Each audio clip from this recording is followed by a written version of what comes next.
What Uncle Sam Really Wants. The Main Goals of U.S. Foreign Policy. About the author. Noam Chomsky has long been the most cited living author, on the all-time list. He's eighth, after Marx, Lenin, Shakespeare, Aristotle, the Bible, Plato and Freud. Lionized abroad, he's by far the most important social critic in the world, but his political ideas are marginalized here in the United States. The modern-day equivalent of an Old Testament prophet, he's truly a prophet without honor in his own land. The New York Times may grudgingly admit that he's arguably the most important intellectual alive, but they do it in the context of deploring his politics. He's a media star in other countries and attracts standing room-only audiences wherever he speaks here, but his appearances on American television are few and far between. The acceptable range of opinion stops long before it gets to him. Yet the accuracy of his insights and his analyses is uncanny. In one of the classic books collected here, originally published in 1994, he warned, in 1970, about 90% of international capital was used for trade and long-term investment, more or less productive things, and 10% for speculation. By 1990, those figures had reversed. We know where things went from there. It probably got to 99.9% speculation before it all came crashing down. We're paying now for not heeding him then, not that you and I had much control over it. Here's what he said back in the 1990s about money lent to third world goons, long before Western nations and international lenders like the World Bank and the IMF, the International Monetary Fund, began forgiving such loans. As happened almost everywhere in the third world, Brazil's generals, their cronies, and the super-rich borrowed huge amounts of money and sent much of it abroad. The need to pay off that debt is a stranglehold that prevents Brazil from doing anything to solve its problems. It's what limits social spending and equitable, sustainable development. But if I borrow money and send it to a Swiss bank, and then can't pay my creditors, is that your problem or mine? The people in the slums didn't borrow the money, nor did the landless workers. In my view, it's no more the debt of 90% of the people of Brazil than it is the man in the moons. Let the people who borrowed the money pay it back. Fortunately, Brazil has advanced quite a bit from the sorry state it was in back then, thanks in no small part to Chomsky's efforts on its behalf. Avram Noam Chomsky was born December 7, 1928 in Philadelphia. His father William was a famous Hebrew scholar, and Noam spent time on a kibbutz in his early 20s. The father of 3 children, he lost his wife Carol in 2008, after almost 60 years of marriage. Since 1955 he's taught philosophy and linguistics, a field his theories have revolutionized, at MIT, where he became a full professor at the age of 32. In addition to his paradigm-shifting linguistic theories, he's written many books on political issues and has received countless honors and awards, including 37 honorary degrees. A non-stop activist with a relentless lecture schedule, he does more than any 3 normal people, but feels he's never doing enough. Chomsky is an electrifying speaker, and that's due solely to what he says, not to the unpretentious, straightforward way in which he says it. He consciously avoids rhetorical flourishes. Sharp as a razor in debate but warm and amiable in conversation, he's both the most moral and the most knowledgeable person I've ever met. I hope he lives to be 100. You should too. The world will be an emptier, lonelier, and less just place without him. Arthur Neyman. Editor's note. Made up of intensively edited speeches and interviews, this book offers something it's not easy to find: pure Chomsky, with every dazzling idea and penetrating insight intact, delivered in clear, accessible, reader-friendly prose. The idea for what you have here and for the Real Story series in general began when I heard a talk by Chomsky broadcast on KPFA radio in Berkeley.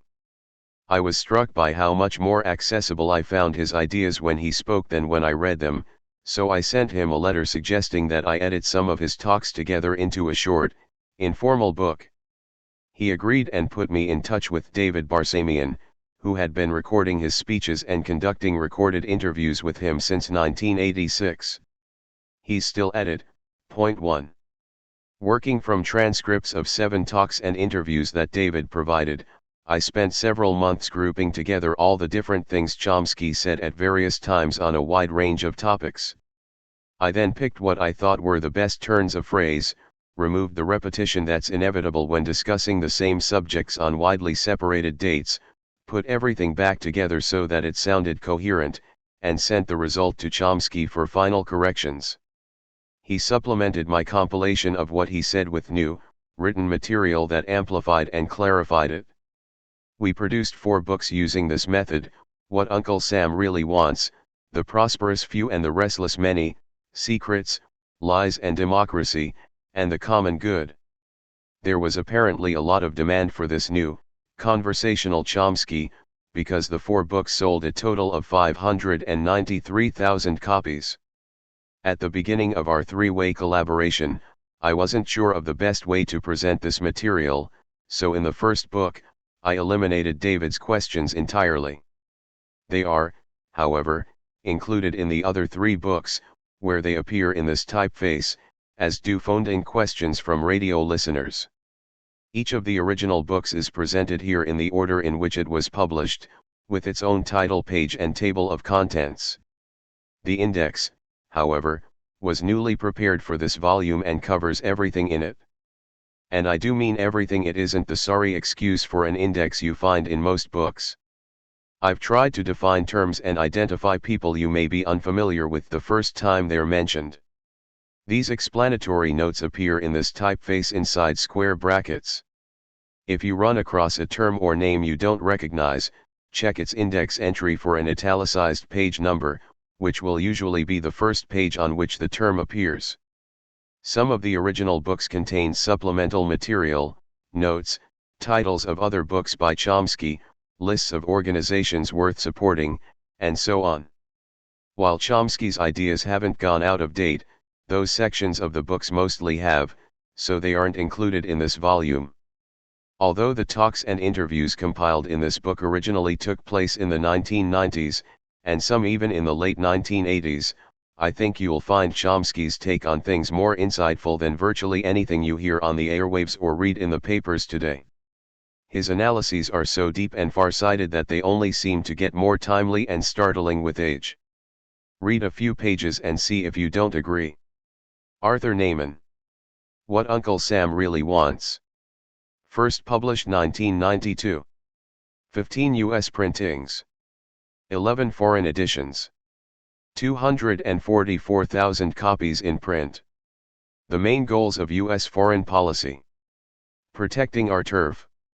Relations between the United States and other countries obviously go back to the origins of American history, but World War II was a real watershed, so let's begin there. While most of our industrial rivals were either severely weakened or totally destroyed by the war, the United States benefited enormously from it. Our national territory was never under attack and American production more than tripled. Even before the war, the U.S. had been by far the leading industrial nation in the world, as it had been since the turn of the century. Now, however, we had literally 50% of the world's wealth and controlled both sides of both oceans. There'd never been a time in history when one power had had such overwhelming control of the world, or such overwhelming security. The people who determine American policy were well aware that the U.S. would emerge from World War II as the first global power in history, and during and after the war they were carefully planning how to shape the post-war world. Since this is an open society, we can read their plans, which were very frank and clear. American planners, from those in the State Department to those on the Council on Foreign Relations, one major channel by which business leaders influence foreign policy, agreed that the dominance of the United States had to be maintained. But there was a spectrum of opinion about how to do it. At the hardline extreme, you have documents like National Security Council Memorandum 68, 1950. NSC 68 developed the views of Secretary of State Dean Acheson and was written by Paul Nitze, who's still around. He was one of Reagan's arms control negotiators. It called for a rollback strategy that would foster the seeds of destruction within the Soviet system so that we could then negotiate a settlement on our terms with the Soviet Union, or a successor state or states. The policies recommended by NSC 68 would require sacrifice and discipline in the United States. In other words, huge military expenditures and cutbacks on social services. It would also be necessary to overcome the excess of tolerance that allows too much domestic dissent. These policies were, in fact, already being implemented. In 1949, U.S. espionage in Eastern Europe had been turned over to a network run by Reinhard Gehlen, who had headed Nazi military intelligence on the Eastern Front. This network was one part of the US-Nazi alliance that quickly absorbed many of the worst criminals, extending to operations in Latin America and elsewhere.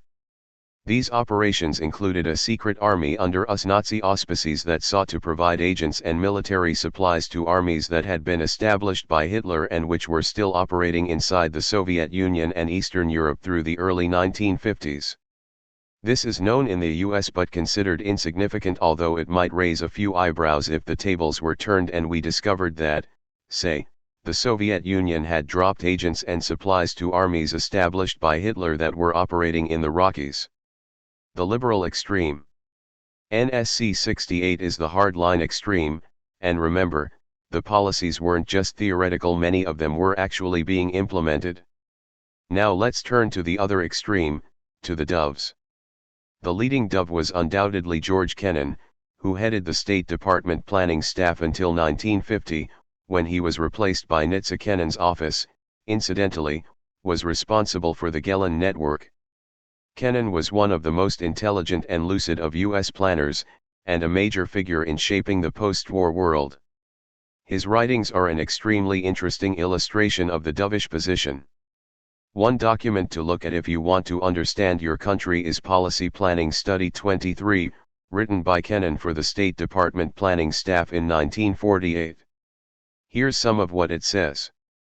We have about 50% of the world's wealth but only 6.3% of its population. In this situation, we cannot fail to be the object of envy and resentment. Our real task in the coming period is to devise a pattern of relationships which will permit us to maintain this position of disparity. To do so, we will have to dispense with all sentimentality and daydreaming, and our attention will have to be concentrated everywhere on our immediate national objectives. We should cease to talk about vague and unreal objectives such as human rights, the raising of the living standards, and democratization. The day is not far off when we are going to have to deal in straight power concepts. The less we are then hampered by idealistic slogans, the better. PPS 23 was, of course, a top-secret document. To pacify the public, it was necessary to trumpet the idealistic slogans, as is still being done constantly, but here planners were talking to one another. Along the same lines, in a briefing for U.S. ambassadors to Latin American countries in 1950, Kennan observed that a major concern of U.S. foreign policy must be the protection of our, i.e. Latin America's raw materials. We must therefore combat a dangerous heresy which, U.S. intelligence reported, was spreading through Latin America, the idea that the government has direct responsibility for the welfare of the people. U.S. planners call that idea communism, whatever the actual political views of the people advocating it. They can be church-based self-help groups or whatever, but if they support this heresy, they're communists. This point is also made clear in the public record. For example, a high-level study group in 1955 stated that the essential threat of the communist powers, the real meaning of the term communism in practice, is their refusal to fulfill their service role, that is, to complement the industrial economies of the West. Kennan went on to explain the means we have to use against our enemies who fall prey to this heresy. The final answer might be an unpleasant one, but we should not hesitate before police repression by the local government. This is not shameful since the communists are essentially traitors. It is better to have a strong regime in power than a liberal government if it is indulgent and relaxed and penetrated by communists. Policies like these didn't begin with post-war liberals like Kennan. As Woodrow Wilson's Secretary of State had already pointed out 30 years earlier, the operative meaning of the Monroe Doctrine is that the United States considers its own interests. The integrity of other American nations is an incident, not an end. Wilson, the great apostle of self-determination, agreed that the argument was unanswerable, though it would be impolitic to present it publicly. Wilson also acted on this thinking by, among other things, invading Haiti and the Dominican Republic, where his warriors murdered and destroyed, demolished the political system, left U.S. corporations firmly in control, and set the stage for brutal and corrupt dictatorships. The Grand Area. During World War II, study groups of the State Department and Council on Foreign Relations developed plans for the post-war world in terms of what they called the Grand Area, which was to be subordinated to the needs of the American economy. The Grand Area was to include the Western Hemisphere, Western Europe, the Far East, the former British Empire, which was being dismantled, the incomparable energy resources of the Middle East, which were then passing into American hands as we pushed out our rivals France and Britain, the rest of the Third World and, if possible, the entire globe. These plans were implemented, as opportunities allowed. Every part of the New World Order was assigned a specific function. The industrial countries were to be guided by the great workshops Germany and Japan, who had demonstrated their prowess during the war and now would be working under U.S. supervision. The Third World was to fulfill its major function as a source of raw materials and a market for the industrial capitalist societies, as a 1949 State Department memo put it. It was to be exploited, in Kennan's words, for the reconstruction of Europe and Japan. The references are to Southeast Asia and Africa, but the points are general. Kennan even suggested that Europe might get a psychological lift from the project of exploiting Africa. Naturally, no one suggested that Africa should exploit Europe for its reconstruction, perhaps also improving its state of mind. These declassified documents are read only by scholars, who apparently find nothing odd or jarring in all this. The Vietnam War emerged from the need to ensure the service role. Vietnamese nationalists didn't want to accept it, so they had to be smashed. The threat wasn't that they were going to conquer anyone, but that they might set a dangerous example of national independence that would inspire other nations in the region. The U.S. government had two major roles to play. The first was to secure the far-flung domains of the Grand Area. That requires a very intimidating posture, to ensure that no one interferes with this task, which is one reason why there's been such a drive for nuclear weapons. The government's second role was to organize a public subsidy for high-technology industry. For various reasons, the method adopted has been military spending, in large part. Free trade is fine for economics departments and newspaper editorials, but nobody in the corporate world or the government takes the doctrine seriously. The parts of the U.S. economy that are able to compete internationally are primarily the state-subsidized ones: capital-intensive agriculture, agribusiness, as it's called, high-tech industry, pharmaceuticals, biotechnology, etc. The same is true of other industrial societies. The U.S. government has the public pay for research and development and provides, largely through the military, a state-guaranteed market for waste production. If something is marketable, the private sector takes it over. That system of public subsidy and private profit is what is called free enterprise. Restoring the traditional order. Post-war planners like Kennan realized right off that it was going to be vital for the health of U.S. corporations that the other Western industrial societies reconstruct from wartime damage so they could import U.S. manufactured goods and provide investment opportunities. I'm counting Japan as part of the West, following the South African Convention of treating Japanese as honorary whites. But it was crucial that these societies reconstruct in a very specific way. The traditional, right-wing order had to be restored, with business dominant, labor split and weakened, and the burden of reconstruction placed squarely on the shoulders of the working classes and the poor.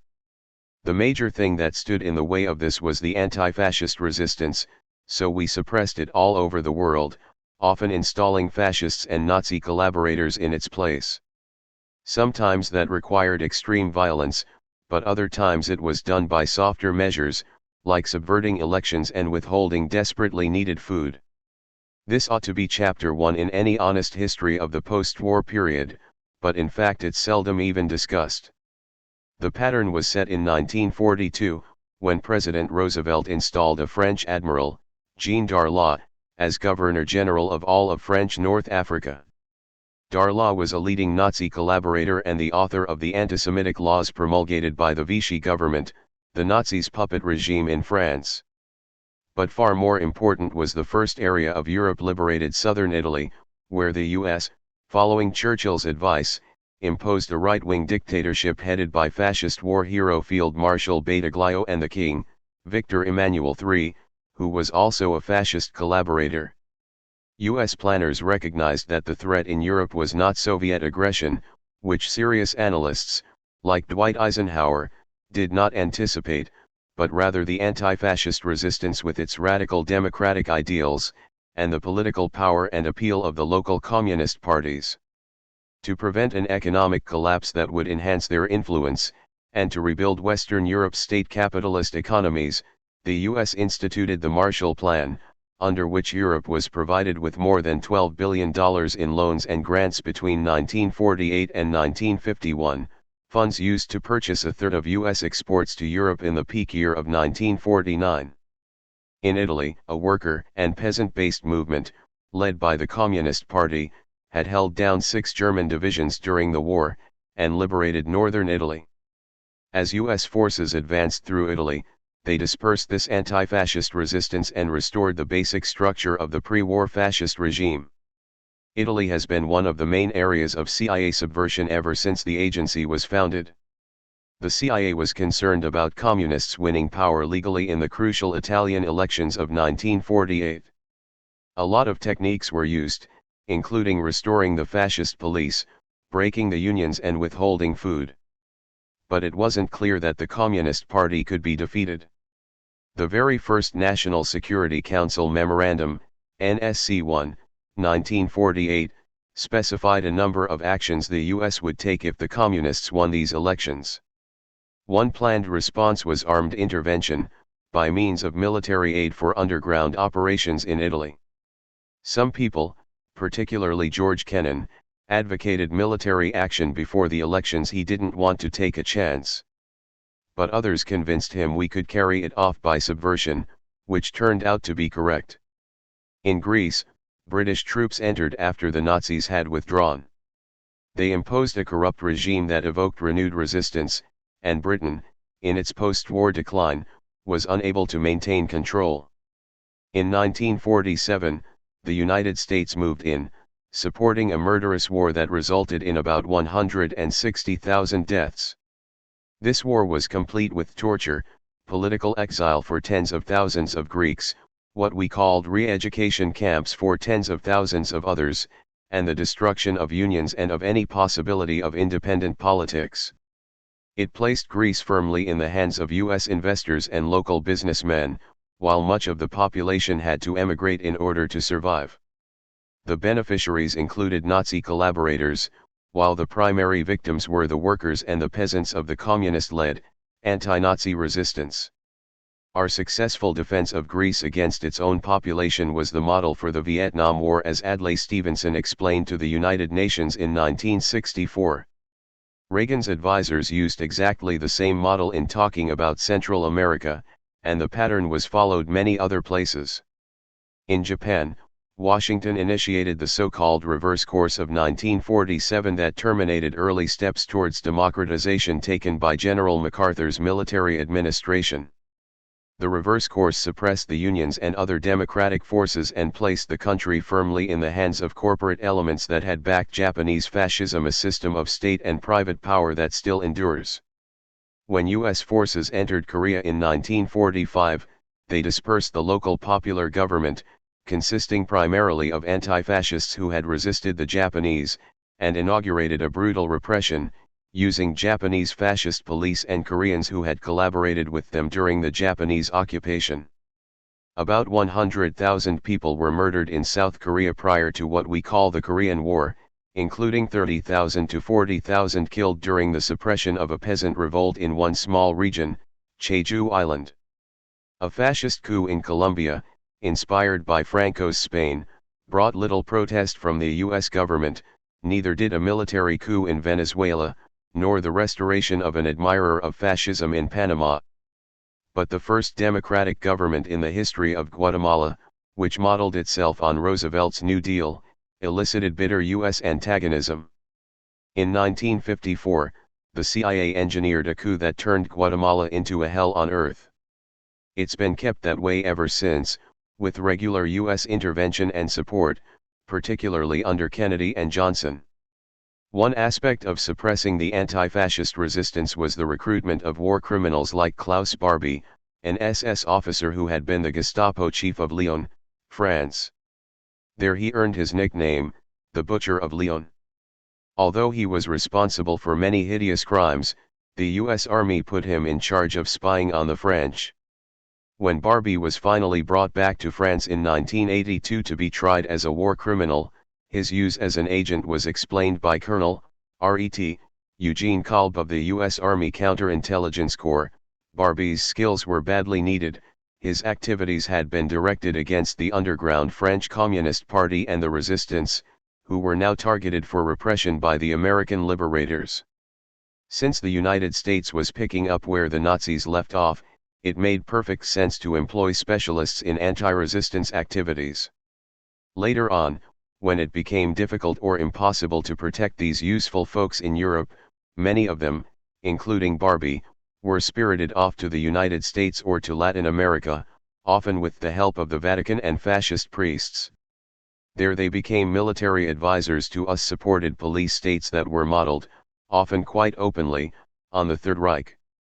They also became drug dealers, weapons merchants, terrorists, and educators teaching Latin American peasants torture techniques devised by the Gestapo. Some of the Nazi students ended up in Central America, thus establishing a direct link between the death camps and the death squads, all thanks to the post-war alliance between the US and the SS. Our commitment to democracy. In one high-level document after another, U.S. planners stated their view that the primary threat to the new US-led world order was Third World nationalism, sometimes called ultranationalism, nationalistic regimes that are responsive to popular demand for immediate improvement in the low living standards of the masses and production for domestic needs. The planners' basic goals, repeated over and over again, were to prevent such ultranationalist regimes from ever taking power, or if, by some fluke, they did take power, to remove them and to install governments that favor private investment of domestic and foreign capital, production for export, and the right to bring profits out of the country. These goals are never challenged in the secret documents. If you're a US policy planner, they're sort of like the air you breathe. Opposition to democracy and social reform is never popular in the victim country. You can't get many of the people living there excited about it, except a small group connected with US businesses who are going to profit from it. The United States expects to rely on force, and makes alliances with the military the least anti-American of any political group in Latin America, as the Kennedy planners put it, so they can be relied on to crush any indigenous popular groups that get out of hand. The US has been willing to tolerate social reform, as in Costa Rica, for example, only when the rights of labor are suppressed and the climate for foreign investment is preserved. Because the Costa Rican government has always respected these two crucial imperatives, it's been allowed to play around with its reforms. Another problem that's pointed to over and over again in these secret documents is the excessive liberalism of third world countries. That was particularly a problem in Latin America, where the governments weren't sufficiently committed to thought control and restrictions on travel, and where the legal systems were so deficient that they required evidence for the prosecution of crimes. This is a constant lament right through the Kennedy period. After that, the documentary record hasn't yet been declassified. The Kennedy liberals were adamant about the need to overcome democratic excesses that permitted subversion, by which, of course, they meant people thinking the wrong ideas. The United States was not, however, lacking in compassion for the poor. For example, in the mid-1950s, our ambassador to Costa Rica recommended that the United Fruit Company, which basically ran Costa Rica, introduce a few relatively simple and superficial human interest frills for the workers that may have a large psychological effect. Secretary of State John Foster Dulles agreed, telling President Eisenhower that to keep Latin Americans in line, you have to pat them a little bit and make them think that you are fond of them. Given all that, U.S. policies in the Third World are easy to understand. We've consistently opposed democracy if its results can't be controlled. The problem with real democracies is that they're likely to fall prey to the heresy that governments should respond to the needs of their own population, instead of those of U.S. investors. A study of the inter-American system published by the Royal Institute of International Affairs in London concluded that, while the U.S. pays lip service to democracy, the real commitment is to private, capitalist enterprise. When the rights of investors are threatened, democracy has to go. If these rights are safeguarded, killers and torturers will do just fine. Parliamentary governments were barred or overthrown, with U.S. support and sometimes direct intervention, in Iran in 1953, in Guatemala in 1954, and in 1963, when Kennedy backed a military coup to prevent the threat of a return to democracy, in the Dominican Republic in 1963 and 1965, in Brazil in 1964, in Chile in 1973 and often elsewhere. Our policies have been very much the same in El Salvador and in many other places across the globe. The methods are not very pretty. What the US-run Contra forces did in Nicaragua, or what our terrorist proxies do in El Salvador or Guatemala, isn't only ordinary killing. A major element is brutal, sadistic torture, beating infants against rocks, hanging women by their feet with their breasts cut off and the skin of their face peeled back so that they'll bleed to death, chopping people's heads off and putting them on stakes. The point is to crush independent nationalism and popular forces that might bring about meaningful democracy. The threat of a good example. No country is exempt from this treatment, no matter how unimportant. In fact, it's the weakest, poorest countries that often arouse the greatest hysteria. Take Laos in the 1960s, probably the poorest country in the world. Most of the people who lived there didn't even know there was such a thing as Laos, they just knew they had a little village and there was another little village nearby. But as soon as a very low-level social revolution began to develop there, Washington subjected Laos to a murderous secret bombing, virtually wiping out large settled areas in operations that, it was conceded, had nothing to do with the war the US was waging in South Vietnam. Grenada has 100,000 people who produce a little nutmeg, and you could hardly find it on a map. But when Grenada began to undergo a mild social revolution, Washington quickly moved to destroy the threat. From the Bolshevik Revolution of 1917 till the collapse of the communist governments in Eastern Europe in the late 1980s, it was possible to justify every US attack as a defense against the Soviet threat. So when the United States invaded Grenada in 1983, the chairman of the Joint Chiefs of Staff explained that, in the event of a Soviet attack on Western Europe, a hostile Grenada could interdict oil supplies from the Caribbean to Western Europe and we wouldn't be able to defend our beleaguered allies. Now this sounds comical, but that kind of story helps mobilize public support for aggression, terror, and subversion. The attack against Nicaragua was justified by the claim that if we don't stop them there, they'll be pouring across the border at Harlingen, Texas, just 2 days' drive away. For educated people, there were more sophisticated variants, just about as plausible. As far as American business is concerned, Nicaragua could disappear and nobody would notice. The same is true of El Salvador. But both have been subjected to murderous assaults by the US, at a cost of hundreds of thousands of lives and many billions of dollars. There's a reason for that. The weaker and poorer a country is, the more dangerous it is. As an example, if a tiny, poor country like Grenada can succeed in bringing about a better life for its people, some other place that has more resources will ask, why not us?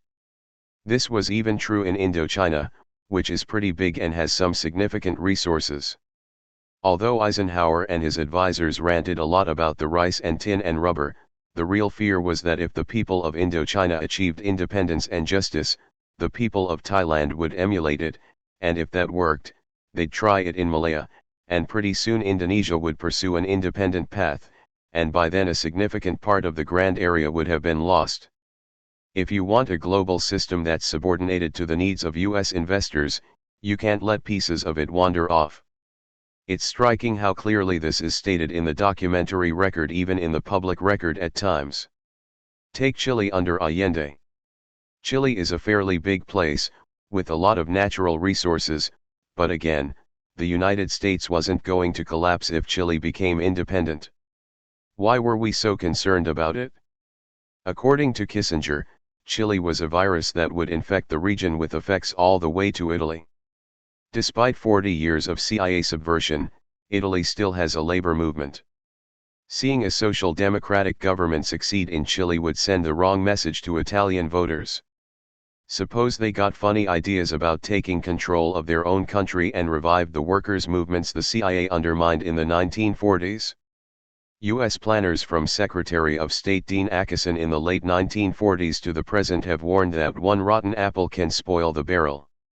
The danger is that the rot social and economic development may spread. This rotten apple theory is called the domino theory for public consumption. The version used to frighten the public has Ho Chi Minh getting in a canoe and landing in California, and so on. Maybe some US leaders believe this nonsense it's possible, but rational planners certainly don't. They understand that the real threat is the good example. Sometimes the point is explained with great clarity. When the US was planning to overthrow Guatemalan democracy in 1954, a State Department official pointed out that Guatemala has become an increasing threat to the stability of Honduras and El Salvador. Its agrarian reform is a powerful propaganda weapon. Its broad social program of aiding the workers and peasants in a victorious struggle against the upper classes and large foreign enterprises has a strong appeal to the populations of Central American neighbors where similar conditions prevail. In other words, what the US wants is stability, meaning security for the upper classes and large foreign enterprises. If that can be achieved with formal democratic devices, okay. If not, the threat to stability posed by a good example has to be destroyed before the virus infects others.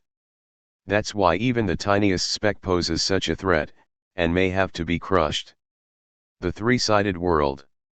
From the early 1970s, the world has been drifting into what's called tripolarism or trilateralism, three major economic blocs that compete with each other. The first is a yen-based bloc with Japan as its center and the former Japanese colonies on the periphery. Back in the 30s and 40s, Japan called that the Greater East Asia Co-Prosperity Sphere.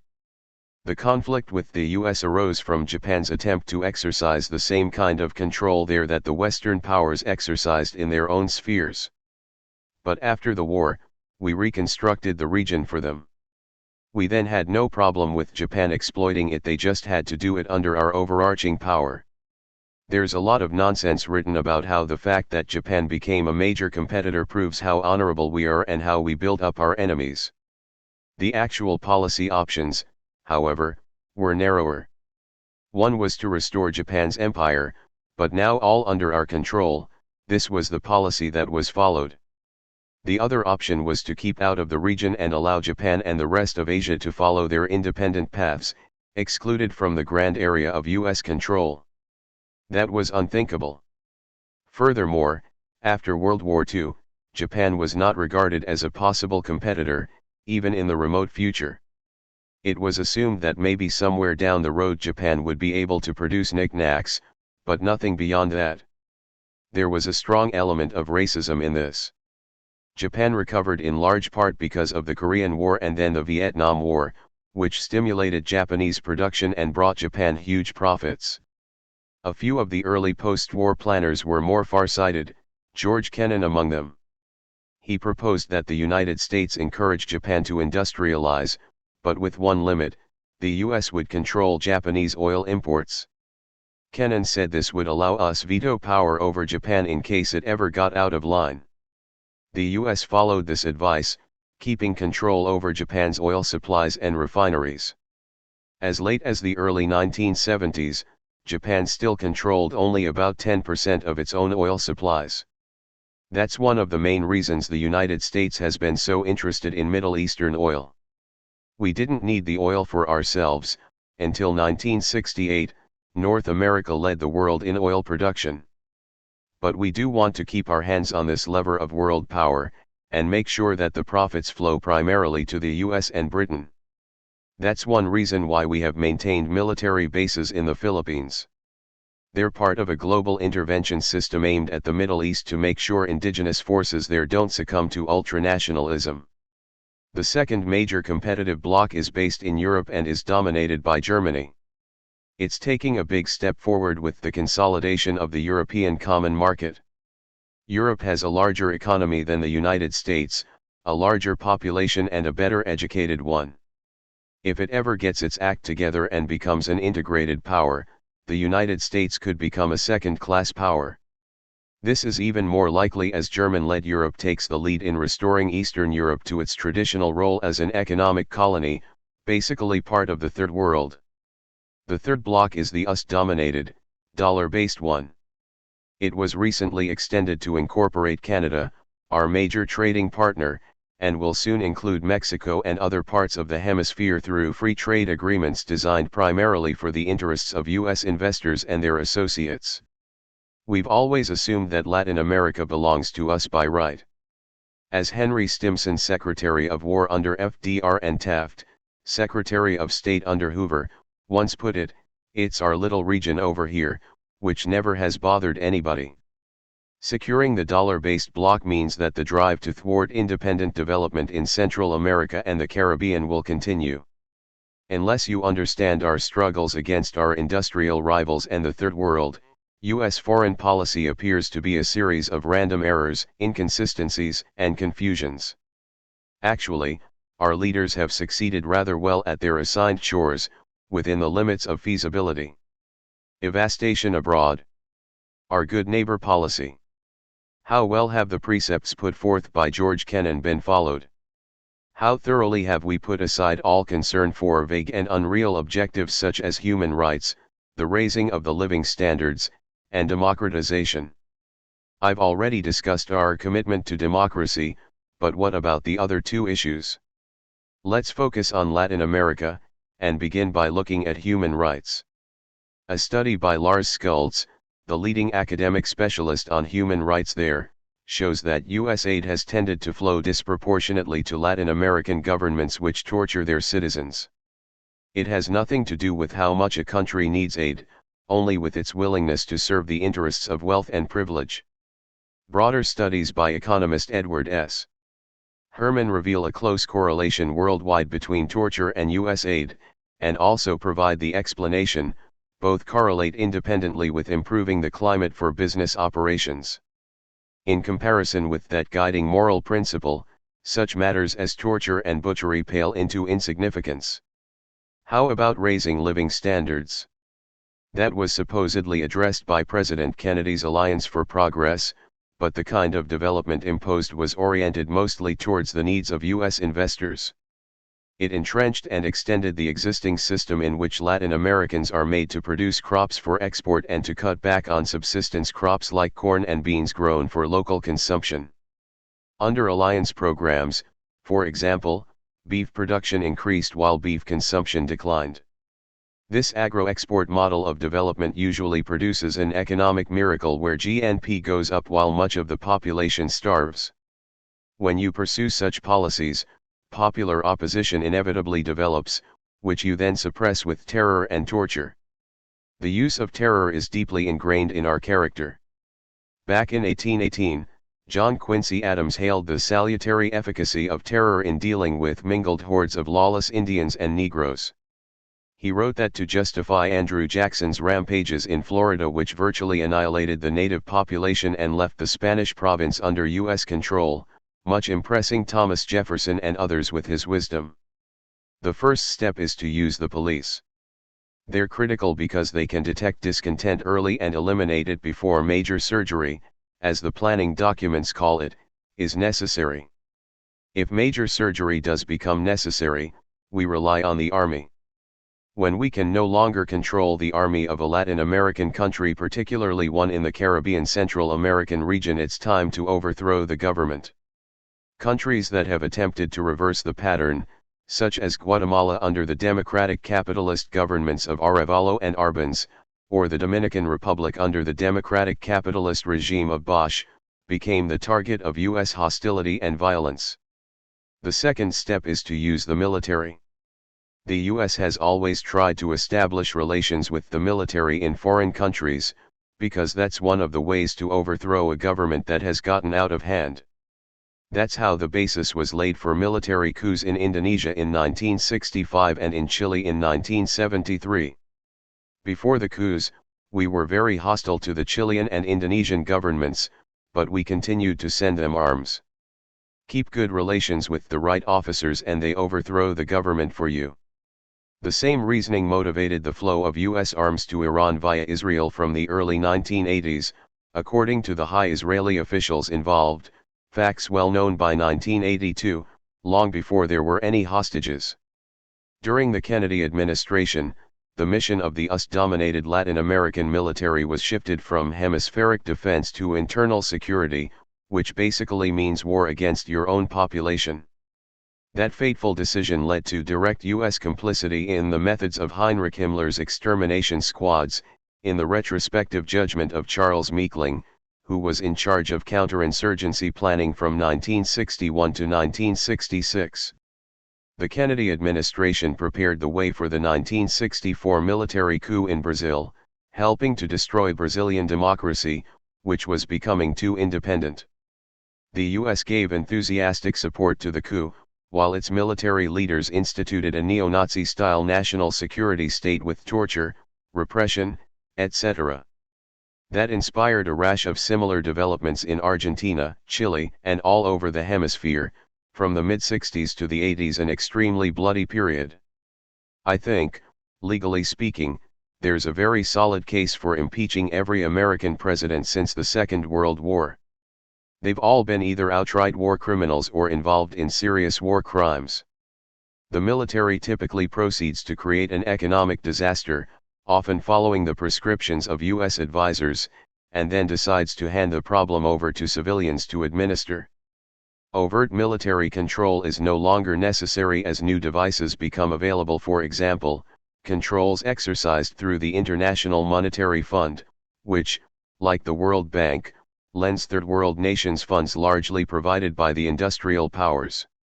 In return for its loans, the IMF imposes liberalization, an economy open to foreign penetration and control, sharp cutbacks in services to the general population, etc. These measures place power even more firmly in the hands of the wealthy classes and foreign investors, stability, and reinforce the classic two-tiered societies of the Third World: the super-rich, and a relatively well-off professional class that serves them, and an enormous mass of impoverished, suffering people. The indebtedness and economic chaos left by the military pretty much ensures that the IMF rules will be followed unless popular forces attempt to enter the political arena, in which case the military may have to reinstate stability. Brazil is an instructive case. It is so well endowed with natural resources that it ought to be one of the richest countries in the world, and it also has high industrial development. But, thanks in good measure to the 1964 coup and the highly praised economic miracle that followed, not to speak of the torture, murder, and other devices of population control, the situation for many Brazilians is now probably on a par with Ethiopia, vastly worse than in Eastern Europe, for example. The Ministry of Education reports that over a third of the education budget goes to school meals, because most of the students in public schools either eat at school or not at all. According to South Magazine, a business magazine that reports on the Third World, Brazil has a higher infant mortality rate than Sri Lanka. A third of the population lives below the poverty line, and 7 million abandoned children beg, steal, and sniff glue on the streets. For scores of millions, home is a shack in a slum, or increasingly, a patch of ground under a bridge. That's Brazil, one of the naturally richest countries in the world. The situation is similar throughout Latin America. Just in Central America, the number of people murdered by US-backed forces since the late 1970s comes to something like 200,000, as popular movements that sought democracy and social reform were decimated. These achievements qualify the US as an inspiration for the triumph of democracy in our time, in the admiring words of the liberal New Republic. Tom Wolfe tells us the 1980s were one of the great golden moments that humanity has ever experienced. As Stalin used to say, we're dizzy with success. The crucifixion of El Salvador. For many years, repression, torture and murder were carried on in El Salvador by dictators installed and supported by our government, a matter of no interest here. The story was virtually never covered. By the late 1970s, however, the US government began to be concerned about a couple of things. One was that Somoza, the dictator of Nicaragua, was losing control. The US was losing a major base for its exercise of force in the region. A second danger was even more threatening. In El Salvador in the 1970s, there was a growth of what were called popular organizations, peasant associations, cooperatives, unions, church-based Bible study groups that evolved into self-help groups and the like. That raised the threat of democracy. In February 1980, the Archbishop of El Salvador, Oscar Romero, sent a letter to President Carter in which he begged him not to send military aid to the junta that ran the country. He said such aid would be used to sharpen injustice and repression against the people's organizations which were struggling for respect for their most basic human rights. Hardly news to Washington, needless to say. A few weeks later, Archbishop Romero was assassinated while saying a mass. The neo-Nazi Roberto D'Aubuisson is generally assumed to be responsible for this assassination, among countless other atrocities. D'Aubuisson was leader for life of the Arena Party, which now governs El Salvador. Members of the party, like current Salvadoran President Alfredo Cristiani, had to take a blood oath of loyalty to him. Thousands of peasants and urban poor took part in a commemorative mass a decade later, along with many foreign bishops, but the US was notable by its absence. The Salvadoran Church formally proposed Romero for sainthood. All of this passed with scarcely a mention in the country that funded and trained Romero's assassins.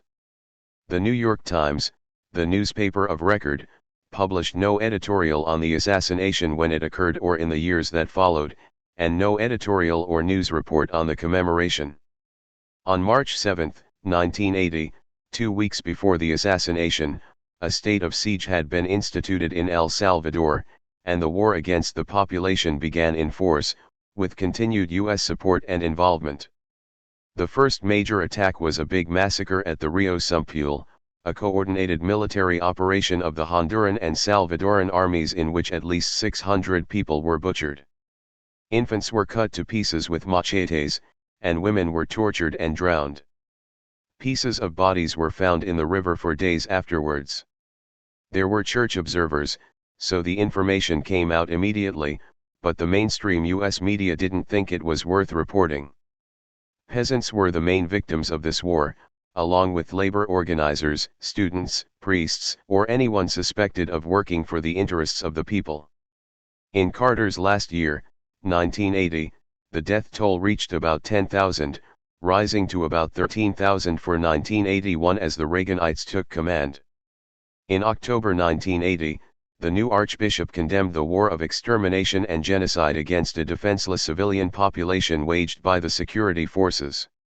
2 months later they were hailed for their valiant service alongside the people against subversion by the favorite U.S. moderate, José Napoleón Duarte, as he was appointed civilian president of the junta. The role of the moderate Duarte was to provide a fig leaf for the military rulers and ensure them a continuing flow of U.S. funding after the armed forces had raped and murdered 4 church women from the U.S. That had aroused some protest here. Slaughtering Salvadorans is one thing, but raping and killing American nuns is a definite PR mistake. The media evaded and downplayed the story, following the lead of the Carter administration and its investigative commission. The incoming Reaganites, notably Secretary of State Alexander Haig and UN Ambassador Jeane Kirkpatrick, went much further, seeking to justify the atrocity. But it was still deemed worthwhile to have a show trial a few years later, while exculpating the murderous junta and, of course, the paymaster. The independent newspapers in El Salvador, which might have reported these atrocities, had been destroyed. Although they were mainstream and pro-business, they were still too undisciplined for the military's taste. The problem was taken care of in 1980 to 1981, when the editor of one was murdered by the security forces, the other fled into exile. As usual, these events were considered too insignificant to merit more than a few words in U.S. newspapers. In November 1989, 6 Jesuit priests, their cook, and her daughter, were murdered by the army. That same week, at least 28 other Salvadoran civilians were murdered, including the head of a major union, the leader of the Organization of University Women, 9 members of an Indian farming cooperative and 10 university students. The news wires carried a story by AP correspondent Douglas Grant Mine, reporting how soldiers had entered a working-class neighborhood in the capital city of San Salvador, captured 6 men, added a 14-year-old boy for good measure, then lined them all up against a wall and shot them. They were not priests or human rights campaigners, Mine wrote, so their deaths have gone largely unnoticed, as did his story. The Jesuits were murdered by the Atlasatl Battalion, an elite unit created, trained, and equipped by the United States. It was formed in March 1981, when 15 specialists in counterinsurgency were sent to El Salvador from the U.S. Army School of Special Forces. From the start, the battalion was engaged in mass murder. A U.S. trainer described its soldiers as particularly ferocious. We've always had a hard time getting them to take prisoners instead of heirs. In December 1981, the battalion took part in an operation in which over 1,000 civilians were killed in an orgy of murder, rape, and burning. Later it was involved in the bombing of villages and murder of hundreds of civilians by shooting, drowning, and other methods. The vast majority of victims were women, children, and the elderly. The Atlasatl Battalion was being trained by U.S. Special Forces shortly before murdering the Jesuits. This has been a pattern throughout the battalion's existence. Some of its worst massacres have occurred when it was fresh from U.S. training. In the fledgling democracy that was El Salvador, teenagers as young as 13 were scooped up in sweeps of slums and refugee camps and forced to become soldiers. They were indoctrinated with rituals adopted from the Nazi SS, including brutalization and rape, to prepare them for killings that often had sexual and satanic overtones. The nature of Salvadoran army training was described by a deserter who received political asylum in Texas in 1990, despite the State Department's request that he be sent back to El Salvador. His name was withheld by the court to protect him from Salvadoran death squads. According to this deserter, draftees were made to kill dogs and vultures by biting their throats and twisting off their heads, and had to watch as soldiers tortured and killed suspected dissidents, tearing out their fingernails, cutting off their heads, chopping their bodies to pieces, and playing with the dismembered arms for fun.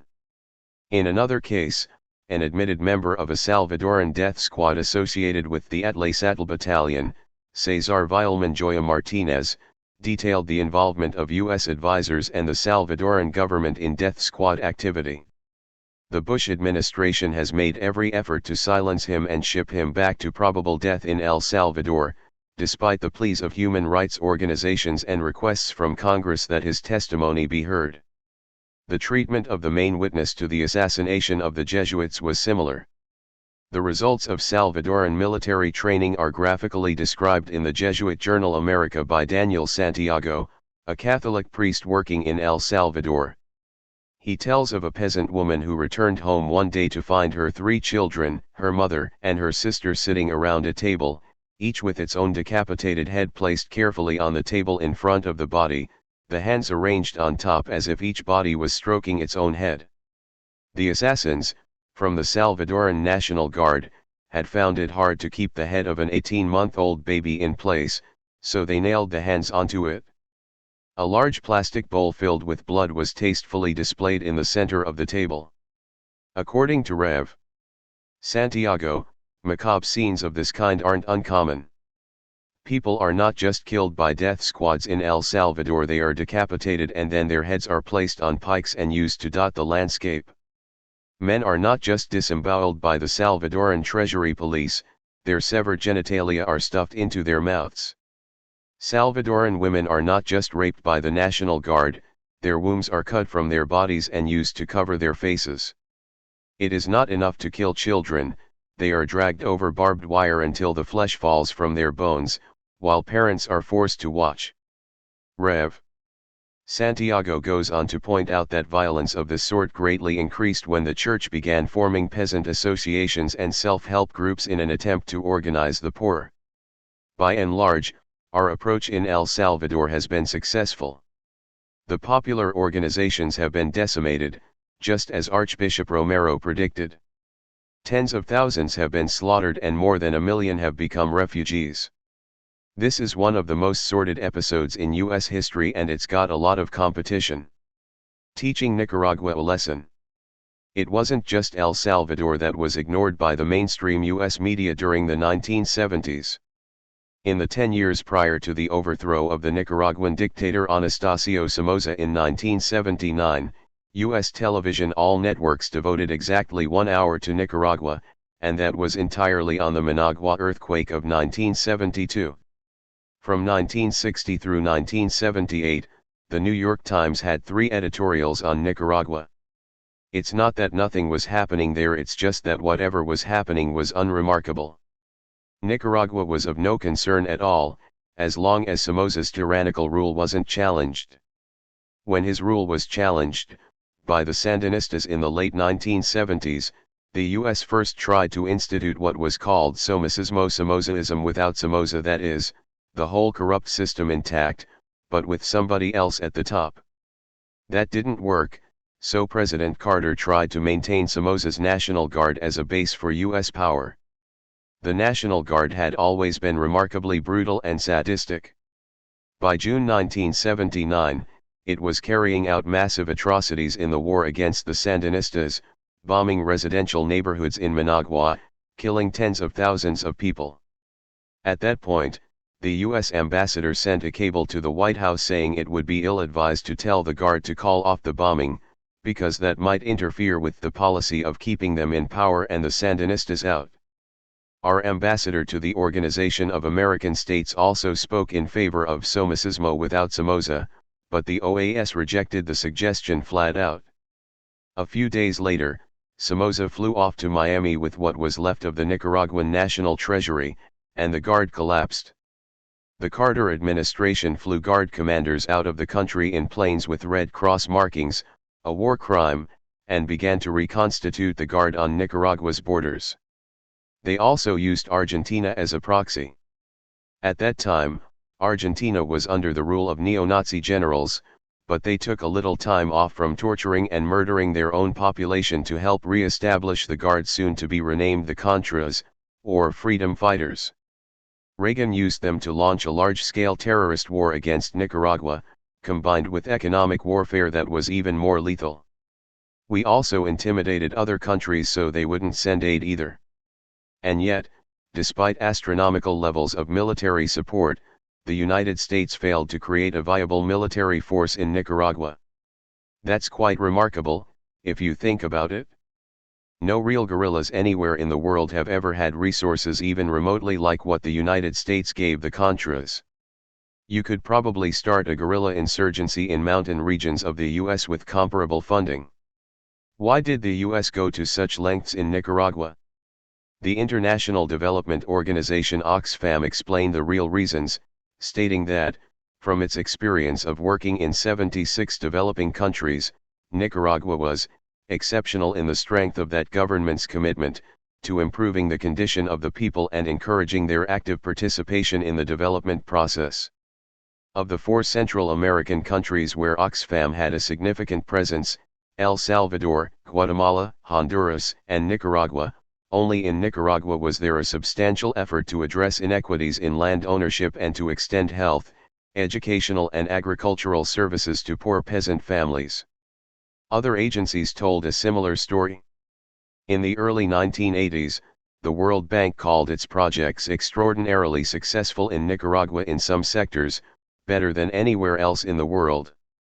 In 1983, the Inter-American Development Bank concluded that Nicaragua has made noteworthy progress in the social sector, which is laying the basis for long-term socio-economic development. The success of the Sandinista reforms terrified U.S. planners.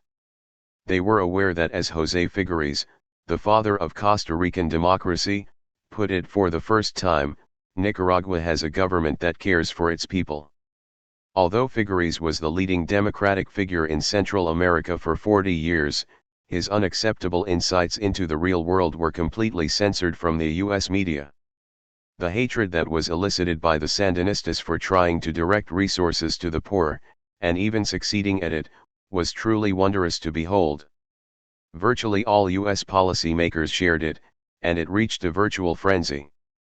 Back in 1981, a State Department insider boasted that we would turn Nicaragua into the Albania of Central America, that is, poor, isolated and politically radical, so that the Sandinistas' dream of creating a new, more exemplary political model for Latin America would be in ruins. George Shultz called the Sandinistas a cancer, right here on our land mass, that has to be destroyed.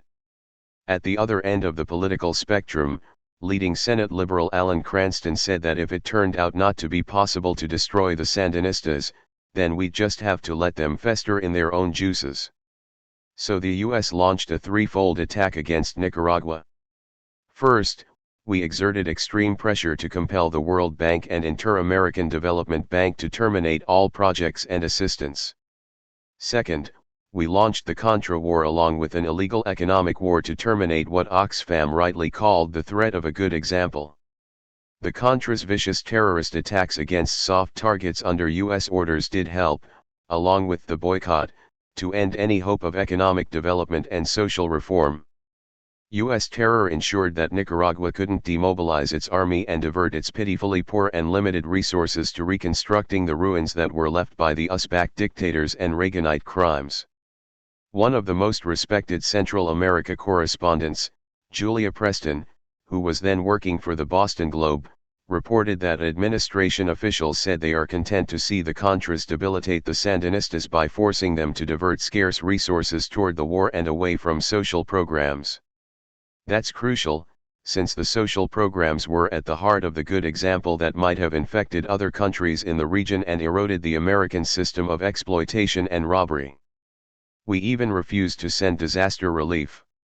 After the 1972 earthquake, the U.S. sent an enormous amount of aid to Nicaragua, most of which was stolen by our buddy Somoza. In October 1988, an even worse natural disaster struck Nicaragua, Hurricane Joan. We didn't send a penny for that, because if we had, it would probably have gotten to the people, not just into the pockets of some rich thug. We also pressured our allies to send very little aid. This devastating hurricane, with its welcome prospects of mass starvation and long-term ecological damage, reinforced our efforts. We wanted Nicaraguans to starve so we could accuse the Sandinistas of economic mismanagement. Because they weren't under our control, Nicaraguans had to suffer and die. Third, we used diplomatic fakery to crush Nicaragua. As Tony Avirgan wrote in the Costa Rican journal Mesoamerica, the Sandinistas fell for a scam perpetrated by Costa Rican President Oscar Arias and the other Central American presidents, which cost them the February 1990 elections. For Nicaragua, the peace plan of August 1987 was a good deal, Avirgan wrote. They would move the scheduled national elections forward by a few months and allow international observation, as they had in 1984, in exchange for having the Contras demobilized and the war brought to an end. The Nicaraguan government did what it was required to do under the peace plan, but no one else paid the slightest attention to it. Arias, the White House and Congress never had the slightest intention of implementing any aspect of the plan. The U.S. virtually tripled CIA supply flights to the Contras. Within a couple of months, the peace plan was totally dead. As the election campaign opened, the U.S. made it clear that the embargo that was strangling the country and the Contra terror would continue if the Sandinistas won the election. You have to be some kind of Nazi or unreconstructed Stalinist to regard an election conducted under such conditions as free and fair, and south of the border, few succumb to such delusions. If anything like that were ever done by our enemies, I leave the media reaction to your imagination. The amazing part of it was that the Sandinistas still got 40% of the vote, while New York Times headlines proclaimed that Americans were united in joy over this victory for U.S. fair play. U.S. achievements in Central America in the past 15 years are a major tragedy, not just because of the appalling human cost, but because a decade ago there were prospects for real progress towards meaningful democracy and meeting human needs, with early successes in El Salvador, Guatemala, and Nicaragua. These efforts might have worked and might have taught useful lessons to others plagued with similar problems, which, of course, was exactly what U.S. planners feared. The threat has been successfully aborted, perhaps forever, making Guatemala a killing field. There was one place in Central America that did get some U.S. media coverage before the Sandinista revolution, and that was Guatemala. In 1944, a revolution there overthrew a vicious tyrant, leading to the establishment of a democratic government that basically modeled itself on Roosevelt's New Deal. In the 10-year democratic interlude that followed, there were the beginnings of successful independent economic development. That caused virtual hysteria in Washington. Eisenhower and Dulles warned that the self-defense and self-preservation of the United States was at stake unless the virus was exterminated. U.S. intelligence reports were very candid about the dangers posed by capitalist democracy in Guatemala. A CIA memorandum of 1952 described the situation in Guatemala as adverse to U.S. interests because of the communist influence, based on militant advocacy of social reforms and nationalistic policies. The memo warned that Guatemala has recently stepped up substantially its support of communist and anti-American activities in other Central American countries. One prime example cited was an alleged gift of $300,000 to José Figueres. As mentioned above, José Figueres was the founder of Costa Rican democracy and a leading democratic figure in Central America. Although he cooperated enthusiastically with the CIA, had called the United States the standard bearer of our cause and was regarded by the U.S. ambassador to Costa Rica as the best advertising agency that the United Fruit Company could find in Latin America, Figueres had an independent streak and was therefore not considered as reliable as Somoza or other gangsters in our employ. In the political rhetoric of the United States, this made him possibly a communist. So if Guatemala gave him money to help him win an election, that showed Guatemala supported communists. Worse yet, the same CIA memorandum continued, the radical and nationalist policies of the democratic capitalist government, including the persecution of foreign economic interests, especially the United Fruit Company, had gained the support or acquiescence of almost all Guatemalans. The government was proceeding to mobilize the hitherto politically inert peasantry while undermining the power of large landholders. Furthermore, the 1944 revolution had aroused a strong national movement to free Guatemala from the military dictatorship, social backwardness, and economic colonialism which had been the pattern of the past, and inspired the loyalty and conform to the self-interest of most politically conscious Guatemalans. Things became still worse after a successful land reform began to threaten stability in neighboring countries where suffering people did not fail to take notice. In short, the situation was pretty awful. So the CIA carried out a successful coup. Guatemala was turned into the slaughterhouse it remains today, with regular U.S. intervention whenever things threatened to get out of line. By the late 1970s, atrocities were again mounting beyond the terrible norm, eliciting verbal protests. And yet, contrary to what many people believe, military aid to Guatemala continued at virtually the same level under the Carter Human Rights Administration. Our allies have been enlisted in the cause as well, notably Israel, which is regarded as a strategic asset in part because of its success in guiding state terrorism. Under Reagan, support for near genocide in Guatemala became positively ecstatic. The most extreme of the Guatemalan Hitlers we backed there, Rios Montt, was lauded by Reagan as a man totally dedicated to democracy. In the early 1980s, Washington's friends slaughtered tens of thousands of Guatemalans, mostly Indians in the highlands, with countless others tortured and raped. Large regions were decimated. In 1988, a newly opened Guatemalan newspaper called La Época was blown up by government terrorists.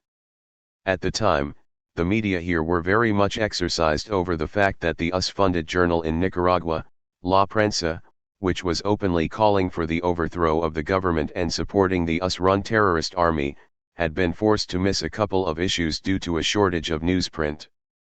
That led to a torrent of outrage and abuse, in the Washington Post and elsewhere, about Sandinista totalitarianism. On the other hand, the destruction of La Época aroused no interest whatsoever and was not reported here, although it was well known to US journalists. Naturally, the US media couldn't be expected to notice that US-funded security forces had silenced the one, tiny independent voice that had tried, a few weeks earlier, to speak up in Guatemala. A year later, a journalist from La Época, Julio Godoy, who had fled after the bombing, went back to Guatemala for a brief visit. When he returned to the US, he contrasted the situation in Central America with that in Eastern Europe. Eastern Europeans are luckier than Central Americans, Godoy wrote, because while the Moscow-imposed government in Prague would degrade and humiliate reformers, the Washington-made government in Guatemala would kill them. It still does, in a virtual genocide that has taken more than 150,000 victims in what Amnesty International calls a government program of political murder. The press either conforms or, as in the case of La Época, disappears. One is tempted to believe, Godoy continued, that some people in the White House worship Aztec gods with the offering of Central American blood. And he quoted a Western European diplomat who said, as long as the Americans don't change their attitude towards the region, there's no space here for the truth or for hope. The invasion of Panama. Panama has been traditionally controlled by its tiny European elite, less than 10% of the population. That changed in 1968, when Omar Torrijos, a populist general, led a coup that allowed the black and mestizo mixed-race poor to obtain at least a share of the power under his military dictatorship. In 1981, Torrijos was killed in a plane crash. By 1983, the effective ruler was Manuel Noriega, a criminal who had been a cohort of Torrijos and U.S. intelligence. The U.S. government knew that Noriega was involved in drug trafficking since at least 1972, when the Nixon administration considered assassinating him. But he stayed on the CIA payroll. In 1983, a U.S. Senate committee concluded that Panama was a major center for the laundering of drug funds and drug trafficking. The U.S. government continued to value Noriega's services. In May 1986, the director of the Drug Enforcement Agency praised Noriega for his vigorous anti-drug trafficking policy. A year later, the director welcomed our close association with Noriega, while Attorney General Edwin Mee stopped a U.S. Justice Department investigation of Noriega's criminal activities. In August 1987, a Senate resolution condemning Noriega was opposed by Elliott Abrams, the State Department official in charge of U.S. policy in Central America and Panama. And yet, when Noriega was finally indicted in Miami in 1988, all the charges except one were related to activities that took place before 1984, back when he was our boy, helping with the U.S. war against Nicaragua, stealing elections with U.S. approval and generally serving U.S. interests satisfactorily. It had nothing to do with suddenly discovering that he was a gangster and a drug peddler that was known all along. It's all quite predictable, as study after study shows. A brutal tyrant crosses the line from admirable friend to villain and scum when he commits the crime of independence.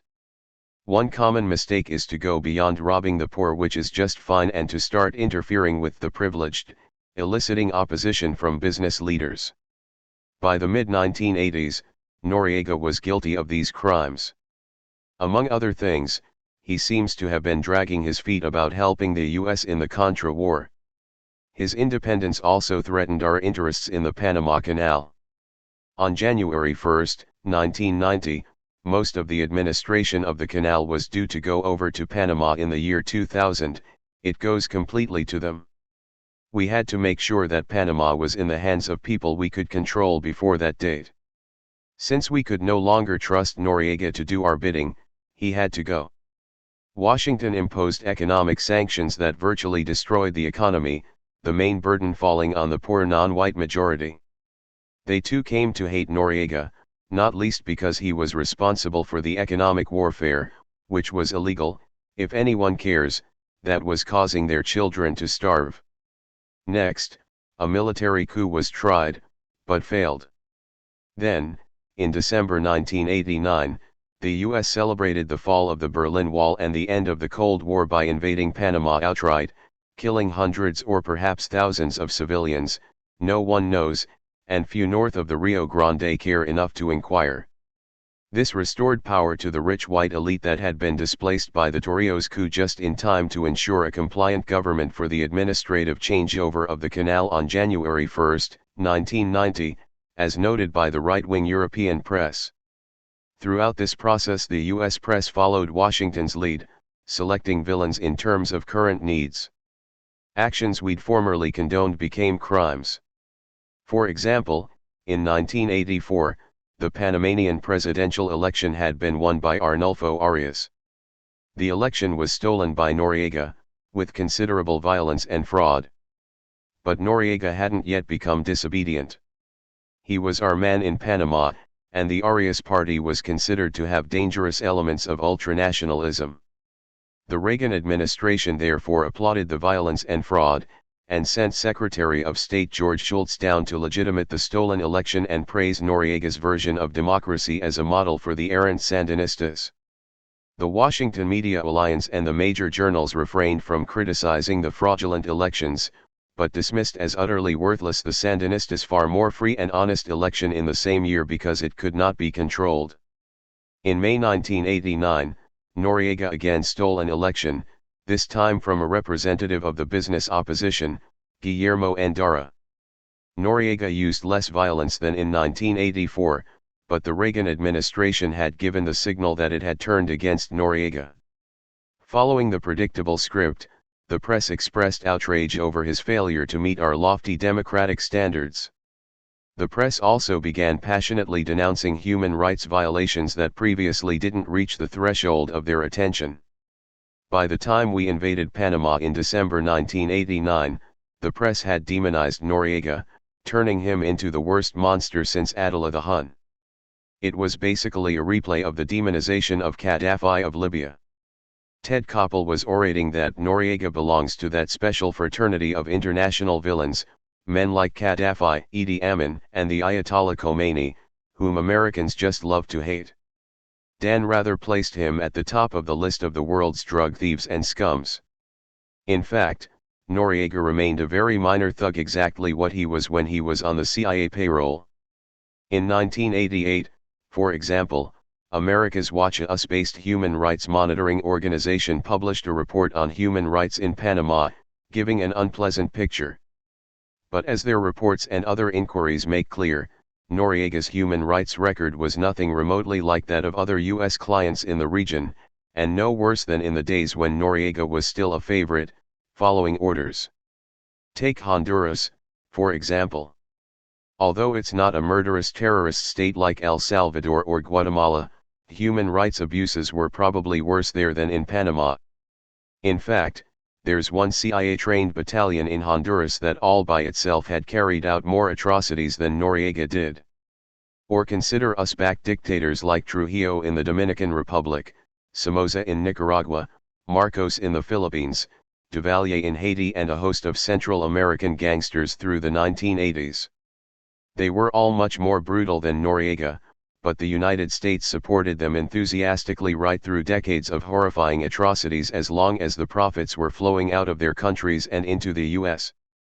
George Bush's administration continued to honor Mobutu, Ceausescu, and Saddam Hussein, among others, all far worse criminals than Noriega.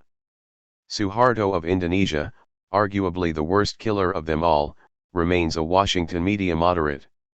In fact, at exactly the moment it invaded Panama because of its outrage over Noriega's professed abuses of human rights, the Bush administration announced new high-technology sales to China, noting that $300 million in business for U.S. firms was at stake and that contacts had secretly resumed a few weeks after the Tiananmen Square massacre.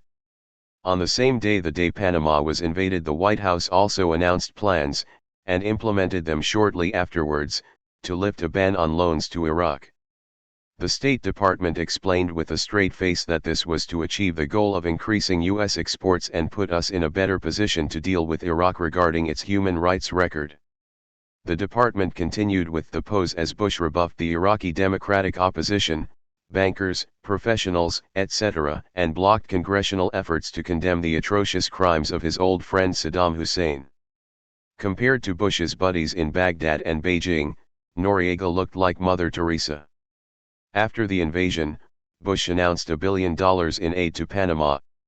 Of this, $400 million consisted of incentives for U.S. business to export products to Panama, $150 million was to pay off bank loans, and $65 million went to private sector loans and guarantees to U.S. investors. In other words, about half the aid was a gift from the American taxpayer to American businesses. The U.S. put the bankers back in power after the invasion. Noriega's involvement in drug trafficking had been trivial compared to theirs.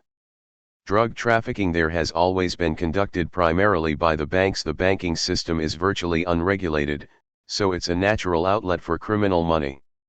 This has been the basis for Panama's highly artificial economy and remains so, possibly at a higher level after the invasion. The Panamanian defense forces have also been reconstructed with basically the same officers. In general, everything's pretty much the same, only now more reliable servants are in charge. The same is true of Grenada, which has become a major center of drug money laundering since the U.S. invasion. Nicaragua, too, has become a significant conduit for drugs to the U.S. market, after Washington's victory in the 1990 election. The pattern is standard, as is the failure to notice it.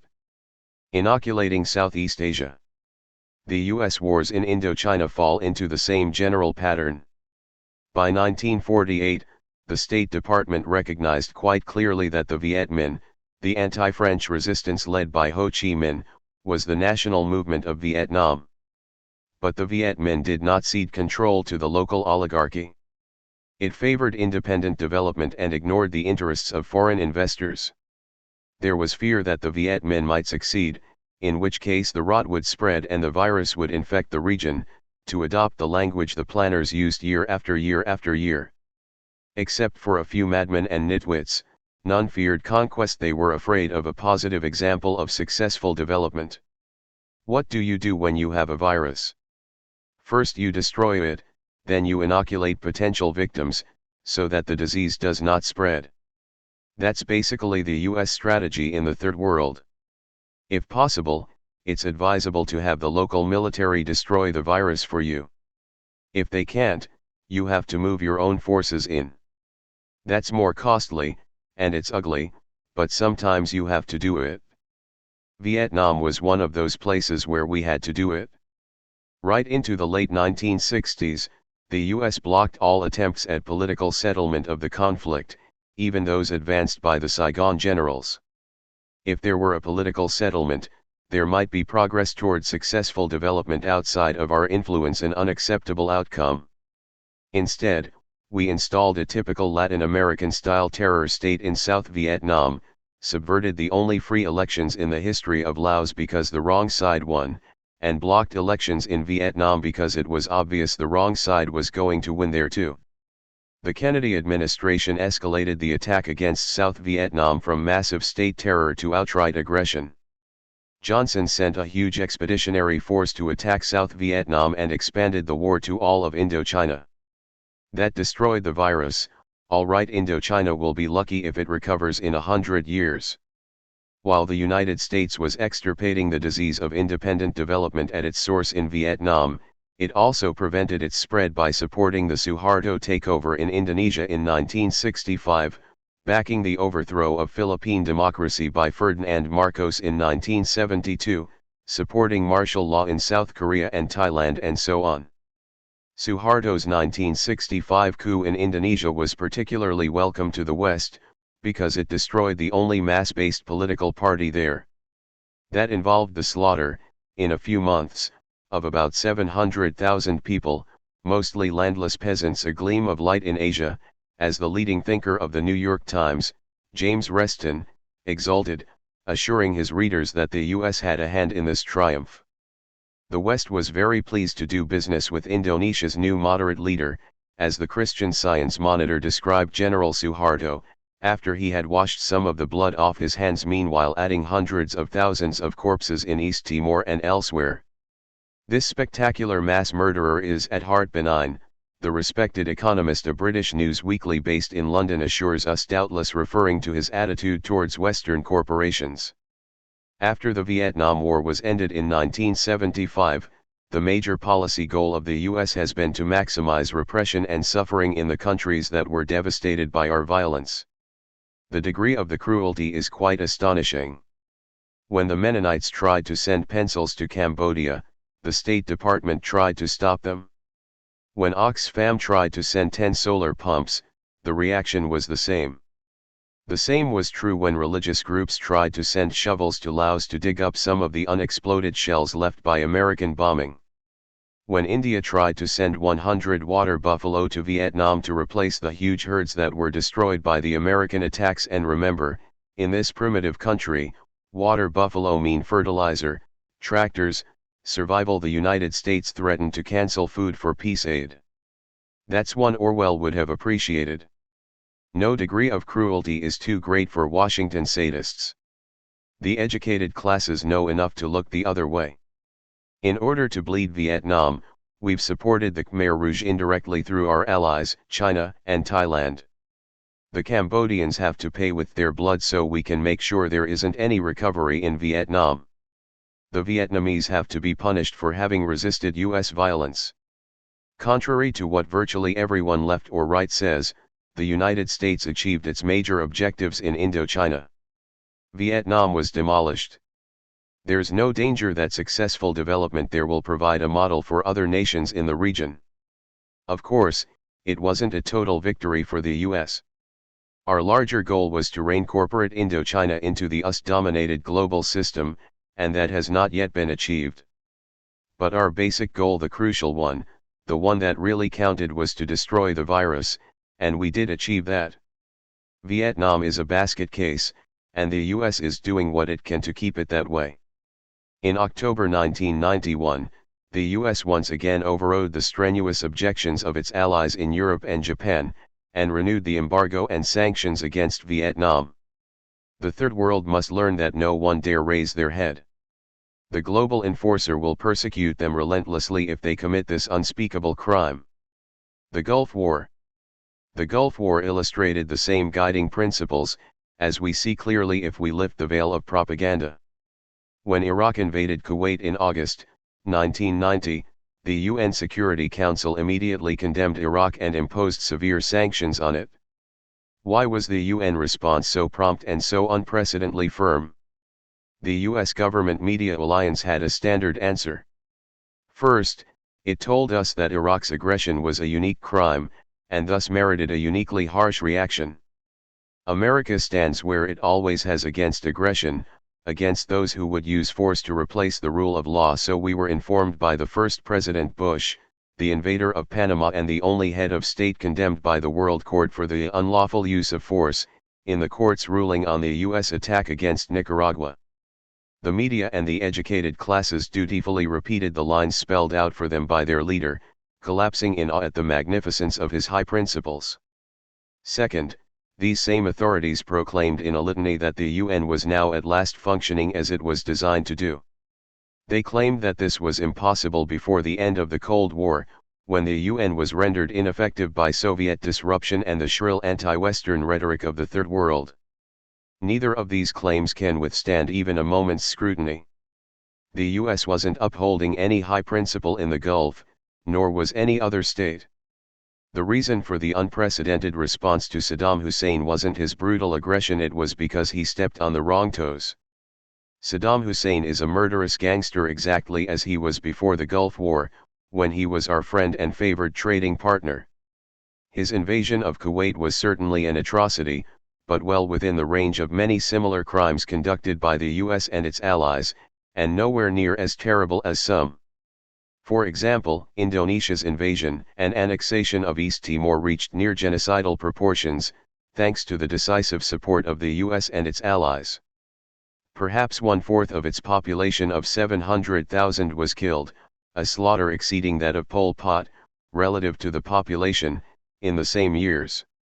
Our ambassador to the UN at the time, and now Senator from New York, Daniel Moynihan, explained his achievement at the UN concerning East Timor. The United States wished things to turn out as they did, and worked to bring this about. The Department of State desired that the United Nations prove utterly ineffective in whatever measures it undertook. This task was given to me, and I carried it forward with no inconsiderable success. The Australian Foreign Minister justified his country's acquiescence to the invasion and annexation of East Timor, and Australia's participation with Indonesia in robbing Timor's rich oil reserves, by saying simply that the world is a pretty unfair place, littered with examples of acquisition by force. When Iraq invaded Kuwait, however, his government issued a ringing declaration that big countries cannot invade small neighbors and get away with it. No heights of cynicism trouble the equanimity of Western moralists. As for the UN finally functioning as it was designed to, the facts are clear but absolutely barred by the guardians of political correctness who control the means of expression with an iron hand.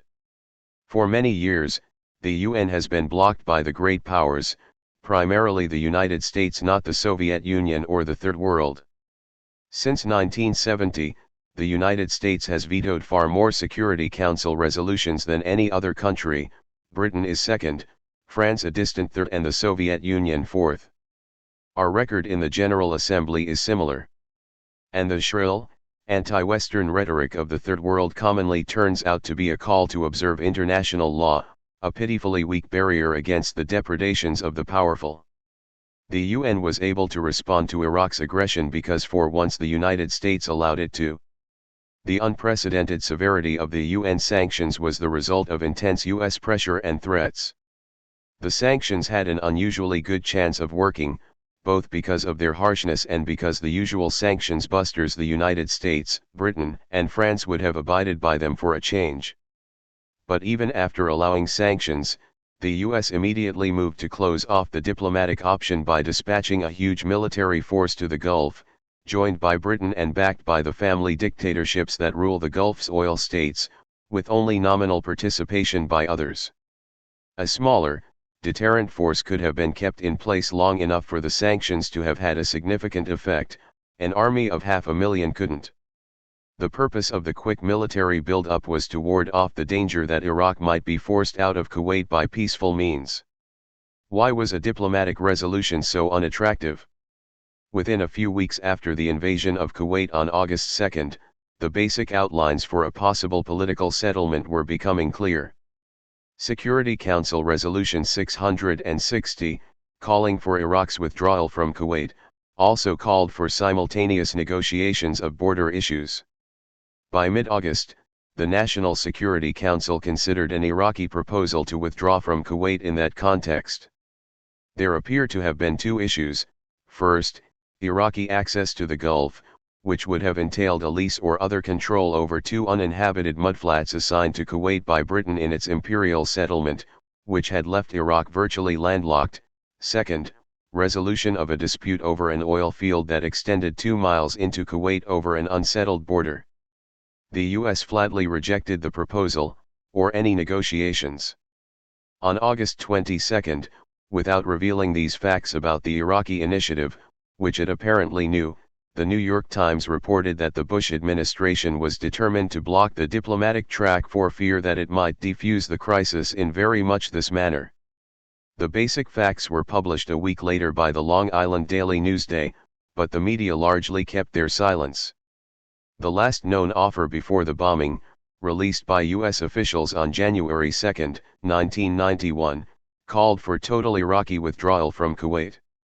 There were no qualifications about borders, but the offer was made in the context of unspecified agreements on other linked issues: weapons of mass destruction in the region and the Israel-Arab conflict.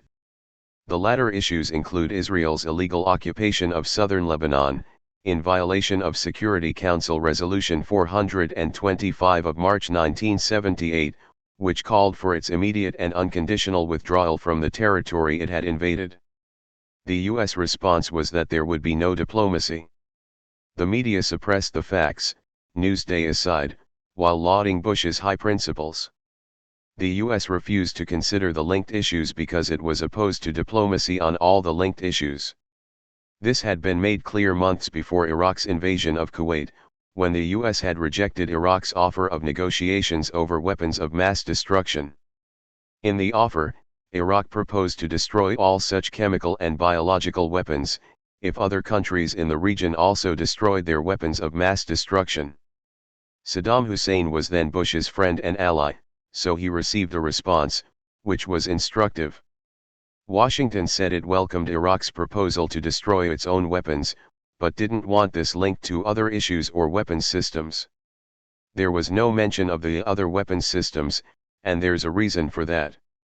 Israel not only may have chemical and biological weapons, it's also the only country in the Mideast with nuclear weapons, probably about 200 of them.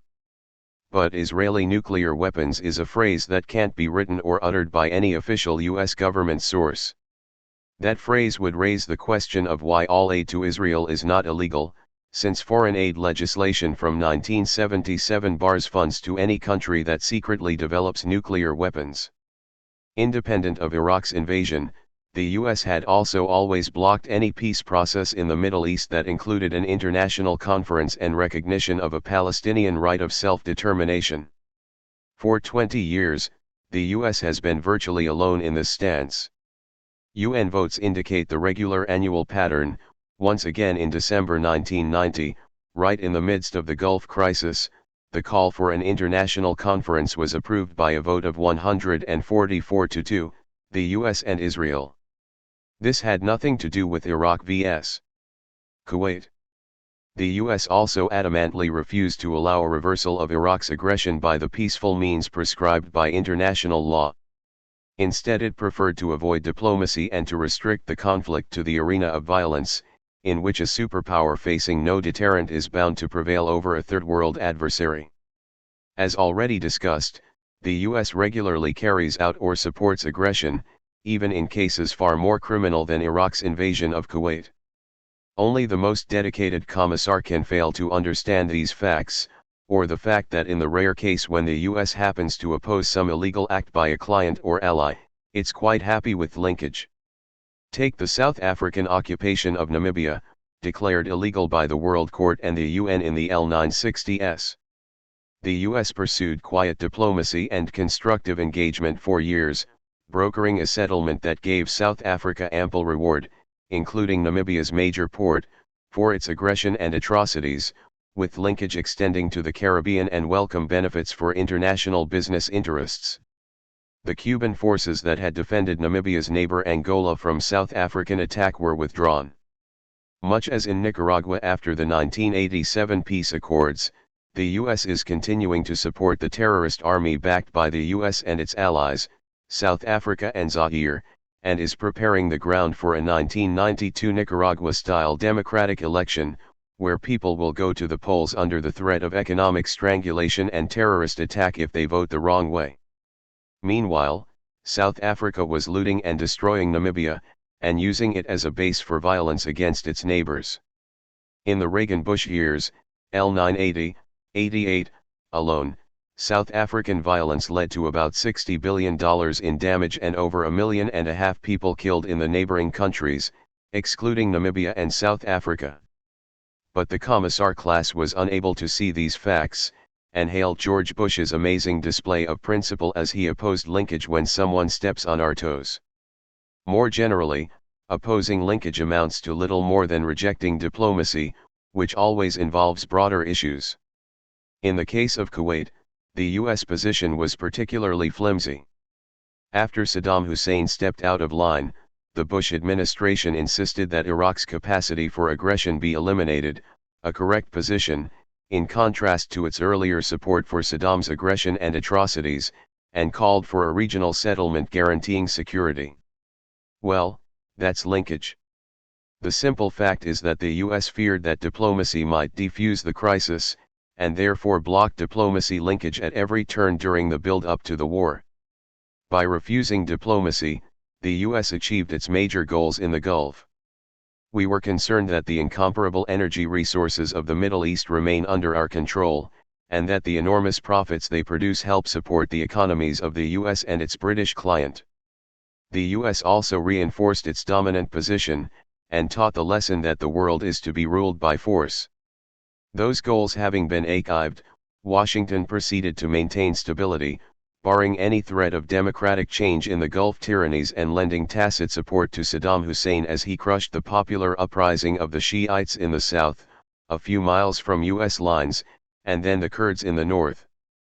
But the Bush administration had not yet succeeded in achieving what its spokesman at the New York Times, chief diplomatic correspondent Thomas Friedman, calls the best of all worlds, an iron-fisted Iraqi junta without Saddam Hussein. This, Friedman writes, would be a return to the happy days when Saddam's iron fist held Iraq together, much to the satisfaction of the American allies Turkey and Saudi Arabia, not to speak of the boss in Washington. But the current situation in the Gulf reflects the priorities of the superpower that held all the cards, another truism that must remain invisible to the guardians of the faith. The Iran/Contra cover-up. The major elements of the Iran/Contra story were well known long before the 1986 exposures, apart from one fact, that the sale of arms to Iran via Israel and the illegal Contra war run out of Ollie North's White House office were connected. The shipment of arms to Iran through Israel didn't begin in 1985, when the congressional inquiry and the special prosecutor pick up the story. It began almost immediately after the fall of the Shah in 1979. By 1982, it was public knowledge that Israel was providing a large part of the arms for Iran. You could read it on the front page of the New York Times. In February 1982, the main Israeli figures whose names later appeared in the Iran/Contra hearings appeared on BBC television, the British Broadcasting Company, Britain's national broadcasting service, and described how they had helped organize an arms flow to the Khomeini regime. In October 1982, the Israeli ambassador to the US stated publicly that Israel was sending arms to the Khomeini regime, with the cooperation of the United States, at almost the highest level. The high Israeli officials involved also gave the reasons: to establish links with elements of the military in Iran who might overthrow the regime, restoring the arrangements that prevailed under the Shah standard operating procedure. As for the Contra War, the basic facts of the illegal North CIA operations were known by 1985, over a year before the story broke, when a US supply plane was shot down and a US agent, Eugene Hasenfuss, was captured. The media simply chose to look the other way. So what finally generated the Iran/Contra scandal? A moment came when it was just impossible to suppress it any longer. When Hasenfuss was shot down in Nicaragua while flying arms to the Contras for the CIA, and the Lebanese press reported that the US National Security Advisor was handing out Bibles and chocolate cakes in Tehran, the story just couldn't be kept under wraps. After that, the connection between the two well-known stories emerged. We then moved to the next phase, damage control. That's what the follow-up was about. For more on all of this, see My Fateful Triangle, 1983, Turning the Tide, 1985, and Culture of Terrorism, 1987. The prospects for Eastern Europe. What was remarkable about the events in Eastern Europe in the 1980s was that the imperial power simply backed off. Not only did the USSR permit popular movements to function, it actually encouraged them. There are few historical precedents for that. It didn't happen because the Soviets are nice guys, they were driven by internal necessities. But it did happen, and, as a result, the popular movements in Eastern Europe didn't have to face anything remotely like what they would have faced on our turf. The Journal of the Salvadoran Jesuits quite accurately pointed out that in their country Václav Havel, the former political prisoner who became president of Czechoslovakia, wouldn't have been put in jail. He might well have been hacked to pieces and left by the side of the road somewhere. The USSR even apologized for its past use of violence, and this too was unprecedented. US newspapers concluded that, because the Russians admitted that the invasion of Afghanistan was a crime that violated international law, they were finally joining the civilized world. That's an interesting reaction. Imagine someone in the US media suggesting that maybe the United States ought to try to rise to the moral level of the Kremlin and admit that the attacks against Vietnam, Laos, and Cambodia violated international law. The one country in Eastern Europe where there was extensive violence as the tyrannies collapsed was the very one where the Soviets had the least amount of influence and where we had the most, Romania. Nicolae Ceausescu, the dictator of Romania, was given the royal treatment when he visited England. The US gave him favored nation treatment, trade advantages, and the like. Ceausescu was just as brutal and crazed then as he was later, but because he'd largely withdrawn from the Warsaw Pact and was following a somewhat independent course, we felt he was partially on our side in the international struggle. We're in favor of independence as long as it's in other people's empires, not in our own. Elsewhere in Eastern Europe, the uprisings were remarkably peaceful. There was some repression, but historically, 1989 was unique. I can't think of another case that comes close to it. I think the prospects are pretty dim for Eastern Europe. The West has a plan for it. They want to turn large parts of it into a new, easily exploitable part of the Third World. There used to be a sort of colonial relationship between Western and Eastern Europe. In fact, the Russians' blocking of that relationship was one of the reasons for the Cold War. Now it's being re-established and there's a serious conflict over who's going to win the race for robbery and exploitation. Is it going to be German-led Western Europe, currently in the lead, or Japan, waiting in the wings to see how good the profits look, or the United States, trying to get into the act? There are a lot of resources to be taken, and lots of cheap labor for assembly plants. But first we have to impose the capitalist model on them. We don't accept it for ourselves but for the Third World, we insist on it. That's the IMF system. If we can get them to accept that, they'll be very easily exploitable, and will move toward their new role as a kind of Brazil or Mexico. In many ways, Eastern Europe is more attractive to investors than Latin America. One reason is that the population is white and blue-eyed, and therefore easier to deal with for investors who come from deeply racist societies like Western Europe and the United States. More significantly, Eastern Europe has much higher general health and educational standards than Latin America, which, except for isolated sectors of wealth and privilege, is a total disaster area. One of the few exceptions in this regard is Cuba, which does approach Western standards of health and literacy, but its prospects are very grim. One reason for this disparity between Eastern Europe and Latin America is the vastly greater level of state terror in the latter after the Stalin years. A second reason is economic policy. According to US intelligence, the Soviet Union poured about $80 billion into Eastern Europe in the 1970s. The situation has been quite different in Latin America. Between 1982 and 1987, about $150 billion were transferred from Latin America to the West. The New York Times cites estimates that hidden transactions, including drug money, illegal profits, etc., might be in the $700 billion range. The effects in Central America have been particularly awful, but the same is true throughout Latin America. There's rampant poverty, malnutrition, infant mortality, environmental destruction, state terror, and a collapse of living standards to the levels of decades ago. The situation in Africa is even worse. The catastrophe of capitalism was particularly severe in the 1980s, an unrelenting nightmare in the domains of the Western powers, in the accurate terms of the head of the Organization of African Unity. Illustrations provided by the World Health Organization estimate that 11 million children die every year in the developing world, a silent genocide that could be brought to a quick end if resources were directed to human needs rather than enrichment of a few. In a global economy designed for the interests and needs of international corporations and finance, and sectors that serve them, most people become superfluous. They will be cast aside if the institutional structures of power and privilege function without popular challenge or control.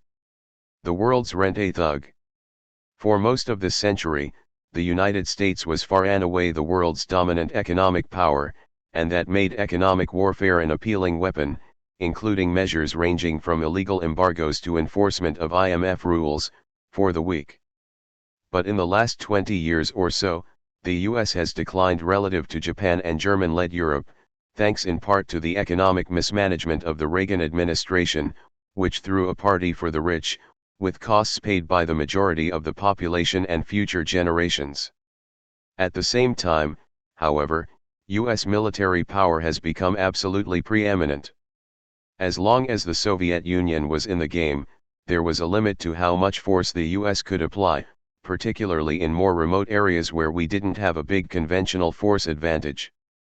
Because the USSR used to support governments and political movements the US was trying to destroy, there was a danger that US intervention in the Third World might explode into a nuclear war. With the Soviet deterrent gone, the US is much more free to use violence around the world, a fact that has been recognized with much satisfaction by US policy analysts in the past several years. In any confrontation, each participant tries to shift the battle to a domain in which it's most likely to succeed. You want to lead with your strength, play your strong card. The strong card of the United States is force, so if we can establish the principle that force rules the world, that's a victory for us. If, on the other hand, a conflict is settled through peaceful means, that benefits us less, because our rivals are just as good or better in that domain. Diplomacy is a particularly unwelcome option, unless it's pursued under the gun. The US has very little popular support for its goals in the Third World. This isn't surprising, since it's trying to impose structures of domination and exploitation. A diplomatic settlement is bound to respond, at least to some degree, to the interests of the other participants in the negotiation, and that's a problem when your positions aren't very popular. As a result, negotiations are something the US commonly tries to avoid. Contrary to much propaganda, that has been true in Southeast Asia, the Middle East and Central America for many years. Against this background, it's natural that the first Bush administration should regard military force as a major policy instrument, preferring it to sanctions and diplomacy, as in the Gulf crisis. But since the US now lacks the economic base to impose order and stability in the Third World, it must rely on others to pay for the exercise, a necessary one, it's widely assumed, since someone must ensure a proper respect for the masters. The flow of profits from Gulf oil production helps, but Japan and German-led continental Europe must also pay their share as the US adopts the mercenary role, following the advice of the international business press. The financial editor of the conservative Chicago Tribune has been stressing these themes with particular clarity. We must be willing mercenaries, paid for our ample services by our rivals, using our monopoly power in the security market to maintain our control over the world economic system. We should run a global protection racket, he advises, selling protection to other wealthy powers who will pay us a war premium. This is Chicago, where the words are understood. If someone bothers you, you call on the mafia to break their bones. And if you fall behind in your premium, your health may suffer too. To be sure, the use of force to control the Third World is only a last resort. The IMF is a more cost-effective instrument than the Marines and the CIA if it can do the job. But the iron fist must be poised in the background, available when needed. Our rent-a-thug role also causes suffering at home. All of the successful industrial powers have relied on the state to protect and enhance powerful domestic economic interests, to direct public resources to the needs of investors, and so on. One reason why they are successful. Since 1950, the US has pursued these ends largely through the Pentagon system, including NASA and the Department of Energy, which produces nuclear weapons. By now we are locked into these devices for maintaining electronics, computers, and high-tech industry generally. Reaganite military Keynesian excesses added further problems. Keynesian refers to the theories of the British economist John Maynard Keynes, 1883 to 1946, who recommended government spending to pull societies out of depressions. The transfer of resources to wealthy minorities and other government policies led to a vast wave of financial manipulations and a consumption binge. But there was little in the way of productive investment, and the country was saddled with huge debts, government, corporate, household and the incalculable debt of unmet social needs as the society drifts towards a third world pattern, with islands of great wealth and privilege in a sea of misery and suffering. When a state is committed to such policies, it must somehow find a way to divert the population, to keep them from seeing what's happening around them. There are not many ways to do this. The standard ones are to inspire fear of terrible enemies about to overwhelm us, and offer our grand leaders who rescue us from disaster in the nick of time. That has been the pattern right through the 1980s, requiring no little ingenuity as the standard device, the Soviet threat, became harder to take seriously.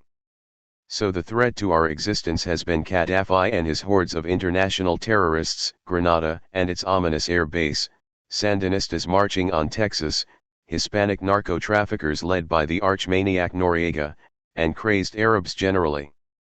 Most recently it's Saddam Hussein, after he committed his sole crime, the crime of disobedience, in August 1990.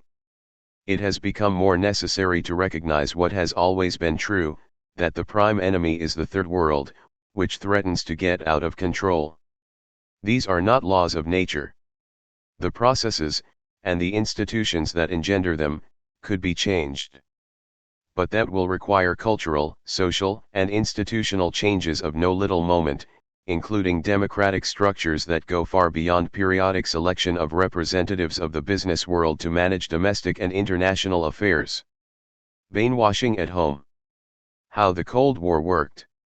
Despite much pretense, national security has not been a major concern of U.S. planners and elected officials. The historical record reveals this clearly. Few serious analysts took issue with George Kennan's position that it is not Russian military power which is threatening us, it is Russian political power, October 1947, or with President Eisenhower's consistent view that the Russians intended no military conquest of Western Europe and that the major role of NATO was to convey a feeling of confidence to exposed populations, a confidence which will make them sturdier, politically, in their opposition to communist inroads.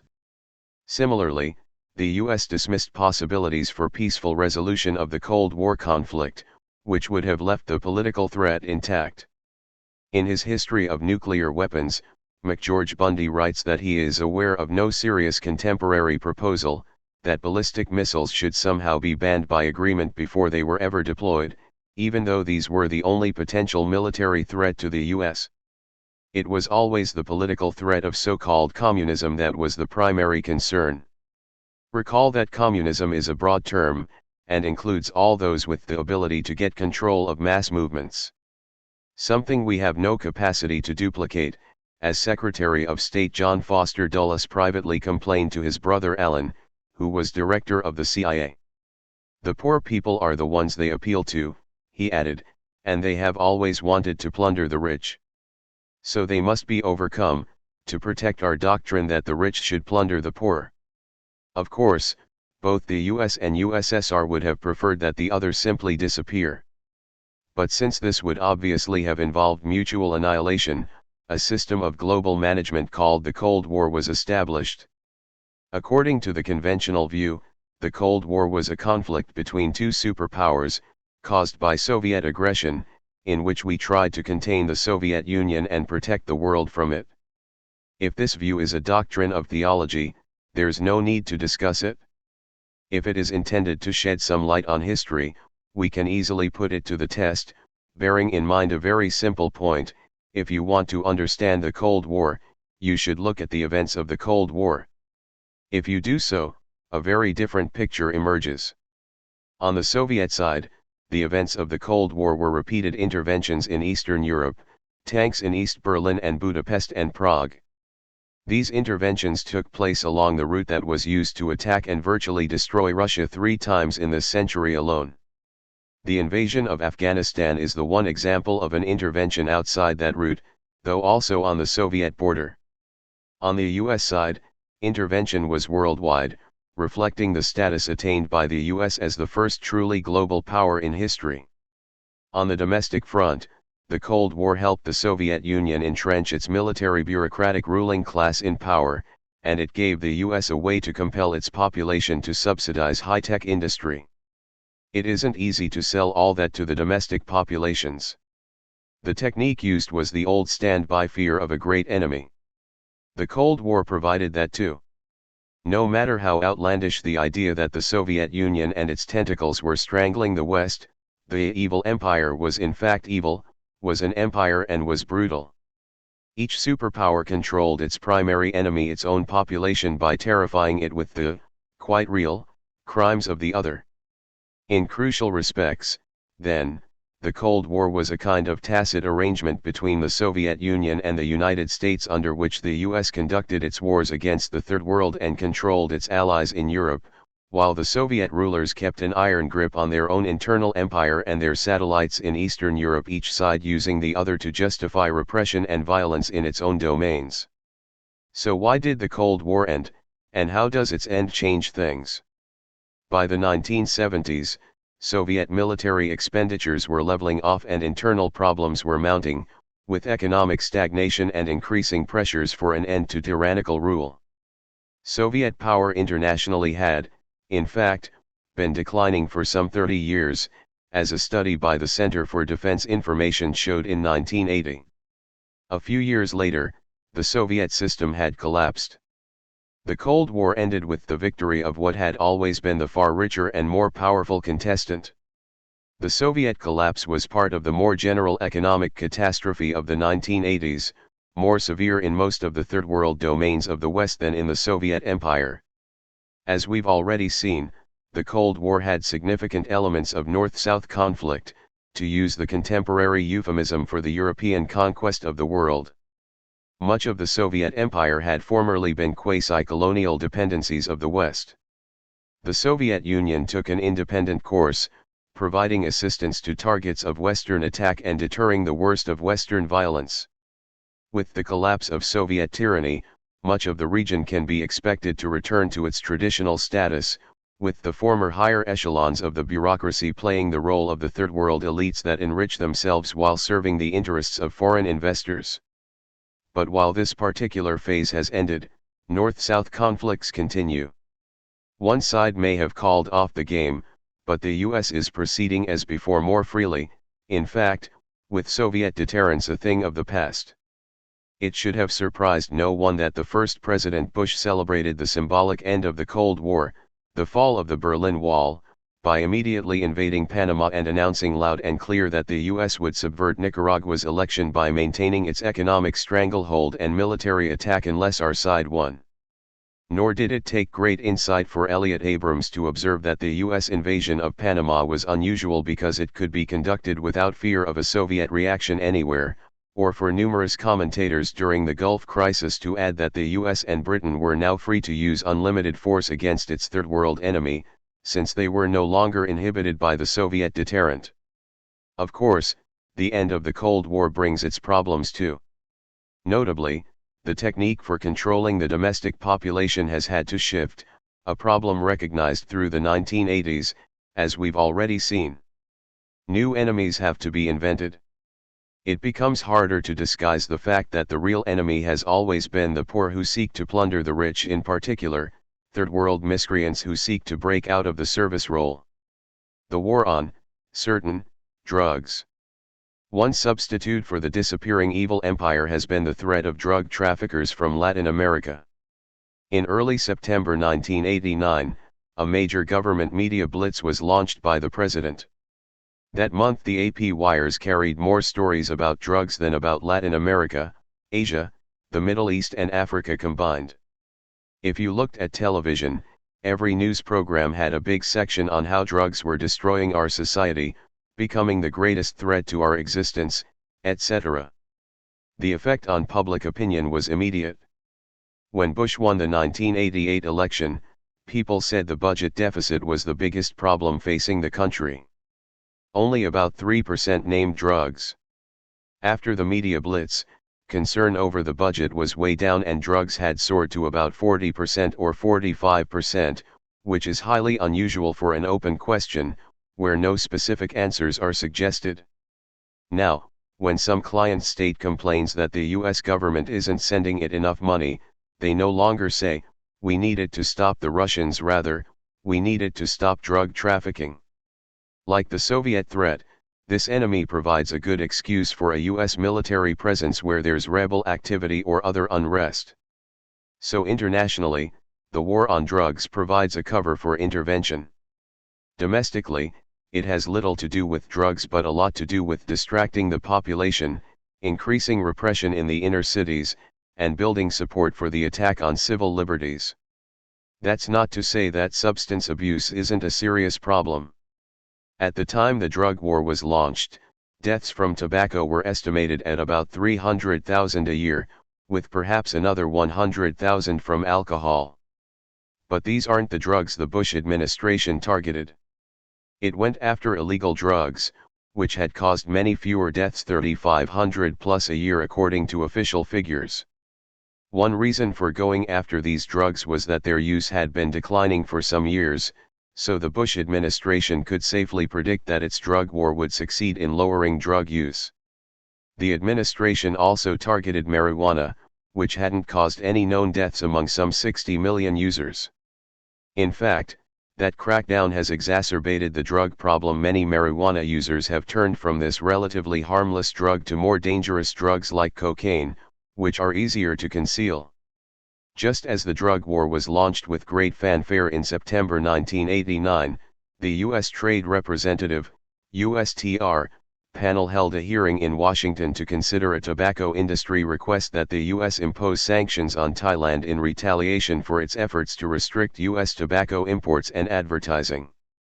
Such U.S. government actions had already rammed this lethal addictive narcotic down the throats of consumers in Japan, South Korea, and Taiwan, with human costs of the kind already indicated. The U.S. Surgeon General, Everett Koop, testified at the USTR panel that when we are pleading with foreign governments to stop the flow of cocaine, it is the height of hypocrisy for the United States to export tobacco. He added, years from now, our nation will look back on this application of free trade policy and find it scandalous. Thai witnesses also protested, predicting that the consequence of U.S. sanctions would be to reverse a decline in smoking achieved by their government's campaign against tobacco use.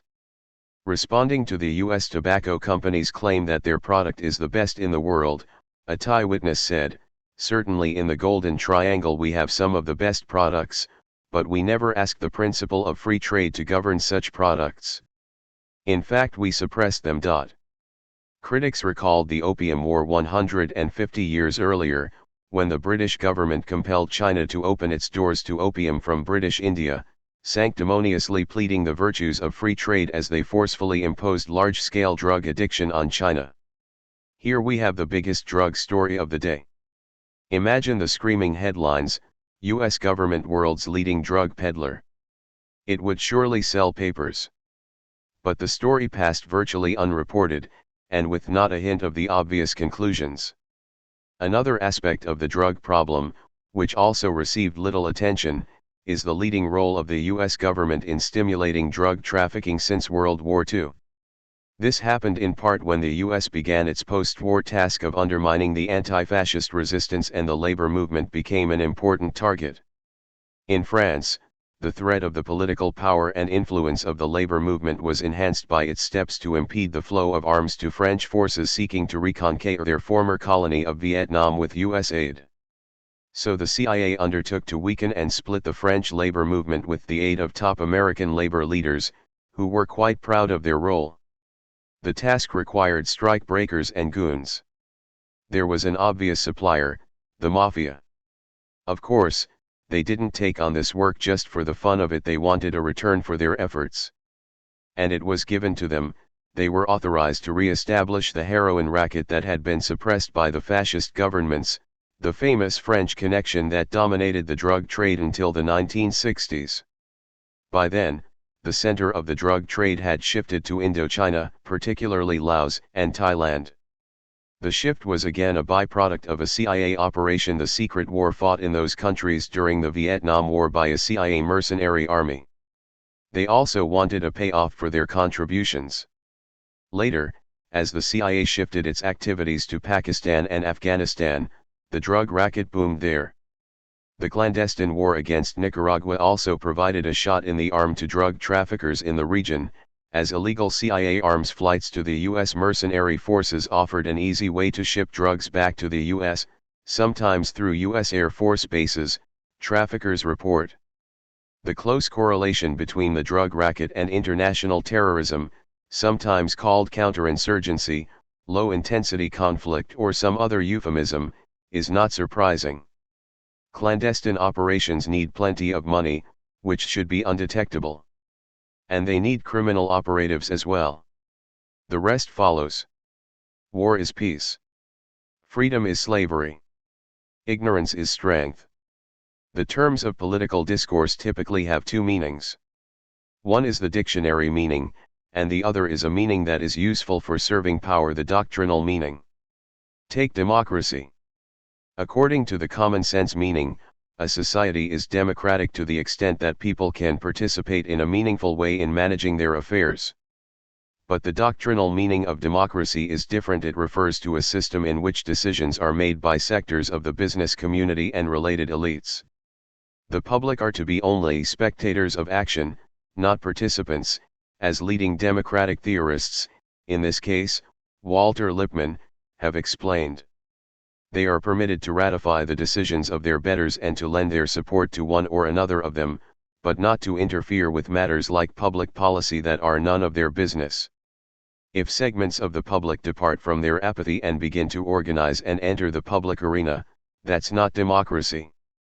Rather, it's a crisis of democracy in proper technical usage, a threat that has to be overcome in one or another way, in El Salvador, by death squads, at home, by more subtle and indirect means. Or take free enterprise, a term that refers, in practice, to a system of public subsidy and private profit, with massive government intervention in the economy to maintain a welfare state for the rich. In fact, in acceptable usage, just about any phrase containing the word free is likely to mean the opposite of its actual, literal meaning. Or take defense against aggression, a phrase that's used predictably to refer to aggression. When the US attacked South Vietnam in the early 1960s, the liberal hero Adlai Stevenson, among others, explained that we were defending South Vietnam against internal aggression, that is, the aggression of South Vietnamese peasants against the US Air Force and a US-run mercenary army, which were driving them out of their homes and into concentration camps where they could be protected from the southern guerrillas. In fact, these peasants willingly supported the guerrillas, while the US client regime was an empty shell, as was agreed on all sides. So magnificently has the doctrinal system risen to its task that to this day, 30 years later, the idea that the US attacked South Vietnam is unmentionable, even unthinkable, in the mainstream. The essential issues of the war are, correspondingly, beyond any possibility of discussion now. The guardians of political correctness, the real PC, can be quite proud of an achievement that would be hard to duplicate in a well-run totalitarian state. Or take the term peace process. The naive might think that it refers to efforts to seek peace. Under this meaning, we would say that the peace process in the Middle East includes, for example, the offer of a full peace treaty to Israel by President Sadat of Egypt in 1971, along lines advocated by virtually the entire world, including US official policy, the Security Council resolution of January 1976, introduced by the major Arab states with the backing of the PLO, the Palestine Liberation Organization, which called for a two-state settlement of the Arab-Israel conflict in the terms of a near-universal international consensus.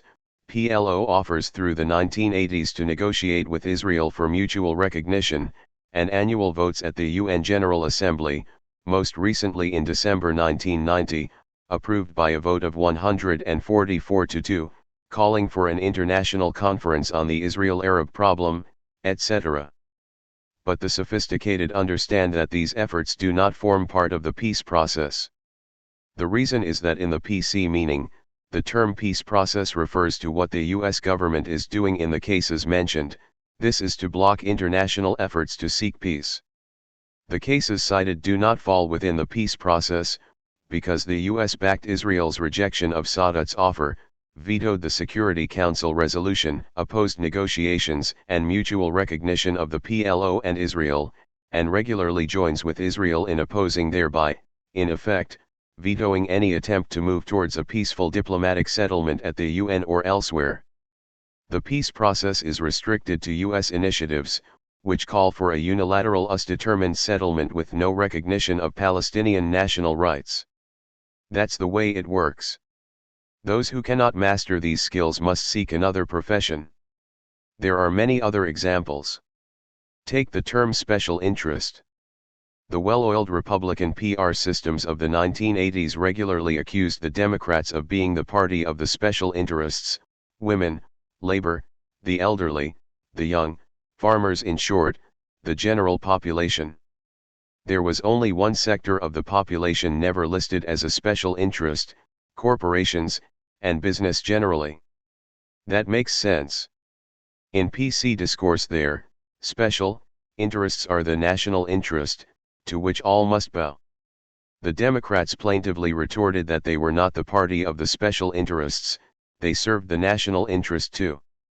That was correct, but their problem has been that they lack the single-minded class consciousness of their Republican opponents. The latter are not confused about their role as representatives of the owners and managers of the society, who are fighting a bitter class war against the general population, often adopting vulgar Marxist rhetoric and concepts, resorting to jingoist hysteria, fear and terror, awe of great leaders and the other standard devices of population control. The Democrats are less clear about their allegiances, hence less effective in the propaganda wars. Finally, take the term conservative, which has come to refer to advocates of a powerful state that interferes massively in the economy and in social life. They advocate huge state expenditures and a post-war peak of protectionist measures and insurance against market risk, narrowing individual liberties through legislation and court packing, protecting the holy state from unwarranted inspection by the irrelevant citizenry. In short, those programs that are the precise opposite of traditional conservatism. Their allegiance is to the people who own the country and therefore ought to govern it, in the words of Founding Father John J. It's really not that hard, once one understands the rules. To make sense of political discourse, it's necessary to give a running translation into English, decoding the doublespeak of the media, academic social scientists and the secular priesthood generally. Its function is not obscure, the effect is to make it impossible to find words to talk about matters of human significance in a coherent way. We can then be sure that little will be understood about how our society works and what is happening in the world, a major contribution to democracy, in the PC sense of the word. Socialism, real and fake. One can debate the meaning of the term socialism, but if it means anything, it means control of production by the workers themselves, not owners and managers who rule them and control all decisions, whether in capitalist enterprises or an absolutist state. To refer to the Soviet Union as socialist is an interesting case of doctrinal doublespeak. The Bolshevik coup of October 1917 placed state power in the hands of Lenin and Trotsky, who moved quickly to dismantle the incipient socialist institutions that had grown up during the popular revolution of the preceding months: the factory councils, the Soviets' popularly elected legislative assemblies, in fact any organ of popular control, and to convert the workforce into what they called a labor army under the command of the leader. In any meaningful sense of the term socialism, the Bolsheviks moved at once to destroy its existing elements. No socialist deviation has been permitted since. These developments came as no surprise to leading Marxist intellectuals, who had criticized Lenin's doctrines for years, as had Trotsky, because they would centralize authority in the hands of the vanguard party and its leaders. In fact, decades earlier, the anarchist thinker Bakunin had predicted that the emerging intellectual class would follow one of two paths: either they would try to exploit popular struggles to take state power themselves, becoming a brutal and oppressive red bureaucracy, or they would become the managers and ideologists of the state capitalist societies, if popular revolution failed. It was a perceptive insight, on both counts. The world's two major propaganda systems did not agree on much, but they did agree on using the term socialism to refer to the immediate destruction of every element of socialism by the Bolsheviks. That's not too surprising. The Bolsheviks called their system socialist so as to exploit the moral prestige of socialism. The West adopted the same usage for the opposite reason, to defame the feared libertarian ideals by associating them with the Bolshevik dungeon, to undermine the popular belief that there really might be progress towards a more just society, with democratic control over its basic institutions and concern for human needs and rights. If socialism is the tyranny of Lenin and Stalin, then sane people will say, not for me. And if that's the only alternative to corporate state capitalism, then many will submit to its authoritarian structures as the only reasonable choice.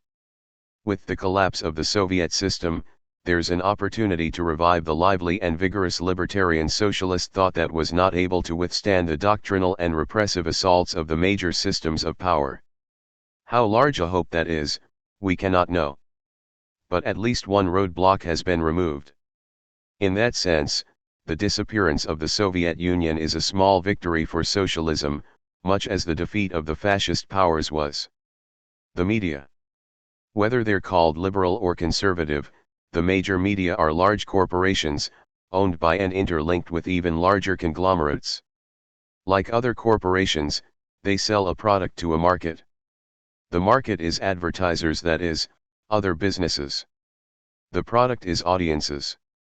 For the elite media that set the basic agenda to which others adapt, the product is, furthermore, relatively privileged audiences.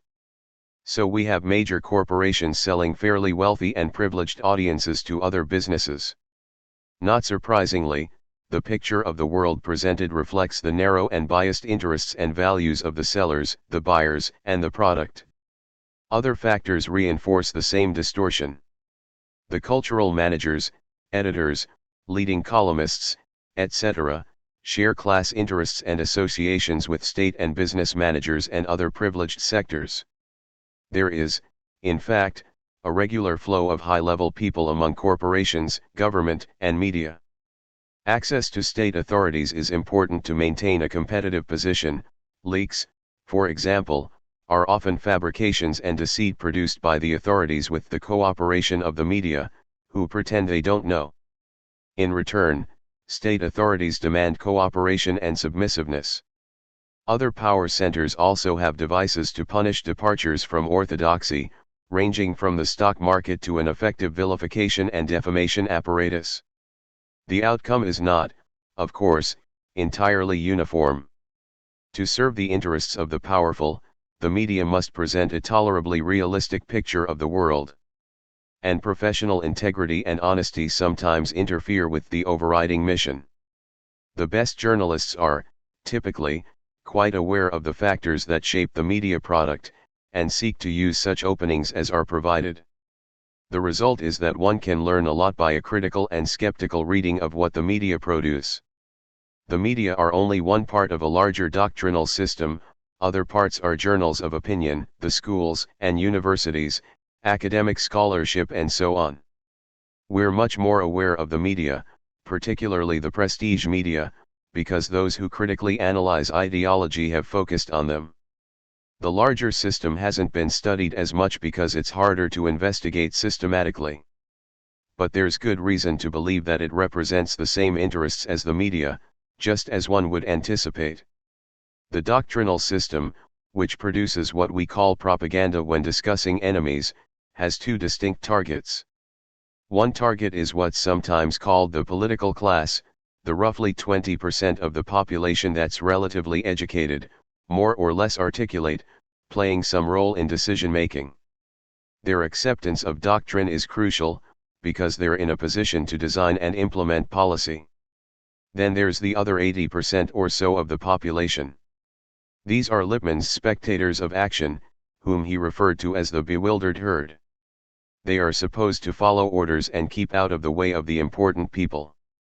They're the target of the real mass media, the tabloids, the sitcoms, the Super Bowl, and so on.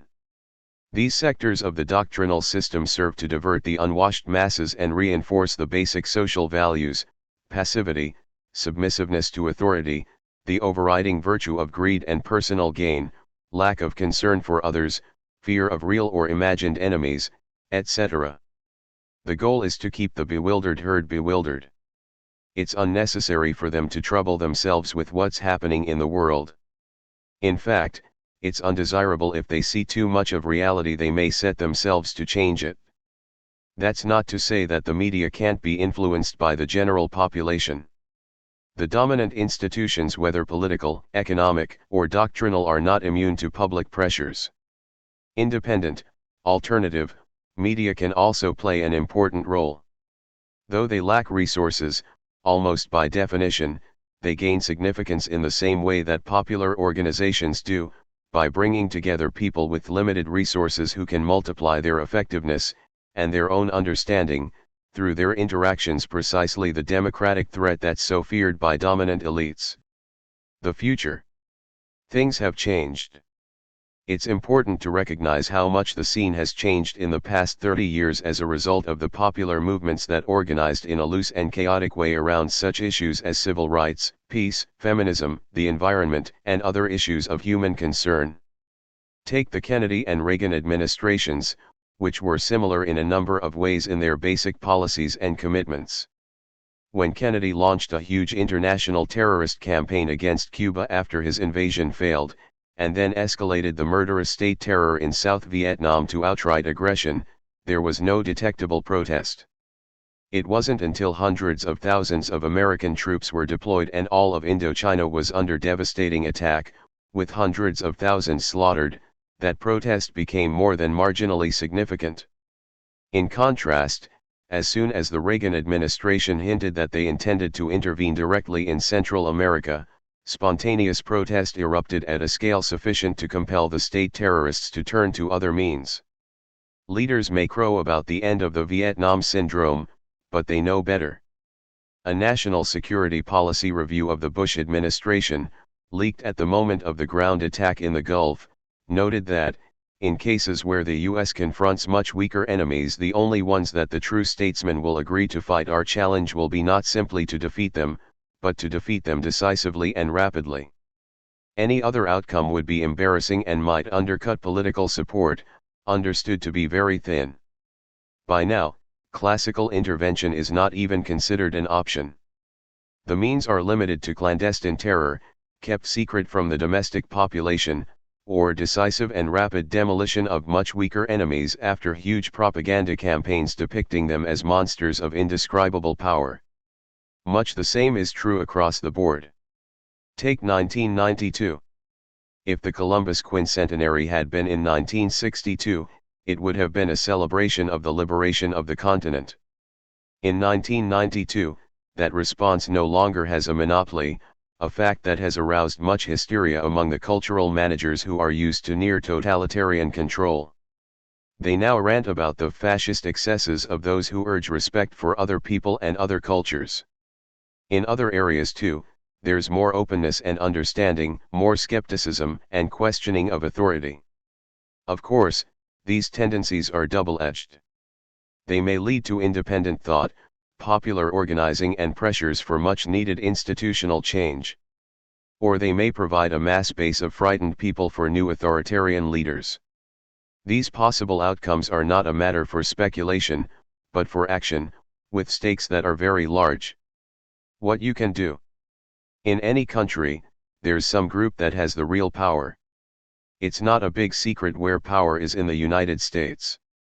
It basically lies in the hands of the people who determine investment decisions, what's produced, what's distributed. They staff the government, by and large, choose the planners, and set the general conditions for the doctrinal system. One of the things they want is a passive, quiescent population. So one of the things that you can do to make life uncomfortable for them is not be passive and quiescent. There are lots of ways of doing that.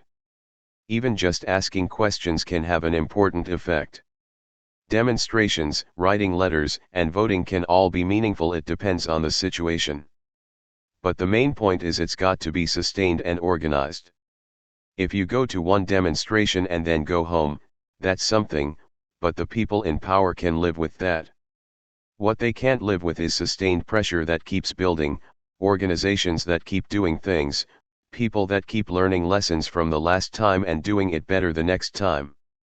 Any system of power, even a fascist dictatorship, is responsive to public dissidence. It's certainly true in a country like this, where fortunately the state doesn't have a lot of force to coerce people. During the Vietnam War, direct resistance to the war was quite significant, and it was a cost that the government had to pay. If elections are just something in which some portion of the population goes and pushes a button every couple of years, they don't matter. But if the citizens organize to press a position, and pressure their representatives about it, elections can matter. Members of the House of Representatives can be influenced much more easily than senators, and senators somewhat more easily than the president, who is usually immune. When you get to that level, policy is decided almost totally by the wealthy and powerful people who own and manage the country. But you can organize on a scale that will influence representatives. You can get them to come to your homes to be yelled at by a group of neighbors, or you can sit in at their offices, whatever works in the circumstances. It can make a difference, often an important one. You can also do your own research.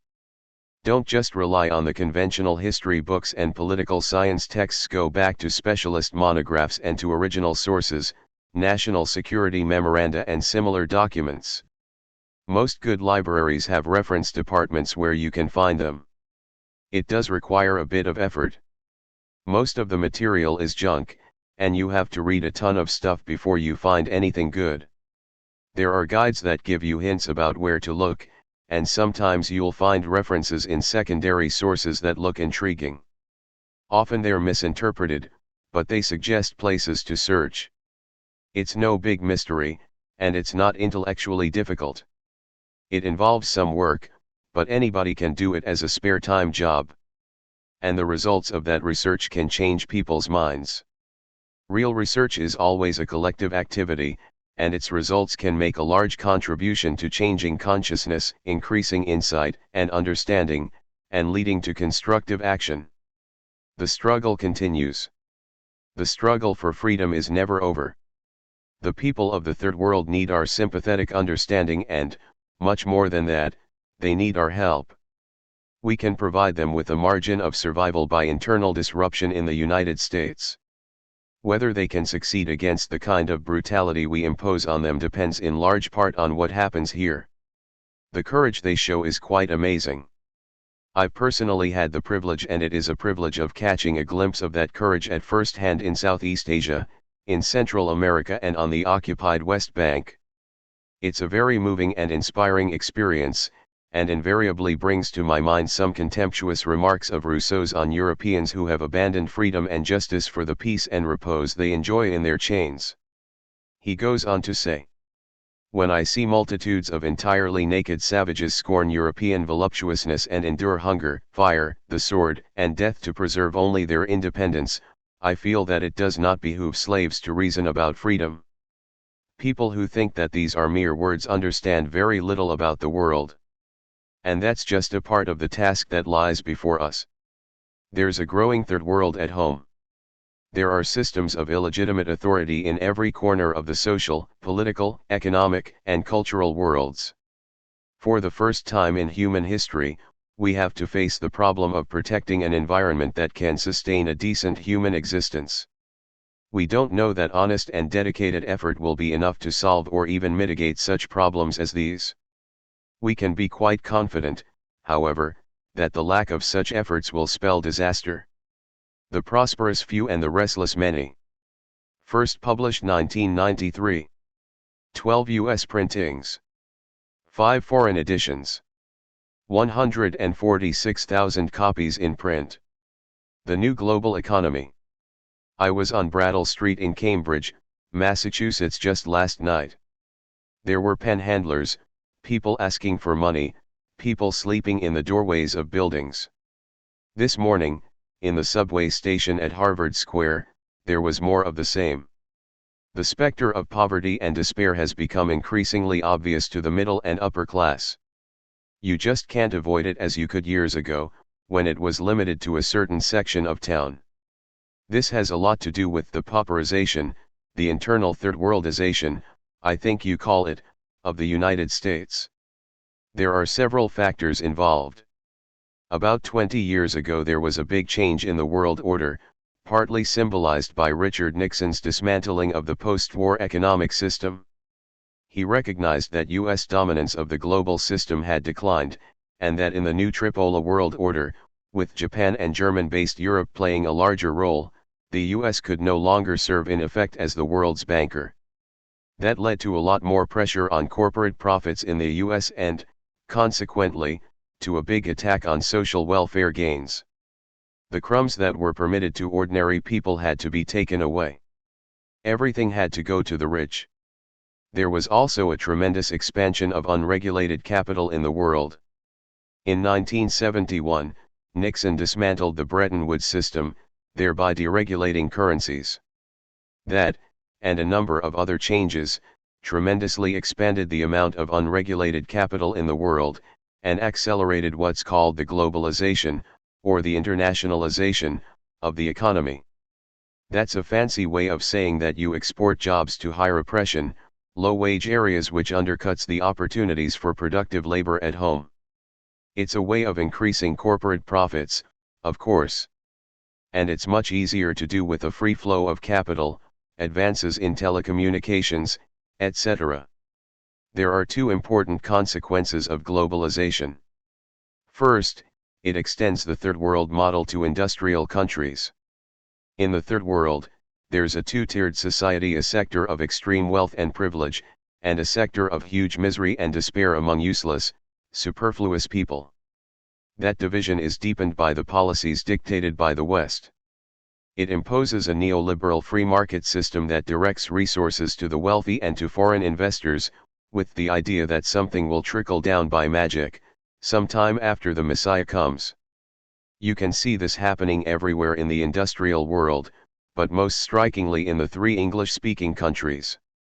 In the 1980s, England under Thatcher, the United States under the Reaganites, and Australia under a Labour government adopted some of the doctrines they preached for the Third World.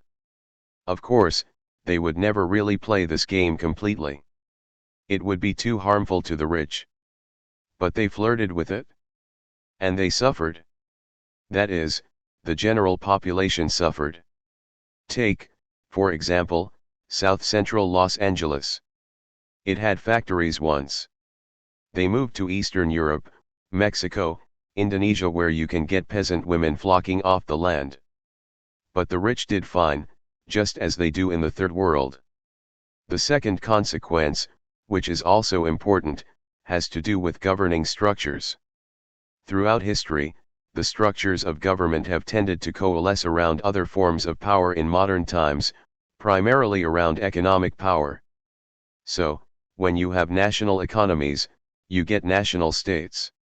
We now have an international economy, and we're moving towards an international state, which means, finally, an international executive.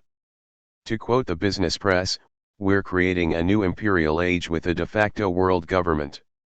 It has its own institutions like the International Monetary Fund, IMF, and the World Bank, trading structures like NAFTA and GATT, the North American Free Trade Agreement, and the General Agreement on Tariffs and Trade, both discussed in more detail below, executive meetings like the G7, the 7 richest industrial countries, the US, Canada, Japan, Germany, Britain, France and Italy, who meet regularly to discuss economic policy, and the European Community bureaucracy.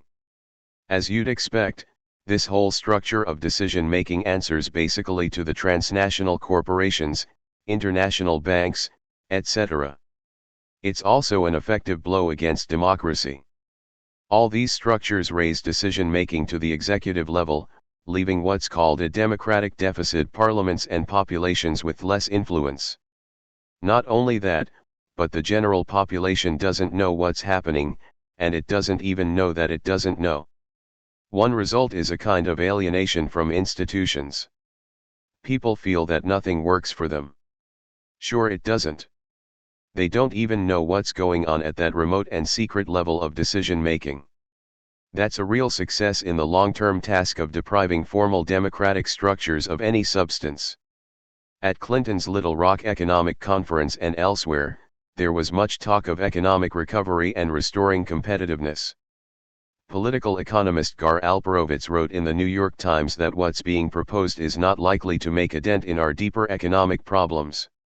We may simply be in for a long, painful era of unresolved economic decay. Would you agree? I haven't seen that piece yet, but the Financial Times of London, the world's leading business newspaper, has been talking with some pleasure of the fiscal conservatism shown by Clinton and his advisors. There are serious issues here. First of all, we have to be careful in the use of terms. When someone says America is in for a long period of decline, we have to decide what we mean by America. If we mean the geographical area of the United States, I'm sure that's right. The policies now being discussed will have only a cosmetic effect. There has been decline and there will be further decline. The country is acquiring many of the characteristics of a third world society. But if we're talking about US-based corporations, then it's probably not right. In fact, the indications are to the contrary. Their share in manufacturing production, for example, has been stable or is probably even increasing, while the share of the US itself has declined. That's an automatic consequence of sending productive labor elsewhere. General Motors, as the press constantly reports, is closing some 24 factories in North America. But in the small print you read that it's opening new factories, including, for example, a $700 million high-tech factory in East Germany. That's an area of huge unemployment where GM can pay 40% of the wages of Western Europe and none of the benefits. There was a nice story on the front page of the Financial Times, in which they described what a great idea this was. As they put it, GM doesn't have to worry about the pampered Western European workers any longer. They can just get highly exploited workers now that East Germany is being pushed back to its traditional third world status. It's the same in Mexico, Thailand, etc. The prescription for our economic problems is more of the same. Leave it to the market. There's such endless trumpeting of the free market that it assumes almost a myth-like quality. It'll correct the problems. Are there any alternatives?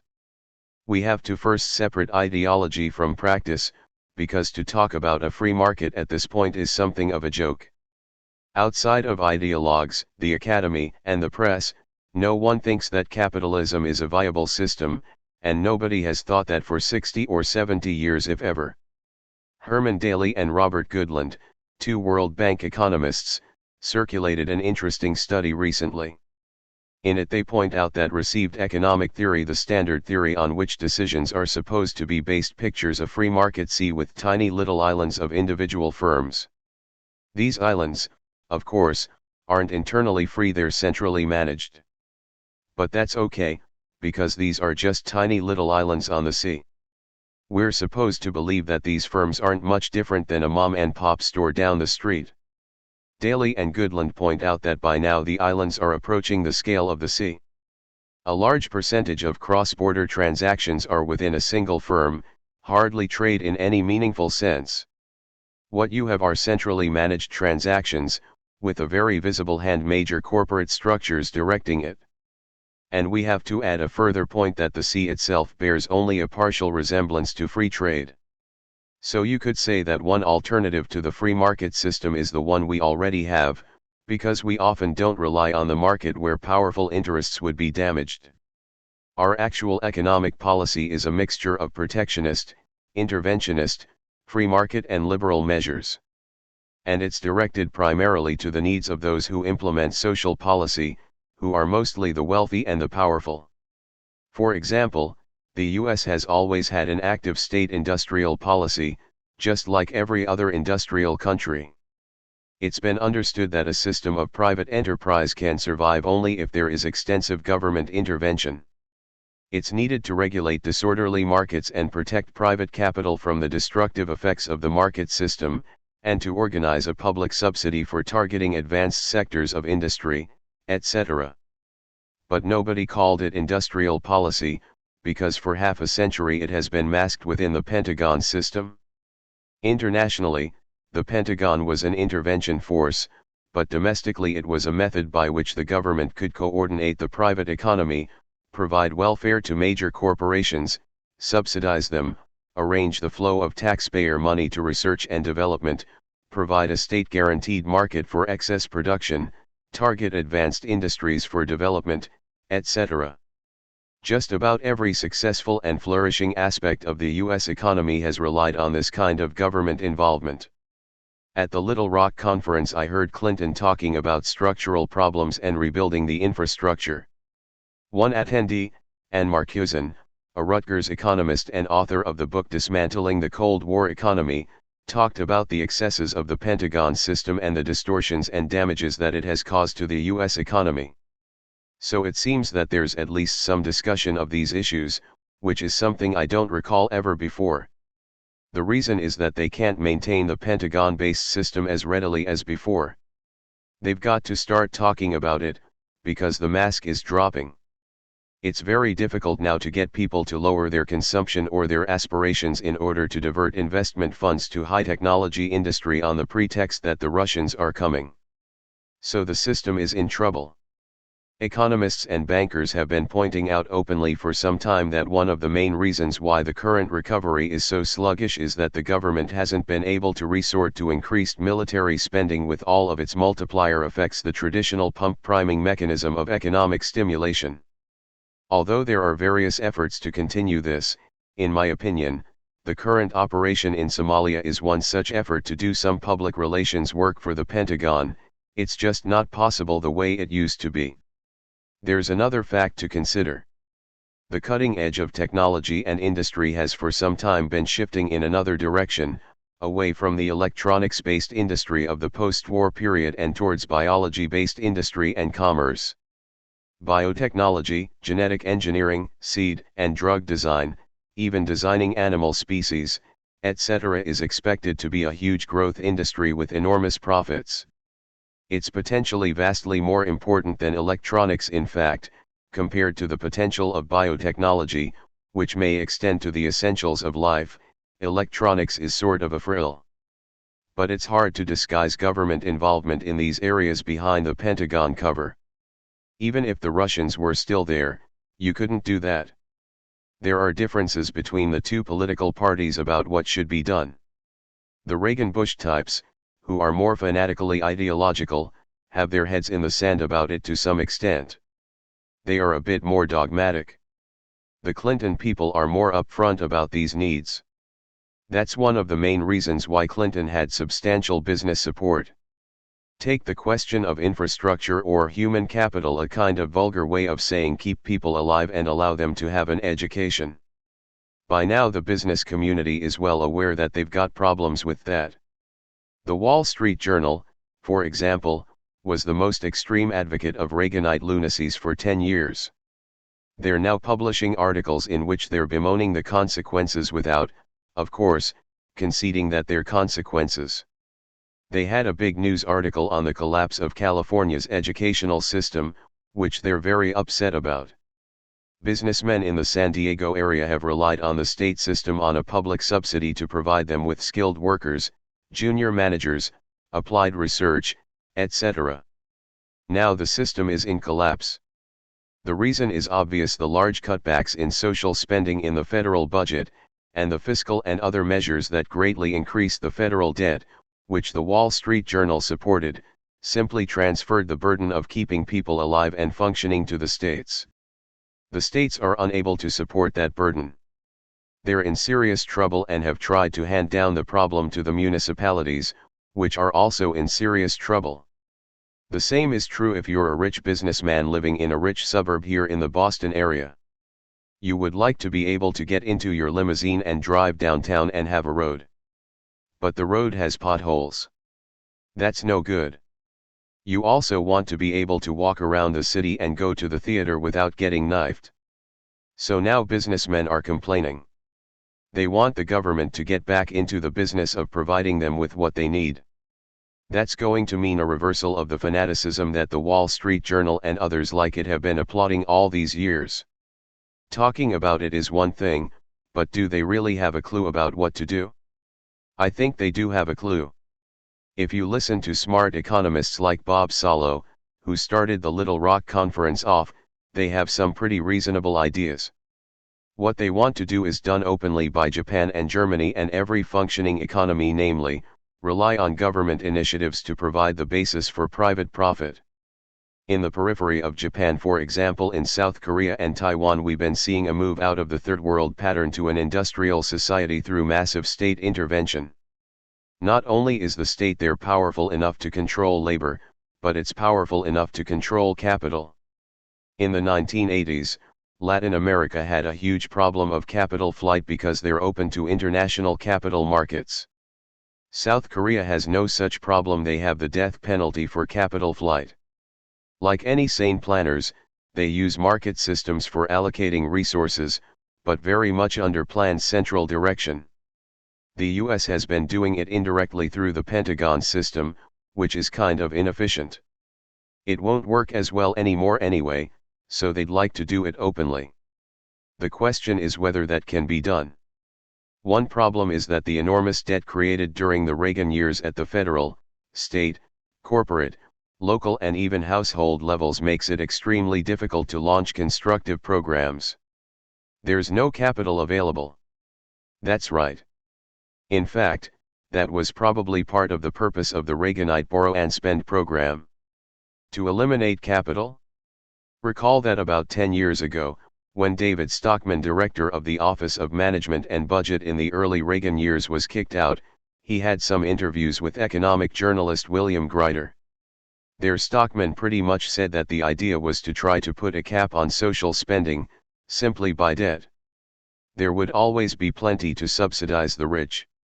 But they wouldn't be able to pay aid to mothers with dependent children, only aid to dependent corporate executives. Incidentally, the debt itself, just the numbers, may not be such a huge problem.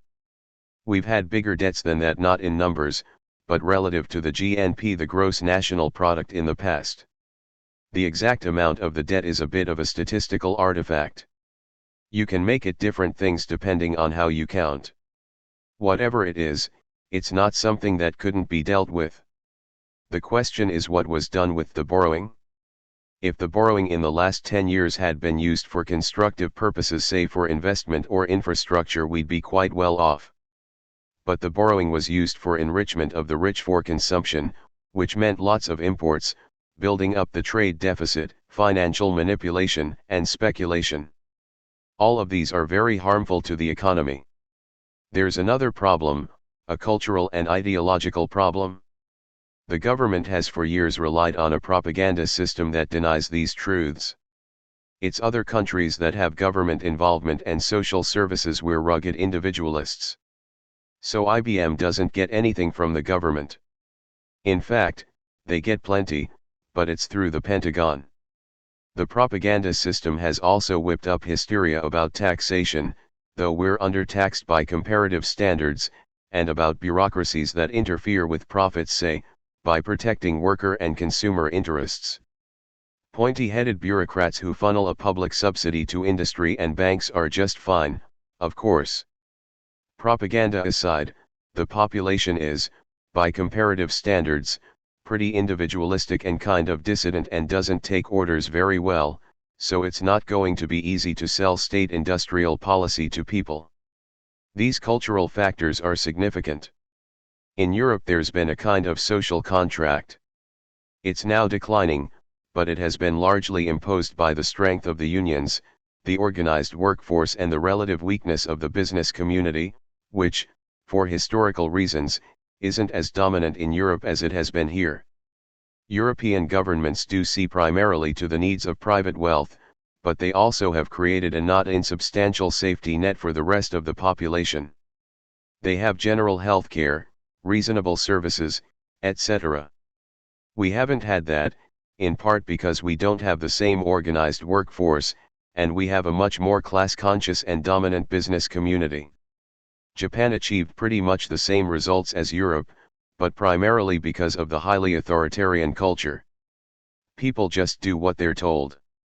So you tell them to cut back consumption, they have a very low standard of living, considering their wealth, work hard, etc., and people just do it. That's not so easy to do here. Given the economic situation, it would seem to be a propitious moment for the left, the progressive movement, to come forward with some concrete proposals. Yet the left seems to be either bogged down in internecine warfare or in a reactive mode. It's not proactive. What people call the left, the peace and justice movements, whatever they are, has expanded a lot over the years. They tend to be very localized. On particular issues they focus and achieve things. But there's not much of a broader vision, or of institutional structure. The left can't coalesce around unions because the unions are essentially gone. To the extent that there's any formal structure, it's usually something like the church. There's virtually no functioning left intelligentsia, intellectuals viewed as a distinct group or class. Nobody's talking much about what should be done, or is even available to give talks. The class warfare of the last decades has been fairly successful in weakening popular organizations. People are isolated. I should also say that the policy issues that have to be faced are quite deep. It's always nice to have reforms. It would be nice to have more money for starving children. But there are some objective problems which you and I would have to face if we ran the country. One problem was kindly pointed out to the Clinton administration by a front-page article in the Wall Street Journal the other day. It mentioned what might happen if the administration gets any funny ideas about taking some of their own rhetoric seriously, like spending money for social programs. Granted, that's not very likely, but just in case anybody has some funny ideas.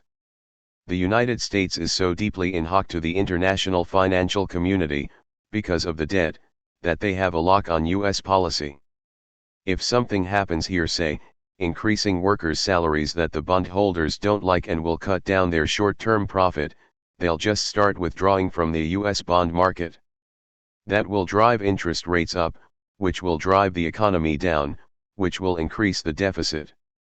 The journal points out that Clinton's $20 billion spending program could be turned into a $20 billion cost to the government, to the debt, just by slight changes in the purchase and sale of bonds. So social policy, even in a country as rich and powerful as the United States, which is the richest and most powerful of them all, is mortgaged to the international wealthy sectors here and abroad. Those are issues that have to be dealt with, and that means facing problems of revolutionary change. There are doubtless many debates over this issue. All those debates assume that investors have the right to decide what happens. So we have to make things as attractive as possible to them. But as long as the investors have the right to decide what happens, nothing much is going to change. It's like trying to decide whether to change from proportional representation to some other kind of representation in the state-run parliament of a totalitarian state. That might change things a little, but it's not going to matter much. Until you get to the source of power, which ultimately is investment decisions, other changes are cosmetic and can only take place in a limited way. If they go too far, the investors will just make other choices, and there's nothing much you can do about it. To challenge the right of investors to determine who lives, who dies, and how they live and die, that would be a significant move toward Enlightenment ideals, actually the classical liberal ideal. That would be revolutionary. I'd like you to address another factor at work here. Psychologically, it's a lot easier to criticize something than to promote something constructive. There's a completely different dynamic at work. You can see a lot of things that are wrong. Small changes you can propose.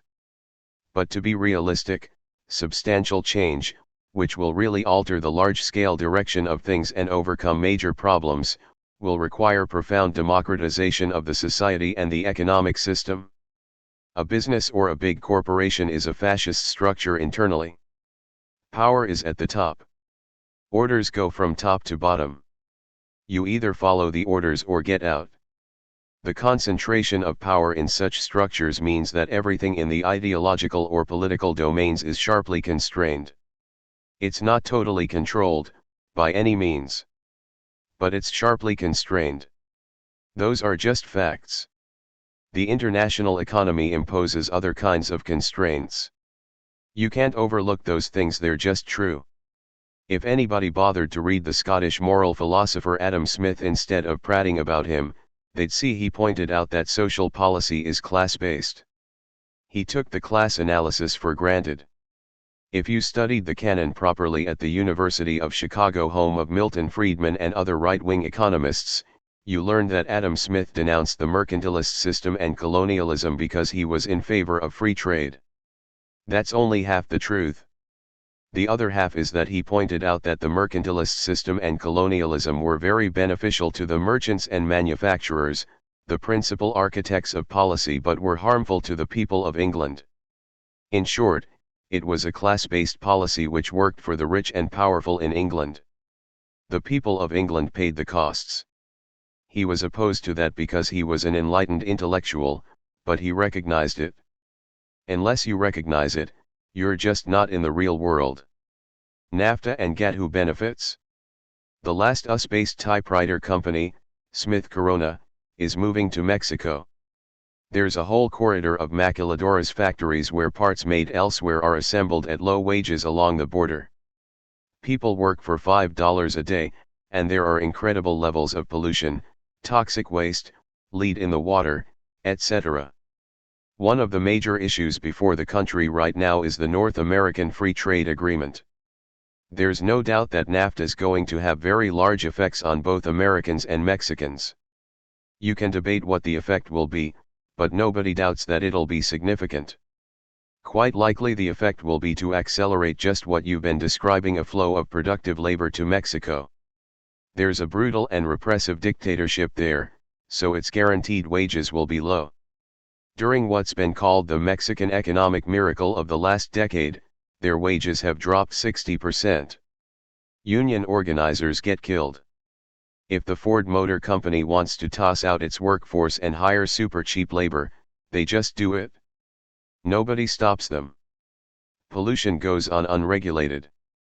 It's a great place for investors. One might think that NAFTA, which includes sending productive labor down to Mexico, might improve their real wages, maybe level the two countries. But that's most unlikely. One reason is that the repression there prevents organizing for higher wages. Another reason is that NAFTA will flood Mexico with industrial agricultural products from the United States. These products are all produced with big public subsidies, and they'll undercut Mexican agriculture. Mexico will be flooded with American crops, which will contribute to driving an estimated 13 million people off the land to urban areas or into the maquiladora areas, which will again drive down wages. NAFTA will very likely be quite harmful for American workers too. We may lose hundreds of thousands of jobs, or lower the level of jobs. Latino and black workers are the ones who are going to be hurt most. But it'll almost certainly be a big bonanza for investors in the United States and for their counterparts in the wealthy sectors in Mexico. They're the ones, along with the professional classes who work for them, who are applauding the agreement. Will NAFTA and GATT essentially formalize and institutionalize relations between the North prosperous, industrialized, mostly northern nations and the South poorer, less industrialized, mostly southern nations? That's the idea. NAFTA will also almost certainly degrade environmental standards. For example, corporations will be able to argue that EPA, the Environmental Protection Agency, standards are violations of free trade agreements. This is already happening in the Canada-US part of the agreement. Its general effect will be to drive life down to the lowest level while keeping profits high. It's interesting to see how the issue has been handled. The public hasn't the foggiest idea what's going on. In fact, they can't know. One reason is that NAFTA is effectively a secret. It's an executive agreement that isn't publicly available. In 1974, the Trade Act was passed by Congress. One of its provisions was that the Labor Advisory Committee, which is based in the unions, had to have input and analysis on any trade-related issue. Obviously, that committee had to report on NAFTA, which was an executive agreement signed by the President. The Labor Advisory Committee was notified in mid-August 1992 that their report was due on September 9, 1992. However, they weren't given a text of the agreement until about 24 hours before the report was due. That meant they couldn't even convene, and they obviously couldn't write a serious report in time. Now these are conservative labor leaders, not the kind of guys who criticize the government much. But they wrote a very acid report. They said that, to the extent that we can look at this in the few hours given to us, it looks like it's going to be a disaster for working people, for the environment, for Mexicans, and a great boon for investors. The committee pointed out that although treaty advocates said it won't hurt many American workers, maybe just unskilled workers, their definition of unskilled worker would include 70% of the workforce. The committee also pointed out that property rights were being protected all over the place, but workers' rights were scarcely mentioned. The committee then bitterly condemned the utter contempt for democracy that was demonstrated by not giving the committee the complete text ahead of time. GATT is the same, nobody knows what's going on there unless there's some kind of specialist. And GATT is even more far-reaching. One of the things being pressed very hard in those negotiations is what's called intellectual property rights. That means protection for patents, also things like software, records, etc. The idea is to guarantee that the technology of the future remains in the hands of multinational corporations, for whom the world government works. You want to make sure, for example, that India can't produce drugs for its population at 10% the cost of drugs produced by Merck Pharmaceutical, which is government supported and subsidized.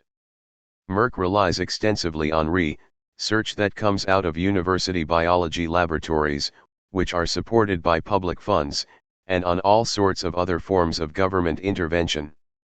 Have you seen details of these treaties? By now it's theoretically possible to get a text. But what I've seen is the secondary comment on the text, like the Labor Advisory Committee report, and the report of the Congressional Office of Technology Assessment, which is fairly similar. The crucial point is that even if you and I could get a text, what does that mean for American democracy? How many people even know that this is going on? The Labor Advisory Committee report, and the fact that the treaty was withheld from the committee, was never even reported by the press, to my knowledge. I just came back from a couple of weeks in Europe, where GATT is a pretty big issue for the people in the countries of the European community. They're concerned about the gap that's developing between executive decisions, which are secret, and democratic, or at least partially democratic, institutions like parliaments, which are less and less able to influence decisions made at the EU level. It seems that the Clinton-Gore administration is going to be in a major conflict. It supports NAFTA and GATT, while at the same time talking at least rhetorically about its commitment to environmental protection and creating jobs for Americans. I would be very surprised if there's a big conflict over that. I think your word rhetorically is accurate. Their commitment is to US-based corporations, which means transnational corporations. They approve of the form NAFTA is taking special protection for property rights, but no protection for workers' rights and the methods being developed to undercut environmental protection.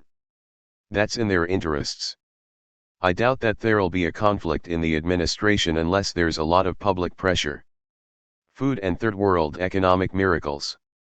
Talk about the political economy of food, its production and distribution, particularly within the framework of IMF and World Bank policies. These institutions extend loans under very strict conditions to the nations of the South. They have to promote the market economy, pay back the loans in hard currency and increase exports like coffee, so that we can drink cappuccino, or beef, so that we can eat hamburgers at the expense of indigenous agriculture. You've described the basic picture. It's also interesting to have a close look at the individual cases. Take Bolivia. It was in trouble. There'd been brutal, highly repressive dictators, huge debt, the whole business. The West went in. Jeffrey Sachs, a leading Harvard expert, was the advisor with the IMF rules: stabilize the currency, increase agro-export, cut down production for domestic needs, etc. It worked. The figures, the macroeconomic statistics, looked quite good. The currency has been stabilized. The debt has been reduced. The GNP has been increasing. But there are a few flies in the ointment. Poverty has rapidly increased. Malnutrition has increased. The educational system has collapsed. But the most interesting thing is what stabilized the economy: exporting coca, the plant from which cocaine is made. It now accounts for about 2/3 of Bolivian exports, by some estimates. The reason is obvious. Take a peasant farmer somewhere and flood his area with subsidized agriculture, maybe through a food for peace program, so he can't produce or compete. Set up a situation in which he can only function as an agricultural exporter. He's not an idiot. He's going to turn to the most profitable crop, which happens to be coca.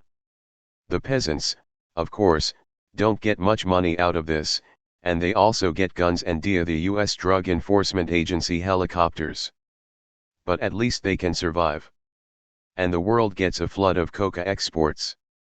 The profits mostly go to big syndicates or, for that matter, to New York banks.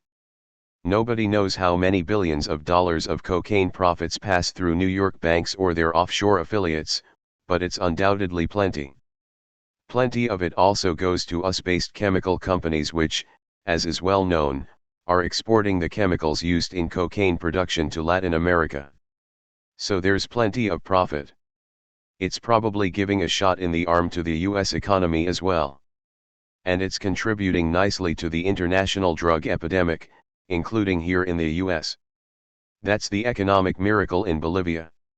And that's not the only case. Take a look at Chile.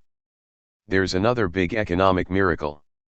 The poverty level has increased from about 20% during the Allende years. Salvador Allende, a democratically elected socialist president of Chile, was assassinated in a US-backed military coup in 1973, up to about 40% now, after the Great Miracle. And that's true in country after country. These are the kinds of consequences that will follow from what has properly been called IMF fundamentalism. It's having a disastrous effect everywhere it's applied.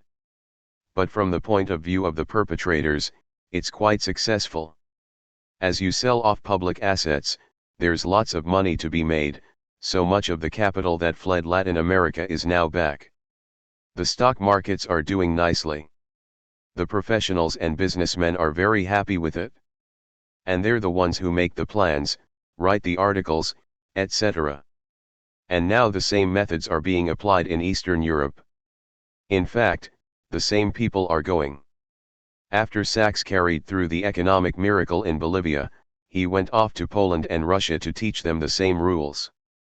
You hear lots of praise for this economic miracle in the US too, because it's just a far more exaggerated version of what's happening here. The wealthy sector is doing fine, but the general public is in deep trouble. It's mild compared with the Third World, but the structure is the same. Between 1985 and 1992, Americans suffering from hunger rose from 20 to 30 million. Yet novelist Tom Wolfe described the 1980s as one of the great golden moments that humanity has ever experienced. A couple of years ago, Boston City Hospital, that's the hospital for the poor and the general public in Boston, not the fancy Harvard teaching hospital, had to institute a malnutrition clinic, because they were seeing it at third world levels. Most of the deep starvation and malnutrition in the US had pretty well been eliminated by the Great Society programs in the 1960s. But by the early 1980s it was beginning to creep up again, and now the latest estimates are 30 million or so in deep hunger. It gets much worse over the winter because parents have to make an agonizing decision between heat and food, and children die because they're not getting water with some rice in it. The group World Watch says that one of the solutions to the shortage of food is control of population. Do you support efforts to limit population? First of all, there's no shortage of food. There are serious problems of distribution. That aside, I think there should be efforts to control population. There's a well-known way to do it: increase the economic level. Population is declining very sharply in industrial societies. Many of them are barely reproducing their own population. Take Italy, which is a late industrializing country. The birth rate now doesn't reproduce the population. That's a standard phenomenon. Coupled with education and, of course, the means for birth control. The United States has had a terrible role. It won't even help fund international efforts to provide education about birth control. Photo ops in Somalia. Does Operation Restore Hope in Somalia represent a new pattern of US intervention in the world? I don't think it really should be classified as an intervention. It's more of a public relations operation for the Pentagon. In fact, it's intriguing that it was almost openly stated this time. Colin Powell, the former chairman of the Joint Chiefs, made a statement about how this was a great public relations job for the military. A Washington Post editorial described it as a bonanza for the Pentagon. The reporters could scarcely fail to see what was happening. After all, when the Pentagon calls up all the news bureaus and major television networks and says, "Look, be at such and such a beach at such and such an hour with your cameras aiming in this direction because you're going to watch Navy SEALs climbing out of the water and it will be real exciting," nobody can fail to see that this is a PR job. That would be a level of stupidity that's too much for anyone. The best explanation for the intervention, in my opinion, was given in an article in the Financial Times on the day of the landing. It didn't mention Somalia, it was about the US recession and why the recovery is so sluggish. It quoted various economists from investment firms and banks, guys that really care about the economy. The consensus was that the recovery is slow because the standard method of government stimulation, pump priming through the Pentagon system, simply isn't available to the extent that it's been in the past. Bush put it pretty honestly in his farewell address when he explained why we intervened in Somalia and not Bosnia. What it comes down to is that in Bosnia somebody might shoot at us. In Somalia it's just a bunch of teenaged kids. We figure 30,000 Marines can handle that. The famine was pretty much over and fighting had declined. So it's photo opportunities, basically. One hopes it will help the Somalis more than harm them, but they're more or less incidental. They're just props for Pentagon public relations. This has to be finessed by the press at the moment, because Somalia is not a pretty story. The US was the main support for Siad Barre, a kind of Saddam Hussein clone, from 1978 through 1990, so it's not ancient history. He was tearing the country apart. He destroyed the civil and social structures, in fact, laid the basis for what's happening now and, according to Africa Watch, a human rights monitoring group based in Washington, D.C., probably killed 50 or 60,000 people. The US was, and may well be still, supporting him. The forces, mostly loyal to him, are being supported through Kenya, which is very much under US influence. The US was in Somalia for a reason. The military bases there are part of the system aimed at the Gulf region. However, I doubt that that's much of a concern at this point. There are much more secure bases and more stable areas. What's needed now, desperately needed, is some way to prevent the Pentagon budget from declining. When the press and commentators say the US has no interests there, that's taking a very narrow and misleading view. Maintaining the Pentagon system is a major interest for the US economy. A Navy and Marine white paper in September 1992 discussed the military's shift in focus from global threats to regional challenges and opportunities, including humanitarian assistance and nation-building efforts in the Third World. That's always been the cover, but the military budget is mainly for intervention. In fact, even strategic nuclear forces were basically for intervention. The US is a global power. It isn't like the Soviet Union, which used to carry out intervention right around its borders, where they had an overwhelming conventional force advantage. The US carried out intervention everywhere in Southeast Asia, in the Middle East, and in places where it had no such dominance. So the US had to have an extremely intimidating posture to make sure that nobody got in the way.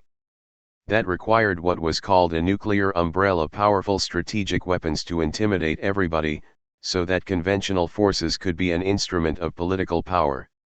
In fact, almost the entire military system, its military aspect, not its economic aspect, was geared for intervention. But that was often covered as nation building. In Vietnam, in Central America, we're always humanitarian. So when the Marine Corps documents say we now have a new mission, humanitarian nation building, that's just the old cover story. We now have to emphasize it more because the traditional pretext, the conflict with the Russians, is gone, but it's the same as it's always been. What kind of impact will the injection of US armed forces into Somalia have on the civil society? Somalia has been described by one US military official as Dodge City and the Marines as Wyatt Earp. What happens when the marshal leaves town?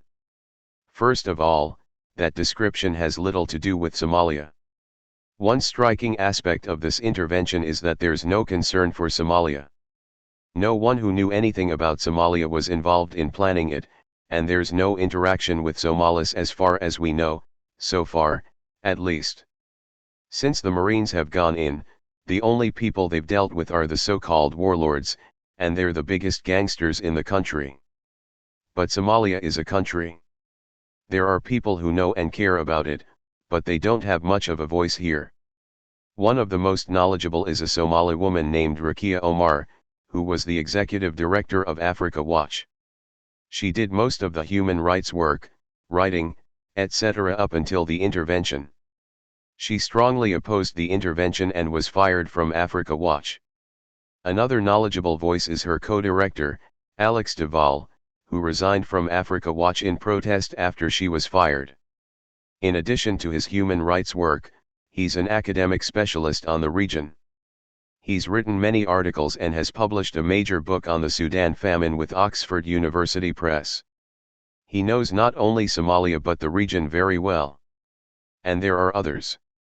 Their picture is typically quite different from the one we get here. Siad Barre's main atrocities were in the northern part of Somalia, which had been a British colony. They were recovering from his US-backed attack and were pretty well organized, although they could, no doubt, have used aid. Their own civil society was emerging, a rather traditional one, with traditional elders, but with lots of new groups. Women's groups, for example, emerged in this crisis. The area of real crisis was one region in the south. In part, that's because of General Mohammed Hersi's forces, which are supported from Kenya. Hersi, who's known as Morgan, is Siad Barre's son-in-law. His forces, as well as those of General Mohammed Farah Aidid and Ali Mahdi, were carrying out some of the worst atrocities. This led to a serious breakdown in which people just grabbed guns in order to survive. There was lots of looting, and teenaged gangsters. By October 1992, that region was already recovering. Even though groups like US CARE and the UN operations were extremely incompetent, other aid groups like the International Red Cross, Save the Children, and smaller groups like the American Friends Service Committee or Australian CARE were getting most of the aid through. By early November, 80 to 90% of their aid was reportedly getting through. By late November the figures were up to 95%. The reason was that they were working with the reconstituting Somalian society. In this southern corner of real violence and starvation, things were already recovering, just as they had in the north. A lot of this had been under the initiative of a UN negotiator, Mohamed Sanoun of Algeria, who was extremely successful and highly respected on all sides. He was working with traditional elders and the newly emerging civic groups, especially the women's groups, and they were coming back together under his guidance, or at least his initiative. But Sanoun was kicked out by UN Secretary-General Boutros-Ghali in October because he publicly criticized the incompetence and corruption of the UN effort. The UN put in an Iraqi replacement, who apparently achieved very little. A US intervention was apparently planned for shortly after the election. The official story is that it was decided upon at the end of November, when George Bush saw heart-rending pictures on television. But, in fact, US reporters in Baidoa in early November saw Marine officers in civilian clothes walking around and scouting out the area, planning for where they were going to set up their base. This was rational timing. The worst crisis was over, the society was reconstituting, and you could be pretty well guaranteed a fair success at getting food in, since it was getting in anyway. 30,000 troops would only expedite it in the short term. There wouldn't be too much fighting, because that was subsiding. So it wasn't Dodge City. Bush got the photo opportunities and left somebody else to face the problems that were bound to arise later on. Nobody cared what happened to the Somalis. If it works, great, we'll applaud and cheer ourselves and bask in self-acclaim. If it turns into a disaster, we'll treat it the same as other interventions that turn into disasters. After all, there's a long series of them. Take Grenada. That was a humanitarian intervention. We were going to save the people from tragedy and turn it into what Reagan called a showplace for democracy or a showplace for capitalism. The US poured aid in. Grenada had the highest per capita aid in the world the following year next to Israel, which is in another category. And it turned into a complete disaster. The society is in total collapse. About the only thing that's functioning there is money laundering for drugs. But nobody hears about it. The television cameras were told to look somewhere else. So if the Marine intervention turns out to be a success, which is conceivable, then there'll be plenty of focus on it and how marvelous we are. If it turns into a disaster, it's off the map, forget about it. Either way we can't lose. Slav vs. Slav. Would you comment on the events in the former Yugoslavia, which constitute the greatest outburst of violence in Europe in 50 years, tens of thousands killed, hundreds of thousands of refugees? This isn't some remote place like East Timor we're talking about, this is Europe and it's on the news every night. In a certain sense, what's happening is that the British and American right-wings are getting what they asked for. Since the 1940s they've been quite bitter about the fact that Western support turned to Tito and the partisans, and against Mikhail Hovic and his Chetniks, and the Croatian anti-communists, including the Ustasha, who were outright Nazis. The Chetniks were also playing with the Nazis and were trying to overcome the partisans. The partisan victory imposed a communist dictatorship, but it also federated the country. It suppressed the ethnic violence that had accompanied the hatreds and created the basis of some sort of functioning society in which the parts had their role. We're now essentially back to the 1940s, but without the partisans. Serbia is the inheritor of the Chetniks and their ideology. Croatia is the inheritor of the Ustasha and its ideology, less ferocious than the Nazi original, but similar. It's possible that they're now carrying out pretty much what they would have done if the partisans hadn't won. Of course, the leadership of these elements comes from the Communist Party, but that's because every thug in the region went into the ruling apparatus. Yeltsin, for example, was a Communist Party boss. It's interesting that the right wing in the West, at least its more honest elements, defend much of what's happening. For example, Nora Beloff, a right-wing British commentator on Yugoslavia, wrote a letter to The Economist condemning those who denounce the Serbs in Bosnia. She's saying it's the fault of the Muslims. They're refusing to accommodate the Serbs, who are just defending themselves. She's been a supporter of the Chetniks from way back, so there's no reason why she shouldn't continue to support Chetnik violence, which is what this amounts to. Of course there may be another factor. She's an extremist Zionist, and the fact that the Muslims are involved already makes them guilty. Some say that, just as the Allies should have bombed the rail lines to Auschwitz to prevent the deaths of many people in concentration camps, so we should now bomb the Serbian gun positions surrounding Sarajevo that have kept that city under siege. Would you advocate the use of force? First of all, there's a good deal of debate about how much effect bombing the rail lines to Auschwitz would have had. Putting that aside, it seems to me that a judicious threat and use of force, not by the Western powers but by some international or multinational group, might, at an earlier stage, have suppressed a good deal of the violence and maybe blocked it. I don't know if it would help now. If it were possible to stop the bombardment of Sarajevo by threatening to bomb some emplacements, and perhaps even carrying the threat out, I think you could give an argument for it. But that's a very big if. It's not only a moral issue, you have to ask about the consequences, and they could be quite complex. What if a Balkan war were set off? One consequence is that conservative military forces within Russia could move in. They're already there, in fact, to support their Slavic brothers in Serbia.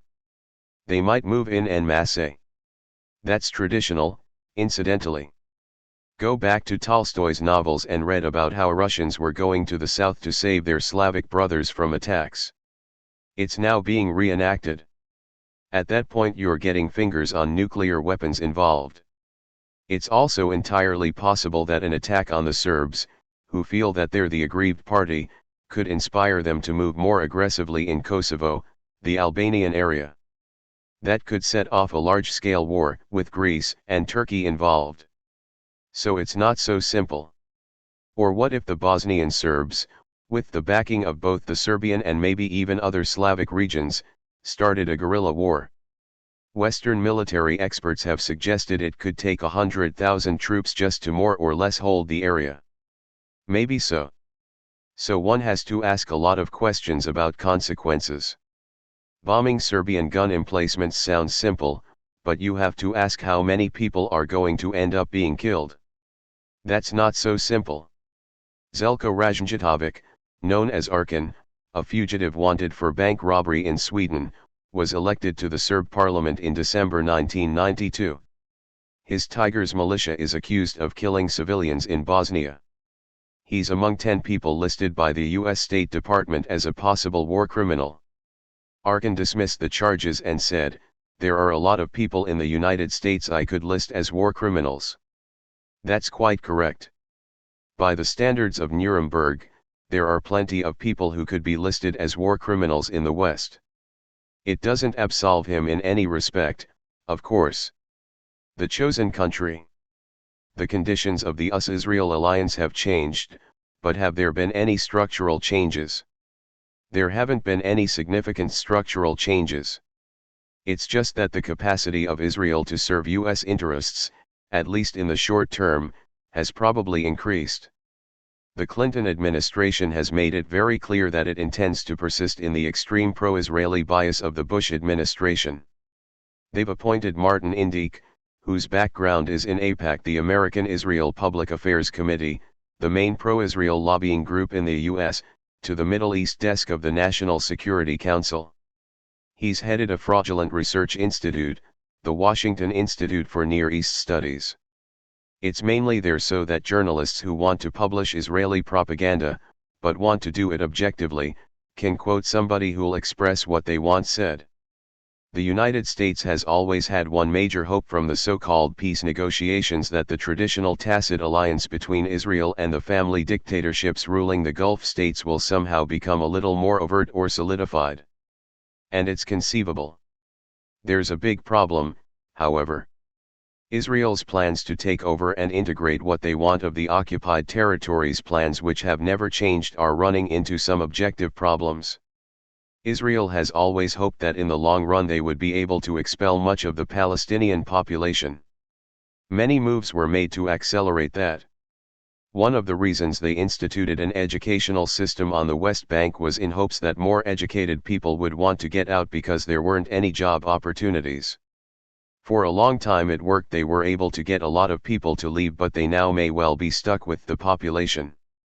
This is going to cause some real problems, because Israel intends to take the water and the usable land. That may not be so pretty or so easy. What's Israel's record of compliance with the more than 20 Security Council resolutions condemning its policies? It's in a class by itself. No sanctions, no enforcement. None. Just to pick one at random: Security Council Resolution 425 of March 1978. It called on Israel to withdraw immediately and unconditionally from southern Lebanon. Israel is still there, even though the request was renewed by the government of Lebanon in February 1991, when everyone was going at Iraq. The United States will block any attempt to change things. Many of the large number of Security Council resolutions vetoed by the U.S. have to do with Israeli aggression or atrocities. For example, take the invasion of Lebanon in 1982. At first the United States went along with the Security Council condemnations.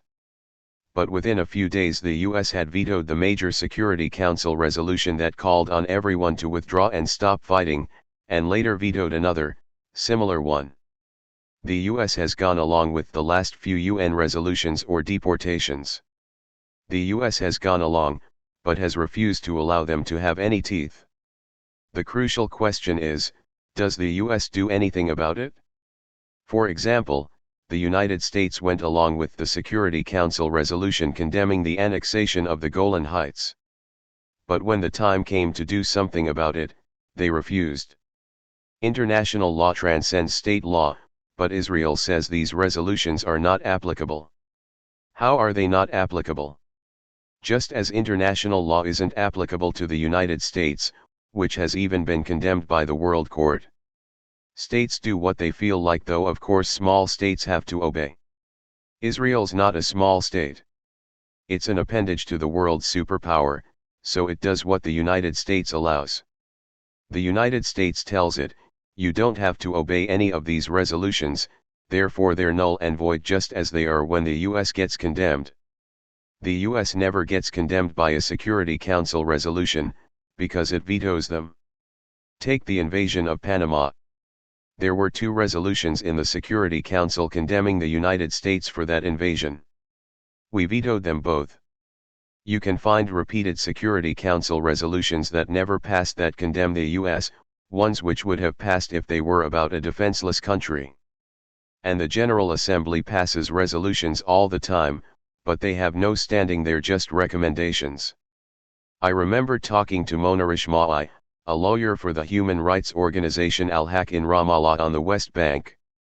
She told me that when she would go to court, she wouldn't know whether the Israeli prosecutor would prosecute her clients under British Mandate Emergency Law, Jordanian law, Israeli law, or Ottoman law, or their own laws.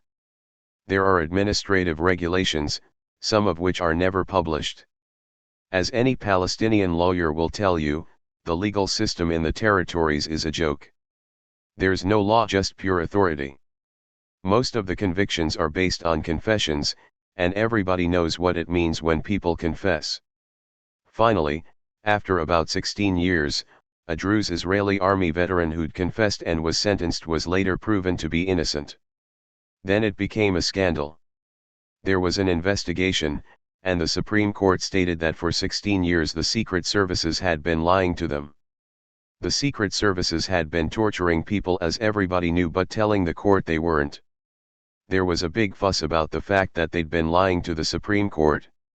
How could you have a democracy when they lie to the Supreme Court? But the torture wasn't a big issue, everyone knew about it all along. Amnesty International interviewed Supreme Court Justice Moshe Etzioni in London in 1977. They asked him to explain why such an extremely high percentage of Arabs confessed. He said, "It's part of their nature. That's the Israeli legal system in the territories." Explain these Orwellisms of security zone and buffer zone. In southern Lebanon? That's what Israel calls it, and that's how it's referred to in the media. Israel invaded southern Lebanon in 1978. It was all in the context of the Camp David agreements. It was pretty obvious that those agreements would have the consequence they did, namely, freeing up Israel to attack Lebanon and integrate the occupied territories, now that Egypt was eliminated as a deterrent. Israel invaded southern Lebanon and held onto it through clients. At the time it was Major Saad Haddad's militia, basically an Israeli mercenary force. That's when Security Council Resolution 425 was passed. When Israel invaded in 1982, there'd been a lot of recent violence across the border, all from Israel north. There had been an American-brokered ceasefire which the PLO had held to scrupulously, initiating no cross-border actions. But Israel carried out thousands of provocative actions, including bombing of civilian targets, all to try to get the PLO to do something, thus giving Israel an excuse to invade. It's interesting the way that period has been reconstructed in American journalism. All that remains is tales of the PLO's bombardment of Israeli settlements, a fraction of the true story, and in the year leading up to the 1982 Israeli invasion, not even that. The truth was that Israel was bombing and invading north of the border, and the PLO wasn't responding. In fact, they were trying to move towards a negotiated settlement. The truth about earlier years also has only a limited resemblance to the standard picture, as I've documented several times uselessly, of course. We know what happened after Israel invaded Lebanon. They were driven out by what they call terrorism, meaning resistance by people who weren't going to be cowed. Israel succeeded in awakening a fundamentalist resistance, which it couldn't control. They were forced out. They held on to the southern sector, which they call a security zone, although there's no reason to believe that it has the slightest thing to do with security. It's Israel's foothold in Lebanon. It's now run by a mercenary army, the South Lebanon Army, which is backed up by Israeli troops. They're very brutal. There are horrible torture chambers. We don't know the full details, because they refuse to allow inspections by the Red Cross or anyone else. But there have been investigations by human rights groups, journalists, and others. Independent sources, people who got out, plus some Israeli sources overwhelmingly attest to the brutality. There was even an Israeli soldier who committed suicide because he couldn't stand what was going on. Some others have written about it in the Hebrew press. Ansar is the main camp. They very nicely put it in the town of Kayam. There was a massacre there by the Hadad militia under Israeli eyes in 1978, after years of Israeli bombing, that drove out most of the population. That's mainly for Lebanese who refused to cooperate with the South Lebanon Army. So that's the security zone. Israel dumped scores of deportees in Lebanon in the 1970s and 1980s. Why has that changed now? Why has Lebanon refused? It's not so much that it has refused. If Israel dropped some deportees by helicopter into the outskirts of Sidon, Lebanon couldn't refuse. But this time I think Israel made a tactical error. The deportation of 415 Palestinians in December 1992 is going to be very hard for them to deal with. According to the Israeli press, this mass deportation was fairly random, a brutal form of collective punishment. I read in Haaretz, the leading Israeli newspaper, that the Shabak, the Israeli secret police, leaked the information that they had only given 6 names of security risks, adding a 7th when the Rabin Labor government wanted a larger number. The other 400 or so were added by Rabin's government, without intelligence information. So there's no reason to believe that those who were deported were Hamas Islamic fundamentalist activists. In fact, Israel deported virtually the whole faculty of one Islamic university. They essentially deported the intellectuals, people involved in welfare programs and so on. But to take this big class of people and put them in the mountains of southern Lebanon, where it's freezing now and boiling hot in the summer, that's not going to look pretty in front of the TV cameras.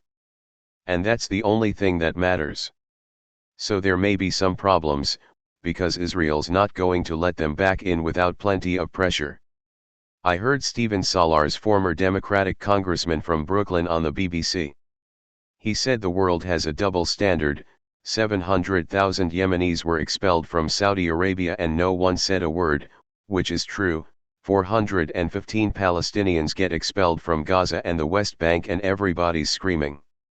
Every Stalinist said the same thing: we sent Sakharov into exile, and everyone was screaming. What about this or that other atrocity which is worse? There is always somebody who has committed a worse atrocity. For a Stalinist mimic like Salar's, why not use the same line? Incidentally, there is a difference. The Yemenis were deported to their country, the Palestinians from their country. Would Salar's claim that we all should be silent if he and his family were dumped into a desert in Mexico? Israel's record and its attitude toward Hamas have evolved over the years. Didn't Israel once favor it? They not only favored it, they tried to organize and stimulate it. Israel was sponsoring Islamic fundamentalists in the early days of the First Intifada, an uprising of Palestinians within Israel against the Israeli government. If there was a strike of students at some West Bank university, the Israeli army would sometimes bus in Islamic fundamentalists to break up the strike. Sheikh Yassin, an anti-Semitic maniac in Gaza and the leader of the Islamic fundamentalists, was protected for a long time. They liked him. He was saying, "Let's kill all the Jews." It's a standard thing, way back in history. 70 years ago Chaim Weizmann was saying, "Our danger is Arab moderates, not the Arab extremists." The invasion of Lebanon was the same thing. Israel wanted to destroy the PLO because it was secular and nationalist, and was calling for negotiations and a diplomatic settlement. That was the threat, not the terrorists. Israeli commentators have been quite frank about that from the start. Israel keeps making the same mistake, with the same predictable results. In Lebanon, they went in to destroy the threat of moderation and ended up with Hezbollah Iranian-backed fundamentalists on their hands. In the West Bank, they also wanted to destroy the threat of moderation people who wanted to make a political settlement.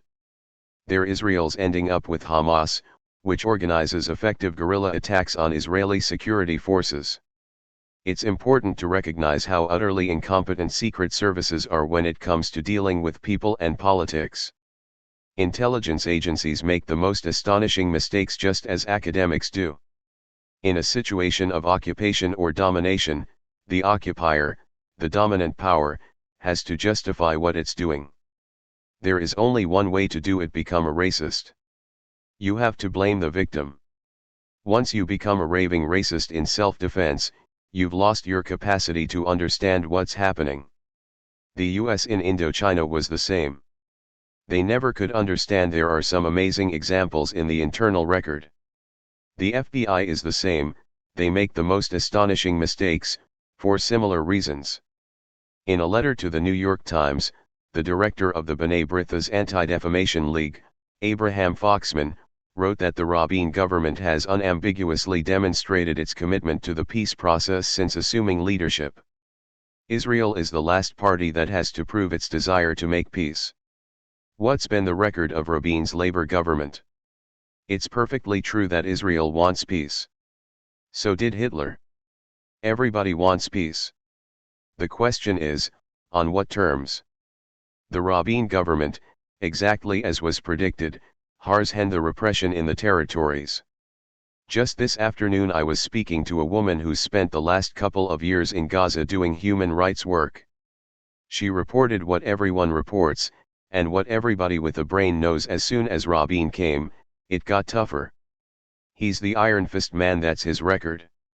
Look at the major right-wing party in Israel actually had a better record in the territories than Labor did. Torture and collective punishment stopped under Begin. There was one bad period when Sharon was in charge, but under Begin it was generally better. When the Labor Party came back into the government in 1984, torture and collective punishment started again, and later the Intifada came. In February 1989, Rabin told a group of Peace Now leaders that the negotiations with the PLO didn't mean anything. They were going to give him time to crush the Palestinians by force. And they will be crushed, he said, they will be broken. It hasn't happened. It happened. The Intifada was pretty much dead, and Rabin awakened it again with his own violence. He has also continued settlement in the occupied territories, exactly as everyone with their eyes open predicted. Although there was a very highly publicized settlement cut off, it was clear right away that it was a fraud. Foxman knows that. He reads the Israeli press, I'm sure. What Rabin stopped was some of the more extreme and crazy Sharon plans. Sharon was building houses all over the place, in places where nobody was ever going to go, and the country couldn't finance it. So Rabin eased back to a more rational settlement program. I think the current number is 11,000 new homes going up. Labor tends to have a more rational policy than Likud. That's one of the reasons the US has always preferred Labor. They do pretty much the same things as Likud, but more quietly, less brazenly. They tend to be more modern in their orientation, better attuned to the norms of Western hypocrisy. Also, they're more realistic. Instead of trying to make 7 big areas of settlement, they're down to 4. But the goal is pretty much the same: to arrange the settlements so that they separate the Palestinian areas. Big highway networks will connect Jewish settlements and surround some little Arab village way up in the hills. That's to make certain that any local autonomy will never turn into a form of meaningful self-government. All of this is continuing and the US is, of course, funding it. Critics of the Palestinian movement point to what they call the Intifada, the fact that Palestinians are killing other Palestinians as if this justifies Israeli rule and delegitimizes Palestinian aspirations. You might look back at the Zionist movement. There were plenty of Jews killed by other Jews. They killed collaborators, traitors, and people they thought were traitors. And they weren't under anything like the harsh conditions of the Palestinian occupation. As plenty of Israelis have pointed out, the British weren't nice, but they were gentlemen compared with us. The labor-based Defense Force Haganah had torture chambers and assassins. I once looked up their first recorded assassination in the official Haganah history. It's described there straight. It was in 1921. A Dutch Jew named Jacob de Haan had to be killed, because he was trying to approach local Palestinians to see if things could be worked out between them and the new Jewish settlers. His murderer was assumed to be the woman who later became the wife of the first president of Israel. They said that another reason for assassinating him was that he was a homosexual. Yitzhak Shamir became head of the Stern gang by killing the guy who was designated to be the head. He didn't like him for some reason. Shamir was supposed to take a walk with him on a beach. He never came back. Everyone knows Shamir killed him. As the Intifada began to self-destruct under tremendous repression, the killing got completely out of hand. It began to be a matter of settling old scores and gangsters killing anybody they saw. Originally the Intifada was pretty disciplined, but it ended up with a lot of random killing, which Israel loves. Then they can point out how rotten the Arabs are. It's a dangerous neighborhood. Yes, it is. They help make it dangerous. Gandhi, nonviolence, and India. I've never heard you talk about Gandhi. Orwell wrote of him that, compared to other leading political figures of our times, how clean a smell he has managed to leave behind. What are your views on the Mahatma? I'd hesitate to say without analyzing more closely what he did and what he achieved. There were some positive things, for example, his emphasis on village development, self-help and communal projects. That would have been very healthy for India. Implicitly, he was suggesting a model of development that could have been more successful and humane than the Stalinist model that was adopted, which emphasized the development of heavy industry, etc. But you really have to think through the talk about nonviolence. Sure, everybody's in favor of nonviolence rather than violence, but under what conditions and when? Is it an absolute principle? You know what he said to Louis Fischer in 1938 about the Jews in Germany, that German Jews ought to commit collective suicide, which would have aroused the world and the people of Germany to Hitler's violence. He was making a tactical proposal, not a principled one. He wasn't saying that they should have walked cheerfully into the gas chambers because that's what nonviolence dictates. He was saying, if you do it, you may be better off. If you divorce his proposal from any principled concern other than how many people's lives can be saved, it's conceivable that it would have aroused world concern in a way that the Nazi slaughter didn't. I don't believe it, but it's not literally impossible. On the other hand, there's nothing much that the European Jews could have done anyway under the prevailing circumstances, which were shameful everywhere. Orwell adds that after the war Gandhi justified his position, saying, the Jews had been killed anyway and might as well have died significantly. Again, he was making a tactical, not a principled, statement. One has to ask what the consequences of the actions he recommended would have been. That's speculation based on little evidence. But for him to have made that recommendation at the time would have been grotesque. What he should have been emphasizing is, look, powerless people who are being led to slaughter can't do anything. Therefore it's up to others to prevent them from being massacred. To give them advice on how they should be slaughtered isn't very uplifting, to put it mildly. You can say the same about lots of other things. Take people being tortured and murdered in Haiti. You want to tell them, the way you ought to do it is to walk up to the killers and put your head in front of their knife and maybe people on the outside will notice. Could be. But it'd be a little more significant to tell the people who are giving the murderers the knives that they should do something better. Preaching nonviolence is easy. One can take it seriously when it's someone like longtime pacifist and activist Dave Dellinger, who's right up front with the victims. India today is torn asunder by various separatist movements. Kashmir, a far northern province disputed by India and Pakistan, is an incredible mess, occupied by the Indian Army, and there are killings, detentions, and massive human rights violations in the Punjab province that straddles Pakistan and India and elsewhere. I'd like you to comment on a tendency in the Third World to blame the colonial masters for all the problems that are besetting their countries today. They seem to say, yes, India has problems, but it's the fault of the British. Before that, India was just one happy place. It's difficult to assess blame for historical disasters. It's somewhat like trying to assess blame for the health of a starving and diseased person. There are lots of different factors. Let's say the person was tortured, that certainly had an effect. But maybe when the torture was over, that person ate the wrong diet, lived a dissolute life and died from the combined effects. That's the kind of thing we're talking about.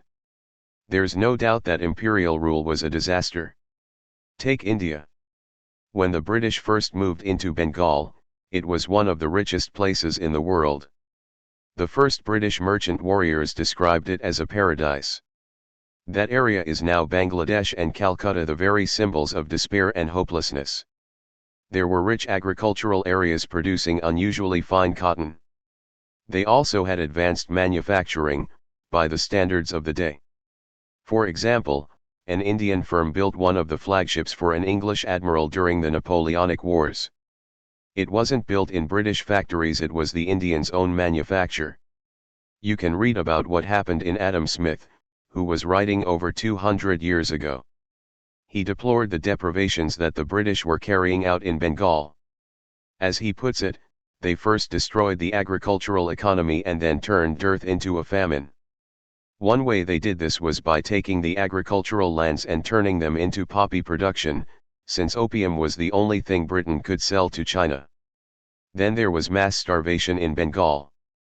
The British also tried to destroy the existing manufacturing system in the parts of India they controlled. Starting from about 1700, Britain imposed harsh tariff regulations to prevent Indian manufacturers from competing with British textiles.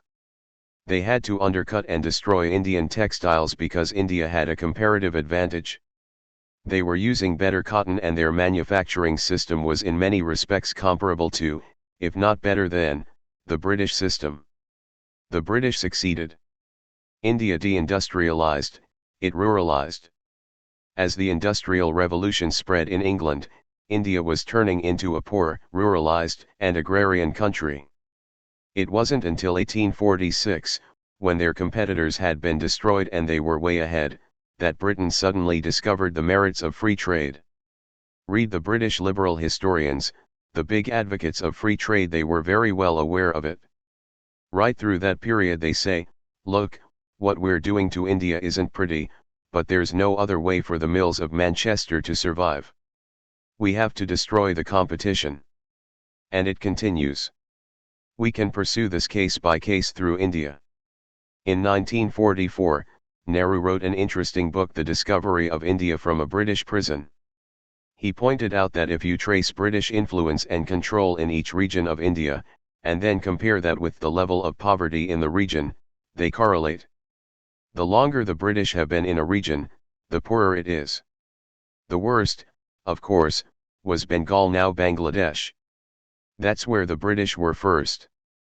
You can't trace these same things in Canada and North America, because there they just decimated the population. It's not only the current politically correct commentators that describe this, you can go right back to the Founding Fathers. The first Secretary of Defense, General Henry Knox, said that what we're doing to the native population is worse than what the conquistadors did in Peru and Mexico.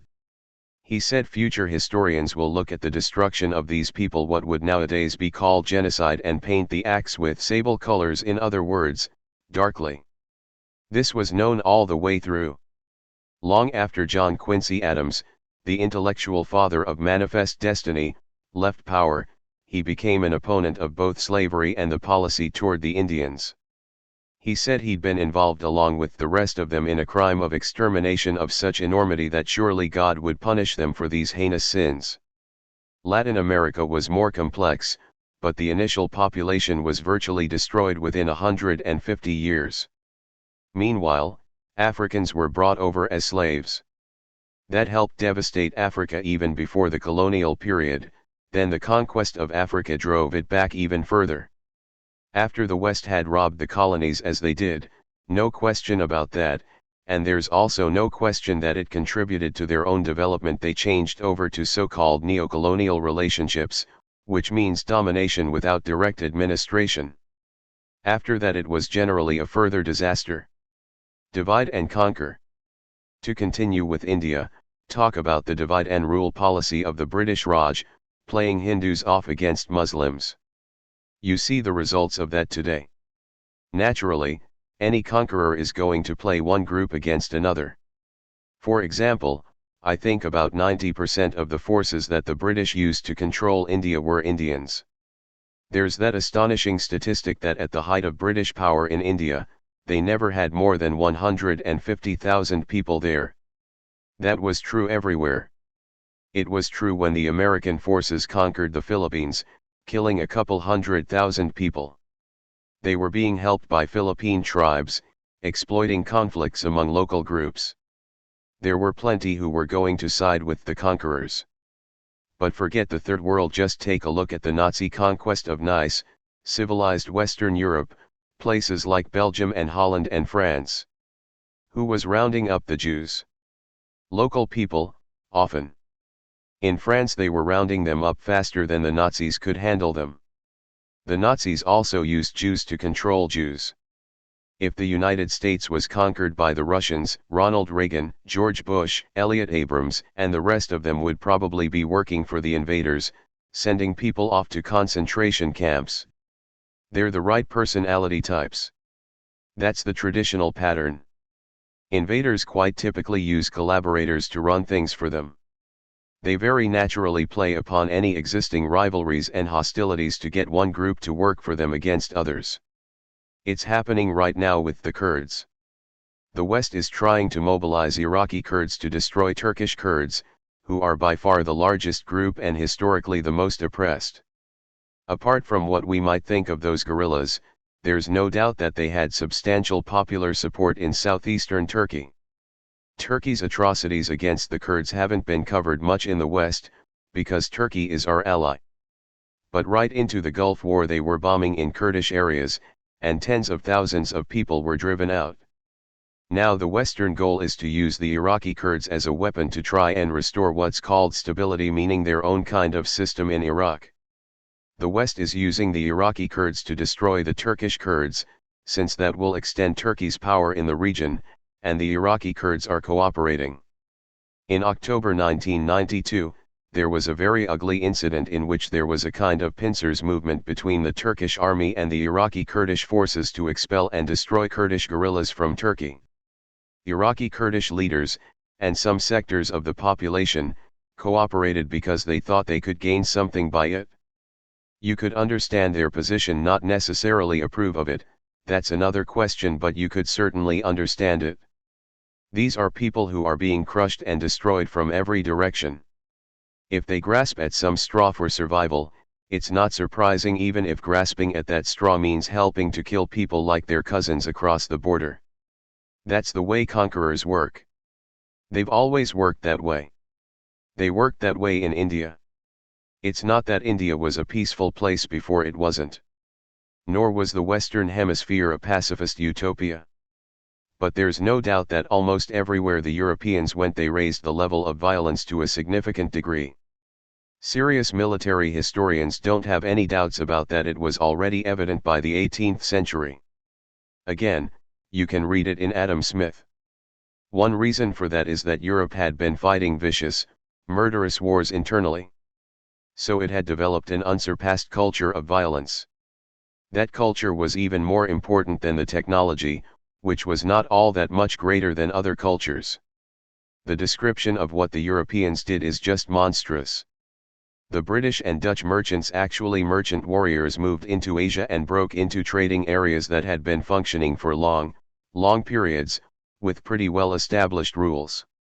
They were more or less free, fairly pacific, sort of like free trade areas. The Europeans destroyed what was in their way. That was true over almost the entire world, with very few exceptions. European wars were wars of extermination. If we were to be honest about that history, we would describe it simply as a barbarian invasion. The natives had never seen anything like it. The only ones who were able to fend it off for a while were Japan and China. China sort of made the rules and had the technology and was powerful, so they were able to fend off Western intervention for a long time. But when their defenses finally broke down in the 19th century, China collapsed. Japan fended it off almost entirely. That's why Japan is the one area of the Third World that developed. That's striking. The one part of the Third World that wasn't colonized is the one part that's part of the industrialized world. That's not by accident. To strengthen the point, you need only look at the parts of Europe that were colonized. Those parts, like Ireland, are much like the Third World. The patterns are striking. So when people in the Third World blame the history of imperialism for their plight, they have a very strong case to make. It's interesting to see how this is treated in the West these days. There was an amazing article in the Wall Street Journal of January 7, 1993, criticizing the intervention in Somalia. It was by Angelo Codevilla, a so-called scholar at the Hoover Institute at Stanford, who says, "Look, the problem in the world is that Western intellectuals hate their culture and therefore they terminated colonialism. Only civilizations of great generosity can undertake tasks as noble as colonialism, which tries to rescue barbarians all over the world from their miserable fate. The Europeans did it and of course gave them enormous gifts and benefits. But then these Western intellectuals who hate their own cultures forced them to withdraw. The result is what you now see. You really have to go to the Nazi archives to find anything comparable to that. Apart from the stupendous ignorance so colossal that it can only appear among respected intellectuals, the moral level is so low you'd have to go to the Nazi archives. And yet this is an op-ed in the Wall Street Journal. It probably won't get much criticism. It was interesting to read the right-wing papers in England, the Sunday Telegraph and the Daily Telegraph, after Rigoberta Menchú, a Guatemalan Indian activist and author, won the Nobel Prize. They, especially their Central America correspondent, were infuriated. Their view is, true, there were atrocities in Guatemala. But either they were carried out by the left-wing guerrillas or they were an understandable response by the respectable sectors of the society to the violence and atrocities of these Marxist priests. So to give a Nobel Prize to the person who's been torturing the Indians all these years, Rigoberta Menchú. It's hard for me to reproduce this. You have to read the original. Again, it's straight out of the Stalinist and Nazi archives at their worst. But it's very typical of elements of British and American culture. The roots of racism. All over the world, from LA to the Balkans to the Caucasus to India, there's a surge of tribalism, nationalism, religious fanaticism, racism. Why now? First of all, let's remember that it's always been going on. I grant you that, but it seems more pronounced. In parts of the world it's more pronounced. Take Eastern Europe. Europe is altogether a very racist place, even worse than the US, but Eastern Europe is particularly ugly. That society traditionally had very bitter ethnic hatreds. One of the reasons why many of us are here is that our grandparents fled from that. Up until a couple of years ago, Eastern Europe was under the control of a very harsh tyranny, the Soviet system. It immobilized the civil society, which meant that it eliminated what was good, but it also suppressed what was bad. Now that the tyranny is gone, the civil society is coming back, including its warts, of which there are plenty. Elsewhere in the world, say in Africa, there are all kinds of atrocities. They were always there. One of the worst atrocities was in the 1980s. From 1980 to 1988, Uzbek South Africa was responsible for about 1.5 million killings, plus about $60 billion worth of damage, and that's only in the region surrounding South Africa. Nobody here cared about that, because the US was backing it. If you go back to the 1970s in Burundi, there was a huge massacre, tens of thousands of people killed. Nobody cared. In Western Europe, there's an increase in regionalism. This in part reflects the decline of their democratic institutions. As the European community slowly consolidates towards executive power, reflecting big economic concentrations, people are trying to find other ways to preserve their identity. That leads to a lot of regionalism, with both positive and negative aspects. That's not the whole story, but a lot of it. Germany had the most liberal asylum policies in the world. Now they want to limit civil liberties, and ban political parties.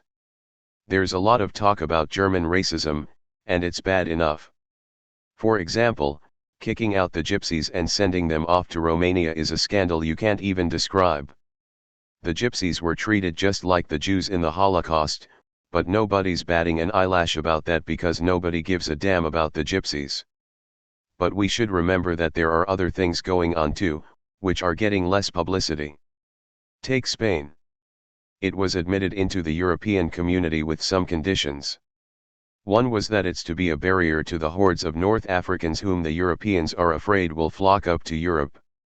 There are plenty of boat people trying to get across the narrow distance between North Africa to Spain, kind of like Haiti and the Dominican Republic.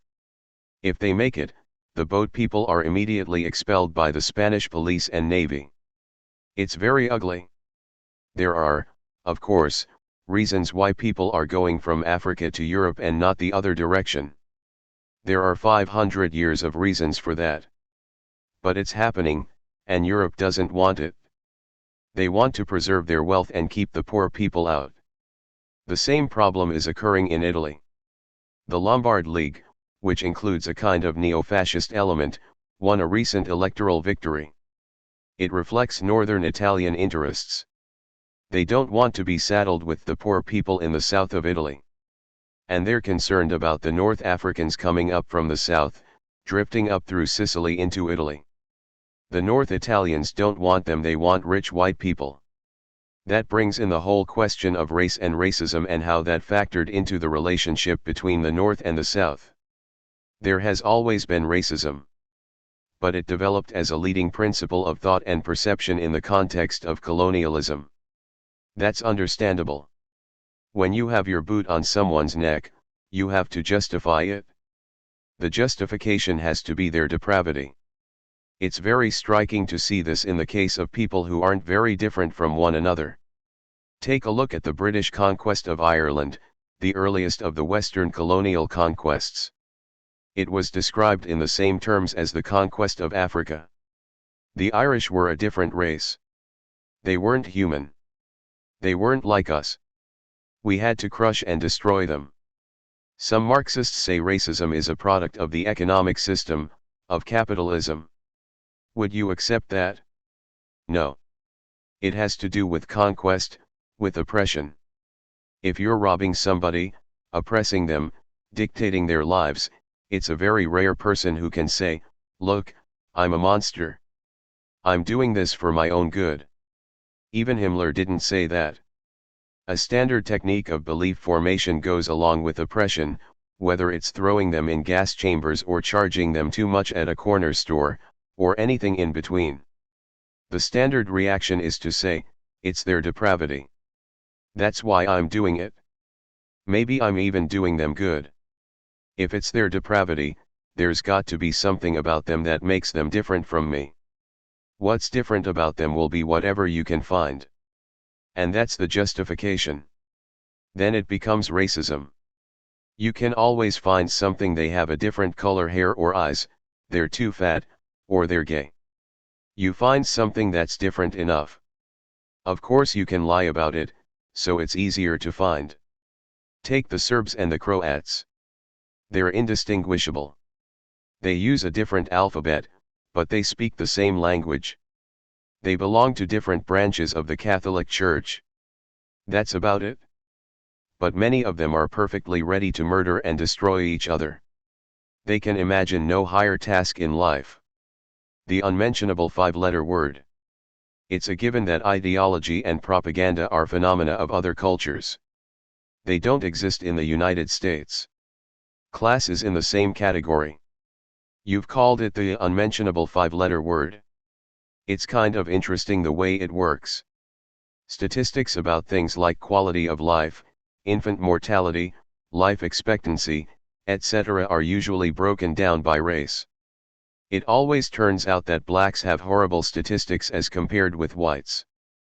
But an interesting study was done by Vicente Navarro, a professor at Johns Hopkins who works on public health issues.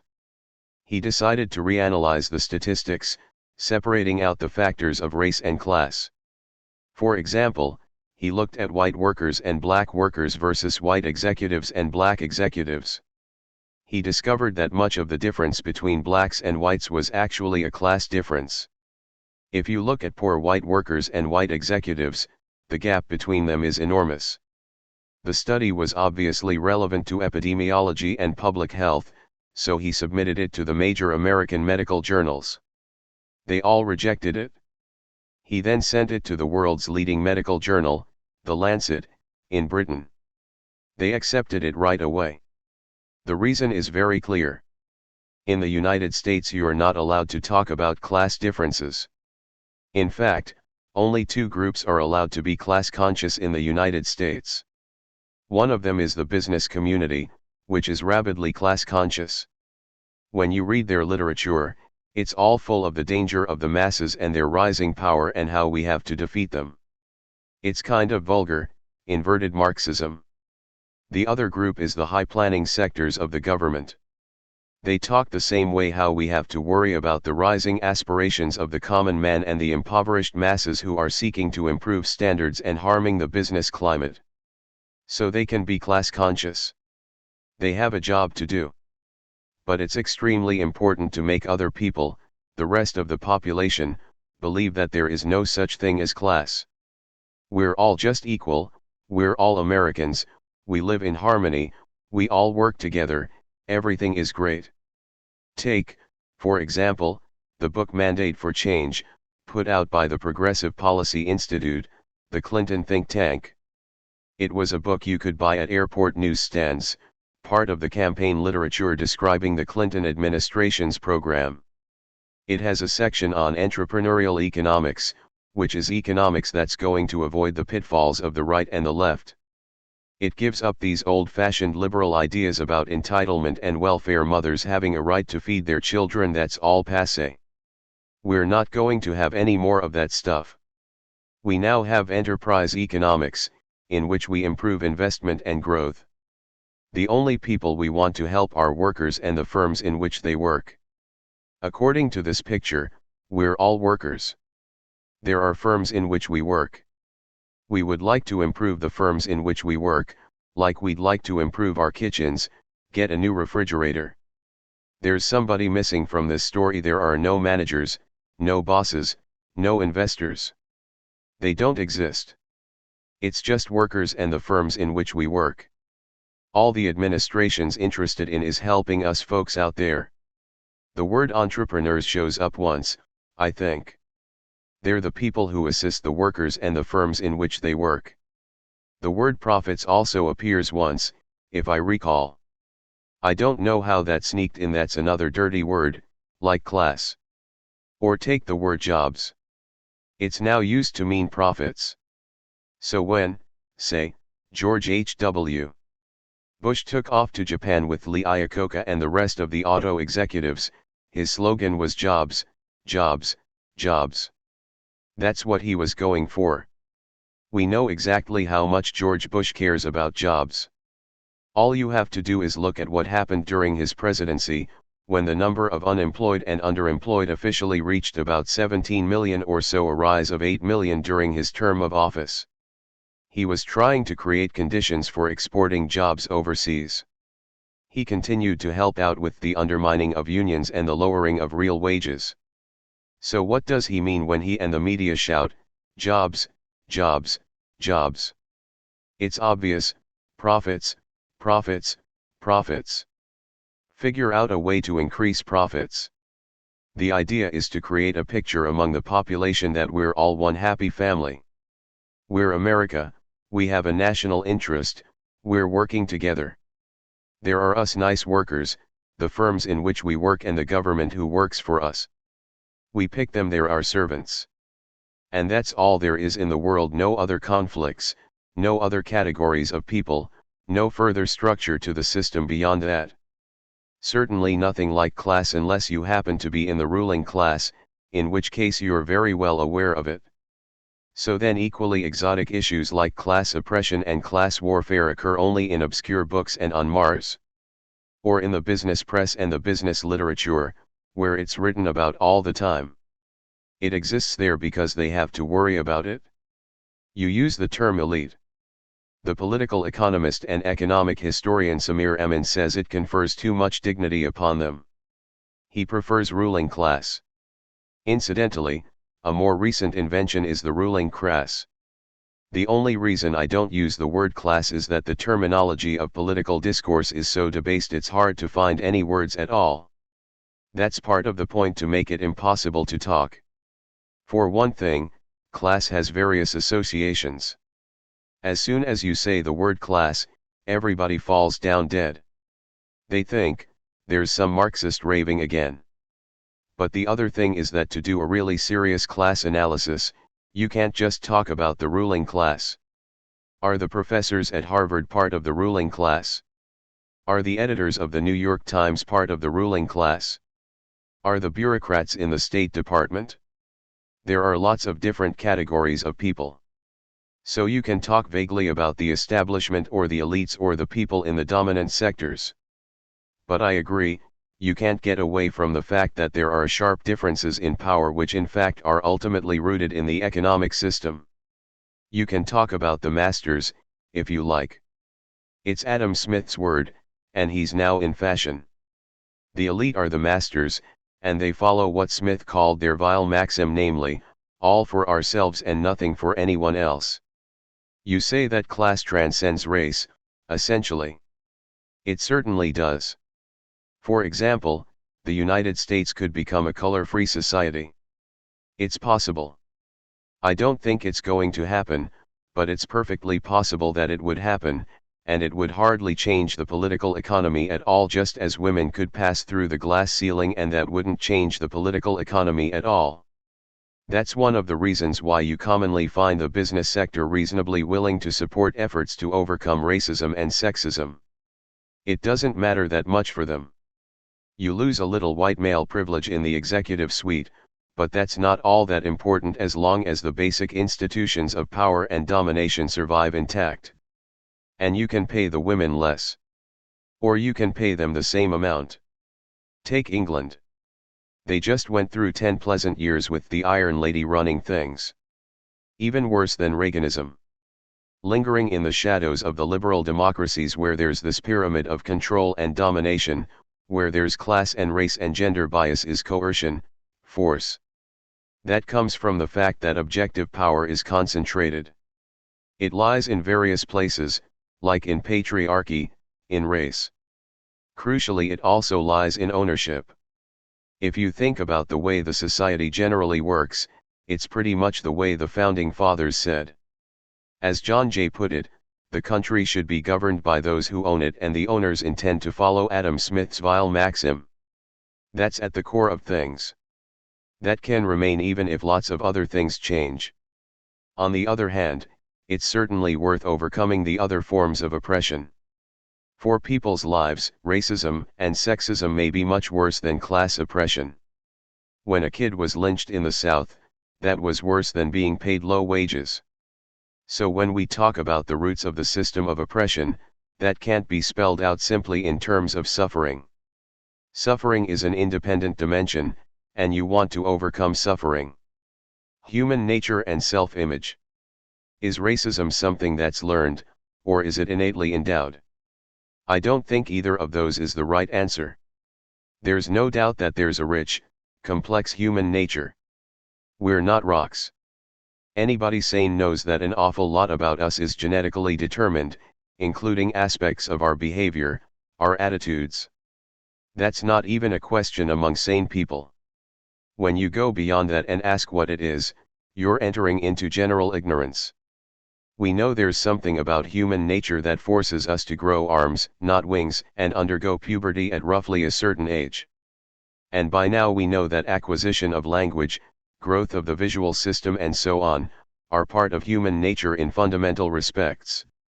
When you get to cultural patterns, belief systems, and the like, the guess of the next guy you meet at the bus stop is about as good as that of the best scientist. Nobody knows anything. People can rant about it if they like, but they basically know almost nothing. In this particular area we can at best make some reasonable speculations. I think the one I've outlined may be a reasonable guess. It's not so much that racism is in our genes, what is in our genes is the need for protecting our self-image. It's probably in our nature to find a way to recast anything that we do in some way that makes it possible for us to live with it. It's the same in the broader social sphere, where there are institutions functioning, and systems of oppression and domination.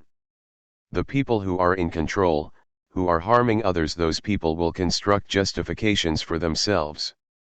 They may do it in sophisticated ways or non-sophisticated ways, but they're going to do it. That much is in human nature. One of the consequences of that can turn out to be racism. It can turn out to be other things too. Take the sophisticated ones. One of the intellectual gurus of the modern period in the United States was Reinhold Niebuhr. He was called the theologian of the establishment. He was revered by the Kennedy liberal types, by people like George Kennan. He was considered a moral teacher of the contemporary generation. It's interesting to look at why he was so revered. I went through his stuff once. There was supposed to be a chapter about him in one of my books, but the publisher thought it would be too arcane for the audience, so I didn't include it. The intellectual level is depressingly low, you can hardly keep a straight face. But something made him appealing, his concept of the paradox of grace. What it comes down to is this: no matter how much you try to do good, you're always going to do harm. Of course, he's an intellectual, so he had to dress it up with big words, but that's what it comes down to. That's very appealing advice for people who are planning to enter a life of crime, to say, no matter how much I try to do good, I'm always going to harm people. I can't get out of it. It's a wonderful idea for a mafia don. He can go ahead and do whatever he feels like. If he harms people, oh my God, the paradox of grace. That may well explain why Niebuhr was so appealing to American intellectuals in the post-World War II period. They were preparing to enter a life of major crime. They were going to be either the managers or the apologists for a period of global conquest. Running the world is obviously going to entail enormous crimes. So they think, isn't it nice to have this doctrine behind us? Of course we're super benevolent and humane, but the paradox of grace. Again, if you're an intellectual, you dress it up and write articles about it. The mechanisms, however, are quite simple. I suppose all of that is, if you like, part of our nature, but in such a transparent way that we can't seriously call this a theory. Everybody knows from their own experience just about everything that's understood about human beings, how they act and why, if they stop to think about it. It's not quantum physics. What about the so-called competitive ethic? Is there any evidence that we are naturally competitive? Many proponents of free market theory and market capitalism say you've got to give people the ability to compete, it's a natural thing. There are certainly conditions under which people will compete, and there are also conditions under which people will cooperate. For example, take a family. Suppose that whoever is providing the money for the family loses his or her job, so they don't have enough food to eat. The father is probably the strongest one in the family. Does he steal all the food and eat it, so all the kids starve? I guess there are people who do that, but then you lock them up. There's a pathological defect there somewhere. No, what you do is share. Does that mean they're not competitive? No. It means that in that circumstance, they share. Those circumstances can extend quite broadly. For example, they can extend to the whole working class. That's what happens in periods of working class solidarity, when people struggle together to create unions and decent working conditions. That's true of the United States, after all. Take a look at the Homestead strike a century ago when Andrew Carnegie locked striking workers out of a steel mill in Pennsylvania. That was a period of enormous ethnic rivalry and racism, directed mostly against Eastern European immigrants. But during that conflict they worked together. It's one of the few periods of real ethnic harmony. They worked together with Anglo-Saxon Americans and the Germans and the rest of them. Let me tell you a personal story. I'm not particularly violent, but when I was in college, we had to take boxing. So the way we did it was to spar with a friend, wait until the thing was over and go home. But we were all amazed to find that after doing this pushing around for a while, we really wanted to hurt that other guy, our best friend. We could feel it coming out. We wanted to kill each other. Does that mean that the desire to kill people is innate? In certain circumstances that desire is going to come out, even if it's your best friend. There are circumstances under which this aspect of our personality will dominate. But there are other circumstances in which other aspects will dominate. If you want to create a humane world, you change the circumstances. How crucial is social conditioning in all of this? Let's say you're a child growing up in Somalia today. How about a child growing up 2 blocks from here in Cambridge? Just last summer a student at MIT was killed knifed by a couple of teenagers from the local high school. They were engaged in a sport that works like this: they walk around and find somebody walking the street. Then one of the teenagers is picked to knock the person down with a single blow. If he fails to do it, the other kids beat the kid who failed. So they were walking along and saw this MIT student. The chosen kid knocked the student down with 1 blow.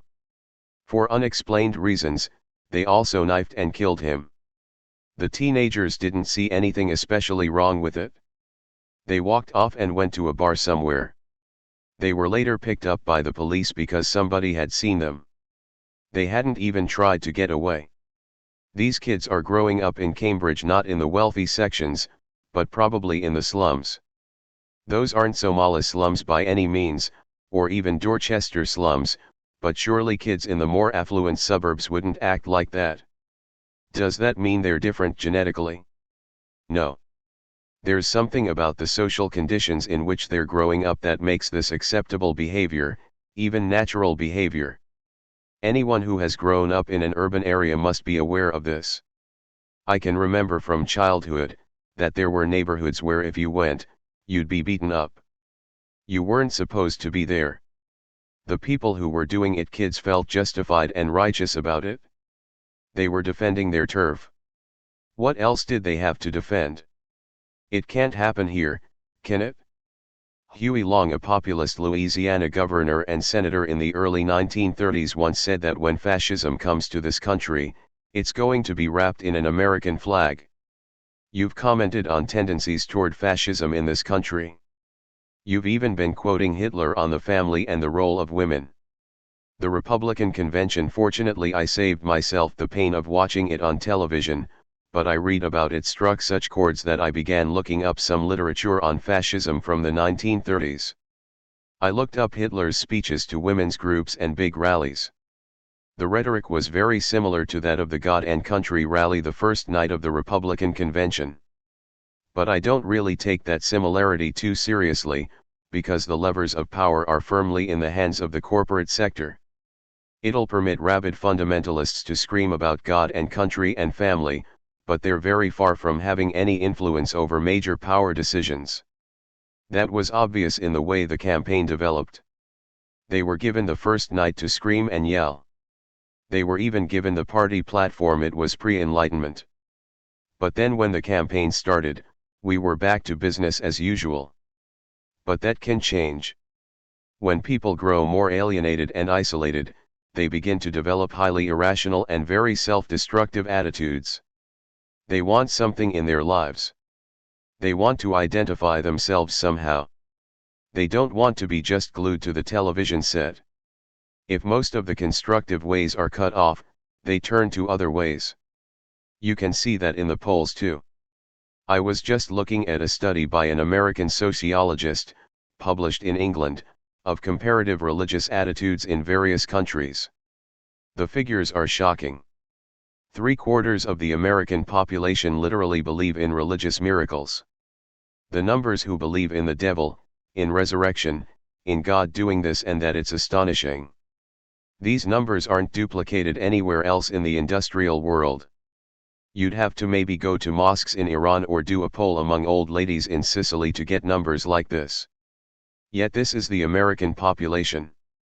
Just a couple of years ago, there was a study of what people thought of evolution. The percentage of the population that believed in Darwinian evolution at that point was 9%, not all that much above statistical error. About half the population believed in divinely guided evolution, Catholic Church doctrine. About 40% thought the world was created a few thousand years ago. Again, you've got to go back to pre-technological societies, or devastated peasant societies, before you get numbers like that. Those are the kinds of belief systems that show up in things like the God and Country rally. Religious fundamentalism can be a very scary phenomenon. It could be the mass base for an extremely dangerous popular movement. These fundamentalist leaders aren't stupid. They have huge amounts of money, they're organizing, they're moving the way they should, beginning to take over local offices where nobody notices them. There was a striking phenomenon in the last election. It even made the front pages of the national newspapers. It turned out that in many parts of the country ultra-right fundamentalist extremists had been running candidates without identifying them. It doesn't take a lot of work to get somebody elected to the school board. Not too many people pay attention. You don't have to say who you are. You just appear with a friendly face and a smile and say, "I'm going to help your kids," and people will vote for you. A lot of people got elected because of these organized campaigns to take over local structures. If that ties in with some charismatic power figure who says, "I'm your leader, follow me," it could be very ugly. We could move back to real pre-Enlightenment times. There's also a huge increase in fundamentalist media, particularly electronic media. You can't drive across the country without noticing it. That was true years ago. I remember driving across the country, being bored out of my head and turning on the radio. Every station I found was some ranting minister. Now it's much worse, and of course now there's television. Hume's paradox.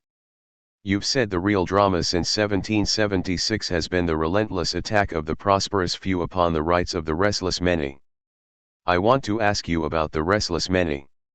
Do they hold any cards? Sure. They've won a lot of victories. The country is a lot more free than it was 200 years ago. For one thing, we don't have slaves. That's a big change. Thomas Jefferson's goal, at the very left liberal end of the spectrum, was to create a country free of blot or mixture, meaning no red Indians, no black people, just good white Anglo-Saxons. That's what the liberals wanted. They didn't succeed. They did pretty much get rid of the native population. They almost succeeded in exterminating them, as they put it in those days, but they couldn't get rid of the black population, and over time they've had to incorporate them in some fashion into society. Freedom of speech has been vastly extended. Women finally received the franchise 150 years after the Revolution. After a very bloody struggle, workers finally won some rights in the 1930s, about 50 years after they did in Europe. They've been losing them ever since, but they won them to some extent. In many ways, large parts of the general population have been integrated into the system of relative prosperity and relative freedom, almost always as a result of popular struggle. So the general population has lots of cards. That's something that English philosopher David Hume pointed out a couple of centuries ago. In his work on political theory, he describes the paradox that, in any society, the population submits to the rulers, even though force is always in the hands of the governed.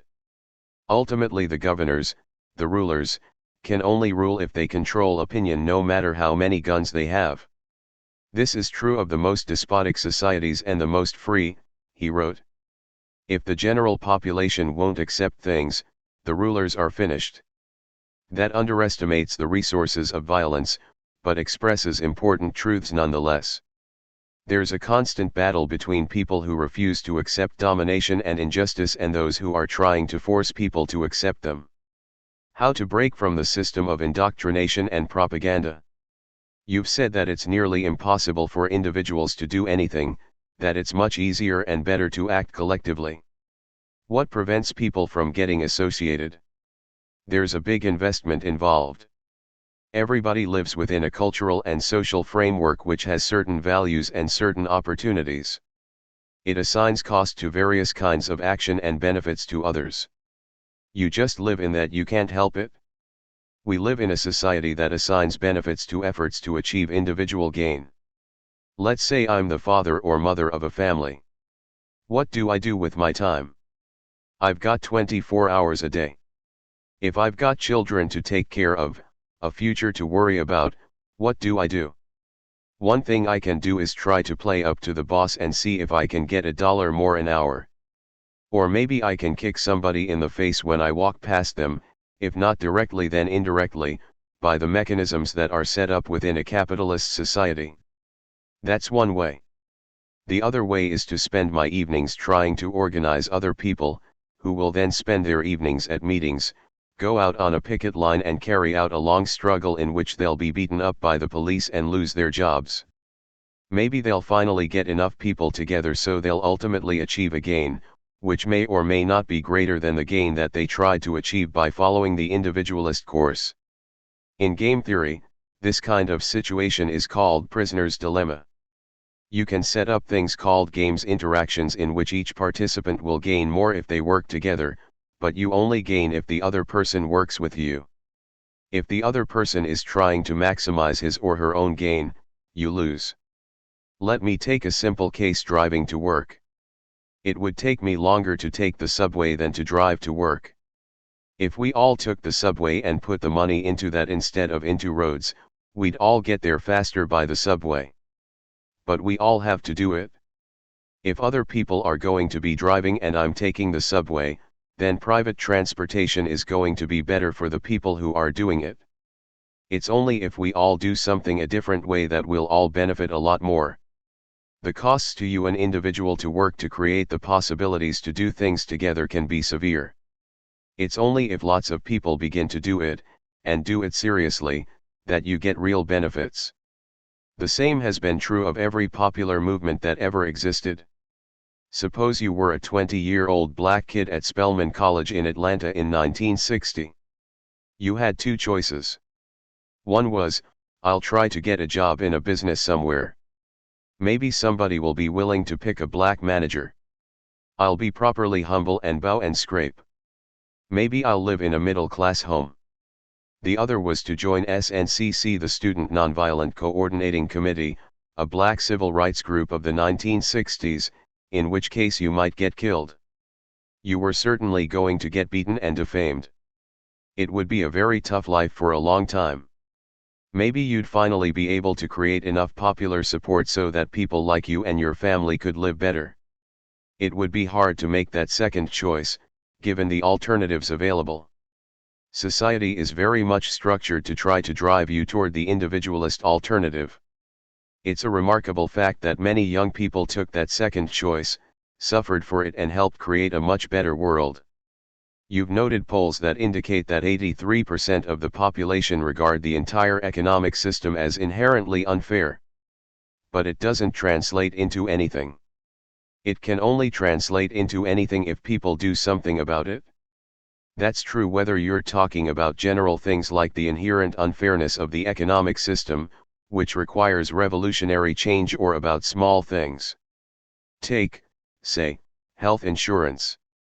In public, almost nobody calls for a Canadian-style system. That's the kind of system they have everywhere in the world, an efficient, nationally organized public health system that guarantees health services for everyone, and if it's more serious than Canada's system, also provides preventive care. And yet according to some polls, a majority of the population is in favor of it anyway, even though they've scarcely heard anybody advocate it. Does it matter? No. There'll be some kind of insurance company-based, managed healthcare system designed to ensure that insurance companies and the health corporations they run will make plenty of money. There are only two ways we could get the healthcare that most of the population wants. There either needs to be a large-scale popular movement, which would mean moving towards democracy, and nobody in power wants that, or the business community must decide that it would be good for them. They might do that. This highly bureaucratized, extremely inefficient system designed for the benefit of one sector of the private enterprise system happens to harm other sectors. Auto companies pay more in health benefits here than they would across the border. They notice that. They may press for a more efficient system that breaks away from the extreme inefficiencies and irrationalities of the capitalist-based system. Outside the pale of intellectual responsibility.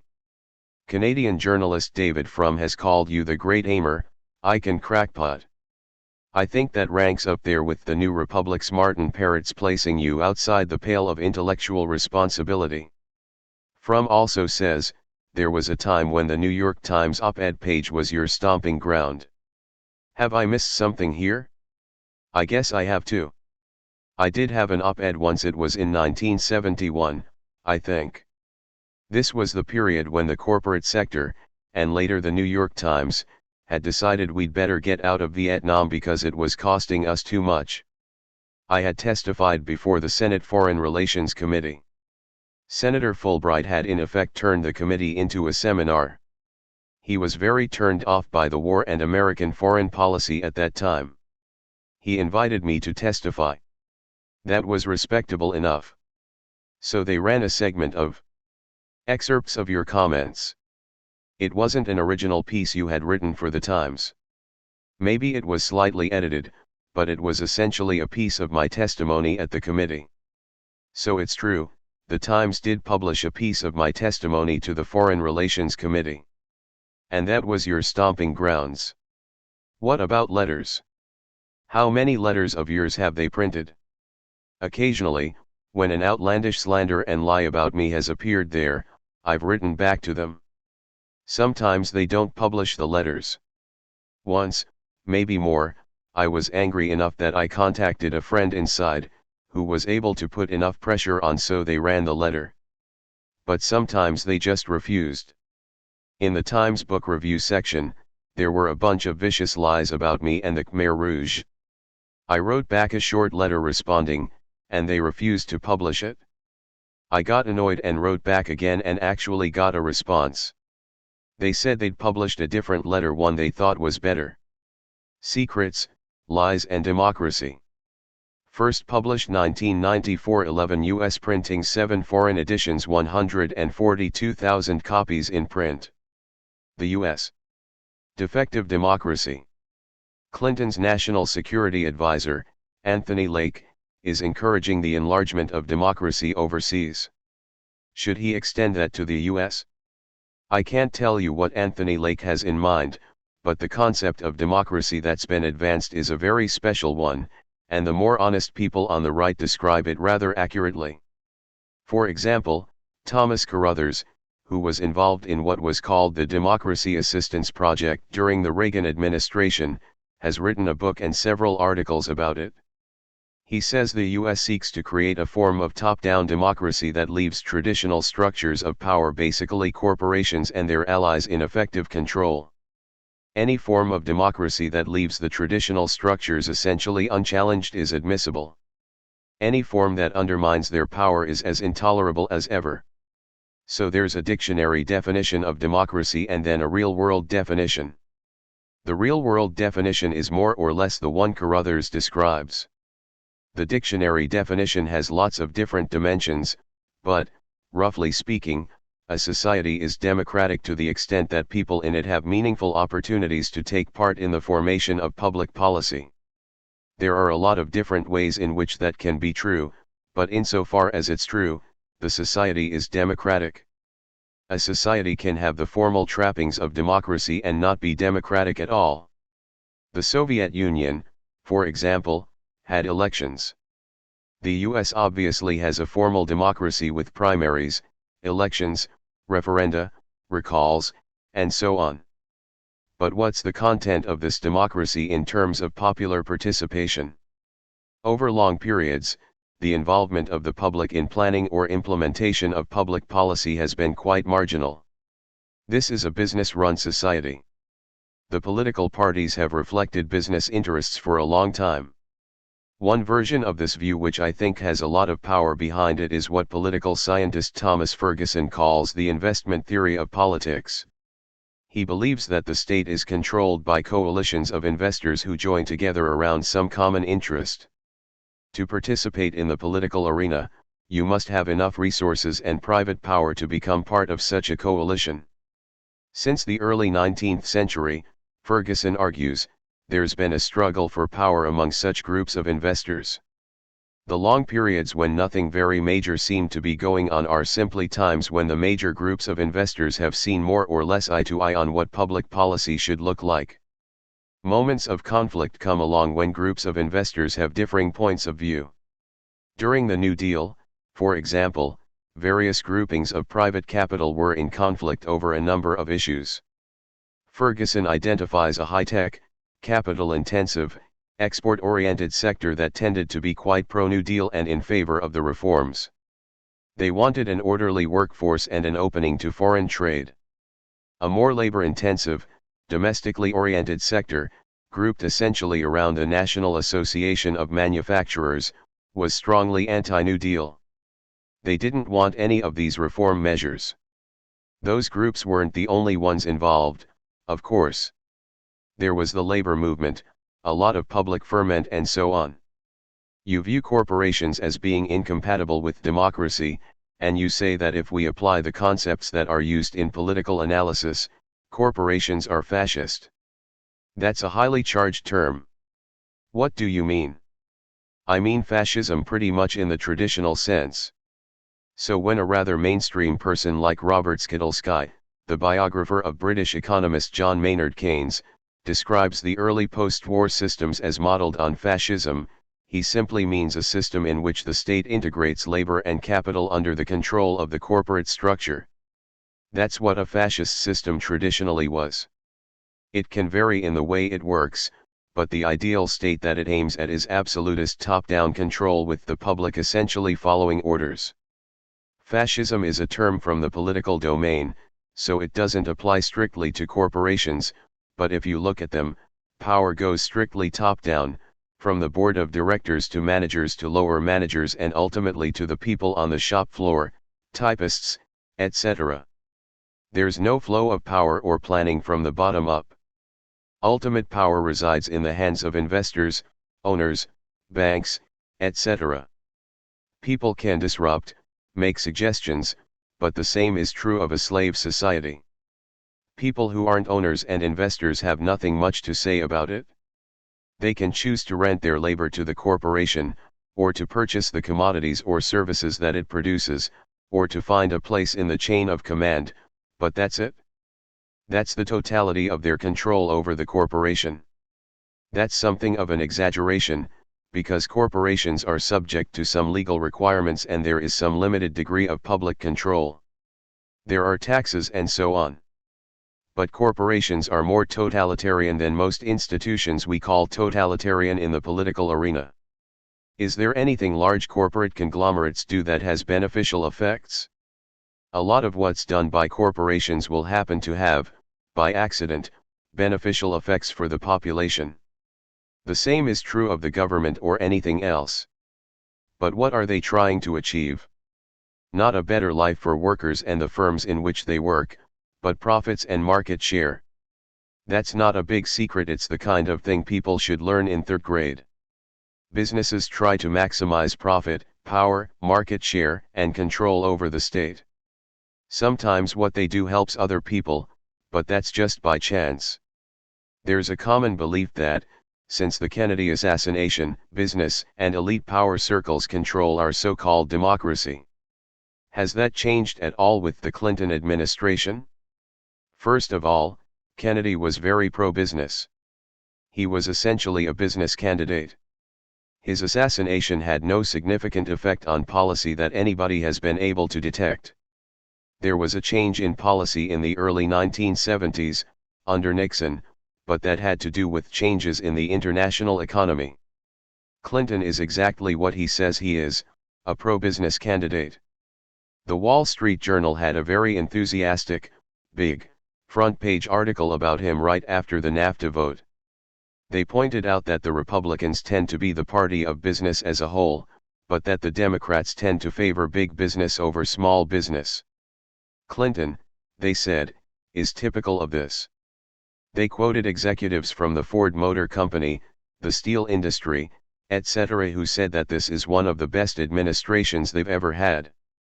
The day after the House vote on NAFTA, the New York Times had a very revealing front page, pro-Clinton story by their Washington correspondent, R.W. Apple. It went sort of like this: people had been criticizing Clinton because he just didn't have any principles. He backed down on Bosnia, on Somalia, on his economic stimulus program, on Haiti, on the health program. He seemed like a guy with no bottom line at all. Then he proved that he really was a man of principle and that he really does have backbone by fighting for the corporate version of NAFTA. So he does have principles. He listens to the call of big money. The same was true of Kennedy. Radio listener, I've often wondered about people who have a lot of power because of their financial resources. Is it possible to reach them with logic? They're acting very logically and rationally in their own interests. Take the CEO of Aetna Life Insurance, who makes $23 million a year in salary alone. He's one of the guys who is going to be running our healthcare program if Clinton's plan passes. Suppose you could convince him that he ought to lobby against having the insurance industry run the healthcare program, because that will be very harmful to the general population, as indeed it will be. Suppose you could convince him that he ought to give up his salary and become a working person. What would happen then? He'd get thrown out and someone else would be put in as CEO. These are institutional problems. Why is it important to keep the general population in line? Any form of concentrated power doesn't want to be subjected to popular democratic control or, for that matter, to market discipline. That's why powerful sectors, including corporate wealth, are naturally opposed to functioning democracy, just as they're opposed to functioning markets, for themselves, at least. It's just natural. They don't want external constraints on their capacity to make decisions and act freely. And has that been the case? Always. Of course, the descriptions of the facts are a little more nuanced, because modern democratic theory is more articulate and sophisticated than in the past, when the general population was called the rabble. More recently, Walter Lippmann called them ignorant and meddlesome outsiders. He felt that responsible men should make the decisions and keep the bewildered herd in line. Modern democratic theory takes the view that the role of the public, the bewildered herd, in Lippmann's words, is to be spectators, not participants. They're supposed to show up every couple of years to ratify decisions made elsewhere, or to select among representatives of the dominant sectors in what's called an election. That's helpful, because it has a legitimizing effect. It's very interesting to see the way this idea is promoted in the slick PR productions of the right-wing foundations. One of the most influential in the ideological arena is the Bradley Foundation. Its director, Michael Joyce, recently published an article on this. I don't know whether he wrote it or one of his PR guys did, but I found it fascinating. It starts off with rhetoric drawn, probably consciously, from the left. When left liberals or radical activists start reading it, they get a feeling of recognition and sympathy. I suspect it's directed at them and at young people. It begins by talking about how remote the political system is from us, how we're asked just to show up every once in a while and cast our votes and then go home. This is meaningless, the article says. This isn't real participation in the world. What we need is a functioning and active civil society in which people come together and do important things, not just this business of pushing a button now and then. Then the article asks, how do we overcome these inadequacies? Strikingly, You don't overcome them with more active participation in the political arena. You do it by abandoning the political arena and joining the PTA and going to church and getting a job and going to the store and buying something. That's the way to become a real citizen of a democratic society. Now, there's nothing wrong with joining the PTA. But there are a few gaps here. What happened to the political arena? It disappeared from the discussion after the first few comments about how meaningless it is. If you abandon the political arena, somebody is going to be there. Corporations aren't going to go home and join the PTA. They're going to run things. But that we don't talk about. As the article continues, it talks about how we're being oppressed by the liberal bureaucrats, the social planners who are trying to convince us to do something for the poor. They're the ones who are really running the country. They're that impersonal, remote, unaccountable power that we've got to get off our backs as we fulfill our obligations as citizens at the PTA and the office. This argument isn't quite presented step by step like that in the article. I've collapsed it. It's very clever propaganda, well designed, well crafted, with plenty of thought behind it. Its goal is to make people as stupid, ignorant, passive, and obedient as possible, while at the same time making them feel that they're somehow moving towards higher forms of participation. In your discussions of democracy, you often refer to a couple of comments of Thomas Jefferson's. Jefferson died on July 4, 1826, 50 years to the day after the Declaration of Independence was signed. Near the end of his life, he spoke with a mixture of concern and hope about what had been achieved, and urged the population to struggle to maintain the victories of democracy. He made a distinction between two groups: aristocrats and democrats. Aristocrats fear and distrust the people, and wish to draw all powers from them into the hands of the higher classes. This view is held by respectable intellectuals in many different societies today, and is quite similar to the Leninist doctrine that the vanguard party of radical intellectuals should take power and lead the stupid masses to a bright future. Most liberals are aristocrats in Jefferson's sense. Former Secretary of State Henry Kissinger is an extreme example of an aristocrat. Democrats, Jefferson wrote, identify with the people, have confidence in them, cherish and consider them as the most honest and safe, although not the most wise, depository of the public interest. In other words, Democrats believe the people should be in control, whether or not they're going to make the right decisions. Democrats do exist today, but they're becoming increasingly marginal.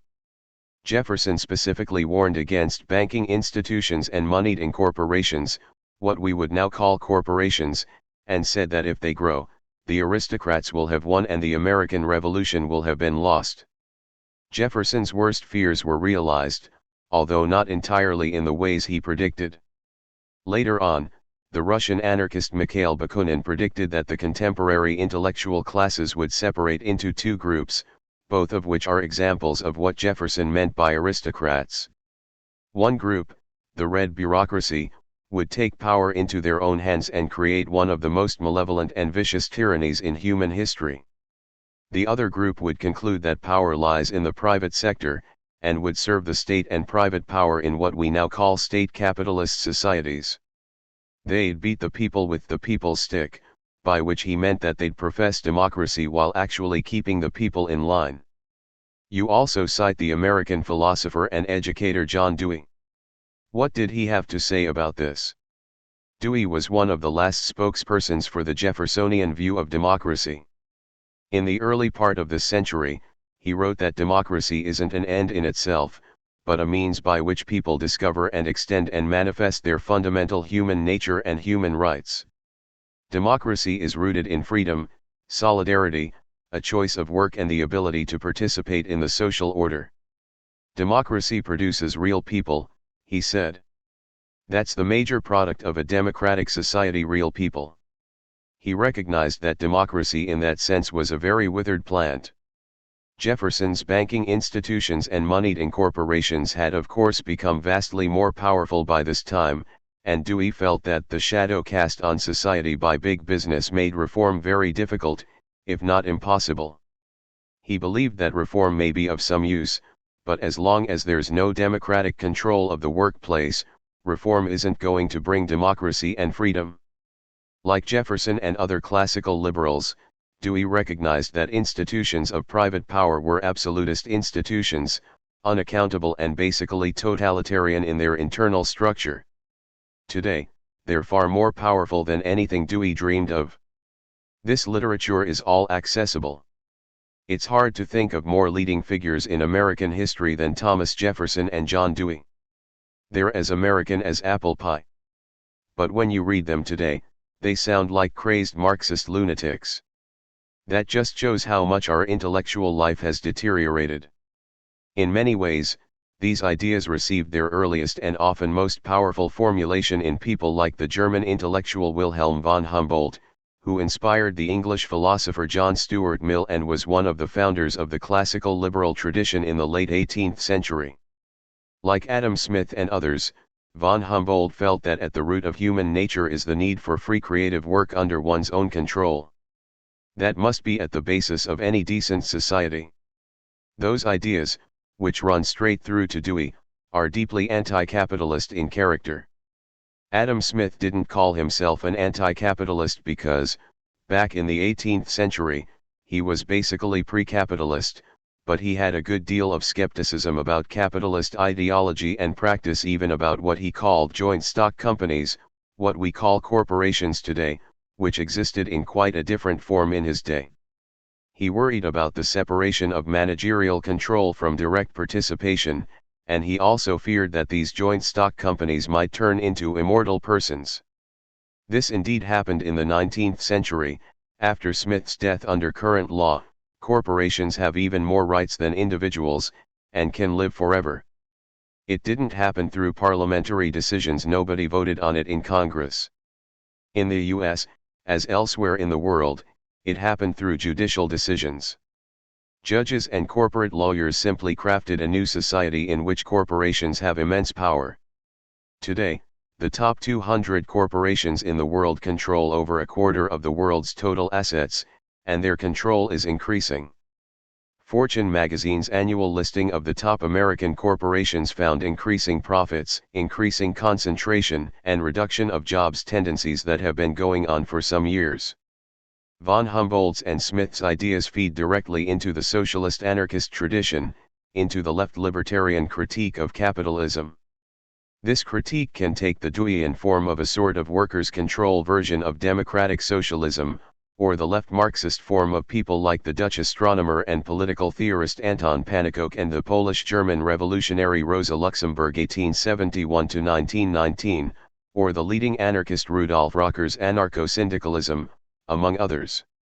All this has been grossly perverted or forgotten in modern intellectual life, but, in my view, these ideas grow straight out of classical, 18th century liberalism. I even think they can be traced back to 17th century rationalism. Keeping the Rich on Welfare.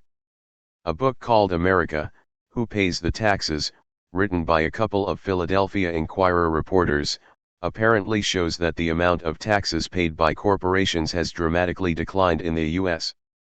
That's for sure. It's been very striking over the last 15 years.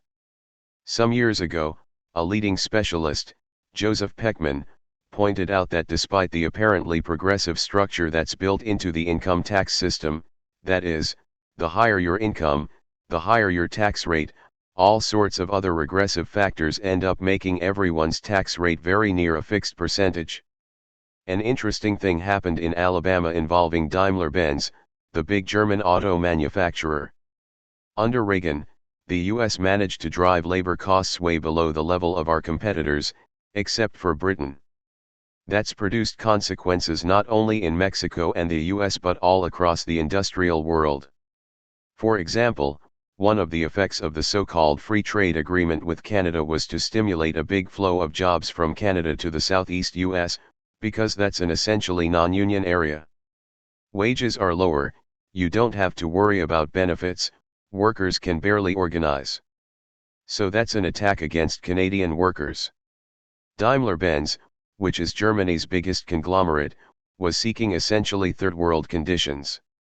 They managed to get our southeastern states to compete against one another to see who could force the public to pay the largest bribe to bring them there. Alabama won. It offered hundreds of millions of dollars in tax benefits, practically gave Daimler-Benz the land on which to construct their plant, and agreed to build all sorts of infrastructure for them. Some people will benefit the small number who are employed at the plant, with some spillover to hamburger stands and so on, but primarily bankers, corporate lawyers, people involved in investment and financial services. They'll do very well, but the cost to most of the citizens of Alabama will be substantial. Even the Wall Street Journal, which is rarely critical of business, pointed out that this is very much like what happens when rich corporations go to third world countries, and it questioned whether there were going to be overall benefits for the state of Alabama. Meanwhile, Daimler-Benz can use this to drive down the lifestyle of German workers. German corporations have also set up factories in the Czech Republic, where they can get workers for about 10% the cost of German workers. The Czech Republic is right across the border. It's a westernized society with high educational levels and nice white people with blue eyes. Since they don't believe in the free market any more than any other rich people do, they'll leave the Czech Republic to pay the social costs, pollution, debts, and so on, while they pick up the profits. It's exactly the same with the plants GM is building in Poland, where it's insisting on 30% tariff protection. The free market is for the poor. We have a dual system protection for the rich and market discipline for everyone else. I was struck by an article in the New York Times whose headline was, "Nation Considers Means to Dispose of Its Plutonium."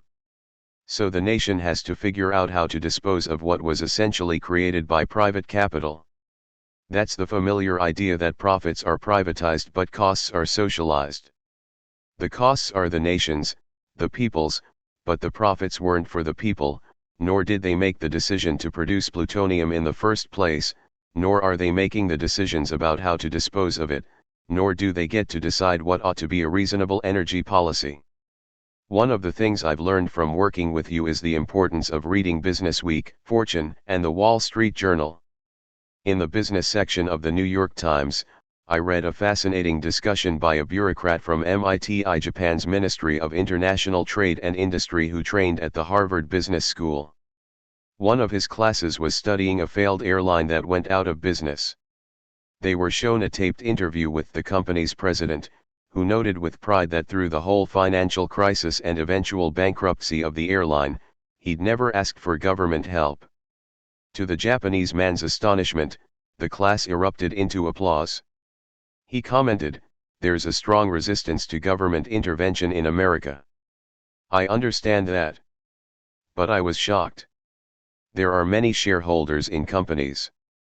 What happened to his employees, for example?" Then he reflects on what he views as America's blind devotion to a free market ideology. He says, it is something quite close to a religion. You cannot argue about it with most people. You believe it or you don't. It's interesting. It's interesting, in part, because of the Japanese man's failure to understand what actually happens in the US, which apparently was shared by the students in his business class. If it was Eastern Airlines they were talking about, Frank Lorenzo, the director, was trying to put it out of business. He made a personal profit out of that. He wanted to break the unions in order to support his other enterprises. He ripped off profits from Eastern Airlines to support them. He wanted to leave the airline industry less unionized and more under corporate control, and to leave himself wealthier. All of that happened. So naturally he didn't call on government intervention to save him. Things were working the way he wanted. On the other hand, the idea that corporations don't ask for government help is a joke. They demand an extraordinary amount of government intervention. That's largely what the whole Pentagon system is about. Take the airline industry, which was created by government intervention. A large part of the reason for the huge growth in the Pentagon in the late 1940s was to salvage the collapsing aeronautical industry, which obviously couldn't survive in a civilian market. That's worked. It's now the United States' leading export industry, and Boeing is the leading exporter. An interesting and important book on this by Frank Chomsky just came out. It describes the war scares that were manipulated in 1947 and 1948 to try to ram spending bills through Congress to save the aeronautical industry. That wasn't the only purpose of these war scares, but it was a big factor. Huge industries were spawned, and are maintained, by massive government intervention. Many corporations couldn't survive without it. For some, it's not a huge part of their profits at the moment, but it's a cushion. The public also provides the basic technology, metallurgy, avionics, or whatever via the public subsidy system. The same is true just across the board. You can hardly find a functioning sector of the US manufacturing or service economy which hasn't gotten that way and isn't sustained by government intervention. The Clinton administration has been pouring new funds into the National Institute of Standards and Technology. It used to try to work on how long a foot is, but it will now be more actively involved in serving the needs of private capital. Hundreds of corporations are beating on their doors asking for grants. The idea is to try to replace the somewhat declining Pentagon system. With the end of the Cold War, it's gotten harder to maintain the Pentagon system, but you've got to keep the subsidy going to big corporations. The public has to pay the research and development costs. The idea that a Japanese investigator could fail to see this is fairly remarkable. It's pretty well known in Japan. Healthcare. I don't suppose you can see the Boston skyline from your home in Lexington. But if you could, what would be the two tallest buildings? The John Hancock and the Prudential. And they happen to be two types of what? They're going to be running our healthcare program if Clinton has his way. There's a general consensus that the US healthcare system needs to be reformed. How did that consensus evolve? It evolved very simply. We have a relatively privatized healthcare system. As a result, it's geared towards high-tech intervention rather than public health and prevention. It's also hopelessly inefficient and extremely bureaucratic, with huge administrative expenses. This has gotten just too costly for American business. In fact, a bit to my surprise, Business Week, the main business journal, has come out recently with several articles advocating a Canadian-style, single-payer program.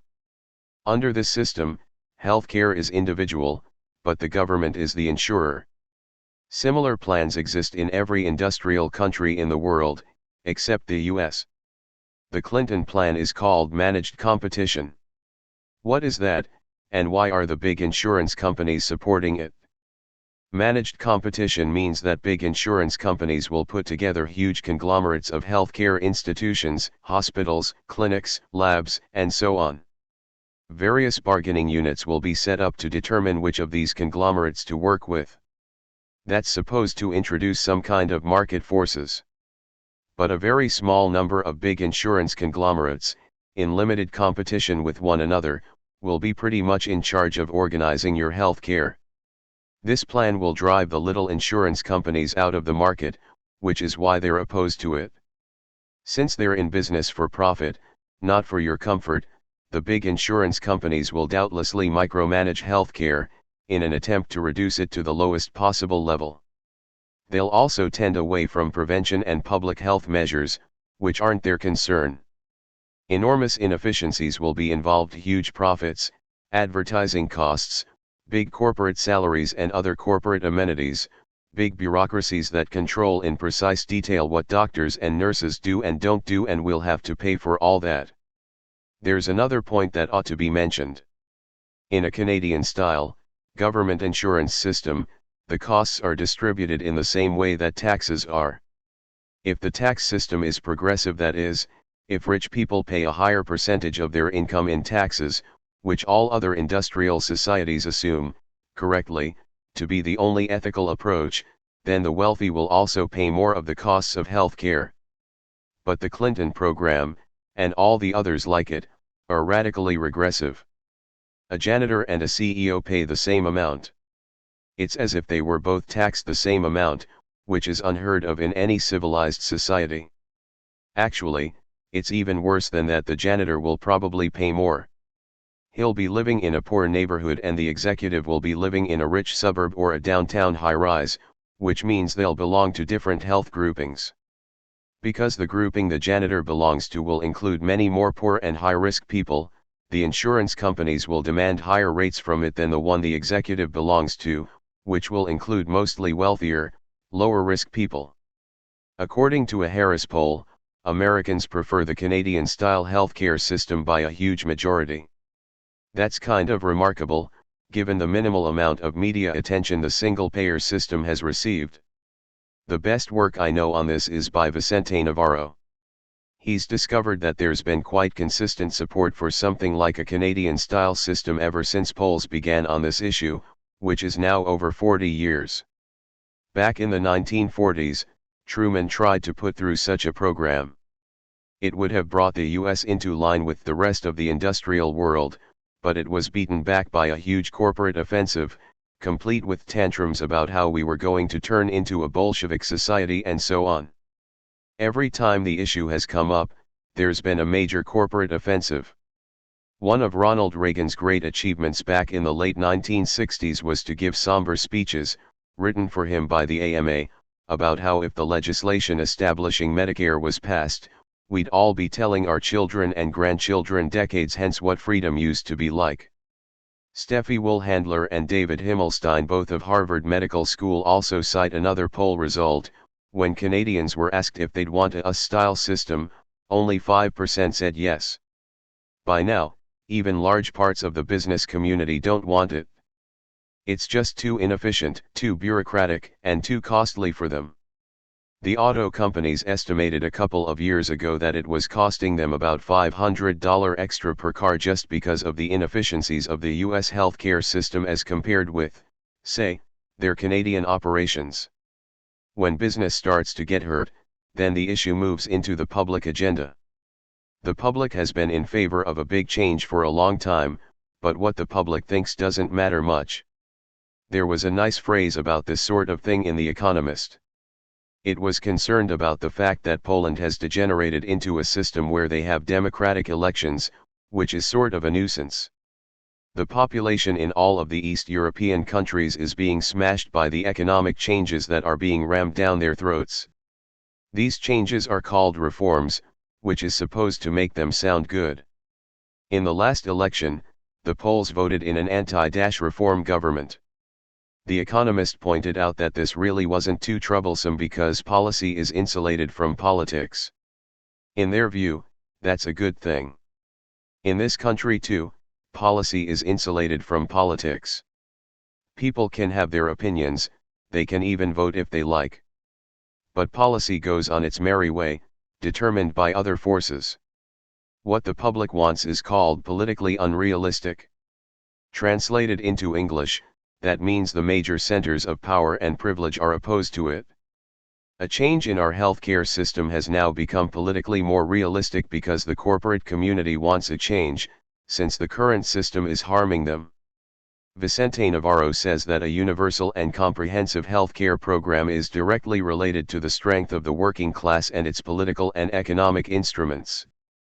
That's certainly been true in Canada and Europe. Canada had a system rather like ours up until the mid-1960s. It was changed first in one province, Saskatchewan, where the NDP, the New Democratic Party, a mildly reformist, umbrella political party with Labour backing, was in power. The NDP was able to put through a provincial insurance program, driving the insurance companies out of the healthcare business. It turned out to be very successful. It was giving good medical care and reducing costs and was much more progressive in payment. It was mimicked by other provinces, also under Labour pressure, often using the NDP as an instrument. Pretty soon it was adopted across Canada nationally. The history in Europe is pretty much the same. Working class organizations have been one of the main, although not the only, mechanisms by which people with very limited power and resources can get together to participate in the public arena. That's one of the reasons unions are so hated by business and elites generally. They're just too democratizing in their character. So Navarro is surely right. The strength and organization of labor and its ability to enter into the public arena is certainly related, maybe even decisively related, to the establishment of social programs of this kind. There may be a parallel movement going on in California, where there's a ballot initiative to have single-payer health care. The situation in the US is a little different from what Navarro described, because business still plays an inordinate role here in determining what kind of system will evolve. Unless there are significant changes in the US, that is, unless public pressure and organizations, including labor, do a lot more than they've done so far, the outcome will once again be determined by business interests. Much more media attention has been paid to AIDS than to breast cancer, but 500,000 women in the US will die from breast cancer in the 1990s. Many men will die from prostate cancer. These aren't considered political questions, are they? Well, there's no vote taken on them, but if you're asking if there are questions of policy involved, of course there are. You might add to those cancers the number of children who will suffer or die because of extremely poor conditions in infancy and childhood. Take, say, malnutrition. That decreases lifespan quite considerably. If you count that up in deaths, it outweighs anything you're talking about. I don't think many people in the public health field would question the conclusion that the major contribution to improving health, reducing mortality figures and improving the quality of life, would come from simple public health measures like ensuring people adequate nutrition and safe and healthy conditions of life, clean water, effective sewage treatment, and so on. You'd think that in a rich country like this, these wouldn't be big issues, but they are for a lot of the population. Lancet, the British medical journal, the most prestigious medical journal in the world, recently pointed out that 40% of children in New York City live below the poverty line. They suffer from malnutrition and other poor conditions that cause very high mortality rates, and, if they survive, they have very severe health problems all through their lives. The New England Journal of Medicine pointed out a couple of years ago that black males in Harlem have about the same mortality rate as people in Bangladesh. That's essentially because of the extreme deterioration of the most elementary public health conditions, and social conditions. Some people have linked the increase in breast cancer and prostate cancer to environmental degradation, to diet, and to the increase of additives and preservatives. What do you think about that? It's doubtless some kind of a factor. How big or serious a factor it is, I'm not sure. Are you at all interested in the so-called natural or organic food movement? Sure. I think there ought to be concerns about the quality of food. I would say this falls into the question of general public health. It's like having good water and good sewage and making sure that people have enough food and so on. All these things are in roughly the same category. They don't have to do with high technology medical treatment but with essential conditions of life. These general public health issues, of which eating food that doesn't contain poisons is naturally a part, are the overwhelming factors in quality of life and mortality. Crime and punishment. There's been a tendency over the last few years for local TV news programs to concentrate on crimes, rapes, kidnappings, etc. Now this is spilling over into the national network news programs. That's true, but it's just a surface phenomenon. Why is there an increase in attention to violent crime? Is it connected to the fact that there's been a considerable decline in income for the large majority of the population, and a decline as well in the opportunity for constructive work? But until you ask why there's an increase in social disintegration, and why more and more resources are being directed towards the wealthy and privileged sectors and away from the general population, you can't have even a concept of why there's rising crime or how you should deal with it. Over the past 20 or 30 years, there's been a considerable increase in inequality. This trend accelerated during the Reagan years.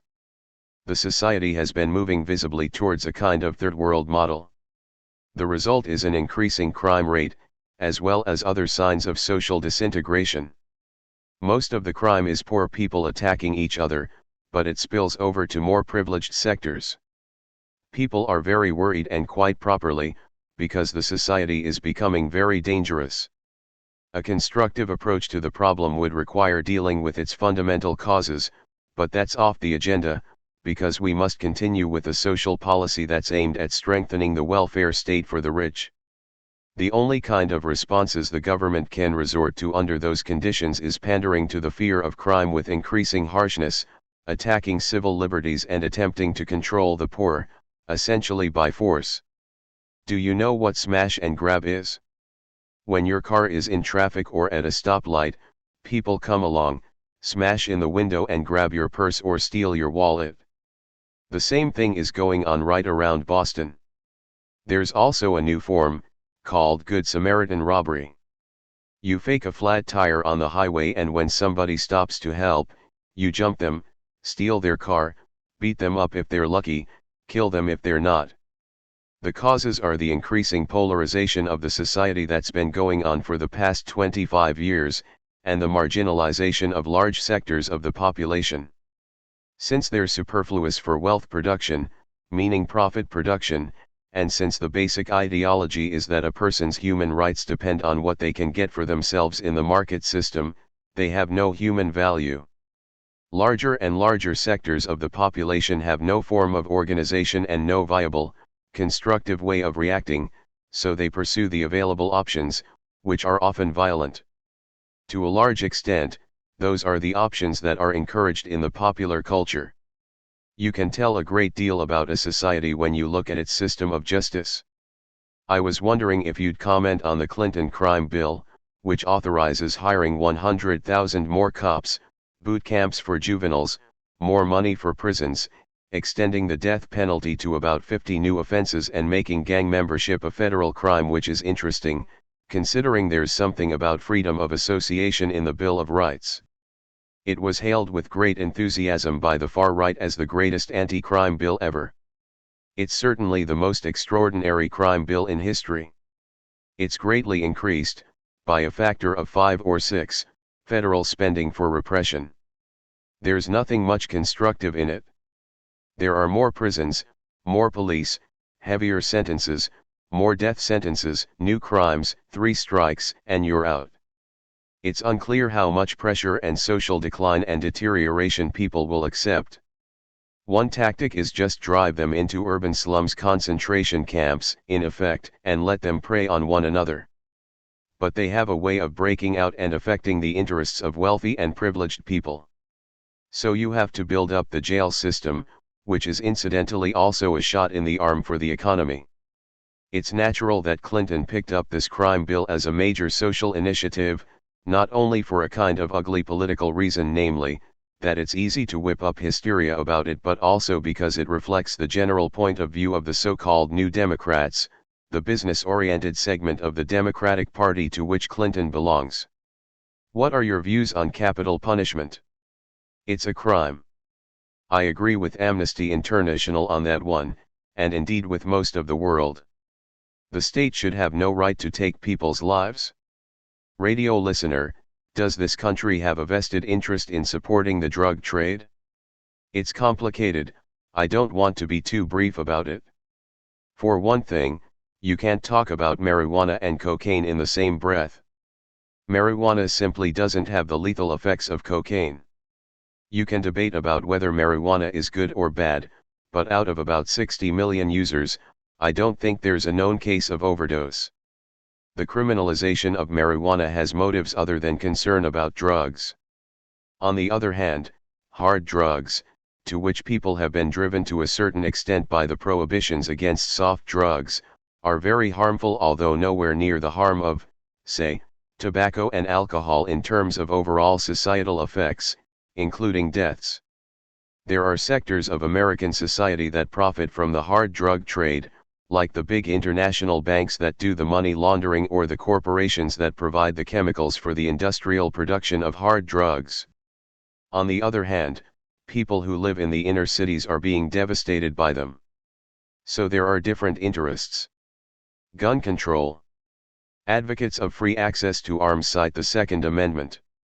Do you believe that it permits unrestricted, uncontrolled possession of guns? It's pretty clear that, taken literally, the Second Amendment doesn't permit people to have guns. But laws are never taken literally, including amendments to the Constitution or constitutional rights. Laws permit what the tenor of the times interprets them as permitting. But underlying the controversy over guns are some serious questions. There's a feeling in the country that people are under attack. I think they're misidentifying the source of the attack, but they do feel under attack. The government is the only power structure that's even partially accountable to the population, so naturally the business sectors want to make that the enemy, not the corporate system, which is totally unaccountable. After decades of intensive business propaganda, people feel that the government is some kind of enemy and that they have to defend themselves from it. It's not that that doesn't have its justifications. The government is authoritarian and commonly hostile to much of the population. But it's partially influenceable and potentially very influenceable by the general population. Many people who advocate keeping guns have fear of the government in the back of their minds. But that's a crazy response to a real problem. Do the media foster the feeling people have that they're under attack? At the deepest level, the media contribute to the sense that the government is the enemy, and they suppress the sources of real power in the society, which lie in the totalitarian institutions, the corporations, now international in scale, that control the economy and much of our social life.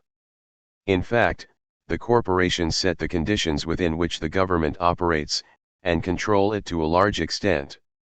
The picture presented in the media is constant, day after day. People simply have no awareness of the system of power under which they're suffering.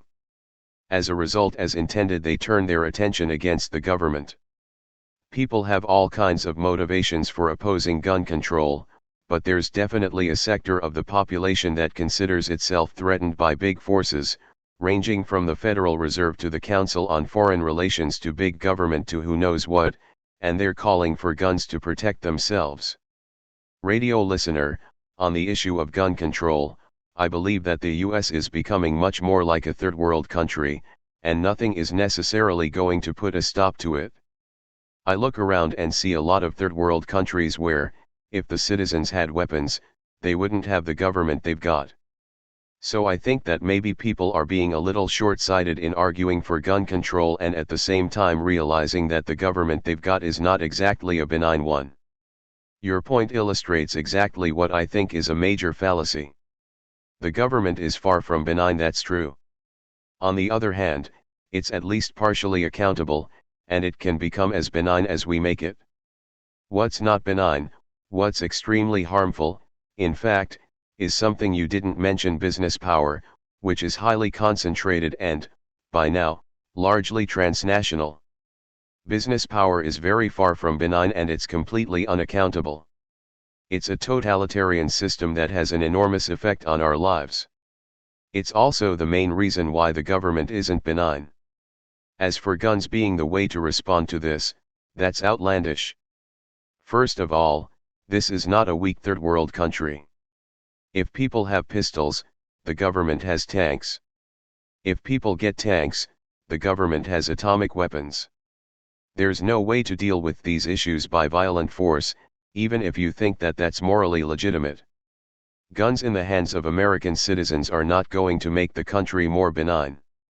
They're going to make it more brutal, ruthless, and destructive. So while one can recognize the motivation that lies behind some of the opposition to gun control, I think it's sadly misguided. Becoming a third world country.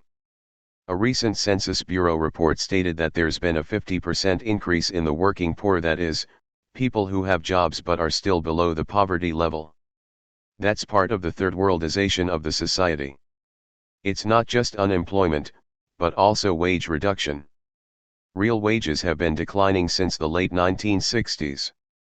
Since 1987, they've even been declining for college-educated people, which was a striking shift. There's supposed to be a recovery going on, and it's true that a kind of recovery is going on. It's at about half the rate of preceding post-war recoveries from recession. There've been half a dozen of them, and the rate of job creation is less than a third.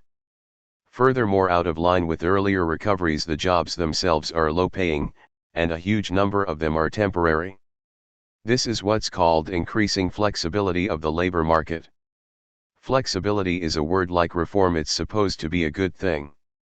Actually, flexibility means insecurity.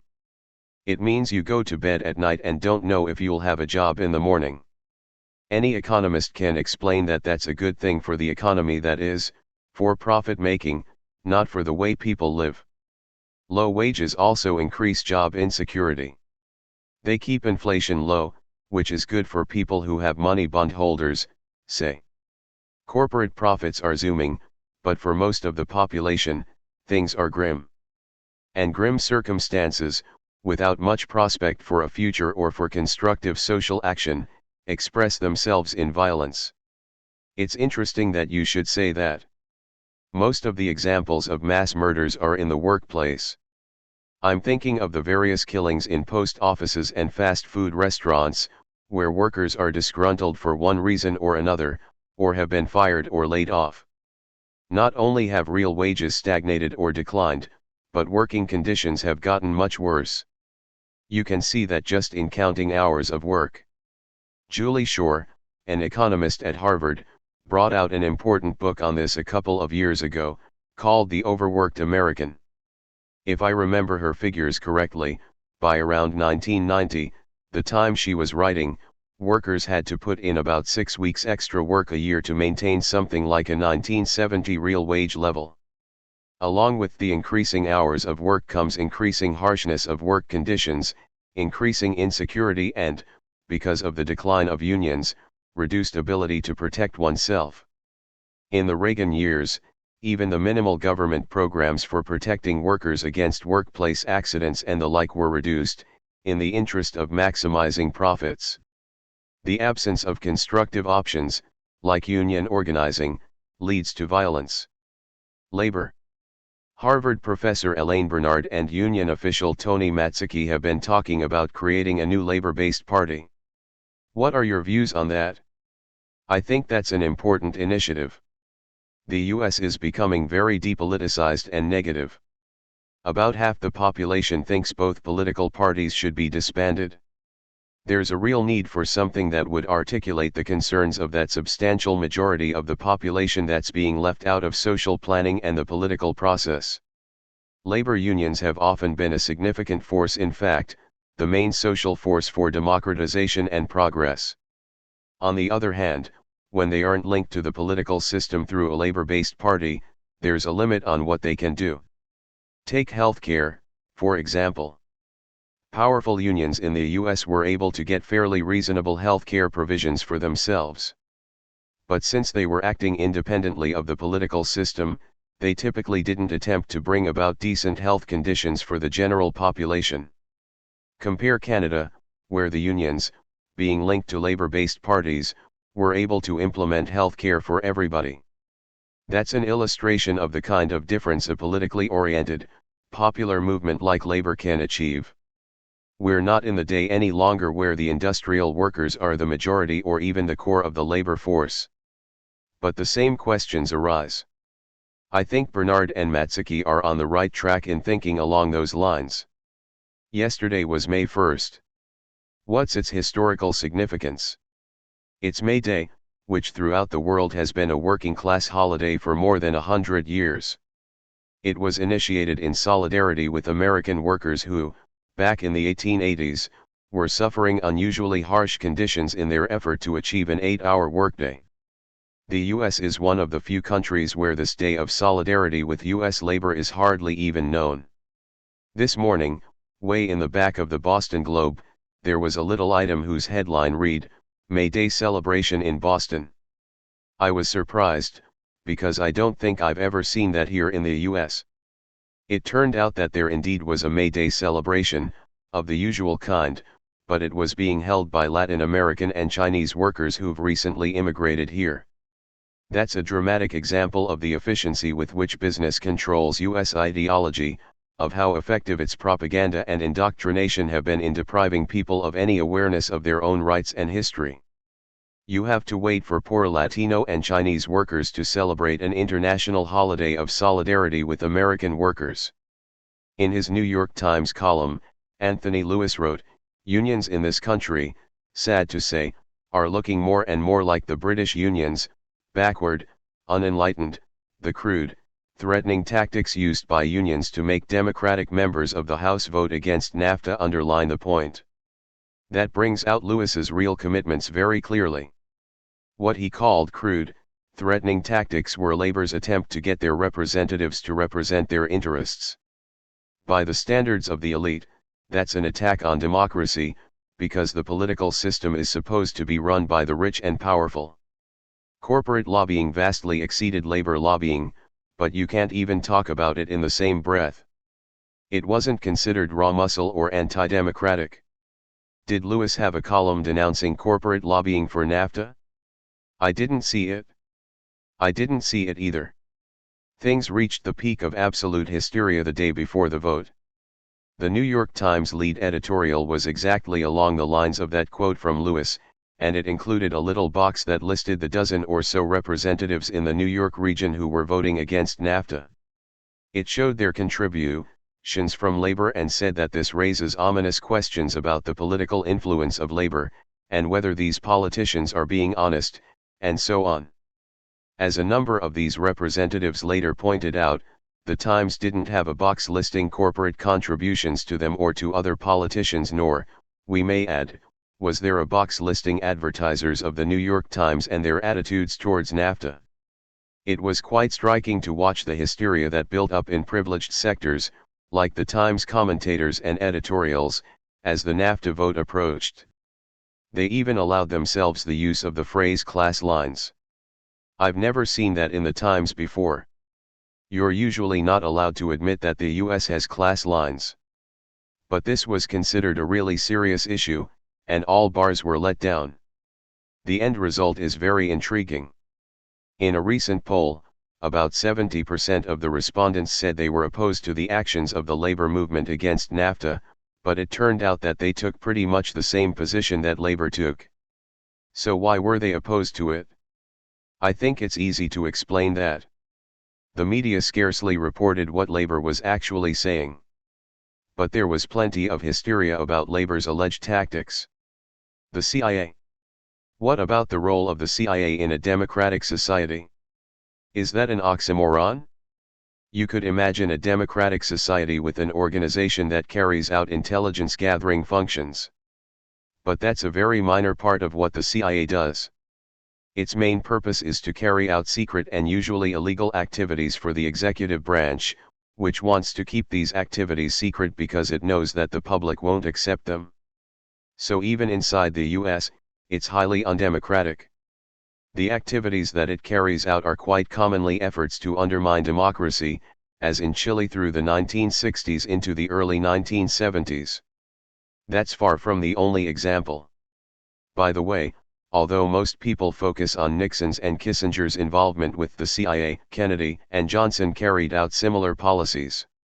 Is the CIA an instrument of state policy, or does it formulate policy on its own? You can't be certain, but my own view is that the CIA is very much under the control of executive power.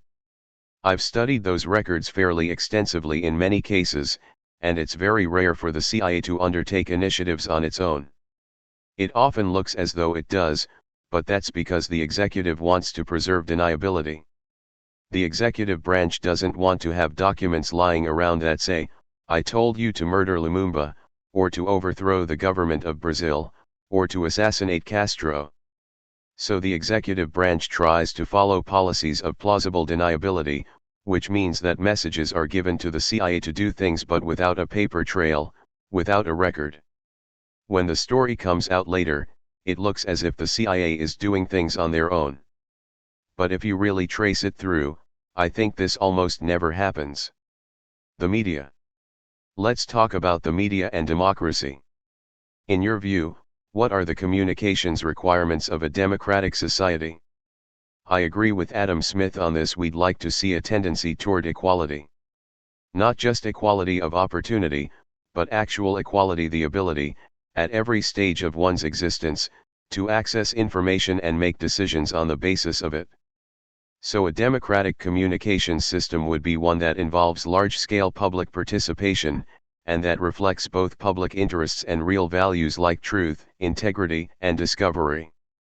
Bob McChesney, in his recent book Telecommunications, Mass Media, and Democracy, details the debate between 1928 and 1935 for control of radio in the US. How did that battle play out? That's a very interesting topic, and he's done an important service by bringing it out.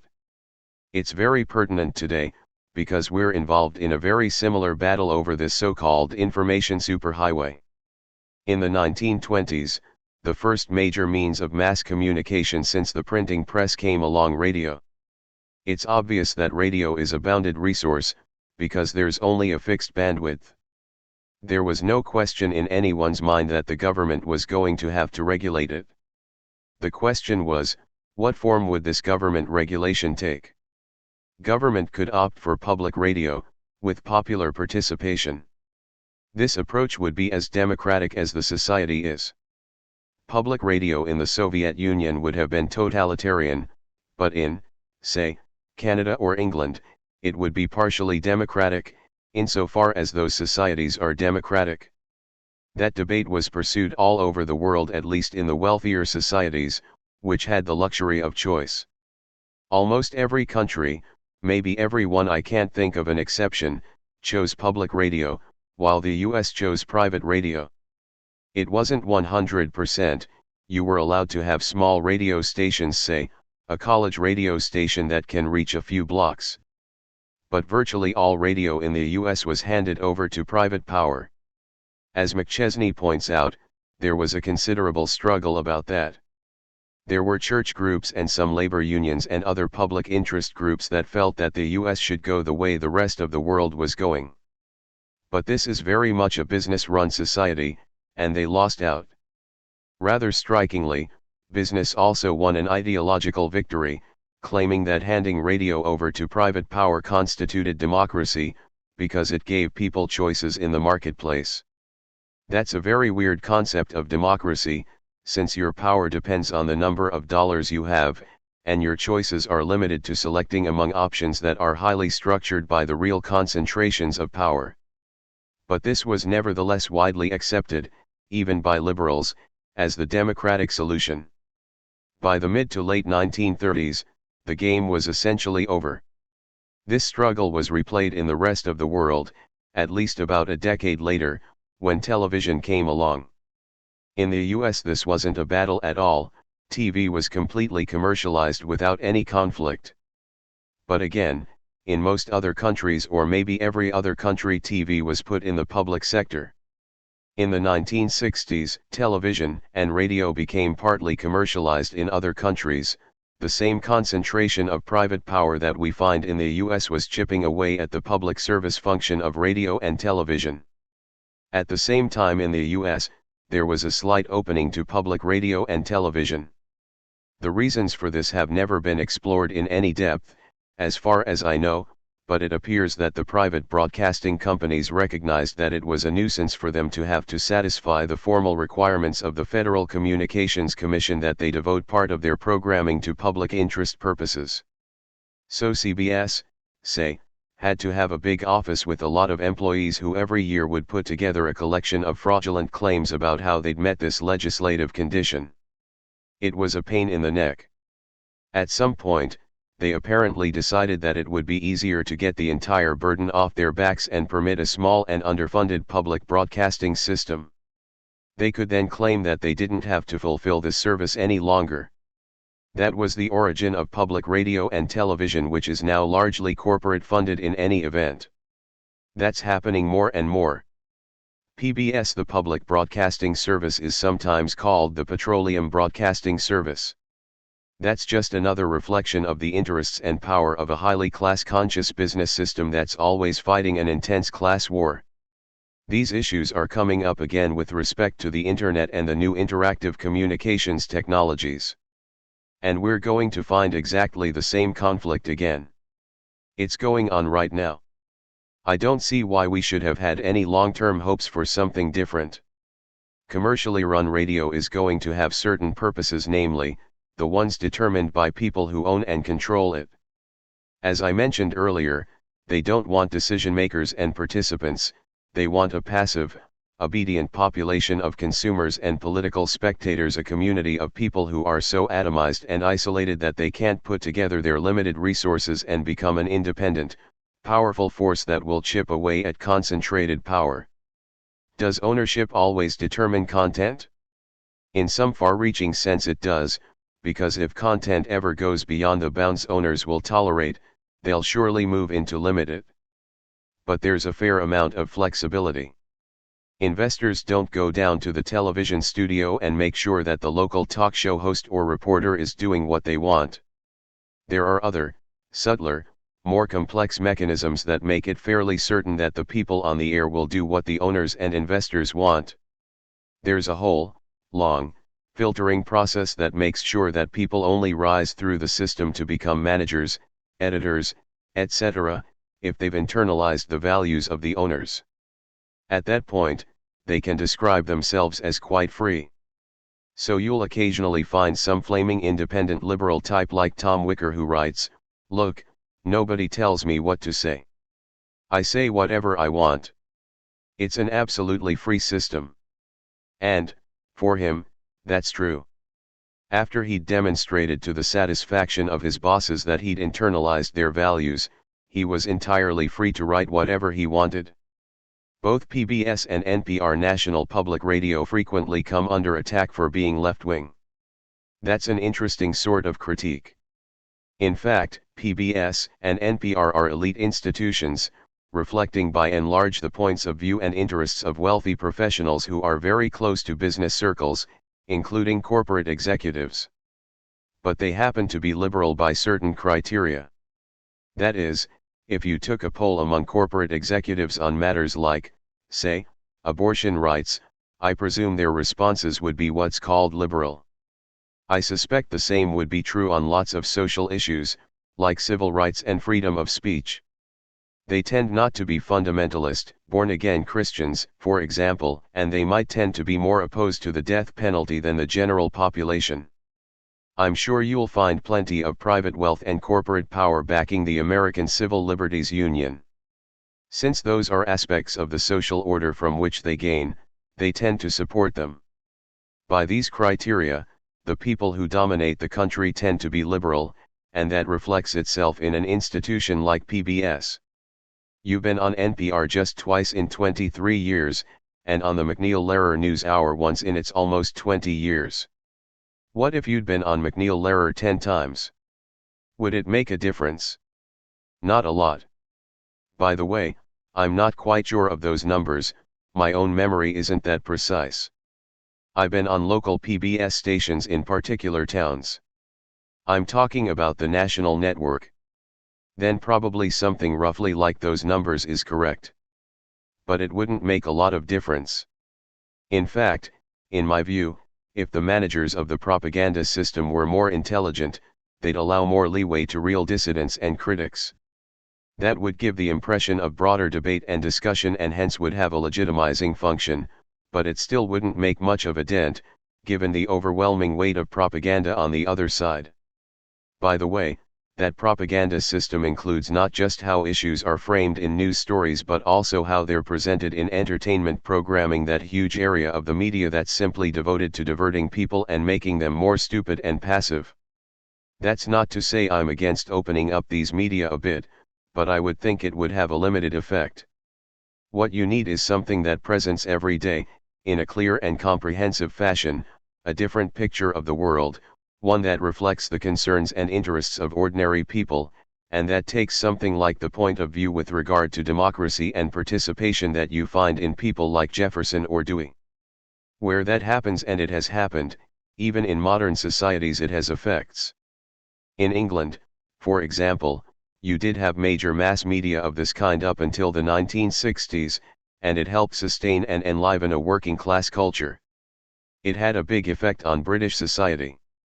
What do you think about the internet? I think that there are good things about it, but there are also aspects of it that concern and worry me. This is an intuitive response, I can't prove it, but my feeling is that, since people aren't Martians or robots, direct face-to-face contact is an extremely important part of human life. It helps develop self-understanding and the growth of a healthy personality. You just have a different relationship to somebody when you're looking at them than you do when you're punching away at a keyboard and some symbols come back. I suspect that extending that form of abstract and remote relationship, instead of direct, personal contact, is going to have unpleasant effects on what people are like. It will diminish their humanity, I think. Sports. In 1990, in one of our many interviews, we had a brief discussion about the role and function of sports in American society, part of which was subsequently excerpted in Harper's. I've probably gotten more comments about that than anything else I've ever recorded. You really pushed some buttons. I got some funny reactions, a lot of irate reactions, as if I were somehow taking people's fun away from them. I have nothing against sports. I like to watch a good basketball game and that sort of thing. On the other hand, we have to recognize that the mass hysteria about spectator sports plays a significant role. First of all, spectator sports make people more passive, because you're not doing them, you're watching somebody doing them. Secondly, they engender jingoist and chauvinist attitudes, sometimes to quite an extreme degree. I saw something in the newspapers just a day or two ago about how high school teams are now so antagonistic and passionately committed to winning at all costs that they had to abandon the standard handshake before or after the game. These kids can't even do civil things like greeting one another because they're ready to kill one another. It's spectator sports that engender those attitudes, particularly when they're designed to organize a community to be hysterically committed to their gladiators. That's very dangerous, and it has lots of deleterious effects. I was reading something about the glories of the information superhighway not too long ago. I can't quote it exactly, but it was talking about how wonderful and empowering these new interactive technologies are going to be. Two basic examples were given. For women, interactive technologies are going to offer highly improved methods of home shopping. So you'll be able to watch the tube and some model will appear with the product and you're supposed to think, God, I've got to have that. So you press a button and they deliver it to your door within a couple of hours. That's how interactive technology is supposed to liberate women. For men, the example involved the Super Bowl. Every red-blooded American male is glued to it. Today, all they can do is watch it and cheer and drink beer, but the new interactive technology will let them actually participate in it. While the quarterback is in the huddle calling the next play, the people watching will be able to decide what the play should be. If they think he should pass, or run, or punt, or whatever, they'll be able to punch that into their computer and their vote will be recorded. It won't have any effect on what the quarterback does, of course, but after the play the television channel will be able to put up the numbers 63% said he should have passed, 24% said he should have run, etc. That's interactive technology for men. Now you're really participating in the world. Forget about all this business of deciding what ought to happen with healthcare, now you're doing something really important. This scenario for interactive technology reflects an understanding of the stupefying effect spectator sports have in making people passive, atomized, obedient non-participants, non-questioning, easily controlled and easily disciplined. At the same time, athletes are lionized or in the case of Tonya Harding, say demonized. If you can personalize events of the world, whether it's Hillary Clinton or Tonya Harding, you've succeeded in directing people away from what really matters and is important. The John F. Kennedy cult is a good example, with the effects it's had on the left. Religious fundamentalism. In his book When Time Shall Be No More, historian Paul Boyer states that, surveys show that from 1/3 to 1/2 of all Americans believe that the future can be interpreted from biblical prophecies. I find this absolutely stunning. I haven't seen that particular number, but I've seen plenty of things like it. I saw a cross-cultural study a couple of years ago, I think it was published in England, that compared a whole range of societies in terms of beliefs of that kind. The US stood out, it was unique in the industrial world. In fact, the measures for the US were similar to pre-industrial societies. Why is that? That's an interesting question. This is a very fundamentalist society. It's like Iran in its degree of fanatic religious commitment. For example, I think about 75% of the US population has a literal belief in the devil. There was a poll several years ago on evolution. People were asked their opinion on various theories of how the world of living creatures came to be what it is. The number of people who believed in Darwinian evolution was less than 10%. About half the population believed in a church doctrine of divinely guided evolution. Most of the rest presumably believed that the world was created a couple of thousand years ago. These are very unusual results. Why the US should be off the spectrum on these issues has been discussed and debated for some time. I remember reading something maybe 10 or 15 years ago by a political scientist who writes about these things, Walter Dean Burnham. He suggested that this may be a reflection of depoliticization, that is, the inability to participate in a meaningful fashion in the political arena may have a rather important psychic effect. That's not impossible. People will find some ways of identifying themselves, becoming associated with others, taking part in something. They're going to do it some way or other. If they don't have the option to participate in labor unions, or in political organizations that actually function, they'll find other ways. Religious fundamentalism is a classic example. We see that happening in other parts of the world right now. The rise of what's called Islamic fundamentalism is, to a significant extent, a result of the collapse of secular nationalist alternatives that were either discredited internally or destroyed. In the 19th century, you even had some conscious efforts on the part of business leaders to promote fire and brimstone preachers who led people to look at society in a more passive way. The same thing happened in the early part of the Industrial Revolution in England. E.P. Thompson writes about it in his classic, The Making of the English Working Class. In a State of the Union speech, Clinton said, "We can't renew our country unless more of us, all of us, are willing to join churches." What do you make of this? I don't know exactly what was in his mind, but the ideology is very straightforward. If people devote themselves to activities that are out of the public arena, then we folks in power will be able to run things the way we want. Don't tread on me. I'm not quite clear about how to formulate this question. It has to do with the nature of US society as exemplified in comments like "do your own thing, go it alone, don't tread on me," the pioneer spirit, all that deeply individualistic stuff. What does that tell you about American society and culture? It tells you that the propaganda system is working full-time, because there is no such ideology in the US. Business certainly doesn't believe it.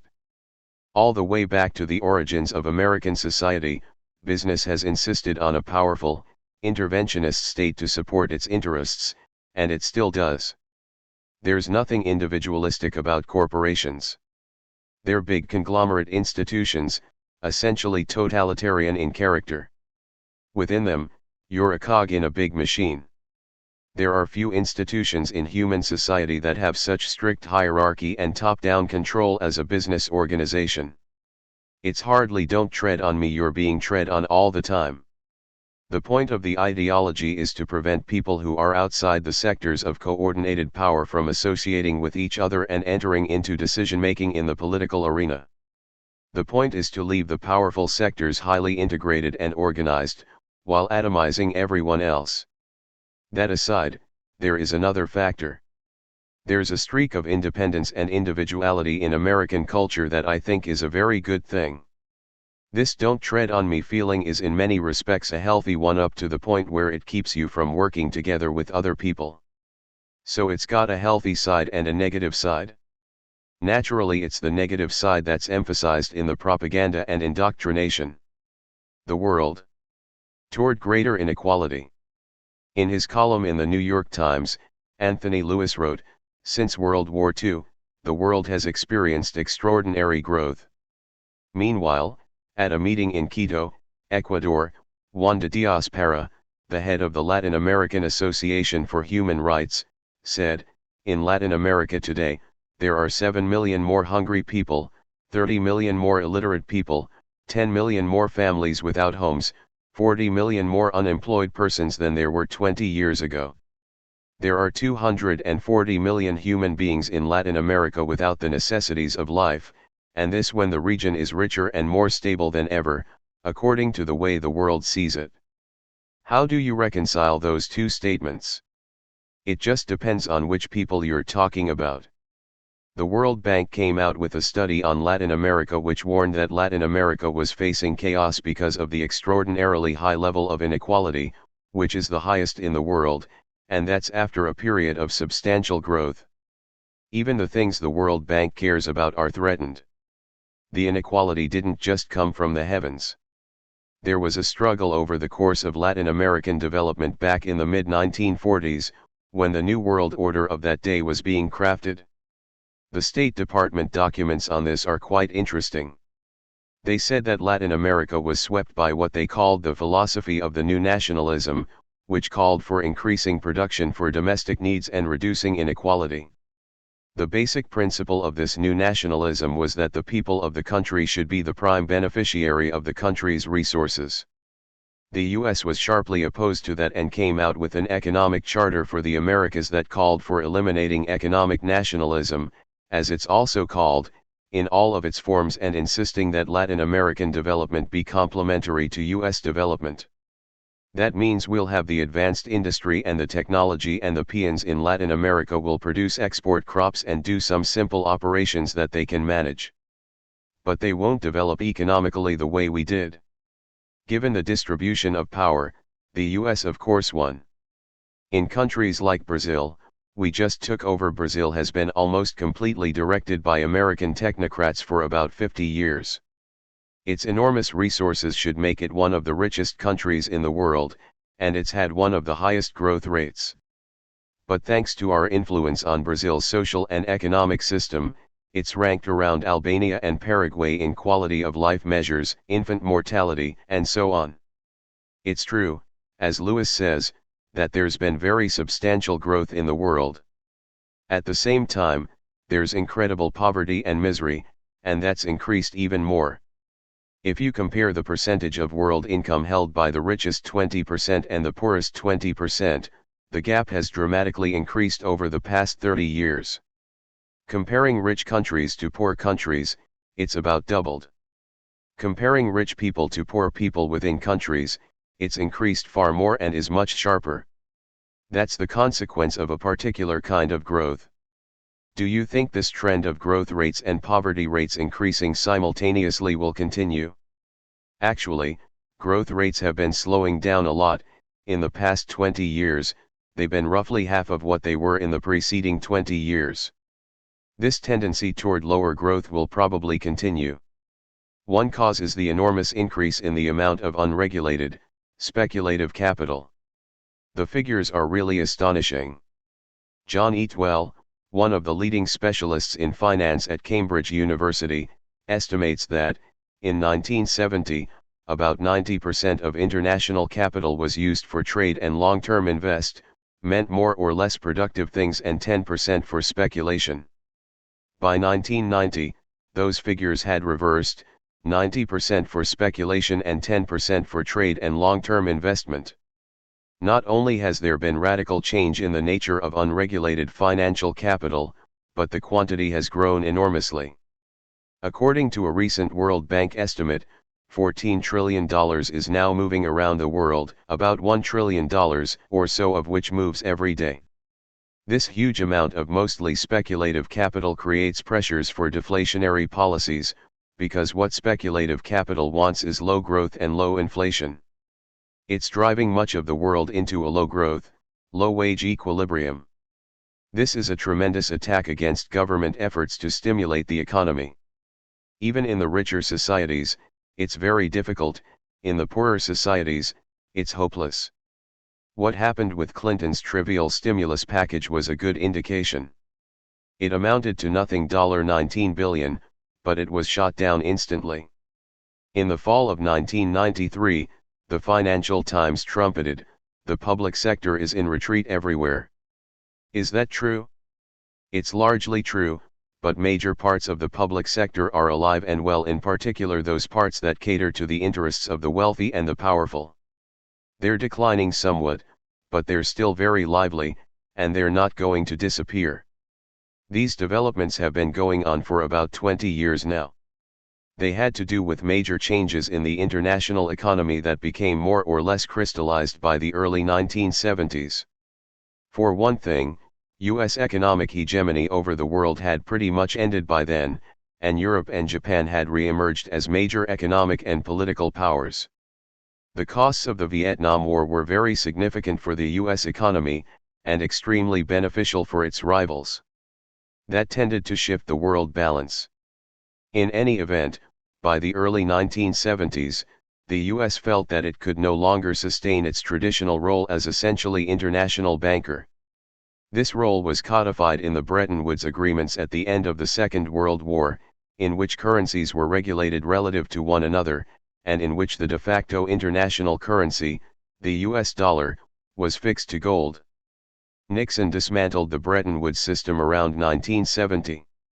That led to tremendous growth in unregulated financial capital. That growth was rapidly accelerated by the short-term rise in the price of commodities like oil, which led to a huge flow of petrodollars into the international system. Furthermore, the telecommunications revolution made it extremely easy to transfer capital or, rather, the electronic equivalent of capital from one place to another. There's also been a very substantial growth in the internationalization of production.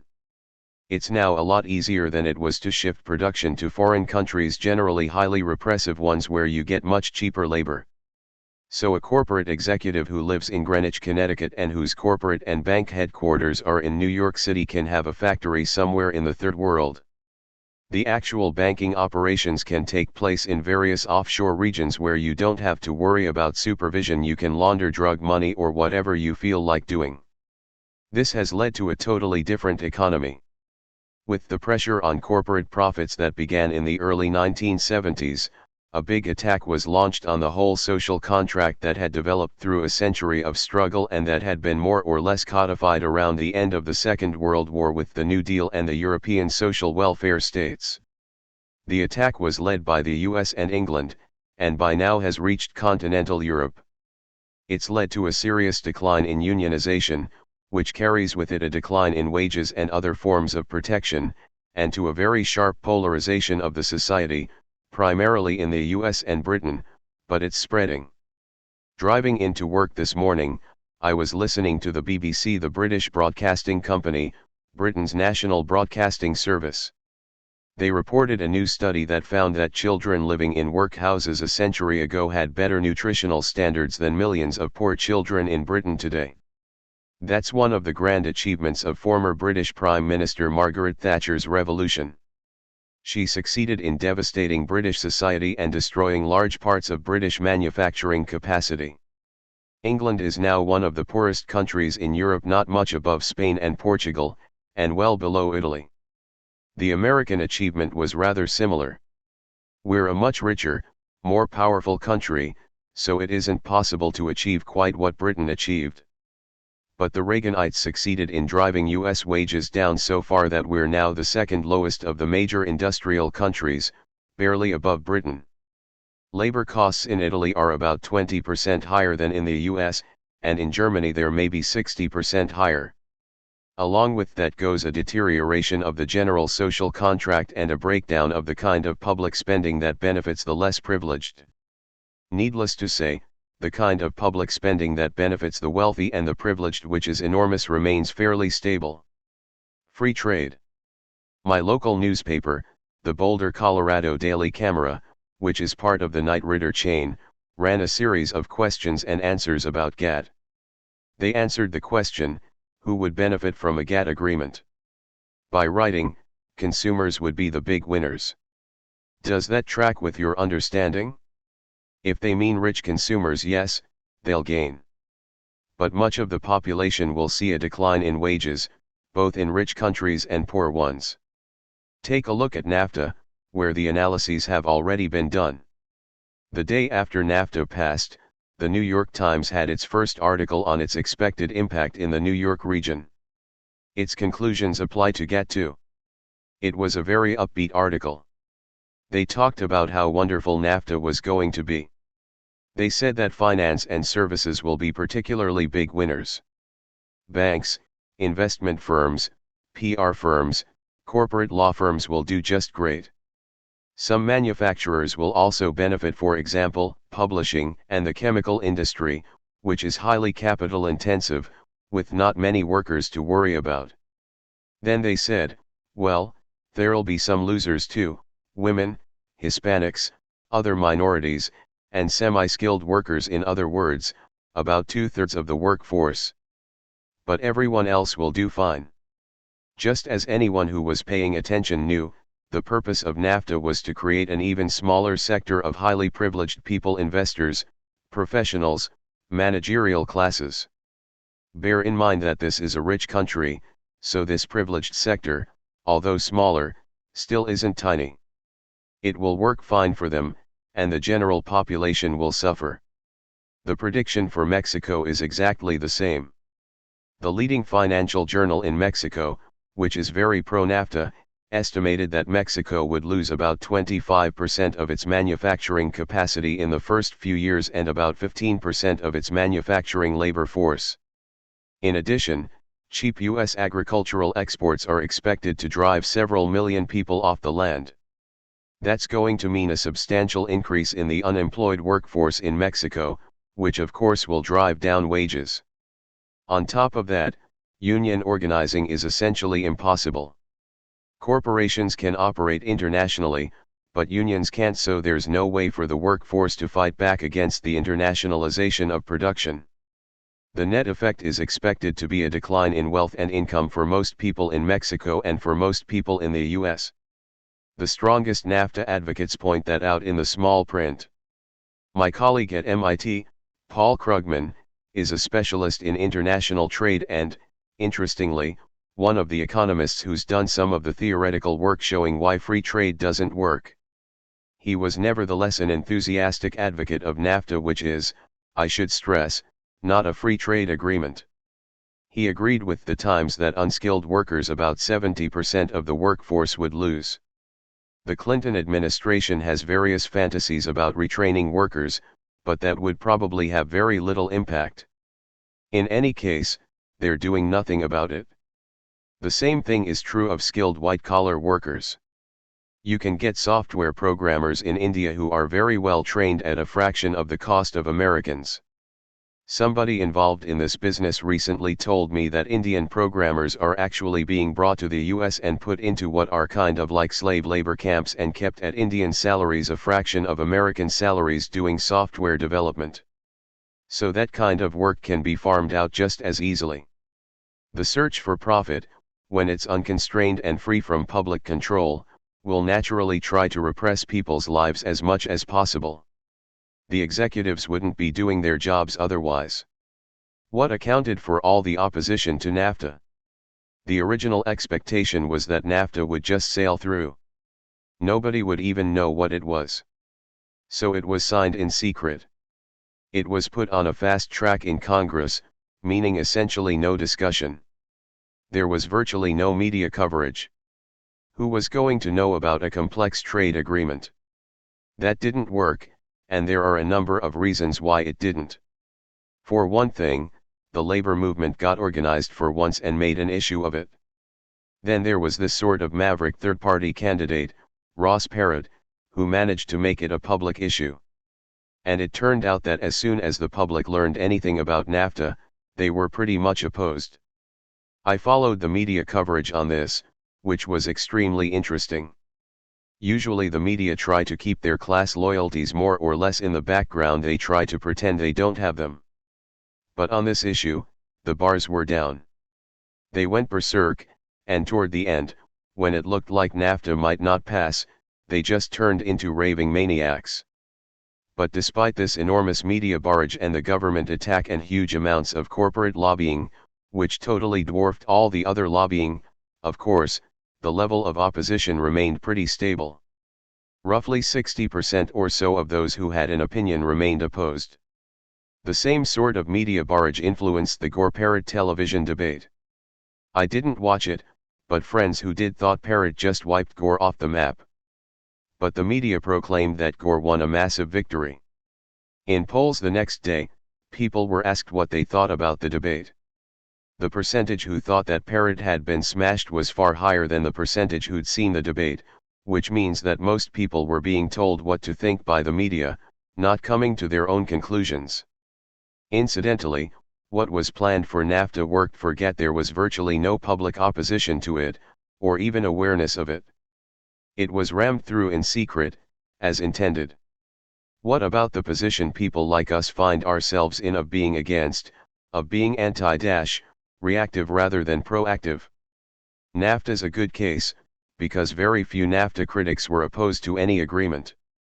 Virtually everyone, the labor movement, the Congressional Office of Technology Assessment, a major report that was suppressed, and other critics, including me, was saying there'd be nothing wrong with the North American Free Trade Agreement, but not this one. It should be different, and here are the ways in which it should be different in some detail. Even Parrott had constructive proposals. But all that was suppressed.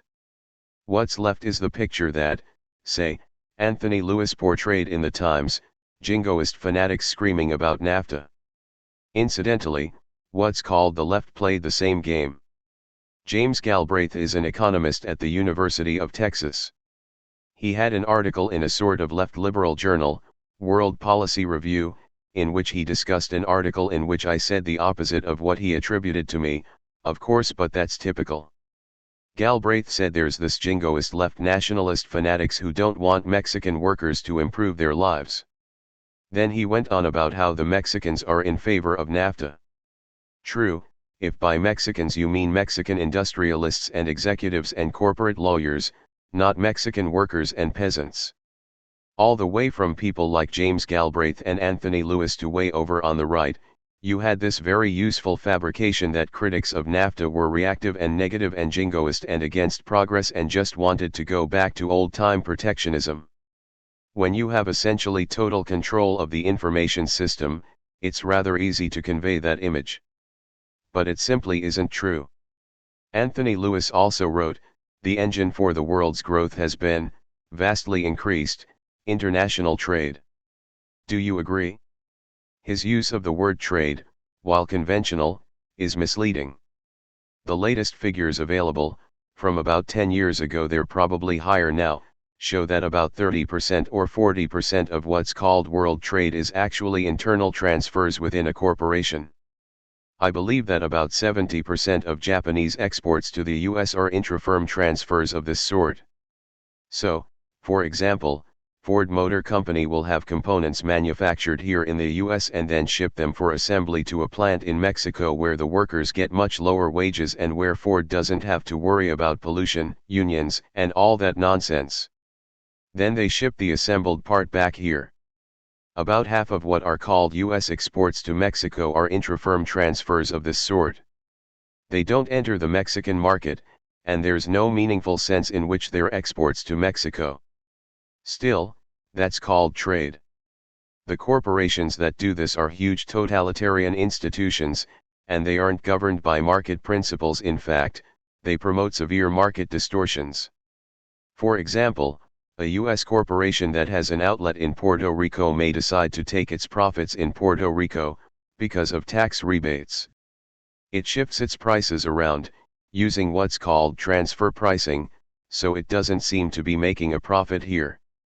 There are estimates of the scale of governmental operations that interfere with trade, but I know of no estimates of internal corporate interferences with market processes.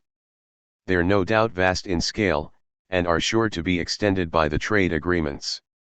GATT and NAFTA ought to be called investor rights agreements, not free trade agreements. One of their main purposes is to extend the ability of corporations to carry out market-distorting operations internally. So when people like Anthony Lake talk about enlarging market democracy, he's enlarging something, but it's not markets and it's not democracy. Mexico, and South Central LA. I found the mainstream media coverage of Mexico during the NAFTA debate somewhat uneven. The New York Times has allowed in a number of articles that official corruption was and is widespread in Mexico. In fact, in one editorial, they virtually conceded that Salinas stole the 1988 presidential election. Why did that information come out? I think it's impossible to repress. Furthermore, there were scattered reports in the Times of popular protest against NAFTA. Tim Golden, their reporter in Mexico, had a story a couple of weeks before the vote, probably in early November 1993, in which he said that lots of Mexican workers were concerned that their wages would decline after NAFTA. Then came the punchline. He said that undercuts the position of people like Ross Perot and others who think that NAFTA is going to harm American workers for the benefit of Mexican workers. In other words, the fact that they're all going to get screwed was presented as a critique of the people who were opposing NAFTA here. There was very little discussion here of the large-scale popular protest in Mexico, which included, for example, the largest non-governmental trade union. The main trade union is about as independent as the Soviet trade unions were, but there are some independent ones, and they were opposed to the agreement. The environmental movements and most of the other popular movements were opposed. The Mexican Bishops' Conference strongly endorsed the position the Latin American bishops took when they met at Santo Domingo in the Dominican Republic in December 1992. That meeting in Santo Domingo was the first major conference of Latin American bishops since the ones at Puebla, Mexico and Medellin, Colombia back in the 1960s and 1970s. The Vatican tried to control it this time to make sure that they wouldn't come out with these perverse ideas about liberation theology and the preferential option for the poor. But despite a very firm Vatican hand, the bishops came out quite strongly against neoliberalism and structural adjustment and these free market for the poor policies. That wasn't reported here, to my knowledge. There's been significant union busting in Mexico. Ford and VW are two big examples. A few years ago, Ford simply fired its entire Mexican workforce and would only rehire, at much lower wages, those who agreed not to join a union. Ford was backed in this by the always ruling PRI, the Institutional Revolutionary Party, which controlled Mexico from 1929 to 2000. VW's case was pretty much the same. They fired workers who supported an independent union and only rehired, at lower wages, those who agreed not to support it. A few weeks after the NAFTA vote in the US, workers at a GE and Honeywell plant in Mexico were fired for union activities. I don't know what the final outcome will be, but that's exactly the purpose of things like NAFTA. In early January 1994, you were asked by an editor at the Washington Post to submit an article on the New Year's Day uprising in Chiapas, a state at the southern tip of Mexico, next to Guatemala. Was this the first time the Post had asked you to write something? It was the first time ever. I was kind of surprised, since I'm never asked to write for a national newspaper. So I wrote the article. It was for the Sunday Outlook section, but it didn't appear. Was there an explanation? No. It went to press, as far as I know. The editor who commissioned it called me, apparently after the deadline, to say that it looked okay to him but that it had simply been cancelled at some higher level. I don't know any more about it than that. But I can guess. The article was about Chiapas, but it was also about NAFTA, and I think the Washington Post has been even more extreme than the Times in refusing to allow any discussion of that topic. What happened in Chiapas, the Zapatista rebellion, doesn't come as very much of a surprise. At first, the government thought they'd just destroy the rebellion with tremendous violence, but then they backed off and decided to do it by more subtle violence, when nobody was looking. Part of the reason they backed off is surely their fear that there was just too much sympathy all over Mexico. If they were too upfront about suppression, they'd cause themselves a lot of problems, all the way up to the US border. The Mayan Indians in Chiapas are in many ways the most oppressed people in Mexico. Nevertheless, their problems are shared by a large majority of the Mexican population. This decade of neoliberal reforms has led to very little economic progress in Mexico but has sharply polarized the society. Labor's share in income has declined radically. The number of billionaires has shot up. In that unpublished Post article, you wrote that the protest of the Indian peasants in Chiapas gives only a bare glimpse of time bombs waiting to explode, not only in Mexico. What did you have in mind? Take South Central Los Angeles, for example.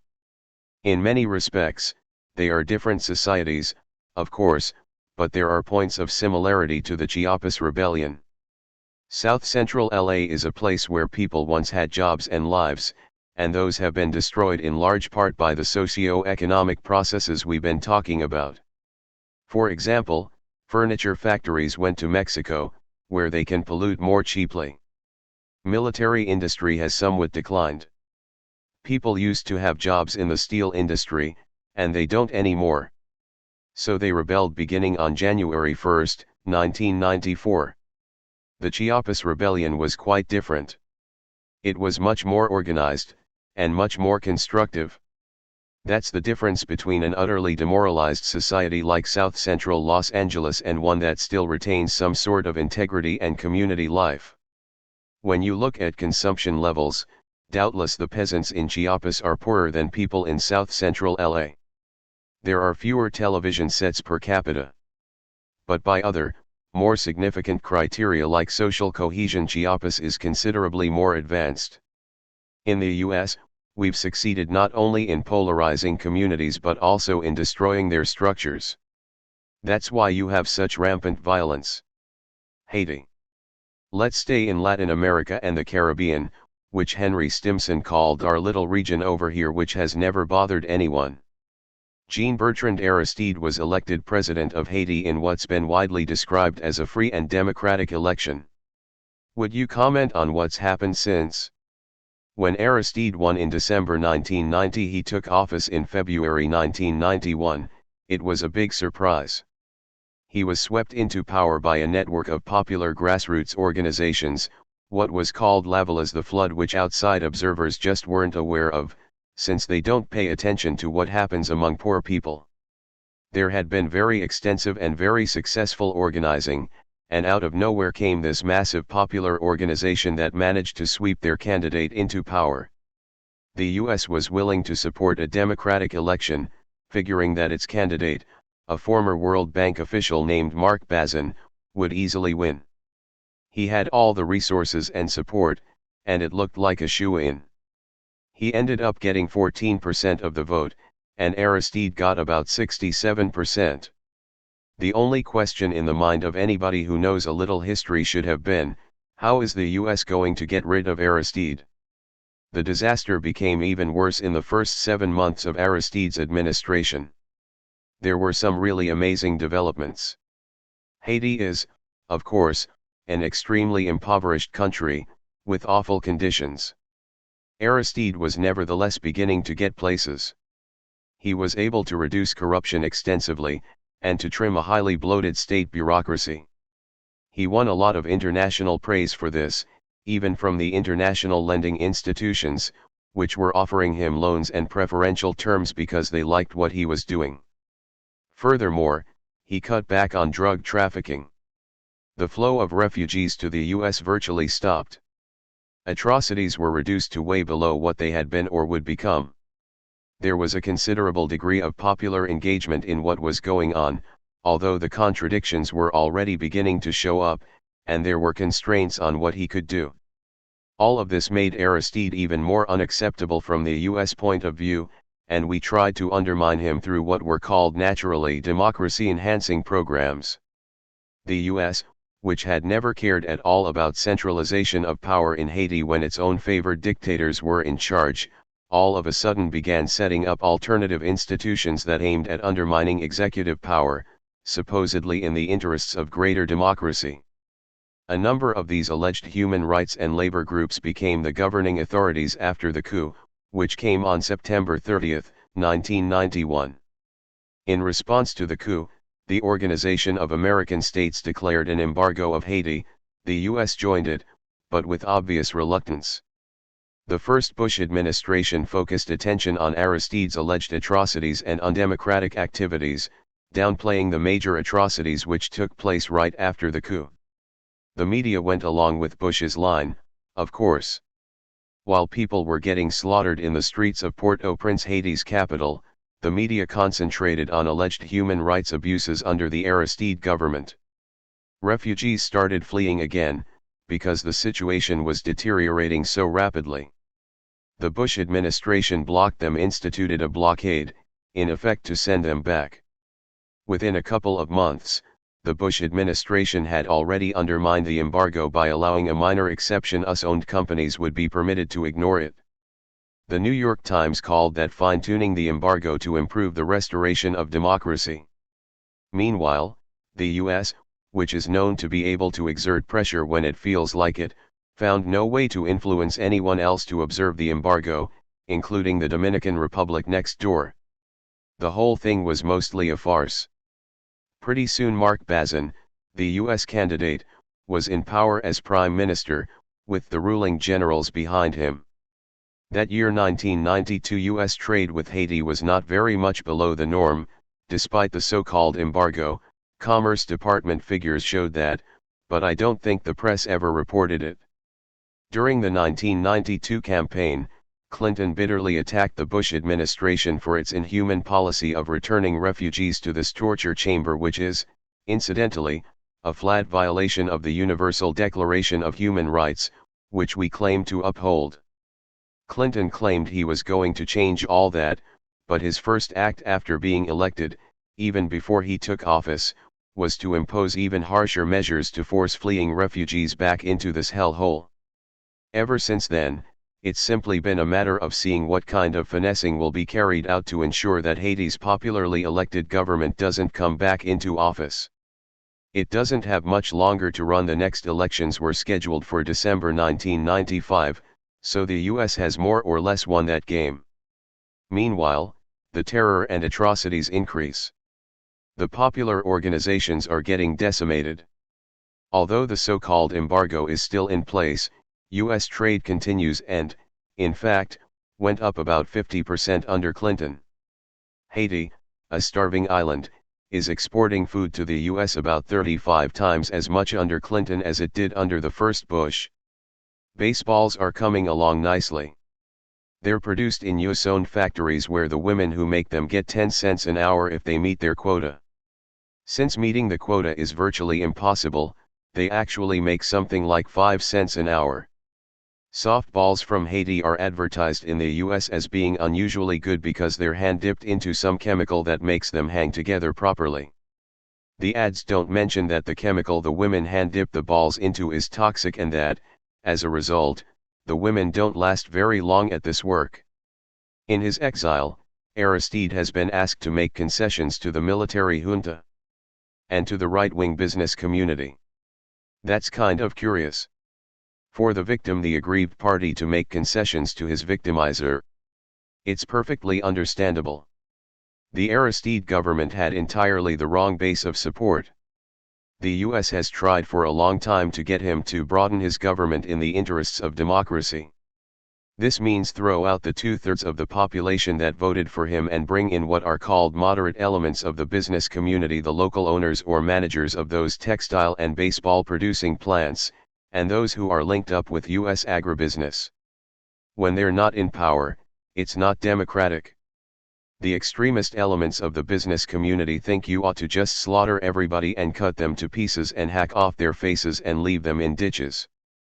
The moderates think you ought to have them working in your assembly plants for 14 cents an hour under indescribable conditions. Bring the moderates in and give them power, and then we'll have a real democracy. Unfortunately, Aristide, being kind of backward and disruptive, has not been willing to go along with that. Clinton's policy has gotten so cynical and outrageous that he's lost almost all major domestic support on it. Even the mainstream press is denouncing him at this point. So there will have to be some cosmetic changes made. But unless there's an awful lot of popular pressure, our policies will continue, and pretty soon we'll have the moderates in power. Let's say Aristide is restored. Given the destruction of popular organizations and the devastation of civil society, what are his and the country's prospects? Some of the closest observation of this has been done by America's Watch. They gave an answer to that question that I thought was plausible. In early 1993, they said that things were reaching the point that even if Aristide were restored, the lively, vibrant civil society based on grassroots organizations that had brought him to power would have been so decimated that it's unlikely that he'd have the popular support to do anything anyway. I don't know if that's true or not. Nobody knows, any more than anyone knew how powerful those groups were in the first place. Human beings have reserves of courage that are often hard to imagine. But I think that's the plan, to decimate the organizations, to intimidate people so much that it won't matter if you have democratic elections. There was an interesting conference run by the Jesuits in El Salvador several months before the Salvadoran elections. Its final report came out in January 1994. They were talking about the build-up to the elections and the ongoing terror, which was substantial. They said that the long-term effect of terror, something they've had plenty of experience with, is to domesticate people's aspirations, to make them think there's no alternative, to drive out any hope. Once you've done that, you can have elections without too much fear.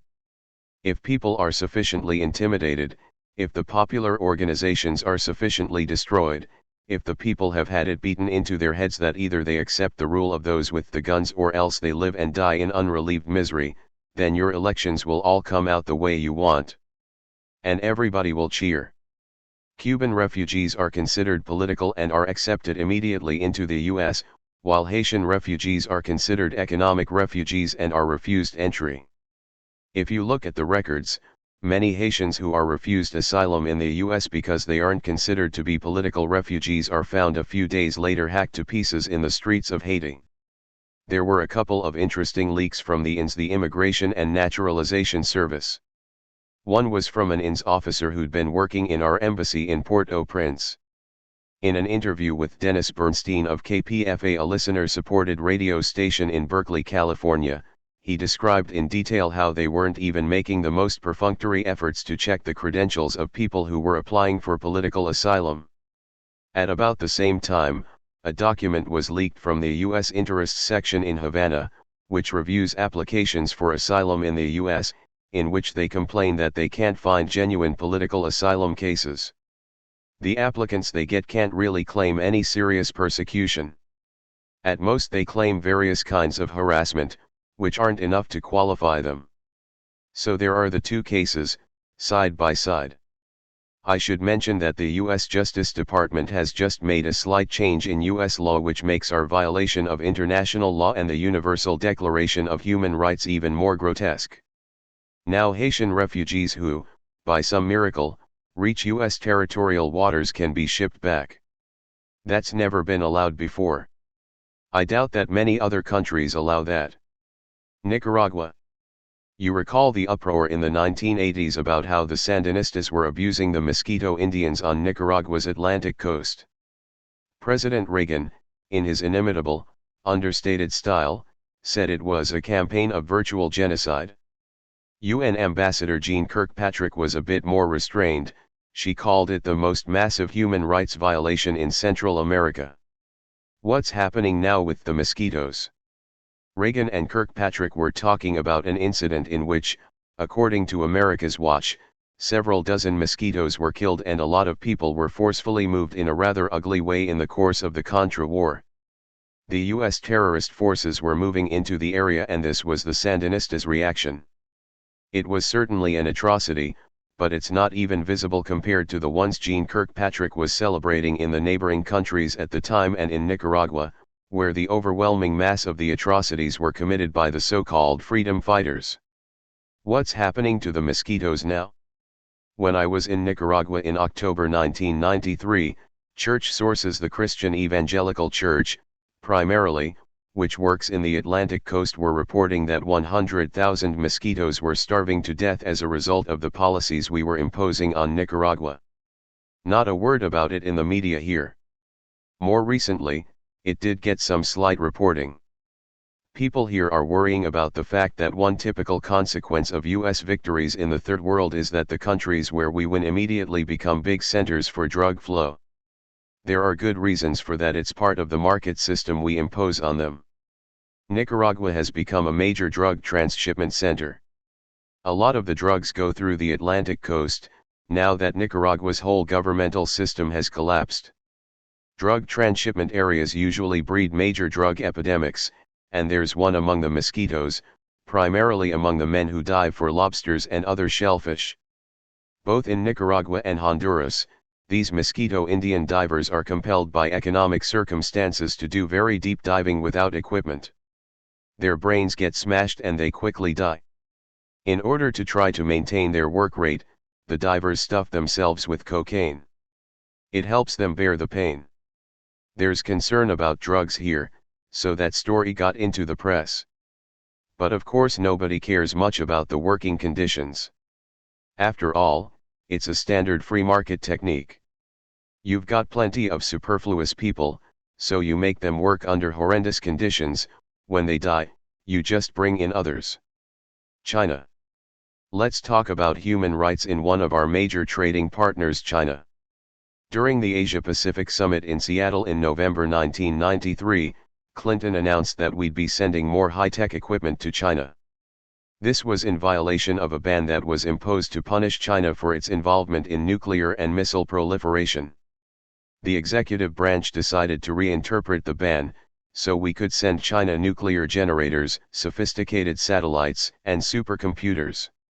Right in the midst of that summit, a tiny little report appeared in the papers. In booming Guangdong province, the economic miracle of China, 81 women were burned to death because they were locked into a factory. A couple of weeks later, 60 workers were killed in a Hong Kong-owned factory.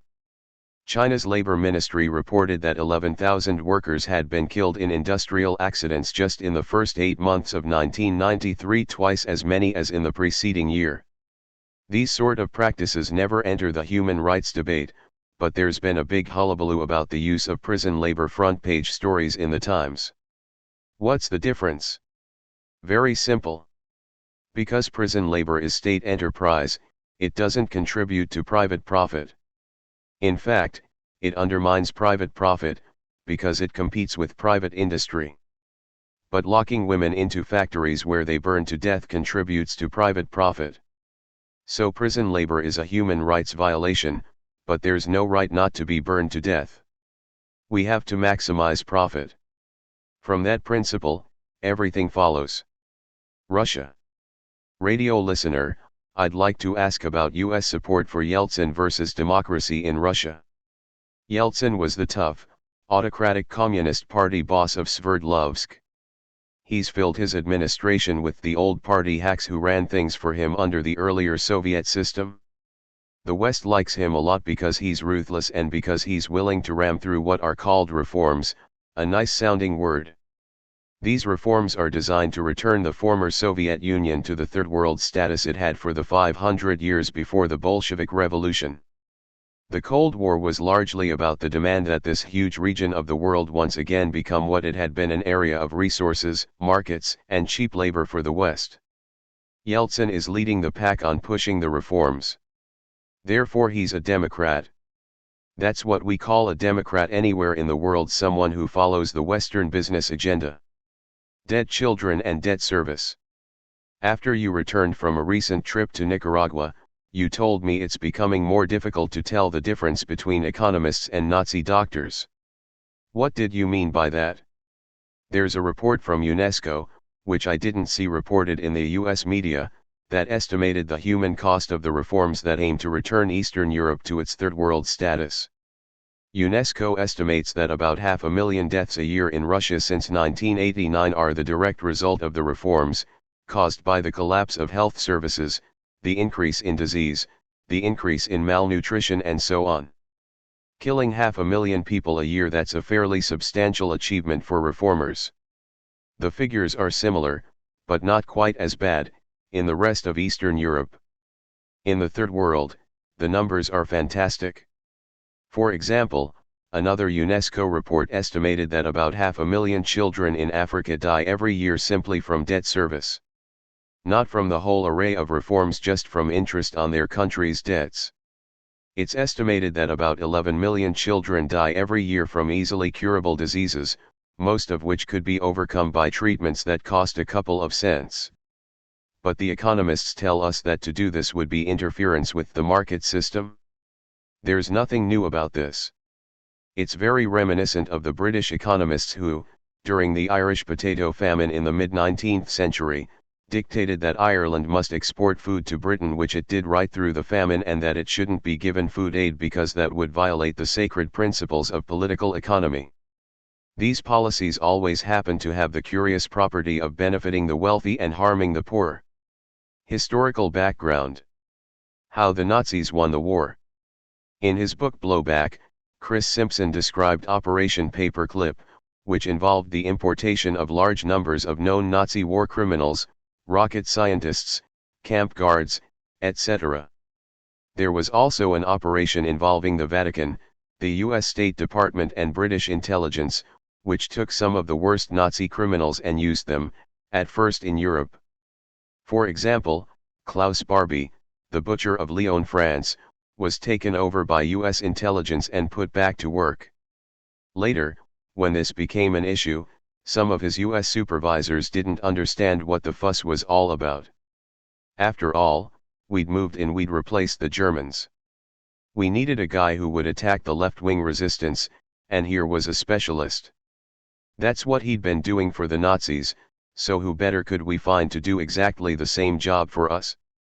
When the Americans could no longer protect Barbie, they moved him over to the Vatican-run Ratlin, where Croatian Nazi priests and others managed to spirit him off to Latin America.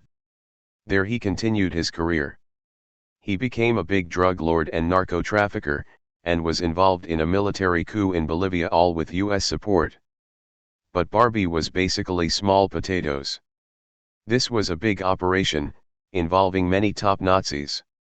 We managed to get Walter Roth, the guy who created the gas chambers, off to Chile. Others went to fascist Spain. General Reinhard Gehlen was the head of German military intelligence on the Eastern Front. That's where the real war crimes were. Now we're talking about Auschwitz and other death camps. Gehlen and his network of spies and terrorists were taken over quickly by American intelligence and returned to essentially the same roles. If you look at the American Army's counterinsurgency literature, a lot of which is now declassified, it begins with an analysis of the German experience in Europe, written with the cooperation of Nazi officers. Everything is described from the point of view of the Nazis, which techniques for controlling resistance worked, which ones didn't. With barely a change, that was transmuted into American counterinsurgency literature. This is discussed at some length by Michael McClintock in Instruments of Statecraft, a very good book that I've never seen reviewed.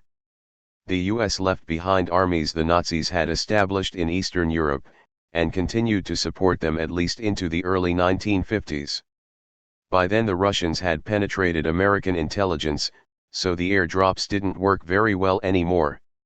You've said that if a real post-World War II history were ever written, this would be the first chapter. It would be a part of the first chapter.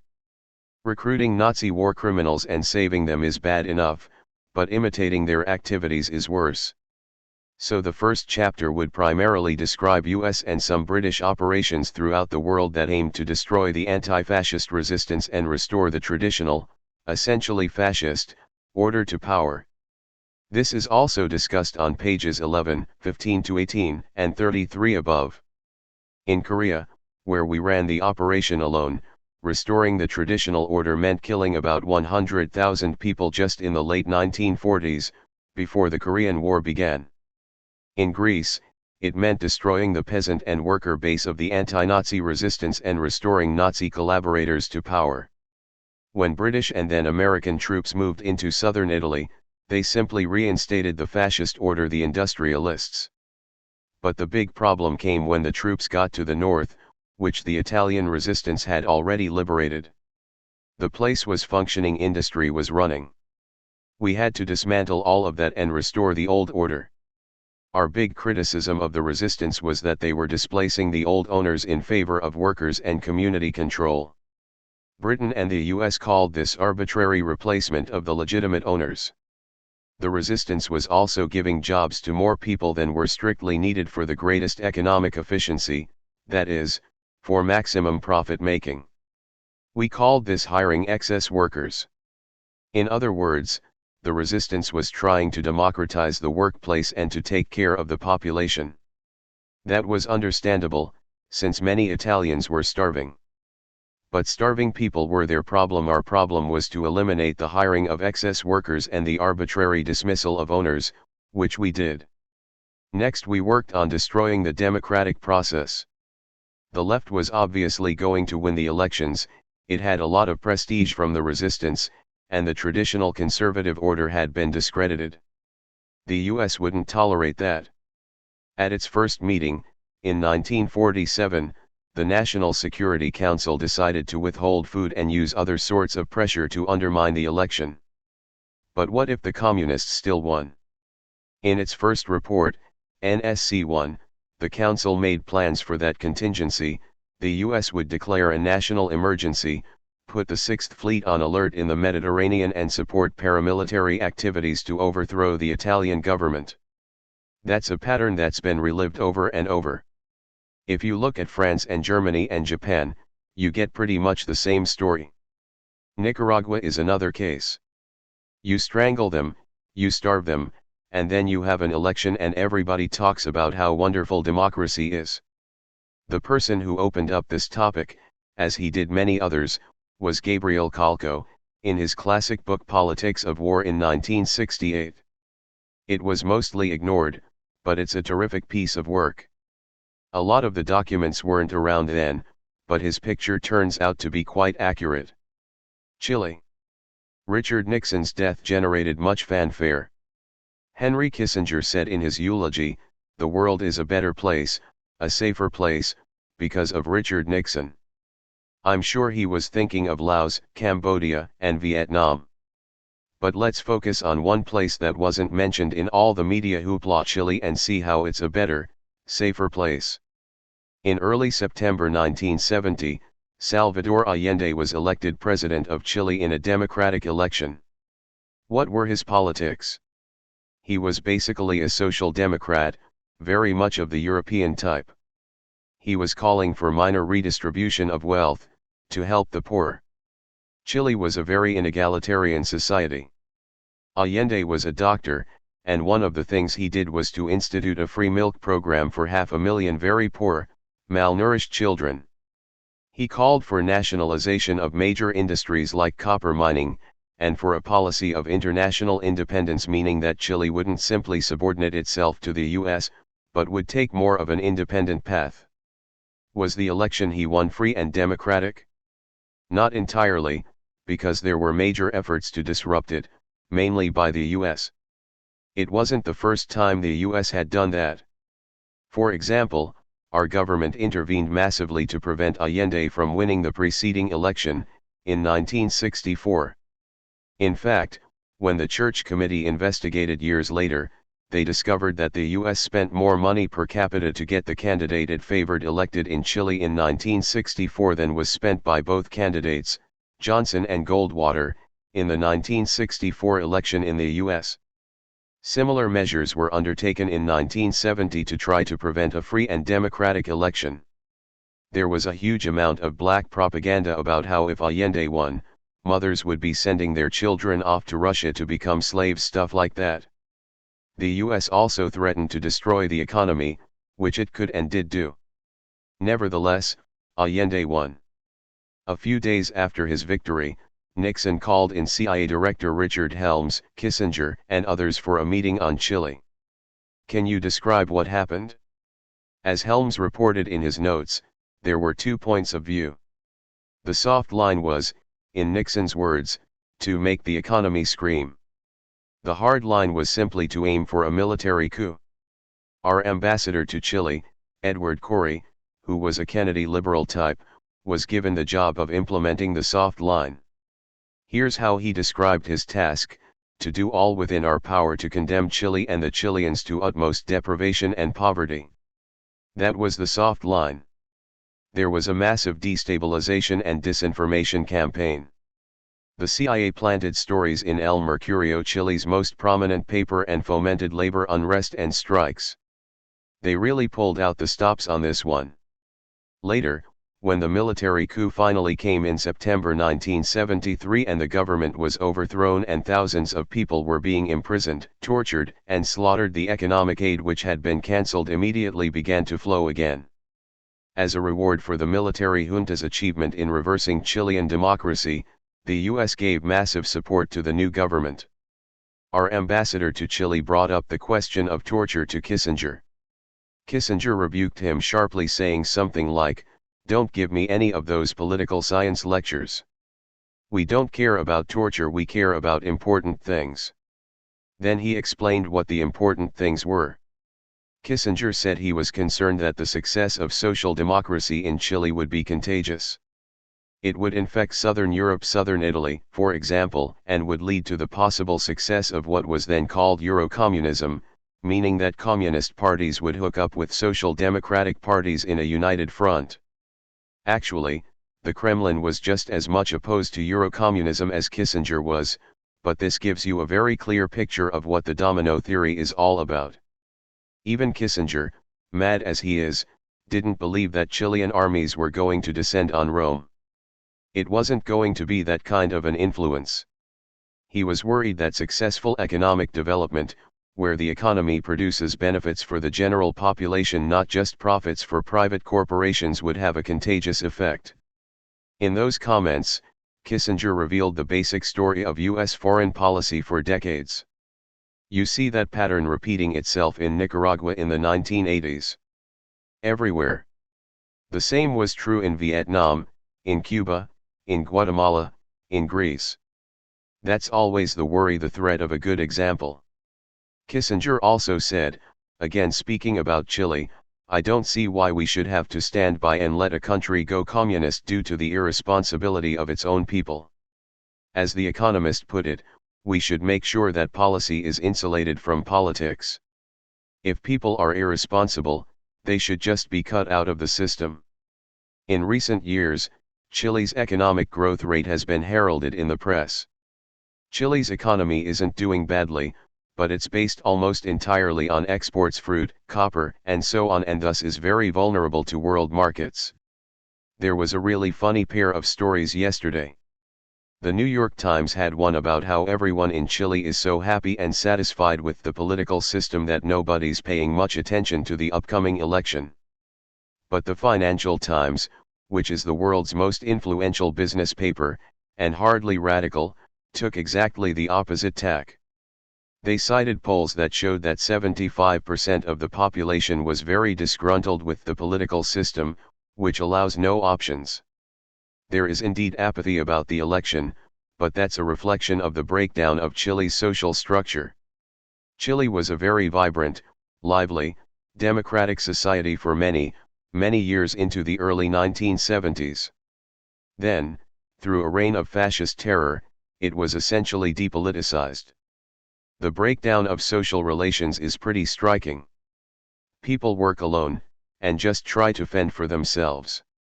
The retreat into individualism and personal gain is the basis for the political apathy. Nathaniel Nash wrote the Chile story in the Times. He said that many Chileans have painful memories of Salvador Allende's fiery speeches, which led to the coup in which thousands of people were killed, including Allende. Notice that they don't have painful memories of the torture, of the fascist terror, just of Allende's speeches as a popular candidate. Cambodia. Would you talk a little about the notion of unworthy versus worthy victims?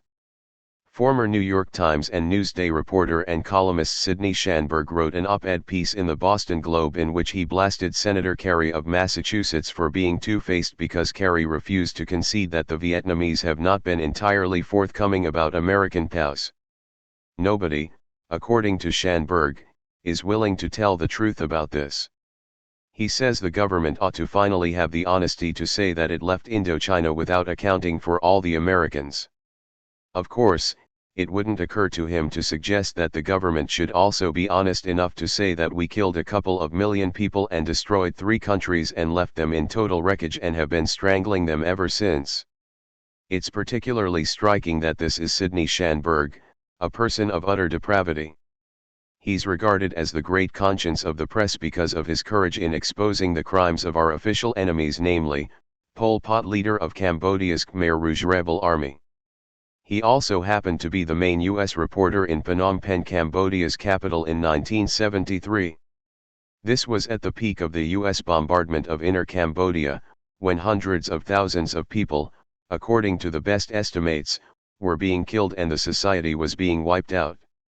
Nobody knows very much about the bombing campaign and its effects because people like Sidney Schanberg refused to cover it. It wouldn't have been hard for him to cover it. He wouldn't have to go trekking off into the jungle. He could walk across the street from his fancy hotel in Phnom Penh and talk to any of the hundreds of thousands of refugees who'd been driven from the countryside into the city. I went through all of his reporting. It's reviewed in detail in Manufacturing Consent, my book with Edward Herman, currently editor of Lies of Our Times. You'll find a few scattered sentences here and there about the bombing, but not a single interview with the refugees. There is one American atrocity he did report, for about 3 days, The Killing Fields. The movie that's based on his story opens by describing it. What's the one report? American planes hit the wrong village, a government village. That's an atrocity that he covered. How about when they hit the right village? We don't care about that. Incidentally, the United States' own record with POWs has been atrocious, not only in Vietnam, where it was monstrous, but in Korea, where it was even worse. And after WW2, we kept POWs illegally under confinement, as did the British. World War II POWs. Other losses. A Canadian book alleges it was official U.S. policy to withhold food from German prisoners in World War II. Many of them supposedly starved to death. That's James Back's book. There's been a lot of controversy about the details, and I'm not sure what the facts of the matter are. On the other hand, there are things about which there's no controversy. Ed Herman and I wrote about them back in the late 1970s. Basically, the Americans ran what were called re-education camps for German POWs. The name was ultimately changed to something equally Orwellian. These camps were hailed as a tremendous example of our humanitarianism, because we were teaching the prisoners democratic ways. In other words, we were indoctrinating them into accepting our beliefs. The prisoners were treated very brutally, starved, etc. Since these camps were in gross violation of international conventions, they were kept secret. We were afraid that the Germans might retaliate and treat American prisoners the same way. Furthermore, the camps continued after the war. I forget for how long, but I think the US kept German POWs until mid-1946. They were used for forced labor, beaten and killed. It was even worse in England. They kept their German POWs until mid-1948. It was all totally illegal. Finally, there was public reaction in Britain. The person who started it off was Peggy Duff, a marvelous woman who died a couple of years ago. She was later one of the leading figures in the CND, the Campaign for Nuclear Disarmament, and the international peace movement during the 1960s and 1970s, but she started off her career with a protest against the treatment of German POWs. Incidentally, why only German POWs? What about the Italians? Germany's a very efficient country, so they published volumes of documents on what happened to their POWs. But Italy's sort of laid back, so there was no research on their POWs. We don't know anything about them, although they were surely treated much worse. When I was a kid, there was a POW camp right next to my high school. There were conflicts among the students over the issue of taunting the prisoners. The students couldn't physically attack the prisoners, because they were behind a barrier, but they threw things at them and taunted them. There were a group of us who thought this was horrifying and objected to it, but there weren't many. Miscellaneous topics. Consumption versus well-being. The United States, with 5% of the world's population, consumes 40% of the world's resources. You don't have to be a genius to figure out what that's leading to. For one thing, a lot of that consumption is artificially induced. It doesn't have to do with people's real wants and needs. People would probably be better off and happier if they didn't have a lot of those things. If you measure economic health by profits, then such consumption is healthy. If you measure the consumption by what it means to people, it's very unhealthy, particularly in the long term. A huge amount of business propaganda, that is, the output of the public relations and advertising industry, is simply an effort to create wants. This has been well understood for a long time. In fact, it goes back to the early days of the Industrial Revolution. For another thing, those who have more money tend to consume more, for obvious reasons. So consumption is skewed towards luxuries for the wealthy rather than towards necessities for the poor. That's true within the US and on a global scale as well. The richer countries are the higher consumers by a large measure, and within the richer countries, the wealthy are higher consumers by a large measure. Cooperative enterprises. There's a social experiment in Mondragon in the Basque region of Spain. Can you describe it? Mondragon is basically a very large worker-owned cooperative with many different industries in it, including some fairly sophisticated manufacturing. It's economically quite successful, but since it's inserted into a capitalist economy, it's no more committed to sustainable growth than any other part of the capitalist economy is. Internally, it's not worker-controlled, it's manager-controlled. So it's a mixture of what's sometimes called industrial democracy, which means ownership, at least in principle, by the workforce, along with elements of hierarchic domination and control, as opposed to worker management. I mentioned earlier that businesses are about as close to strict totalitarian structures as any human institutions are. Something like Mondragon is considerably less so. The coming eco-catastrophe. Radio listener, what's happening in the growing economies in Southeast Asia, China, etc.? Is it going to be another example of capitalist exploitation, or can we expect to see some kind of change in their awareness? Right now, it's catastrophic. In countries like Thailand or China, ecological catastrophes are looming. These are countries where growth is being fueled by multinational investors for whom the environment is what's called an externality, which means you don't pay any attention to it. So if you destroy the forests in Thailand, say, that's okay as long as you make a short-term profit out of it. In China, the disasters which lie not too far ahead could be extraordinary simply because of the country's size. The same is true throughout Southeast Asia. But when the environmental pressures become such that the very survival of people is jeopardized, do you see any change in the actions? Not unless people react. If power is left in the hands of transnational investors, the people will just die. Nuclear power. At a conference in Washington, D.C., a woman in the audience got up and decried the fact that you're in favor of nuclear power. Are you? No. I don't think anybody's in favor of nuclear power, even business, because it's too expensive. But what I am in favor of is being rational on the topic. That means recognizing that the question of nuclear power isn't a moral one, it's a technical one.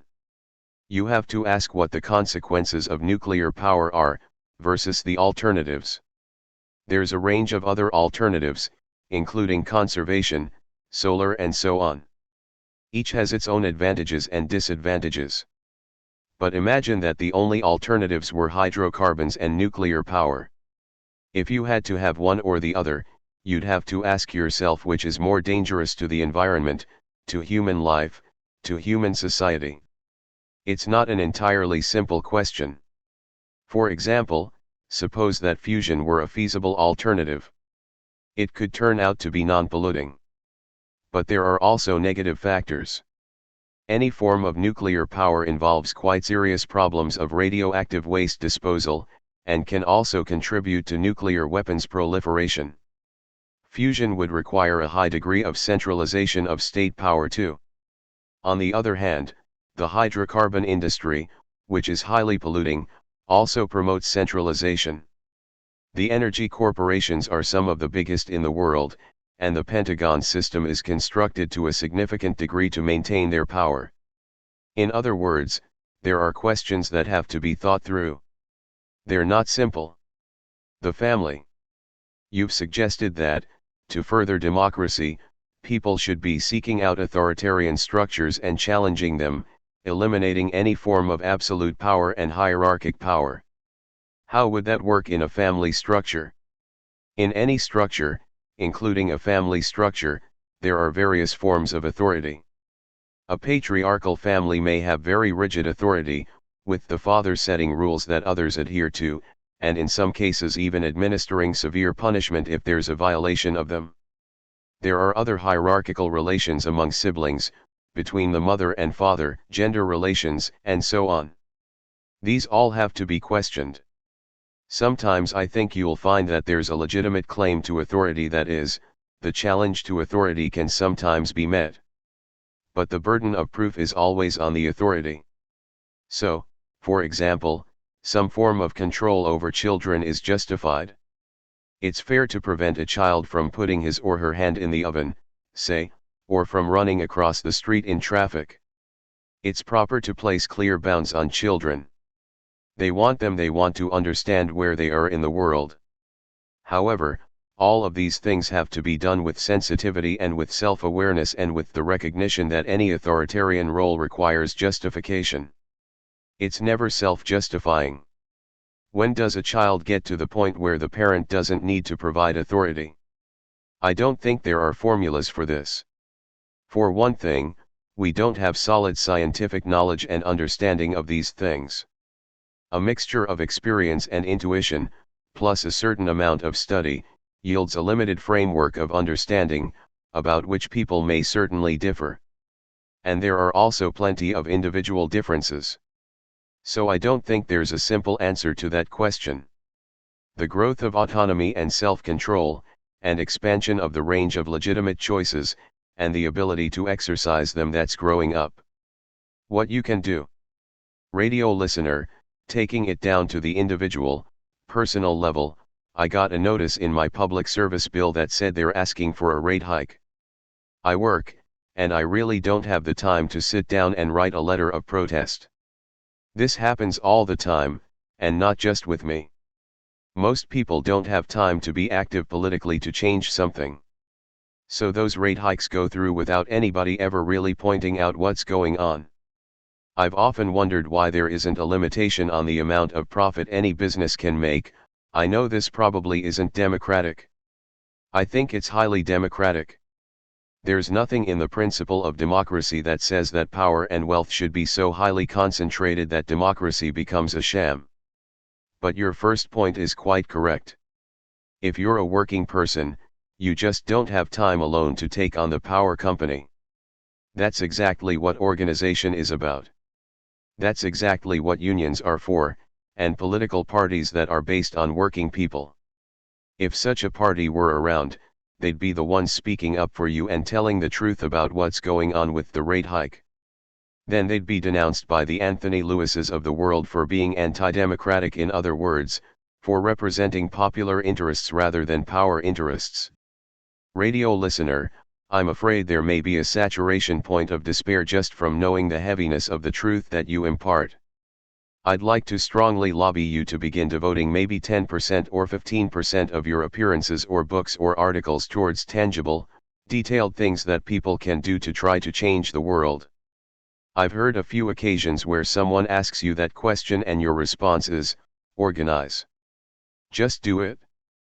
I try to keep it in the back of my mind and think about it, but I'm afraid that the answer is always the same.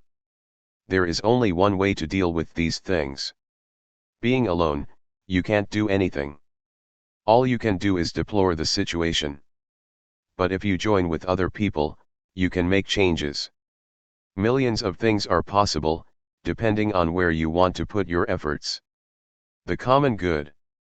First published 1998. 6 U.S. printings. 6 foreign editions.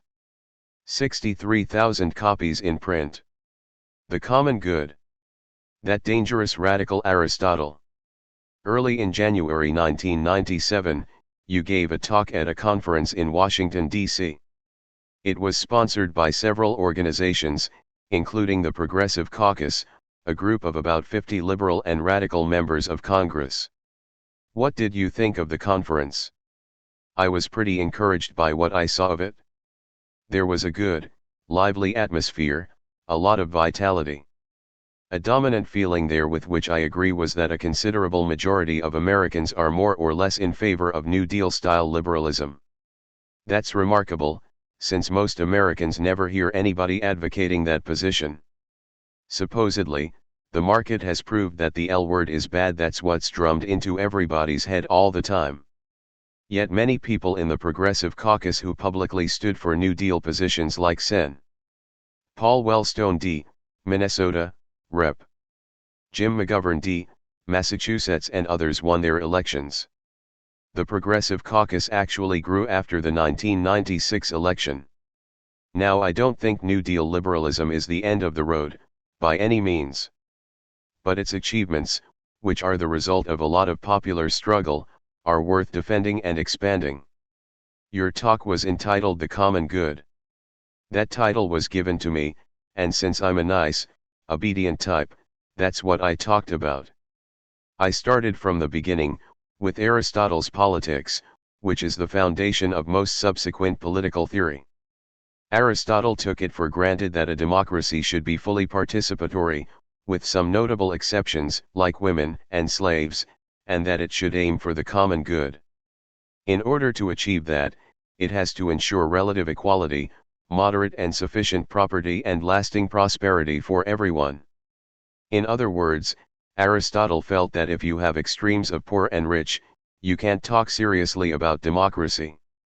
Any true democracy has to be what we call today a welfare state, actually, an extreme form of one, far beyond anything envisioned in this century. When I pointed this out at a press conference in Majorca, the headlines in the Spanish papers read something like, "If Aristotle were alive today, he'd be denounced as a dangerous radical." That's probably true. The idea that great wealth and democracy can't exist side by side runs right up through the Enlightenment and classical liberalism, including major figures like de Tocqueville, Adam Smith, Jefferson, and others. It was more or less assumed. Aristotle also made the point that if you have, in a perfect democracy, a small number of very rich people and a large number of very poor people, the poor will use their democratic rights to take property away from the rich.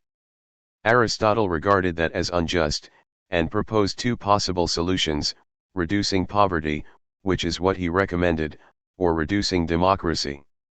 James Madison, who was no fool, noted the same problem, but unlike Aristotle, he aimed to reduce democracy rather than poverty. He believed that the primary goal of government is to protect the minority of the opulent against the majority. As his colleague John Jay was fond of putting it, the people who own the country ought to govern it. Madison feared that a growing part of the population, suffering from the serious inequities of the society, would secretly sigh for a more equal distribution of life's blessings. If they had democratic power, there'd be a danger they'd do something more than sigh. He discussed this quite explicitly at the Constitutional Convention, expressing his concern that the poor majority would use its power to bring about what we would now call land reform. So he designed a system that made sure democracy couldn't function. He placed power in the hands of the more capable set of men, those who hold the wealth of the nation. Other citizens were to be marginalized and factionalized in various ways, which have taken a variety of forms over the years: fractured political constituencies, barriers against unified working class action and cooperation, exploitation of ethnic and racial conflicts, etc. To be fair, Madison was pre-capitalist and his more capable set of men were supposed to be enlightened statesmen and benevolent philosophers, not investors and corporate executives trying to maximize their own wealth regardless of the effect that has on other people. When Alexander Hamilton and his followers began to turn the U.S. into a capitalist state, Madison was pretty appalled. In my opinion, he'd be an anti-capitalist if he were alive today, as would Jefferson and Adam Smith. It's extremely unlikely that what are now called inevitable results of the market would ever be tolerated in a truly democratic society. You can take Aristotle's path and make sure that almost everyone has moderate and sufficient property, in other words, is what he called middle class. Or you can take Madison's path and limit the functioning of democracy. Throughout our history, political power has been, by and large, in the hands of those who own the country. There have been some limited variations on that theme, like the New Deal. FDR had to respond to the fact that the public was not going to tolerate the existing situation. He left power in the hands of the rich, but bound them to a kind of social contract. That was nothing new, and it will happen again. Equality. Should we strive merely for equality of opportunity, or for equality of outcome, where everyone ends up in more or less the same economic condition? Many thinkers, beginning with Aristotle, have held that equality of outcome should be a major goal of any just and free society. They didn't mean identical outcomes, but at least relatively equal conditions. Acceptance of radical inequality of outcome is a sharp departure from the core of the humane liberal tradition as far back as it goes. In fact, Adam Smith's advocacy of markets was based on the assumption that under conditions of perfect liberty, free markets would lead to perfect equality of outcome, which he believed was a good thing. Another grand figure of the pantheon, de Tocqueville, admired the relative equality he thought he saw in American society. He exaggerated it considerably, but let's put aside the question of whether his perceptions were accurate. He pointed out quite explicitly that if a permanent inequality of conditions ever developed, that would be the death of democracy. Incidentally, in other parts of his work that aren't widely quoted, de Tocqueville condemned the manufacturing aristocracy that was growing up under his eyes in the U.S., which he called one of the harshest in history. He said that if it ever got power, we'd be in deep trouble. Jefferson and other Enlightenment figures had the same fear. Unfortunately, it happened far beyond their worst nightmares. Ron Daniels, who's director of the Center for Constitutional Rights in New York, uses the metaphor of two runners in a race. One begins at the starting line and the other begins 5 feet from the finish line. That's a good analogy, but I don't think it gets to the main point. It's true that there's nothing remotely like equality of opportunity in this country, but even if there were, the system would still be intolerable. Suppose you have two runners who start at exactly the same point, have the same sneakers, and so on. One finishes first and gets everything he wants, the other finishes second and starves to death. One of the mechanisms to address inequality is affirmative action. What do you think of it? Many societies just take it for granted. In India, for example, a sort of affirmative action system called reservations was instituted back in the late 1940s, at the time of independence, in an effort to try to overcome very long-standing and deep-seated caste and gender differences. Any such system is going to impose hardships on some people, in order, one hopes, to develop a more equitable and just society for the future. How it works as a practical matter can be tricky. I don't think there are any simple mechanical rules for it. The attack on affirmative action is, to a large extent, an attempt to justify the oppressive, discriminatory patterns that existed in the past. On the other hand, affirmative action should certainly be designed so that it doesn't harm poor people who don't happen to be in the categories designated for support. That can be done. There have been very effective applications of affirmative action in the universities, the construction industry, the public service field and elsewhere. If you look in detail, you find plenty of things to criticize, but the main thrust of the program is humane and appropriate. Libraries. Libraries were very important to your intellectual development when you were a kid, weren't they? I used to haunt the main public library in downtown Philadelphia, which was extremely good. That's where I read all the offbeat anarchist and left Marxist literature I'm always quoting. Those were days when people read, and used the libraries very extensively. Public services were richer in many ways back in the late 1930s and early 1940s. I think that's one of the reasons why poor, even unemployed people living in slums seemed more hopeful back then. Maybe this is sentimentality, and it involves comparing a child's perceptions and an adult's, but I think it's true. Libraries were one of the factors. They weren't just for educated people, a lot of people used them. That's much less true now. I'll tell you why I asked. Recently I went back to visit the public library I used when I was a kid, on 78th and York in New York. I hadn't been there in 35 years, and it's now in one of the richest districts in the country. I discovered they had very few political books. When the librarian explained that branch libraries carry mostly bestsellers, I told him I'd be happy to donate some of our books. He expressed mild interest and suggested I fill out a form. When I went over to the desk to get one, I found out that it costs 30 cents to recommend a book you think the library should purchase. It sounds similar to what you find in the publications industry in general, including bookstores. I travel a lot and often get stuck in some airport or other, because it's snowing in Chicago, say. I used to be able to find something I wanted to read in the airport bookstore, maybe a classic, maybe something current. Now it's almost impossible. It's not just in the US, by the way. I was stuck at the airport in Naples not long ago and the bookstore there was awful too. I think it's mostly just plain market pressures. Bestsellers move fast, and it costs money to keep books around that don't sell very quickly.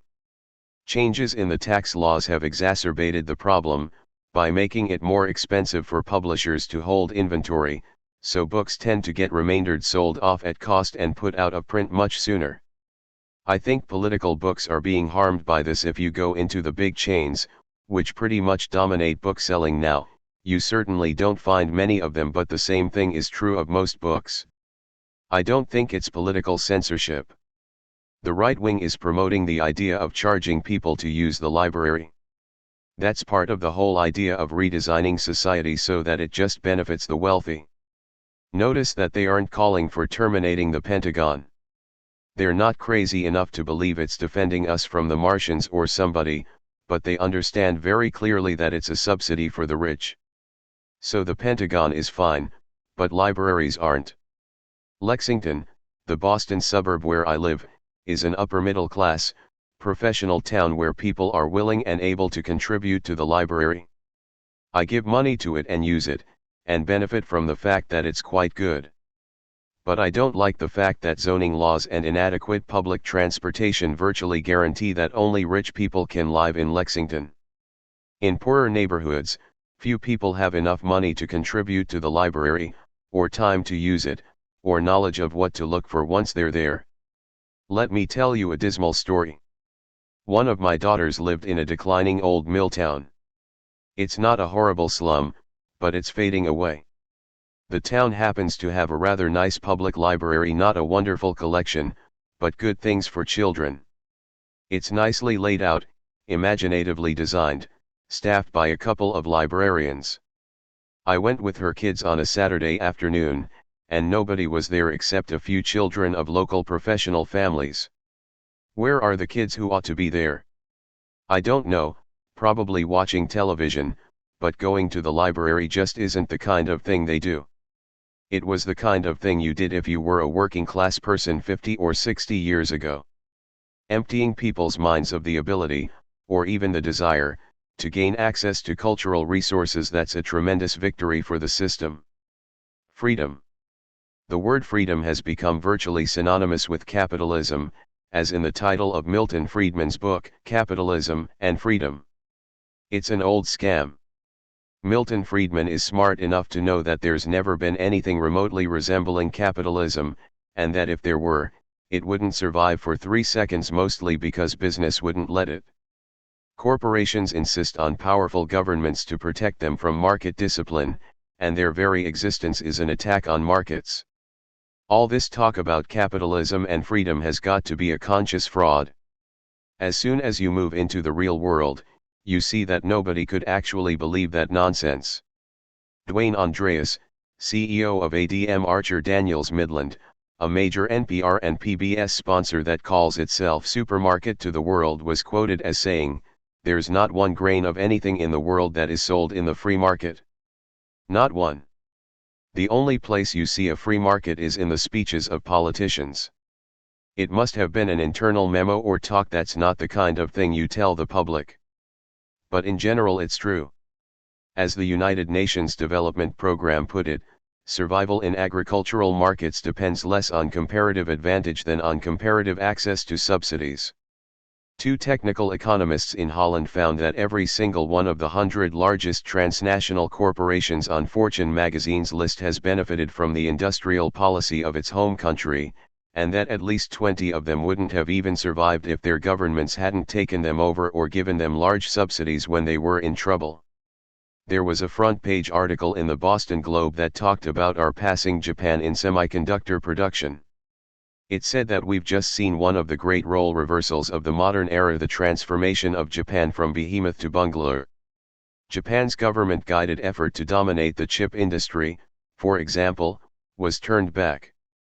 The U.S. share of global chip production, which sank below Japan's in 1985, jumped back ahead of it in 1993 and has remained there.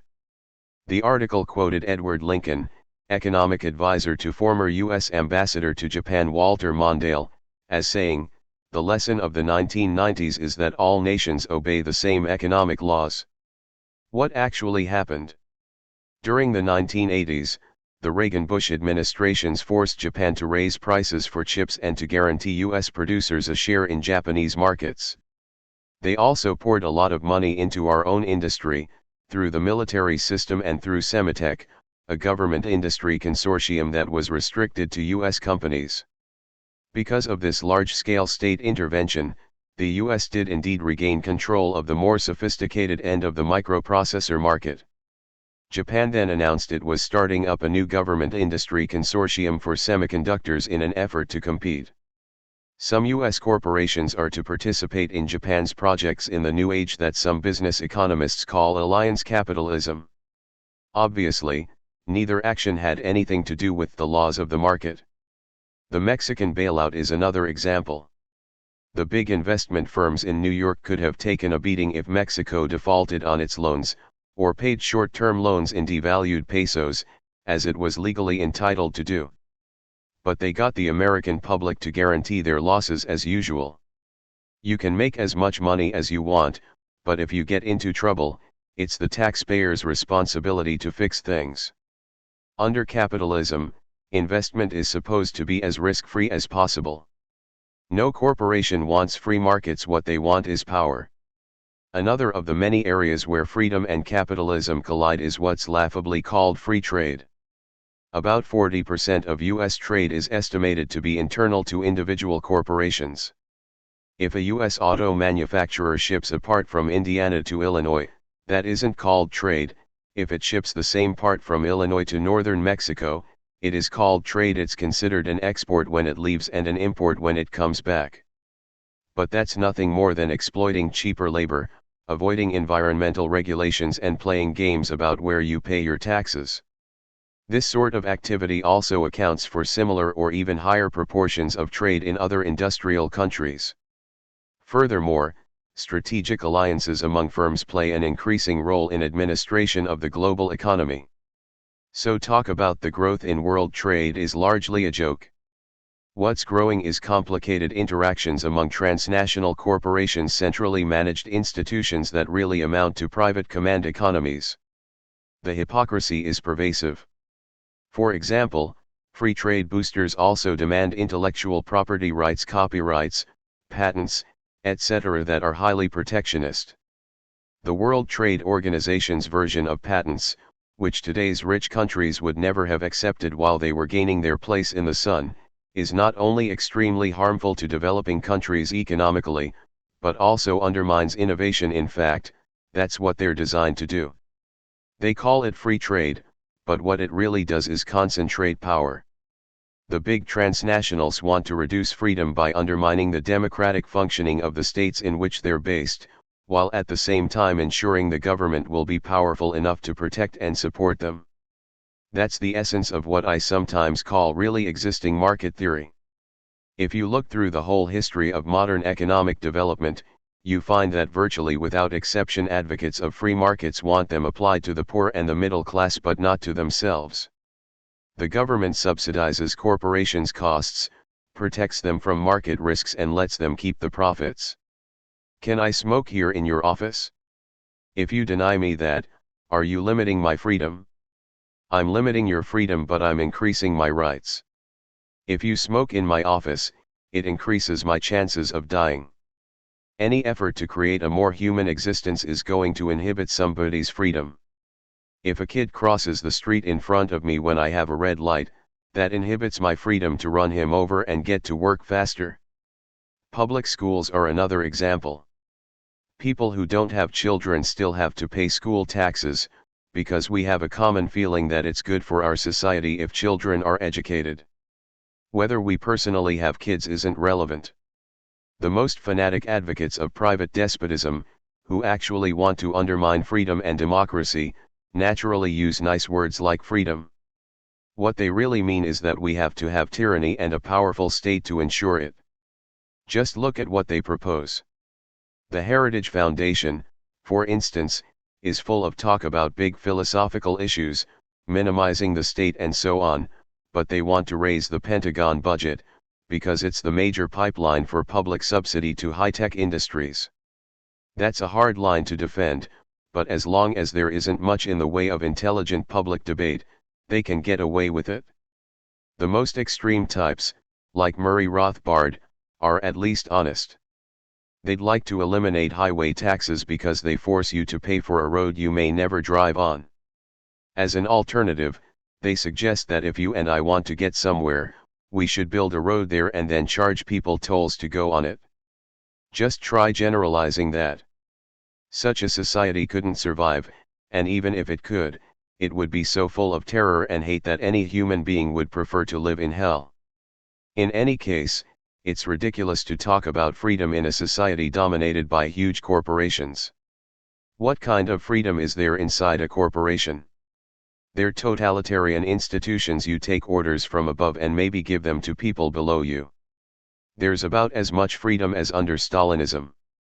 Whatever rights workers have are guaranteed by the limited public authority that still exists.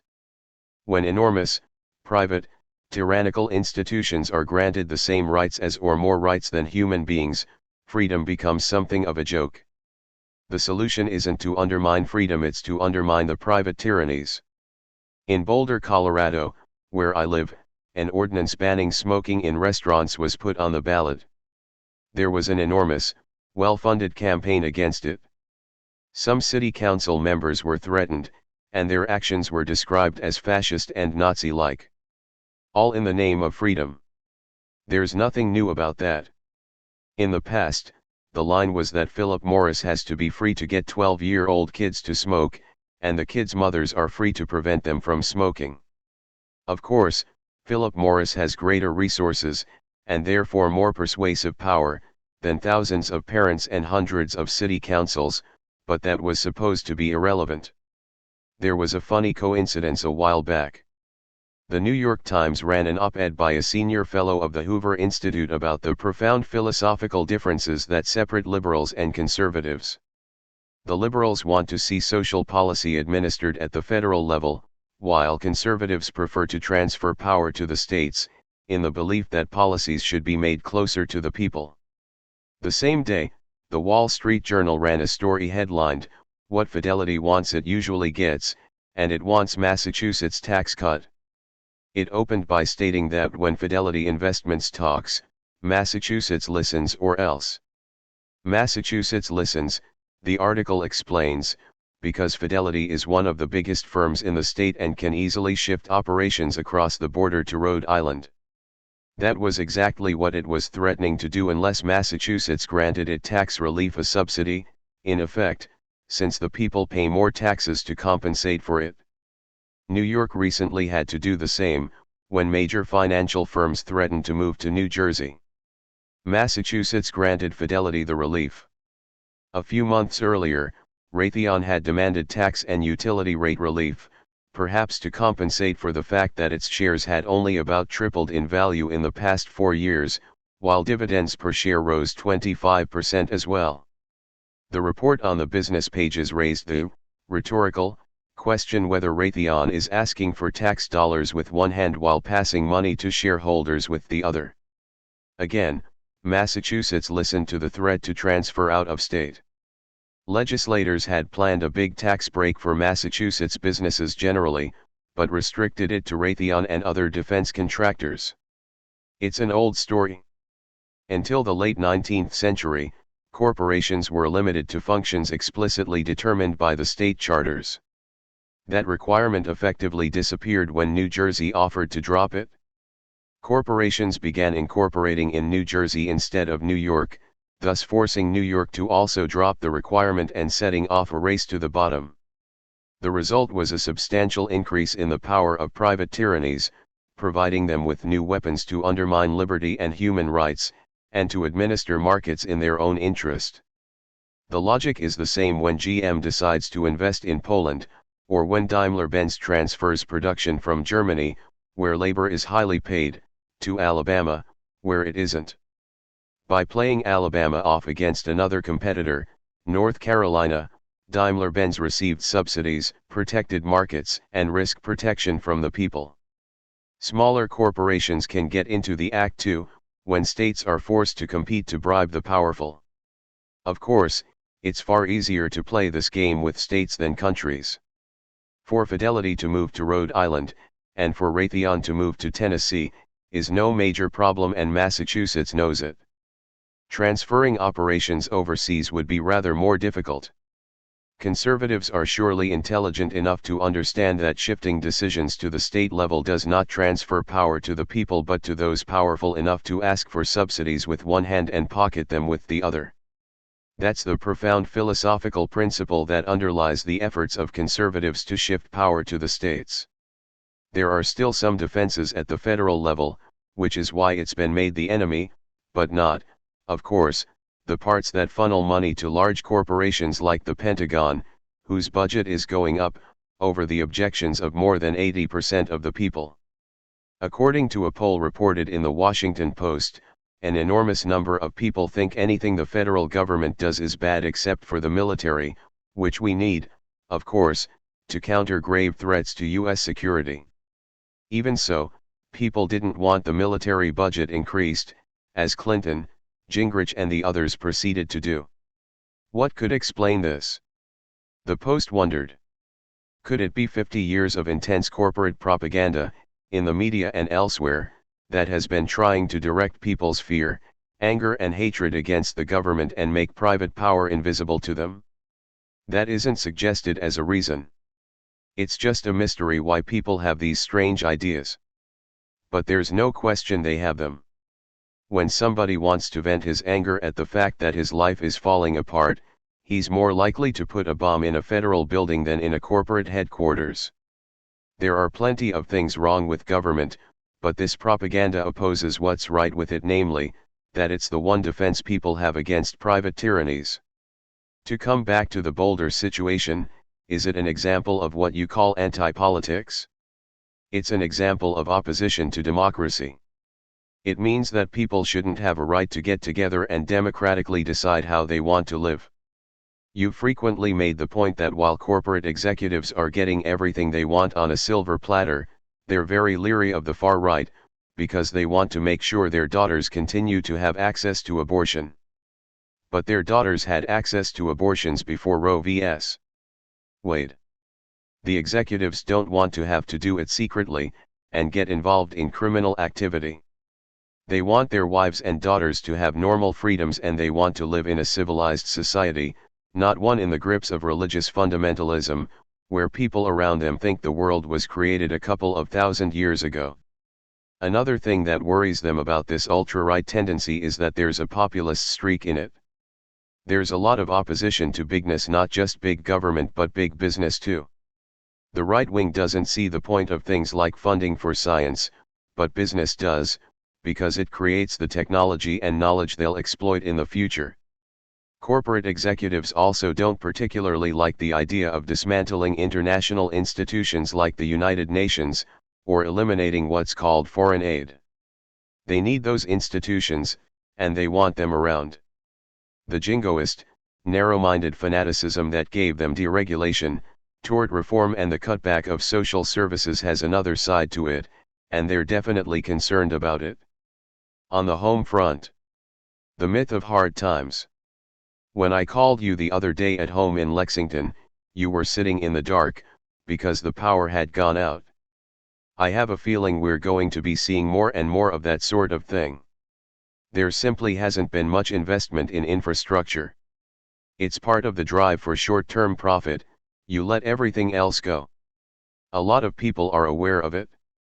We had a plumber in the other day, and he told us he had just bought himself a generator because he expects the power to be going off regularly. Outsourcing is another aspect of it. It saves corporations money today, but it destroys the potential workforce. In the universities, they're hiring part-time junior faculty, who turn over fast. In research, there's a lot of pressure to do short-term, applied work, not the kind of basic, theoretical studies that were done in the 1950s and that laid the basis for the economy of today. The long-term effects of this are pretty obvious. What do you think of this notion of scarcity? Not enough jobs, not enough money, not enough opportunity. Take a walk through any big city. Do you see anything that needs improvement? There are huge amounts of work to be done, and lots of idle hands. People would be delighted to do the work, but the economic system is such a catastrophe it can't put them to work. The country's awash in capital. Corporations have so much money they don't know what to do with it. It's coming out of their ears. There's no scarcity of funds. These aren't lean and mean times. That's just a fraud. In 1996, President Clinton signed something called the Personal Responsibility and Work Opportunity Act, which eliminated the federal government's 61-year commitment to the poor. You've said that commitment was always very limited, and that it's declined sharply since about 1970. When the assault began. You've got to like the wording of that bill. It says 7-year-old children have to take personal responsibility. It gives them opportunities they were deprived of before, like the opportunity to starve. It's just another assault against defenseless people, based on a very effective propaganda campaign to make people hate and fear the poor. That's smart, because you don't want them looking at the rich, at what Fortune and Business Week call dazzling and stupendous profit growth, at the way the military system is pouring funds into advanced technology for the benefit of private industry. No, you want them to look at some imaginary black mother driving a Cadillac to pick up a welfare check so she can have more babies. Why should I pay for that? People ask. The effectiveness of this campaign has been striking. Although most people think the government has a responsibility to ensure reasonable, minimal standards for poor people, they're also against welfare, which is what the government efforts to ensure reasonable, minimal standards for poor people are called. That's a propaganda achievement you have to admire. There's another aspect of this that's much less discussed. One of the purposes of driving people away from welfare and into work is to lower wages by increasing the supply of workers. The New York City government is now partially subsidizing workers driven out of the welfare system. The main effect has been to decrease unionized labor. Put a lot of unskilled labor into the workplace, make conditions so awful that people will take virtually any job, maybe throw in some public subsidy to keep them working, and you can drive down wages. It's a good way to make everybody suffer. Ralph Nader calls the Republicans and the Democrats Tweedledum and Tweedledee. There's never been much of a difference between the two business parties, but over the years, what differences there were have been disappearing. In my view, the last liberal president was Richard Nixon. Since him, there've been nothing but conservatives, or what are called conservatives. The kind of gesture to liberalism that was required from the New Deal on became less necessary as new weapons of class war developed in the early 1970s. For the last 20 years, they've been used to bring about what the business press openly calls capital's clear subjugation of labor. Under those circumstances, you can drop the liberal window dressing. Welfare capitalism was introduced in order to undercut democracy. If people are trying to take over some aspect of their lives and there doesn't seem any way to stop them, one standard historical response has been to say, "We rich folk will do it for you." A classic example took place in Flint, Michigan, a town dominated by General Motors, around 1910.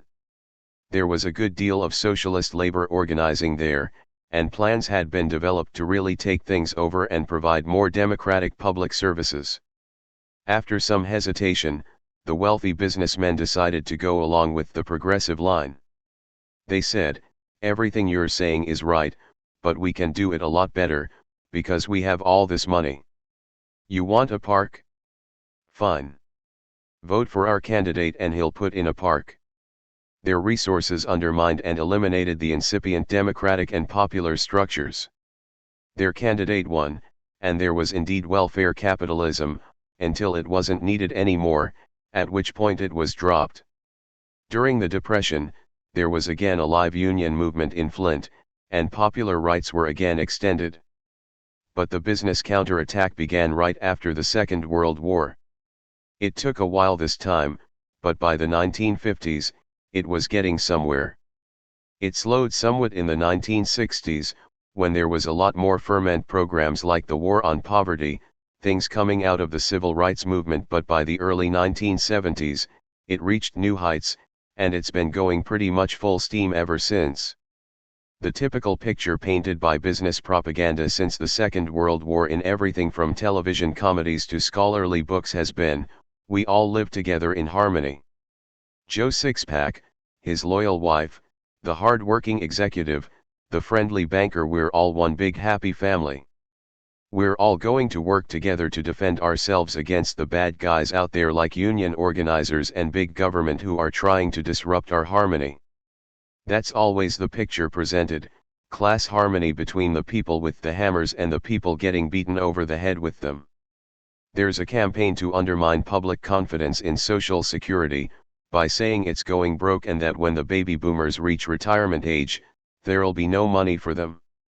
Most of the talk about Social Security is pretty fraudulent. Take the question of privatizing it. Social Security funds can be invested in the stock market whether the system is public or private. But putting people in charge of their own assets breaks down the solidarity that comes from doing something together, and diminishes the sense that people have any responsibility for each other. Social Security says, let's ensure that all of us have a minimal standard of living. That puts a bad idea into people's heads that we can all work together, get involved in the democratic process and make our own decisions. Much better to create a world in which people behave individually and the powerful win. The goal is a society in which the basic social unit is you and your television set. If the kid next door is hungry, it's not your problem. If the retired couple next door invested their assets badly and are now starving, that's not your problem either. I think that's what lies behind the Social Security propaganda.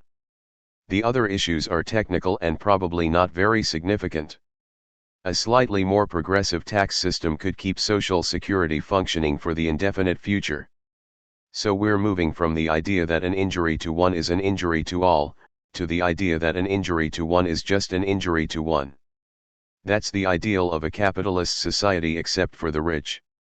Boards of directors are allowed to work together, and so are banks and investors and corporations in alliances with one another and with powerful states. That's fine. It's just the poor who aren't supposed to cooperate. Corporate welfare.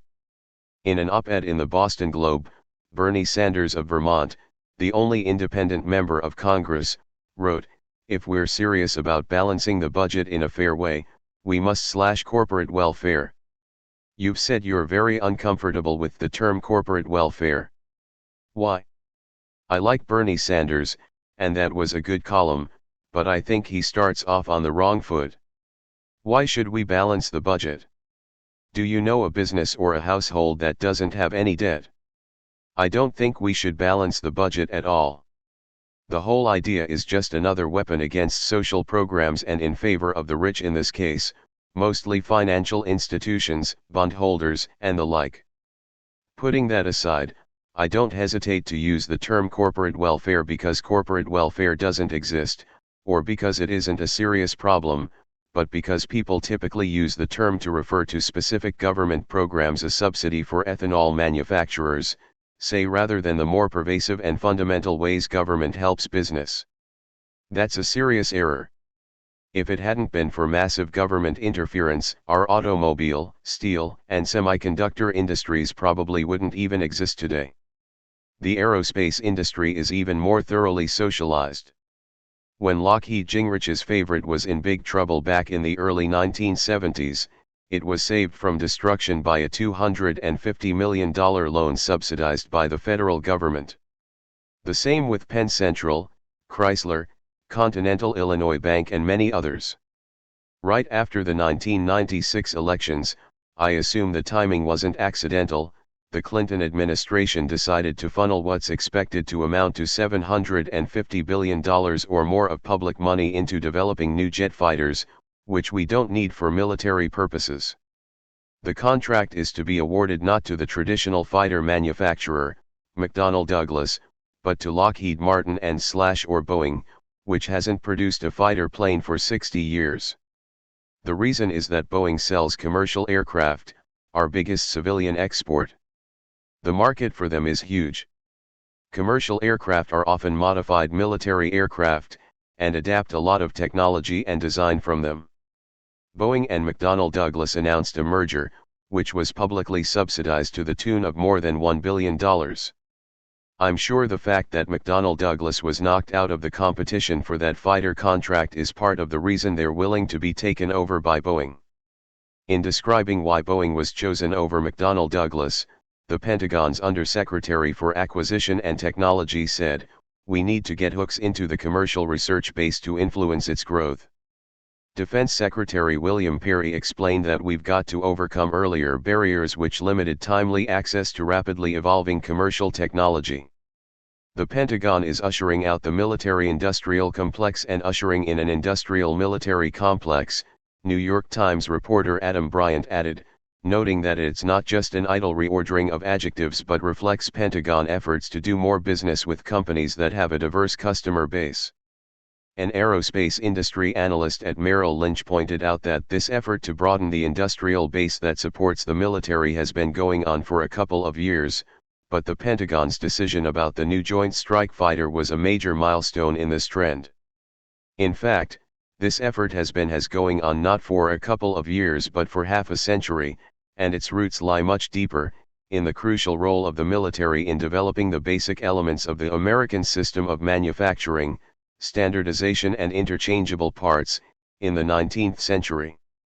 In other words, a major purpose of military production and procurement, along with research and development in government labs or publicly funded private industry, by the Department of Energy and other agencies, as well as the Pentagon, is to subsidize private corporations.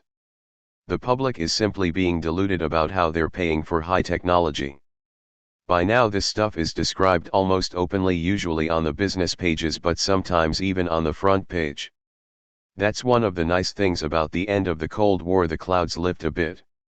More people now realize, at least to some extent, that the military system has been partially a scam, a cover for ensuring that advanced sectors of industry can continue to function at public expense. This is part of the underpinnings of the whole economic system, but it's off the agenda when most people talk about corporate welfare. I'm not saying public financing shouldn't exist, by the way. I think it's a very good idea to fund research in the science and technology of the future. But there are two small problems. Public funding shouldn't be funneled through private tyrannies, let alone the military system, and the public should decide what to invest in. I don't think we should live in a society where the rich and powerful determine how public money is spent, and nobody even knows about their decisions. Ironically, the politicians who prate the most about minimizing government are exactly the ones most likely to expand its business funding role. The Reagan administration poured money into advanced technology and was the most protectionist in post-war American history. Reagan probably didn't know what was going on, but the people around him virtually doubled various import restrictions. His Treasury Secretary, James Baker, boasted that they'd raise tariffs higher than any post-World War II government. Government subsidies to private industry are unusually large here, but they exist in all the industrial nations. The Swedish economy, for instance, rests heavily on big transnational corporations, weapons manufacturers, in particular. Sweden's military industry appears to have provided much of the technology that allowed Ericsson to carve out a large share of the mobile phone market. Meanwhile, the Swedish welfare state is being cut back. It's still way better than ours, but it's being reduced while the multinationals' profits increase. Business wants the popular aspects of government, the ones that actually serve the population, beaten down, but it also wants a very powerful state, one that works for it and is removed from public control. Do you think corporate welfare is a good wedge issue to get people involved in politics? I'm not a great tactician, and maybe this is a good way to stir people up, but I think it would be better for them to think through the issues and figure out the truth. Then they'll stir themselves up. Crime, in the suites versus in the streets. The media pays a lot of attention to crime in the streets, which the FBI estimates costs about $4 billion a year. The multinational Monitor estimates that white-collar crime, what Ralph Nader calls crime in the suites, costs about $200 billion a year. That generally gets ignored. Although crime in the US is high by the standards of comparable societies, there's only one major domain in which it's really off the map: murders with guns. But that's because of the gun culture. The overall crime rate hasn't changed much for a long time. In fact, it's been decreasing recently. The US is one of very few societies, maybe the only one, where crime is considered a political issue. In most parts of the world, it's looked at as a social problem. Politicians don't have to fight during elections about who's tougher on crime, they simply try to figure out how to deal with it. Why does crime get all this attention here? I think it has more to do with social control than with crime itself. There's a very committed effort to convert the US into something resembling a third world society, where a few people have enormous wealth and a lot of others have no security, for one reason: because their jobs might be sent to Mexico or some other place where employers don't have to worry about benefits, unions, or the like. Now that these workers are superfluous, what do you do with them? First of all, you have to make sure they don't notice that society is unfair and try to change that, and the best way to distract them is to get them to hate and fear one another. Every coercive society immediately hits on that idea, which has two other benefits: it reduces the number of superfluous people, by violence, and provides places to put the ones who survive, prisons. The utterly fraudulent war on drugs was undertaken at a time when everyone knew that the use of every drug, even coffee, was falling among educated whites, and was staying sort of level among blacks. The police obviously find it much easier to make an arrest on the streets of a black ghetto than in a white suburb. By now, a very high percentage of incarceration is drug-related, and it mostly targets little guys, somebody who's caught peddling dope. The big guys are largely ignored. The U.S. Department of Commerce publishes regular data on foreign operations of U.S. business, estimates only, with delays. The details are unknown. In late 1996 it reported that in 1993 to 95, about a quarter of direct foreign investment in the Western Hemisphere, apart from Canada, was in Bermuda. The figures for majority-owned foreign affiliates of U.S. corporations, other than banks, were about a quarter in Bermuda and another 15% in Panama, the British Caribbean islands and other tax havens. Most of the rest seems to be short-term speculative money picking up assets in, say, Brazil. Now, they're not building manufacturing plants in Bermuda. The most benign interpretation is that it's some form of tax evasion. Quite possibly it's narco-capital. The OECD, the Organization of Economic Cooperation and Development, a Paris-based group representing the 29 richest nations, estimates that more than half of all narco money, something like $250 billion, goes through U.S. banks each year. But, as far as I know, nobody's looking into this dirty money. It's also been known for years that American industrial producers have been sending way more of the chemicals used in drug production to Latin America than there's any conceivable legal use for. This has occasionally led to executive orders requiring the manufacturers to monitor what chemicals they sell to whom, but I haven't seen any prosecutions on this. Corporate crime isn't just ignored in the area of drugs. Take what happened with the SNLS. Only a very small part of it was treated as crime, most of it was just picked up by the taxpayer with bailouts. Is that surprising? Why should rich and powerful people allow themselves to be prosecuted? Russell Mockiber of the Corporate Crime Reporter contrasts two statistics: 24,000 Americans are murdered each year, while 56,000 Americans die from job-related accidents and diseases. That's another example of unpunished corporate crime. In the 1980s, the Reagan administration essentially informed the business world that it was not going to prosecute violations of OSHA, the Occupational Safety and Health Administration regulations. As a result, the number of industrial accidents went up rather dramatically. Businessweek reported that working days lost to injury almost doubled from 1983 to 1986, in part because under Reagan and Vice President Bush, OSHA was a hands-off agency. The same is true of the environmental issues: toxic waste disposal, say. Sure, they're killing people, but is it criminal? Well, it should be. Howard Zinn and I visited a brand new maximum security federal prison in Florence, Colorado. The lobby has high ceilings, tile floors, glass everywhere. Around the same time, I read that New York City schools are so overcrowded that students are meeting in cafeterias, gyms, and locker rooms. I found that quite a juxtaposition.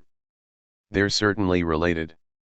Both prisons and inner-city schools target a kind of superfluous population that there's no point educating because there's nothing for them to do. Because we're a civilized people, we put them in prison, rather than sending death squads out to murder them. Drug-related crimes, usually pretty trivial ones, are mostly what's filling up the prisons. I haven't seen many bankers or executives of chemical corporations in prison. People in the rich suburbs commit plenty of crimes, but they're not going to prison at anything like the rate of the poor. There's another factor too. Prison construction is by now a fairly substantial part of the economy. It's not yet on the scale of the Pentagon, but for some years now it's been growing fast enough to get the attention of big financial institutions like Merrill Lynch, who have been floating bonds for prison construction. High-tech industry, which has been feeding off the Pentagon for research and development, is turning to the idea of administering prisons with supercomputers, surveillance technology, etc.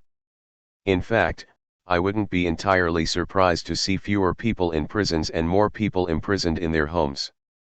It's probably within reach of the new technology to have surveillance devices that control people wherever they are. So if you pick up the telephone to make a call they don't like, alarms go off or you get a shock. It saves the cost of building prisons. That hurts the construction industry, true, but it contributes to the high-tech sector, which is the more advanced, growing, dynamic part of the economy. It sounds like an Orwellian 1984 scenario you're describing. Call it Orwellian or whatever you like, I'd say it's just ordinary state capitalism. It's a natural evolution of a system that subsidizes industrial development and seeks to maximize short-term profit for the few at the cost of the many. If you'd predicted, 30 or 40 years ago, that there'd be smoke-free flights and restaurants, and that the tobacco companies would be under intense attack, no one would have believed you. Through the 1980s, the use of all substances, drugs, smoking, coffee, etc. declined, by and large, among the more educated and wealthier sectors of the population. Because the cigarette companies know they're going to end up losing that portion of their market, they've been expanding rapidly into foreign markets, which are forced open by US government power. You still find plenty of poor, uneducated people smoking. In fact, tobacco has become such a lower-class drug that some legal historians are predicting that it will become illegal. Over the centuries, when some substance became associated with the dangerous classes, it's often been outlawed. Prohibition of alcohol in this country was, in part, aimed at working-class people in New York City saloons and the like. The rich kept drinking as much as they wanted. I'm not in favor of smoking being made illegal, by the way, any more than I'm in favor of making other class-related substances illegal. But it's a murderous habit that kills huge numbers of people and harms plenty of others, so the fact that it's come under some sort of control is a step forward. In August 1996, Gary Webb wrote a 3-part article in the San Jose Mercury News, which was expanded into a book called Dark Alliance. Webb alleged that the CIA had been making money selling crack cocaine in the Black Ghetto in Los Angeles, and in fact was responsible for the explosion of that drug's popularity in the 1980s. I've noticed that you tend to stay away from such stories at least until you're asked about them during a question and answer period. You don't devote much energy to them. I just look at them differently. The Webb story is fundamentally correct, but the fact that the CIA has been involved in drug running has been well known since Al McCoy's work 25 years ago in books like The Politics of Heroin, CIA Complicity in the Global Drug Trade. It started right after the Second World War. You can follow the trail through the French Connection in Marseilles, a consequence of CIA efforts to undermine unions by reconstituting the mafia for strike-breaking and disruption, to the Golden Triangle in Laos and Burma, and on to Afghanistan, etc. Bob Perry and Brian Barger exposed a lot of the story 10 years ago. Their evidence was correct, but they were shut up very quickly. Webb's contribution was to trace some of the details and discover that cocaine got into the ghettos by a particular pathway. When the CIA says they didn't know anything about it, I assume they're right. Why should they want to know anything about details like that? That it's going to end up in the ghettos isn't a plot, it's just going to happen in the natural course of events. It's not going to sneak into well-defended communities that can protect themselves. It's going to break into devastated communities where people have to fight for survival, where kids aren't cared for because their parents are working to put food on the table. So of course there's a connection between the CIA and drugs. The US was involved in massive international terrorism throughout Central America. It was mostly clandestine, which means people in powerful positions in government and the media knew about it, but it was enough below the surface that they could pretend they didn't. To get untraceable money and brutal thugs, our government naturally turned to narco-traffickers like Noriega. He was our great friend, remember, until he became too independent. None of this is a secret or a surprise. Where I differ from a lot of other people is, I don't think the CIA has been involved as an independent agency. I think it does what it's told to do by the White House. It's used as an instrument of state policy, to carry out operations the government wants to be able to plausibly deny. The media. In Manufacturing Consent, the book you wrote with Ed Herman in 1988, you described 5 filters that news goes through before we see it. Would you revise that list?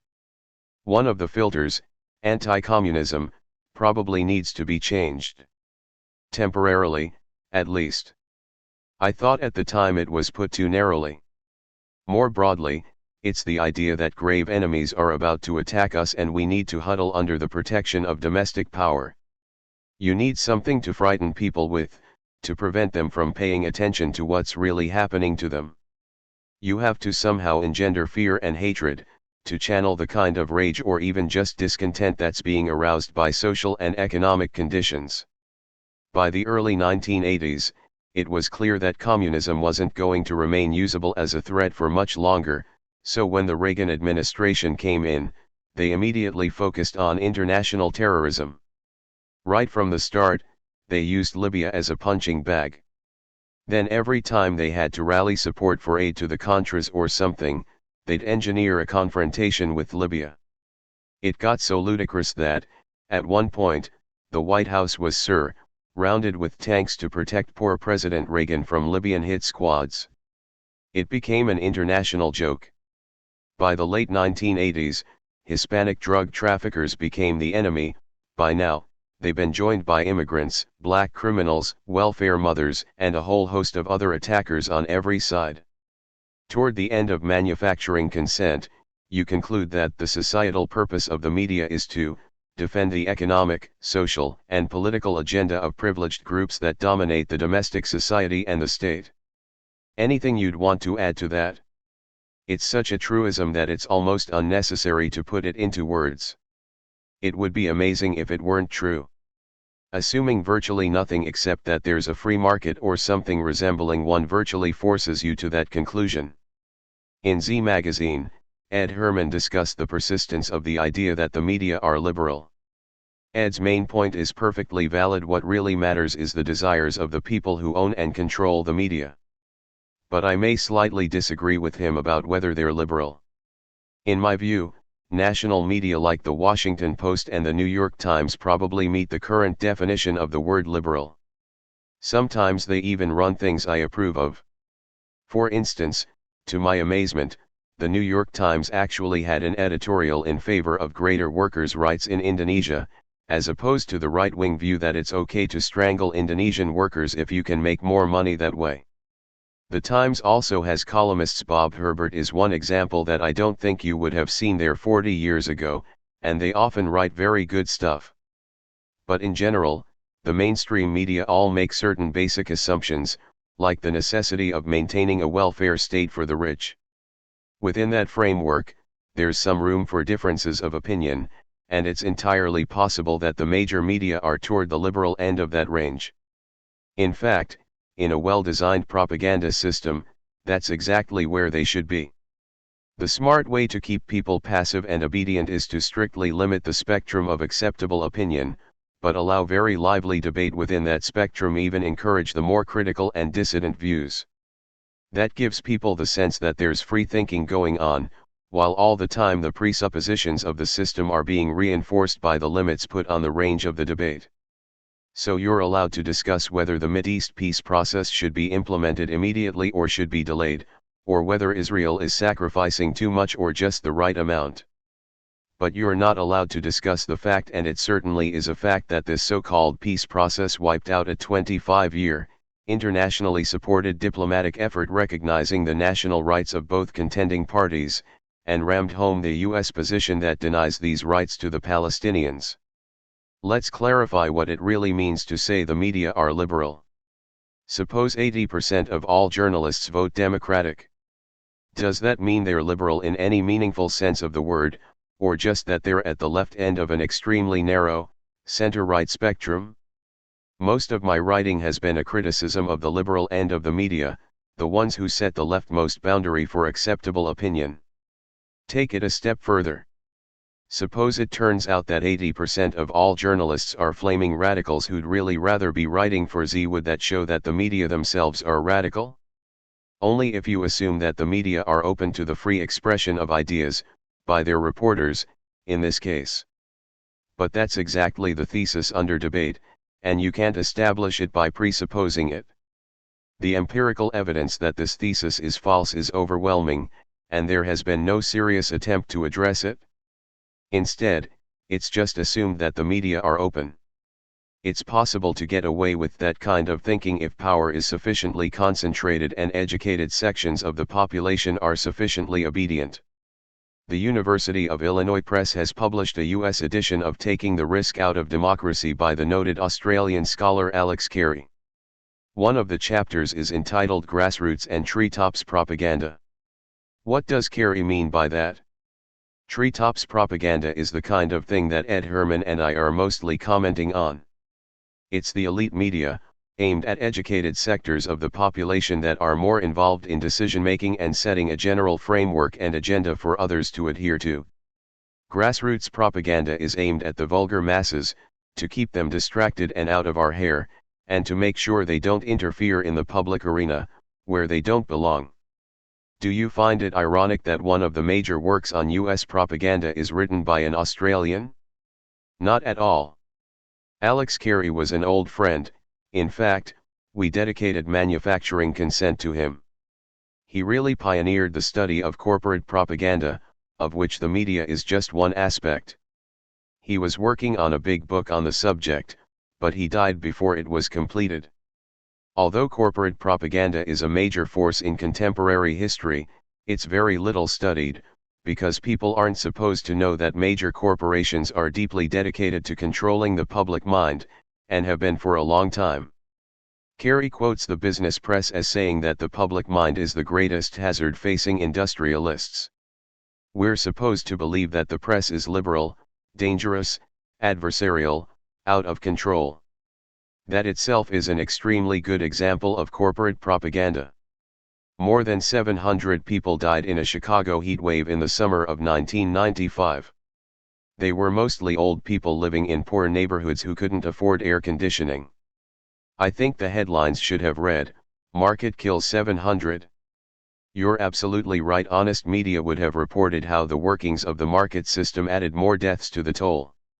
Every story in the paper could be recast with a more honest and humane point of view, one not reflecting the interests of the powerful. But expecting them to do that on their own initiative is like expecting General Motors to give away its profits to poor people in the slums." Anthony Lewis, someone you often identified as the outer liberal fringe allowed in the Times, celebrated the Pentagon Papers on their 25th anniversary as a great example of media heroism and courage. He wrote that we were a much tamer press before 1971. There's been a bit of a change. The 1960s opened up society in many ways, from personal attitudes to dress codes to beliefs. That affected everything, including corporations and the corporate media, which now are, in many respects, less automatically disciplined than they were back in the 60s. There was a column around the same time by Randolph Ryan. He's someone who came out of the 1960s and did extremely good reporting on Central America for the Boston Globe in the 1980s. The 1960s culture also affected the Globe's editor, Tom Winship, whose son was a draft resistor, incidentally. What was happening influenced his thinking and improved the newspaper in lots of ways. So sure, the 1960s had a big effect. But the publication of the Pentagon Papers in 1971 wasn't really part of it. In 1968, after the Tet Offensive, a massive assault by the Southern Resistance, called the Viet Cong by the U.S., with the support of North Vietnamese troops, during the Vietnamese holiday of Tet, corporate America basically decided that the war wasn't worth it. They came to believe that we'd essentially achieved what we needed to, and that continuing was just too costly. So they told Johnson to enter into some form of negotiations and to start withdrawing American troops. It wasn't until about a year and a half later that the media here began to respond to the opening that corporate America had left for them by voicing very timid criticisms of the war. As I recall, the first newspaper to call for American withdrawal from Vietnam was the Boston Globe. It was around then that Lewis started saying that the war began with blundering efforts to do good, but that by 1969, it had become clear that it was a disastrous mistake and that the U.S. could not impose a solution except at a price too costly to itself. By the same token, Pravda was probably saying, around 1980 or 1981, the war in Afghanistan began with blundering efforts to do good, but now it's clear that it's a disastrous mistake and too costly for Russia. Of course, Vietnam wasn't a disastrous mistake, it was murderous aggression. When the Times starts writing that, we'll know something has changed. Most of the important parts of the Pentagon Papers never appeared in the Times and haven't been discussed in the mainstream literature either. The parts the Times did publish weren't all that revealing. Although they contained some new information, for the most part they simply confirmed what was already available in the public record. The Times' willingness to publish them, 3 years after the main centers of American power had decided the war should be ended, wasn't exactly an act of enormous heroism. Because the government is giving less funding to public radio and TV, they're being forced more and more to turn to corporate funding. Public radio and TV have always been very marginal enterprises. As Bob McChesney describes, there was a struggle back in the 1920s and 1930s over whether radio should be in the public arena or handed over to private power. You know which side won. When television came along, there wasn't even much of a debate, it was just given to business. Both times this was done in the name of democracy. It tells you what a strange intellectual culture this is. We take the media out of the hands of the public, give them to private tyrannies, and call it democracy. Over time, this attitude has solidified. The 1996 Telecommunications Act was the biggest giveaway of public assets in history. Even token payments weren't required. McChesney makes the interesting and important point that this wasn't treated as a social and political issue. You read about it in the business pages, not on the front page. The issue of whether we should give away these public resources to private power wasn't discussed, just how we should give them away. That was a tremendous propaganda victory. Public radio and television are permitted around the fringes, partly because the commercial media were criticized for not fulfilling the public interest duties required of them by law. So they said, let the public stations take care of that. Let them run Hamlet. Now, even that marginal function is being narrowed. This doesn't necessarily mean the death of public radio and television, by the way. Back in the Middle Ages, the arts were supported almost entirely by benevolent autocrats like the Medicis. Maybe today's benevolent autocrats will do the same. After all, they're the ones who support the operas and symphonies. McChesney also notes that most broadcast innovation has taken place in public radio and television, not commercial. FM radio was public until it started making money, then it became private. The internet is a dramatic example. Today it was designed, funded, and run in the public sector as long as you couldn't make money on it, but as soon as it showed a potential for profitability, it was handed over to megacorporations. 2 Academy Award-winning documentaries, Deadly Deception, about General Electric, and The Panama Deception, and a film about you, Manufacturing Consent, were hardly shown on public TV. Things used to be even worse. I spent a couple of weeks in Indochina in early 1970. At that point I was pretty well known in the Boston area, which is home to NPR's flagship affiliate, WGBH. With great reluctance, WGBH's big liberal leader, Louis M. Lyons, agreed to interview me extremely hostilely for a few minutes. That was probably the only time I was on local public radio back then. I'm not a great admirer of today's media, but I think they're way better and more open than they were 30 or 40 years ago. People who went through the 1960s are now in the media and are writing at least partially from more humane points of view. What would the media look like in a genuinely democratic society? They'd be under public control. Their design, the material they present, access to them, would all be the result of public participation, at least to the extent that people want to be involved, and I think they would. Some of the media in this country were once more democratic. Not to be too exotic, let's go back to the 1950s, when 800 labor newspapers, reaching 20 or 30 million people a week, were devoted to struggling against the commercial press, which was damning labor at every opportunity, as they put it, and selling the virtues of big business, driving the mythology into people's heads. Bob McChesney says that in the early 1940s, there were about 1,000 labor beat reporters. Today there are 7. Every newspaper has a business section, which responds to the interests of a small part of the population, the part that happens to control the newspaper, oddly enough. But I've never seen a labor section in a newspaper. When labor news is run at all, it's in the business section, and is looked at from that point of view. This simply reflects, in a very transparent way, who's in power. Lots of people criticize the ongoing tabloidization of the news. The program directors respond by saying, "We're giving the public what it wants. No one's forcing them to turn on the TV and watch our programs." What do you think about that? First of all, I don't agree that that's what the public wants. To take just one example, I think people in New York would have been interested in learning that NAFTA was expected to harm women, blacks, and Hispanics and semi-skilled production workers. 70% of all workers are categorized as semi-skilled, as a very careful reader of the Times could discover the day after Congress passed NAFTA. Even then, the facts were concealed in an upbeat story about the likely winners, the region's banking, telecommunications, and service firms, from management consultants and public relations to law and marketing, banks and Wall Street securities firms, the capital-intensive chemical industry, publishing, including media corporations, etc. But that aside, what people want is in part socially created. It depends on what sort of experiences they've had in their lives, and what sort of opportunities. Change the structure and they'll choose different things. I visited a working-class slum in Brazil where people gather during prime television time to watch locally produced films on a large outdoor screen.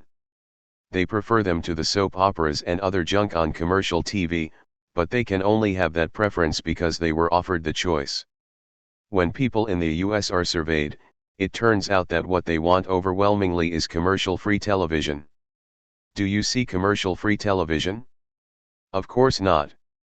In US television, big corporations sell audiences to other businesses, and they're not interested in providing us with other options.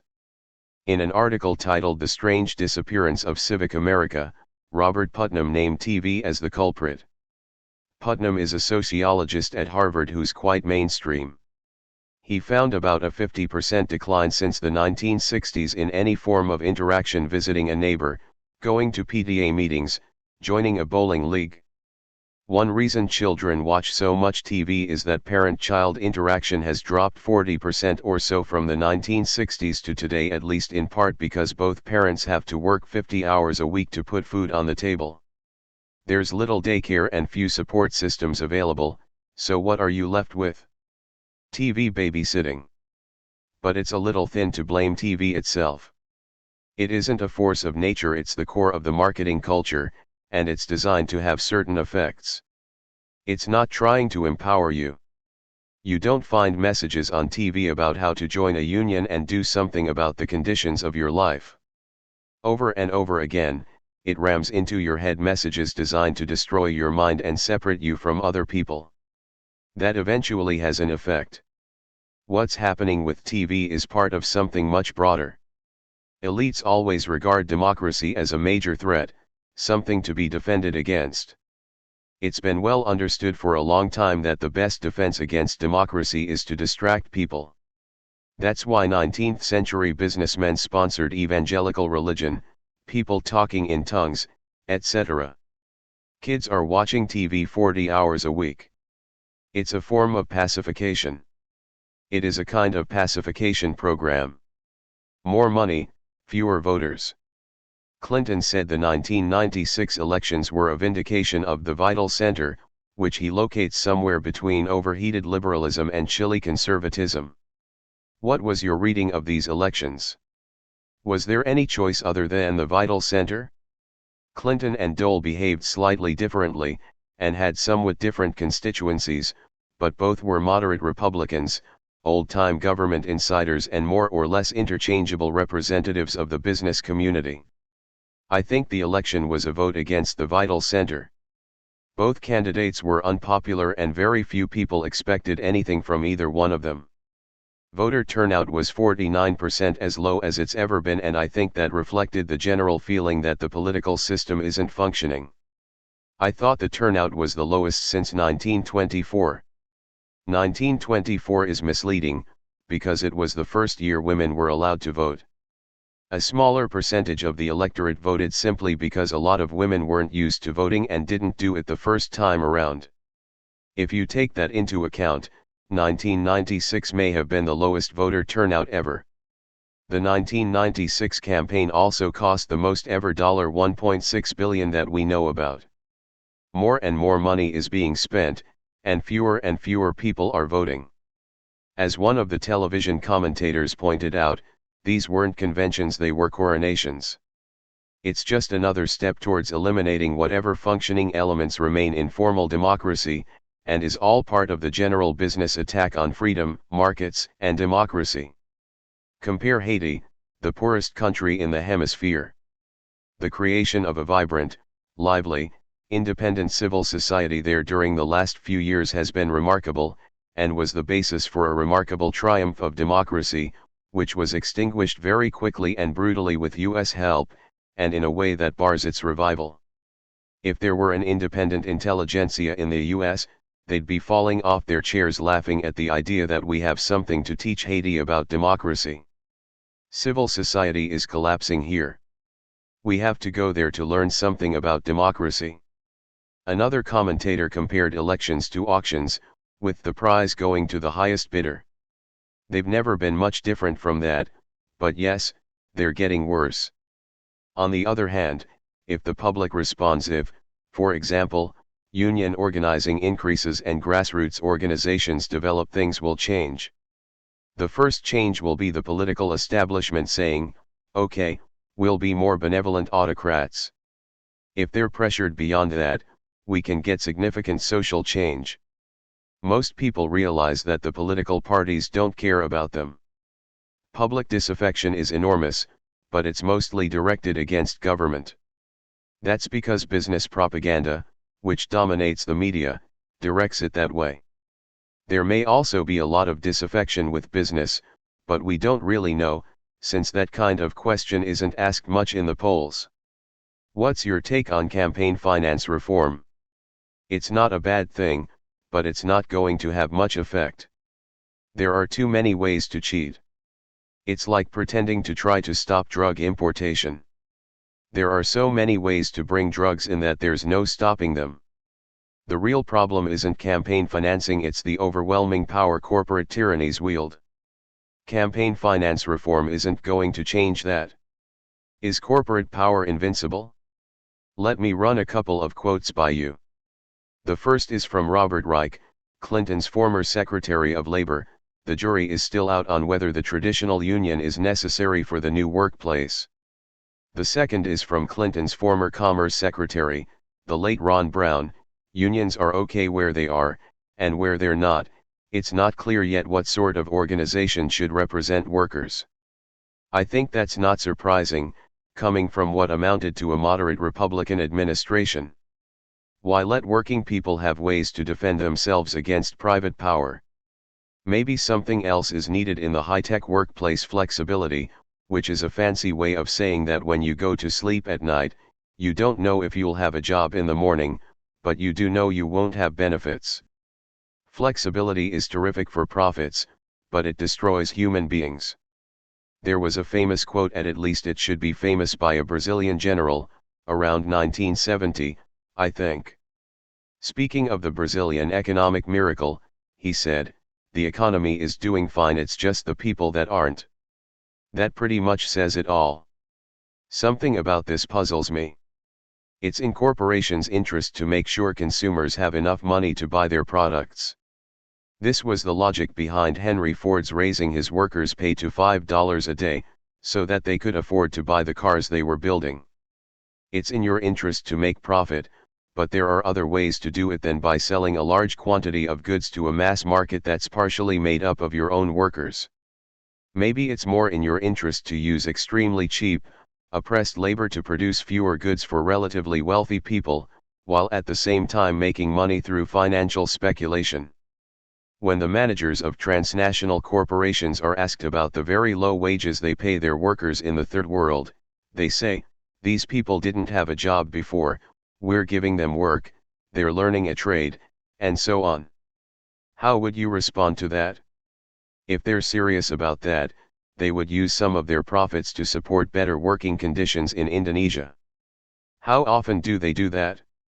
They're not short of money, just read the Fortune 500 reports every year. By the way, I'm not criticizing corporate executives individually. If one of them tried to use corporate funds to improve working conditions in Indonesia, he'd be out on his ear in 3 seconds. In fact, it would probably be illegal. A corporate executive's responsibility is to his stockholders to maximize profit, market share, and power. If he can do that by paying starvation wages to women who'll die in a couple of years because their working conditions are so horrible, he's just doing his job. It's the job that should be questioned. Aren't corporate managers quick to adjust and make small concessions, like letting people go to the bathroom twice a day instead of once? Absolutely. The same was true of kings and princes. They made plenty of concessions when they weren't able to control their subjects. The same was true of slave owners. Small concessions are all to the good. People in the third world may suffer a little less, and people here may see that activism can work, which will inspire them to push farther. Both are good outcomes. Eventually you get to the point where you start asking, why should we be asking them to make concessions? Why are they in power in the first place? What do we need the king for? I was recently in Trinidad, which is under structural adjustment.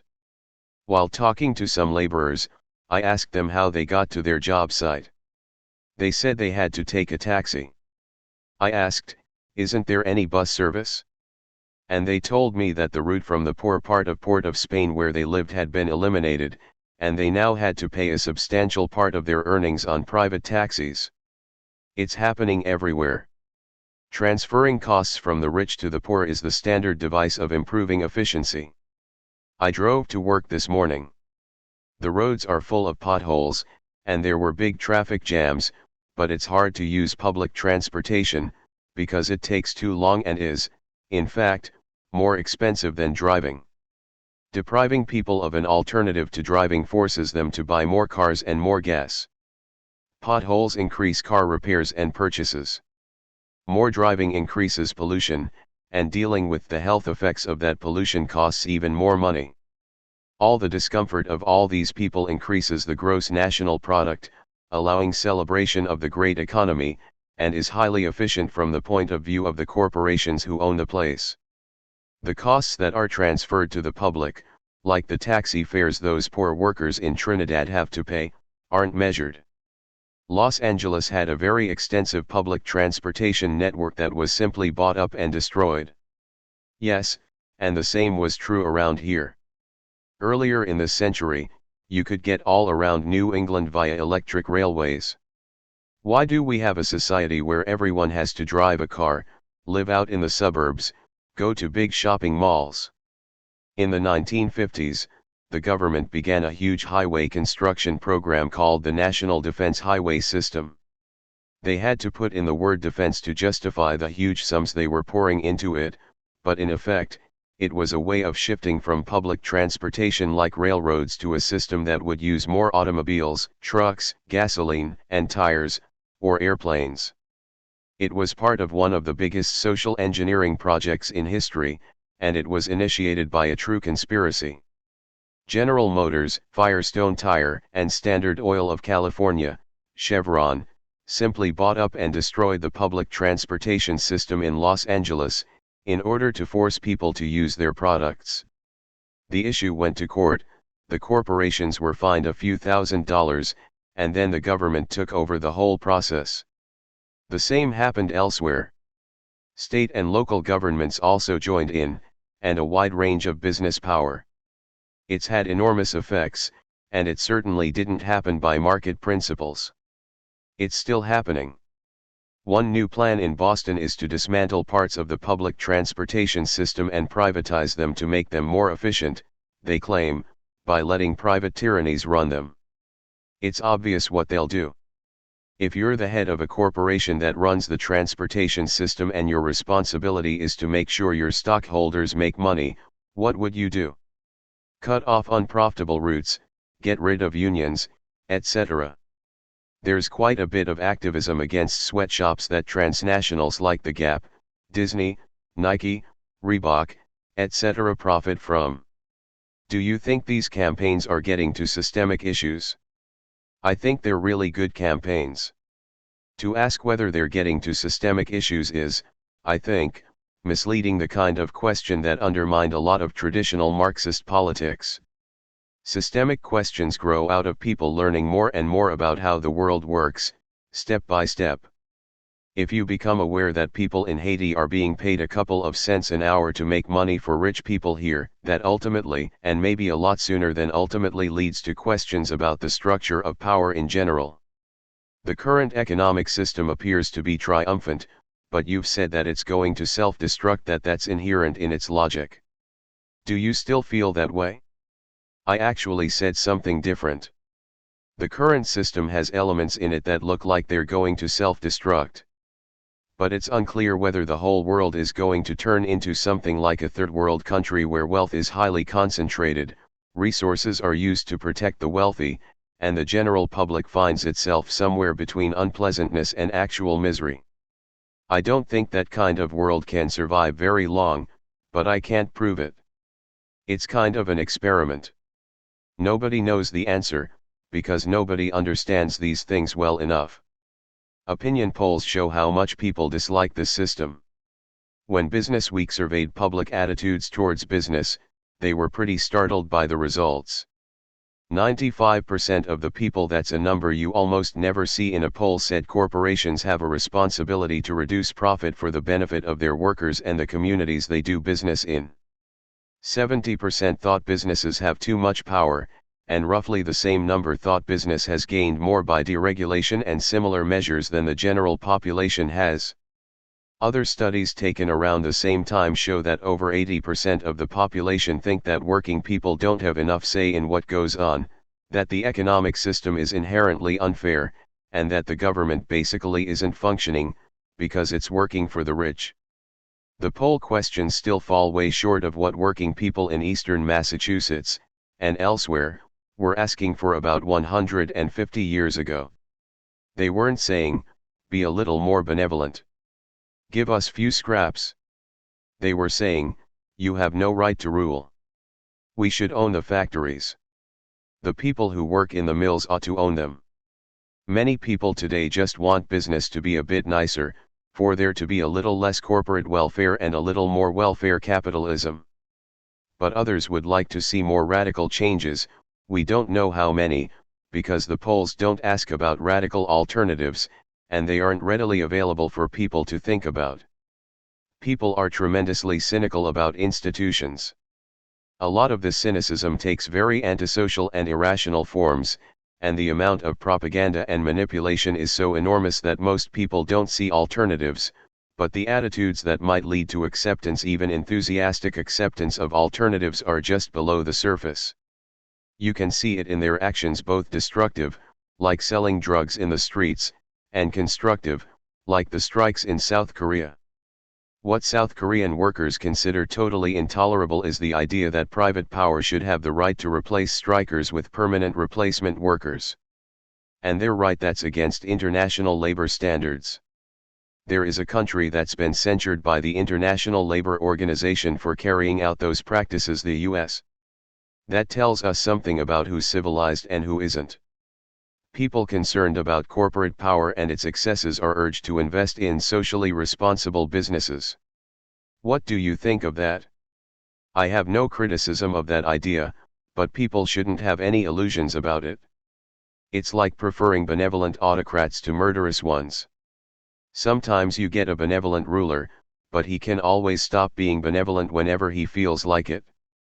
Sure, I'd rather have an autocrat who doesn't go around torturing children, but it's the autocracy itself that needs to be eliminated. Richard Grossman, Ward Morehouse, and others have been advocating the revocation of corporate charters, the documents that create corporations and allow them to conduct business. I'm wondering how realistic this is. This would have to happen in state legislatures, which are almost entirely under the control of big business. I certainly think people should begin to question the legitimacy of corporate institutions. In their current form, they're a rather recent phenomenon.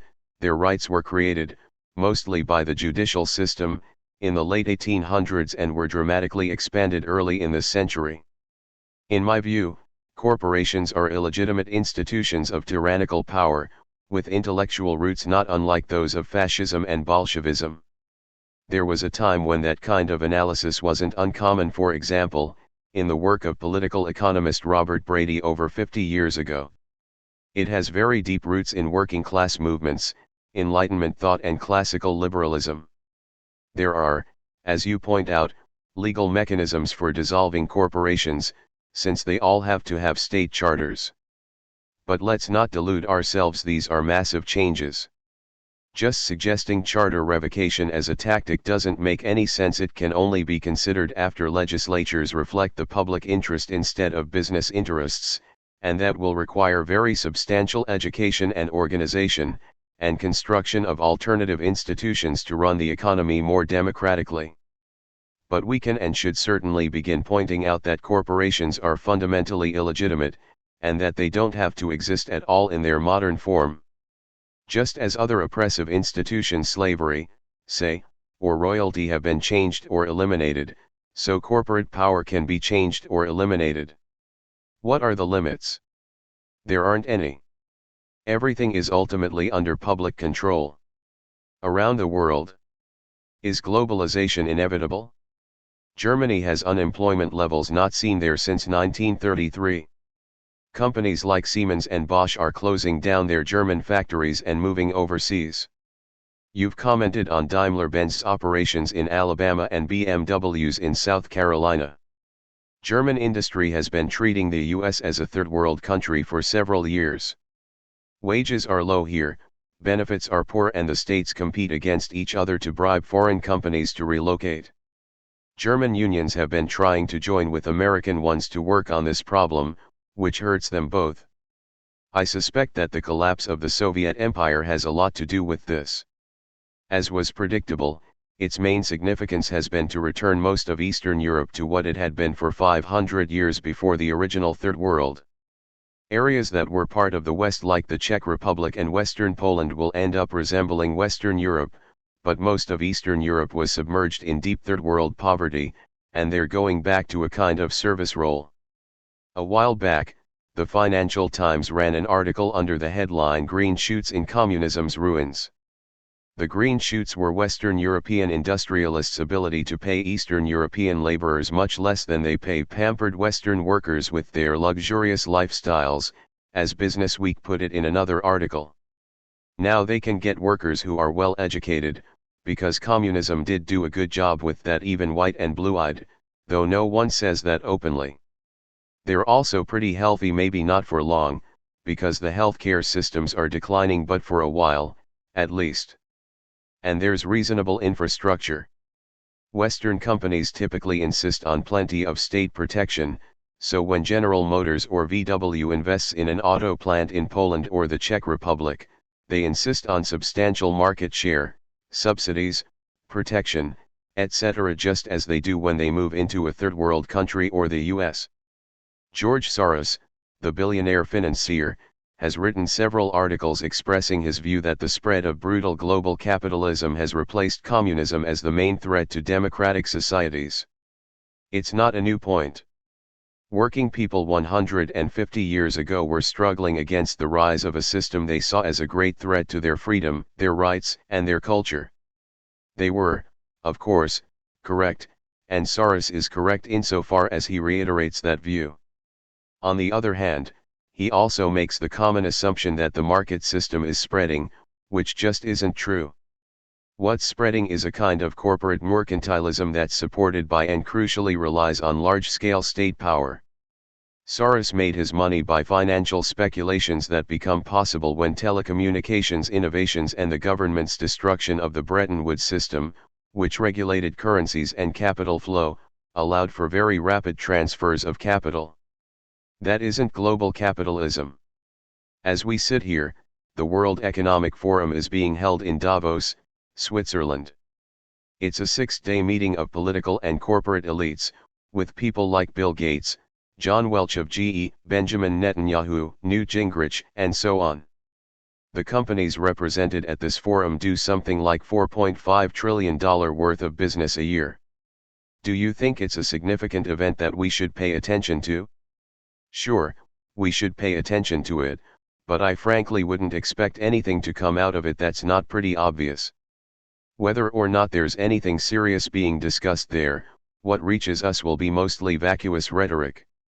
We should also pay attention to the Trilateral Commission, but when you read its reports, they're rather predictable.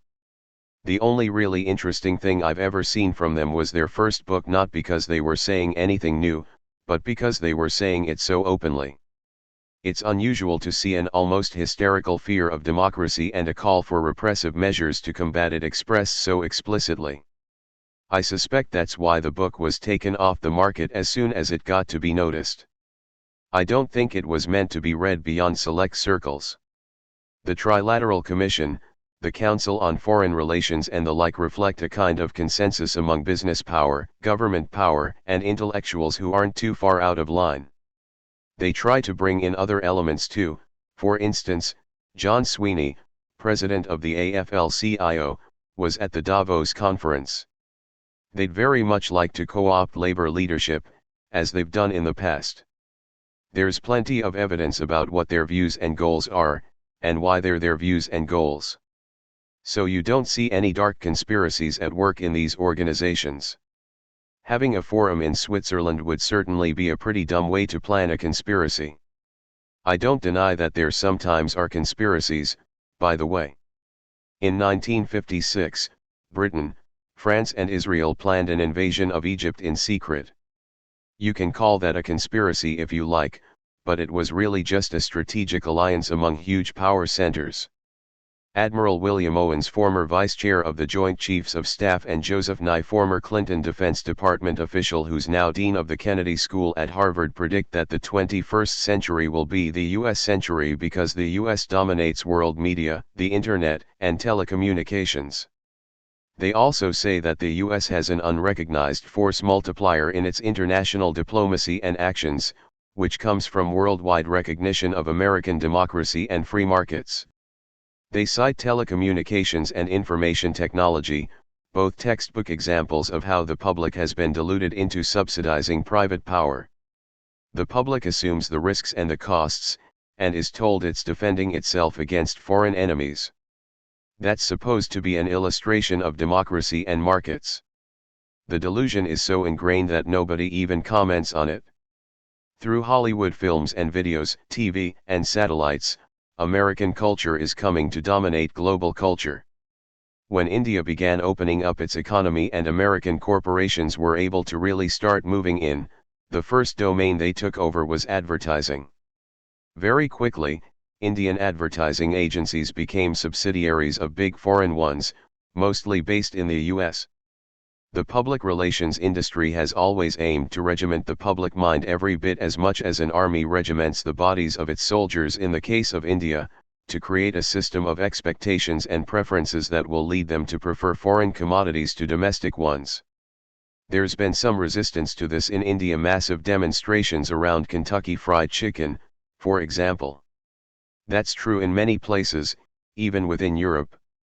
There are moves towards creating a common European popular culture, common media, and so on, making society more homogeneous and controlled, but there are also moves in exactly the opposite direction towards regionalization and the reviving of individual cultures and languages. These two movements are going on side by side, all over the world. The US has created a global culture, but it's also created resistance to it. It's no more an inevitable process than any of the others. In the last couple of years you've visited Australia, India, South America. What have you learned from your travels? It's not hard to find out what's going on just sitting here in Boston. But then you're just dealing with words on paper. You're right, the colors become a lot more vivid when you actually see it. It's one thing to read the figures about poverty in India and another thing to actually see the slums in Bombay and see people living in hideous, indescribable poverty, and these are people who have jobs there manufacturing fancy leather clothes that sell on Madison Avenue and in shops in London and Paris. It's a similar story throughout the world. But if you walk through downtown Boston, you'll also see appalling poverty. I've seen things in New York that are as horrifying as anything I've seen in the Third World. Comparable to the favelas shantytown slums in Brazil? It's hard to say comparable. The poverty and suffering in Haiti or Rio de Janeiro or Bombay is well beyond what we have here, although we're moving in that direction. As you know, black males in Harlem have roughly the same mortality rate as men in Bangladesh.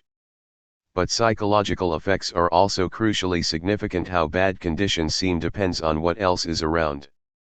If you're much poorer than other people in your society, that harms your health in detectable ways, even by gross measures like life expectancy. So I'd say that there are parts of New York or Boston that are similar to what you find in the Third World. A Stone Age person could be very happy without a computer or a TV, and no doubt the people in the favelas live better than Stone Age people by a lot of measures, although they probably aren't as well nourished or healthy. But going back to your earlier point, seeing things firsthand gives them a vividness and significance you don't get by reading, and you also discover a lot of things that are never written about, like the way popular struggles are dealing with problems. How can we organize against globalization and the growing power of transnational corporations? It depends what time range you're thinking of. You read constantly that globalization is somehow inevitable. In the New York Times, Thomas Friedman mocks people who say there are ways to stop it. According to him, It's not hawks and doves anymore. There's a new dichotomy in the ideological system, between integrationists, who want to accelerate globalization, and anti-integrationists, who want to slow it down or modulate it. Within each group, there are those who believe in a safety net and those who believe people should be out on their own. That creates four categories. He uses the Zapatistas as an example of the anti-integrationist pro-safety net position, and Ross Perot as an example of the anti-integrationist anti-safety net position, and dismisses them both as crazy. That leaves the two sensible positions, which are illustrated by Clinton, integrationist pro-safety net, and Gingrich, integrationist anti-safety net. To test Friedman's analysis, let's look at Gingrich. To see if he represents maximization of free markets and undermining of safety nets, let's ask if he opposed the Reagan administration when it carried out the most protectionist policies since the 1930s? Did he object when Lockheed, his favorite cash cow, got big public subsidies for its merger with Martin Marietta? Did he resist the closing off of American markets to Japan, so our automotive, steel and semiconductor industries could reconstruct?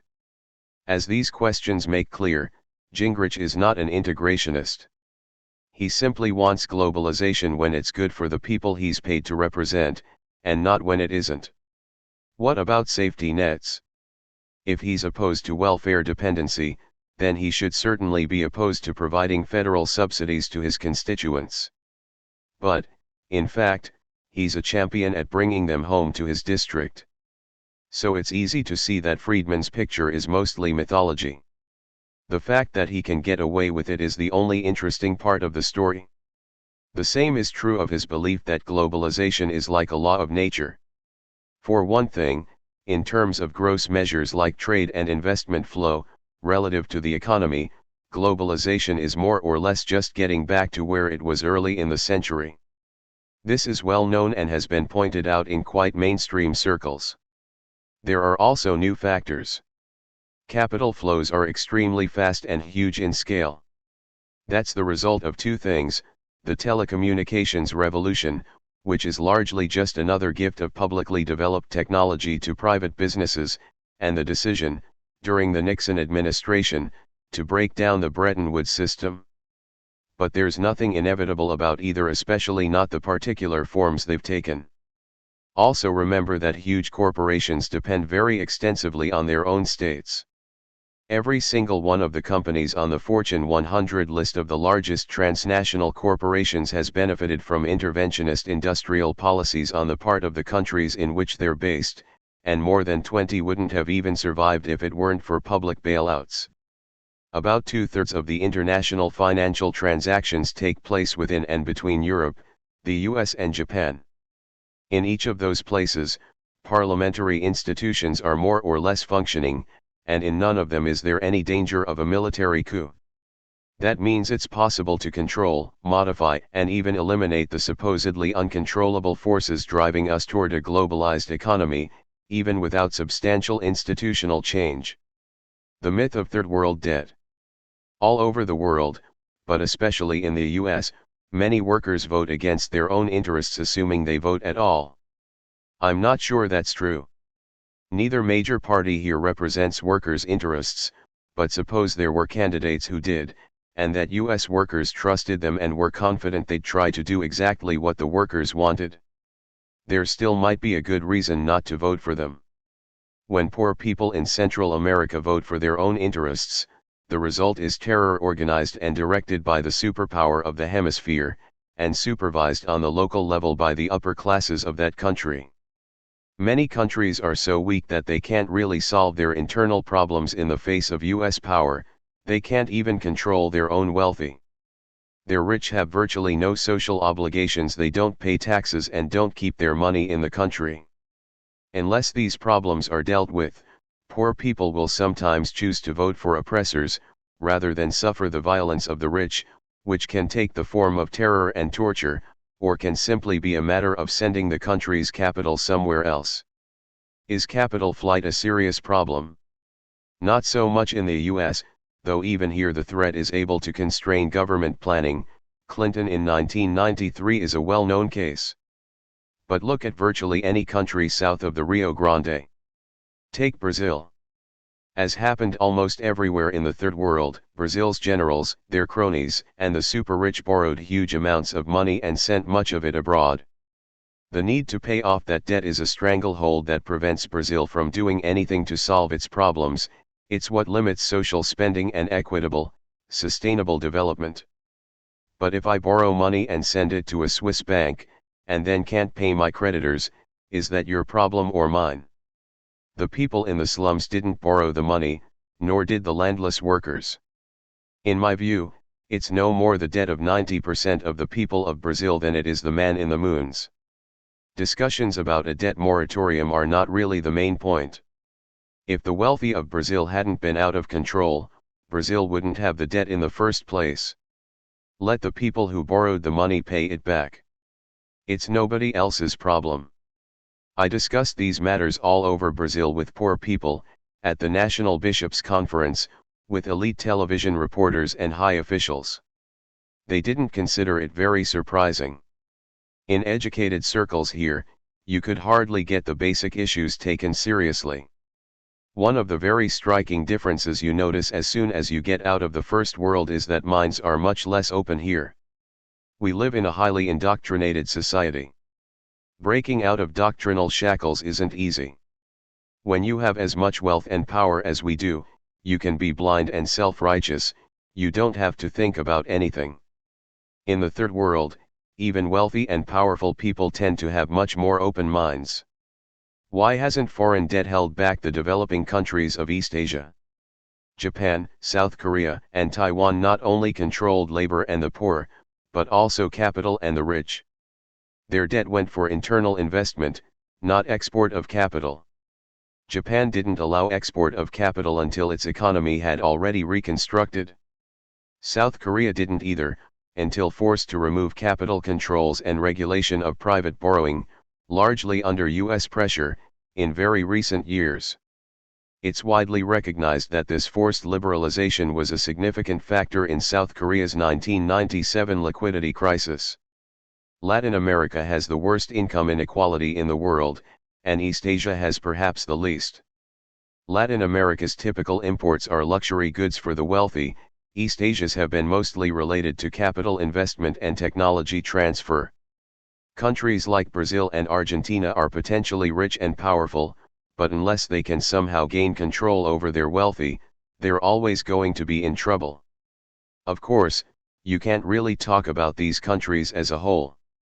There are different groups within them, and for some of these groups, the current situation is great, just as there were people in India who thought the British Empire was fine. They were linked to it, enriched themselves through it, and loved it. It's possible to live in the poorest countries and be in very privileged surroundings all the time. Go to, say, Egypt, take a limousine from the fancy airport to your 5-star hotel by the Nile, go to the right restaurants, and you'll barely be aware that there are poor people in Cairo. You might see some out the car windows when you're driving along, but you don't notice them particularly. It's the same in New York. You can somehow ignore the fact that there are homeless people sleeping in the streets and hungry children a couple of blocks away. Mexico, Cuba, and Guatemala. William Greider's book One World, Ready or Not describes the appalling economic conditions in Mexico. He says the country is very explosive, politically and socially. That's absolutely correct. Throughout the 1980s, wages fell. It depends on how you measure them, but they were roughly cut in half, and they weren't high before that. Starvation increased, but so did the number of billionaires, mostly friends of the political leaders who picked up public assets for a few pennies on the dollar. Things finally collapsed in December 1994, and Mexico went into the worst recession of its history. Wages, already poor, declined radically. A journalist I know at a Mexican daily called to interview me after the collapse. He reminded me of some interview of mine from a couple of months earlier where I'd said that the whole economy was going to fall apart. I don't know much about Mexico or economics, but it was pretty obvious. Very short-term speculative funds were pouring in, and the speculative bubble had no basis. The economy was actually declining. Everybody could see this, including the economists at the international financial institutions, who, according to some specialists, kept it quiet because they didn't want to trigger the collapse.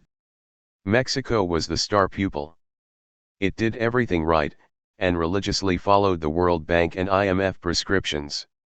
It was called another great economic miracle, and it probably was, for the rich.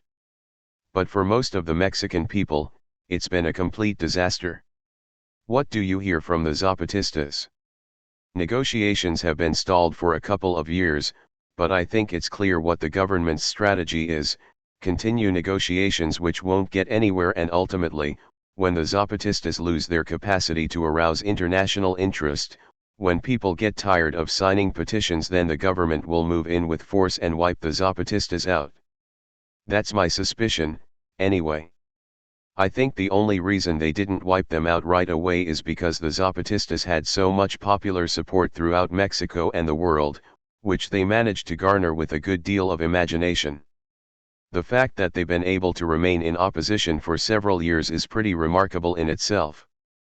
But as it stands, it doesn't seem to me that they have any sort of a winning strategy. I don't say that as a criticism, I can't think of one either. Unless international support becomes really significant, I don't see how their position can be maintained. What's happening with Cuba? A lot of people were bewildered when David Rockefeller, grandson of John D. and former chairman of the Chase Manhattan Bank, gave a party for Fidel Castro in New York in October 1995. Cuba itself isn't of tremendous importance to the American economy. If it didn't exist, the effect wouldn't be noticeable. But the idea that other competitors are making inroads in this traditionally American market doesn't appeal to David Rockefeller and his friends. If investors elsewhere are going to break the American embargo, business here is going to call for it to end. The same thing happened with Vietnam. U.S. business was perfectly happy to punish Vietnam for failing to totally capitulate to U.S. power. They would have kept their stranglehold on forever, dreaming up one fraudulent reason after another, except that by the mid-1980s Japan and other countries were starting to disregard the U.S. embargo and move into the area, which has an educated population and low labor costs.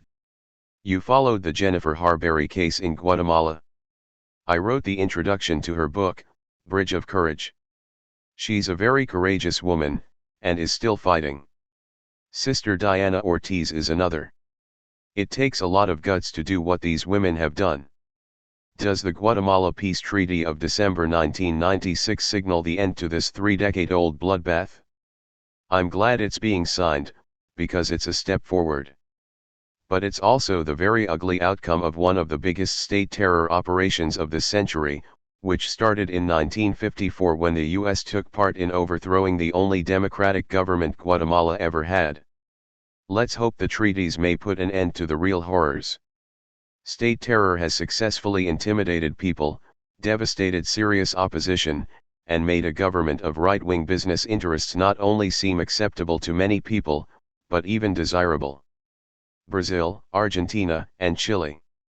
What kind of contact did you have with the media in Brazil, Argentina, and Chile? I immediately had a lot of contact with the mass media. That happens almost everywhere except in the US. State television and radio. Commercial stations too. The mass media are a lot more open there. What about independent media? There's an independent left journal published in Sao Paulo. It's in Portuguese, so I have only a superficial sense of what's in it, but the material looks extremely interesting. The journal is very well designed and well printed, as professional as Harper's or The Atlantic. We don't have anything like it here. There are also more popular efforts. My wife and I spent an evening in one of the biggest of Rio's suburbs, Nova Iguaçu, where several million people, a mixture of poor, working class, unemployed, and landless peasants live. Unlike here, the rich live in the center of most Latin American cities, and the poor in the suburbs. We were warned that we shouldn't go to Nova Iguaçu, too dangerous, but the people there were perfectly friendly. We went with people from an NGO, non-governmental, non-profit, organization progressive artists, professionals, and intellectuals who want to provide the population with an alternative to having their minds destroyed by commercial television. Their idea was to drive a truck with a huge screen into some public area and show documentaries dealing with real problems. They spent a fair amount of time with the leaders of popular organizations in the community, figuring out how to make their points accessible, and how to put some humor in. I haven't seen the films, but apparently they were very well done. But when they showed them in the poor neighborhoods, they completely bombed. People came by to check them out, watched for a while and left. When the NGO did wrap-up sessions to try to figure out what happened, they discovered something very interesting. The leaders in the community spoke a different dialect, full of intellectual words and Marxist rhetoric, than the people they lived among. The process that made them leaders had also drawn them out of the mainstream of the community. So the NGO went back, and this time they avoided the community leaders and tried to get members of the community, 16-year-old kids and the like, interested in writing the scripts and making the films. It wasn't easy, but it worked. By the time we visited, which was a couple of years later, the NGO simply brought in the truck and the big screen. The people in the community, mostly young, but not entirely, wrote, shot and acted in the films themselves. They got a little technical assistance from the urban professionals, but essentially nothing else. There was a big screen in the middle of a public area with little bars around. Lots and lots of people from the community were there, children and old people, racially mixed. It was in prime television time, 9 o'clock in the evening. The people watching were obviously very much engaged in what was happening. The dialogue was in Portuguese, so I couldn't understand a lot of it, but I got enough to see that they were dealing with quite serious issues, although with humor and clowns mixed in. There was a skit on racism. In theory, there isn't supposed to be any in Brazil.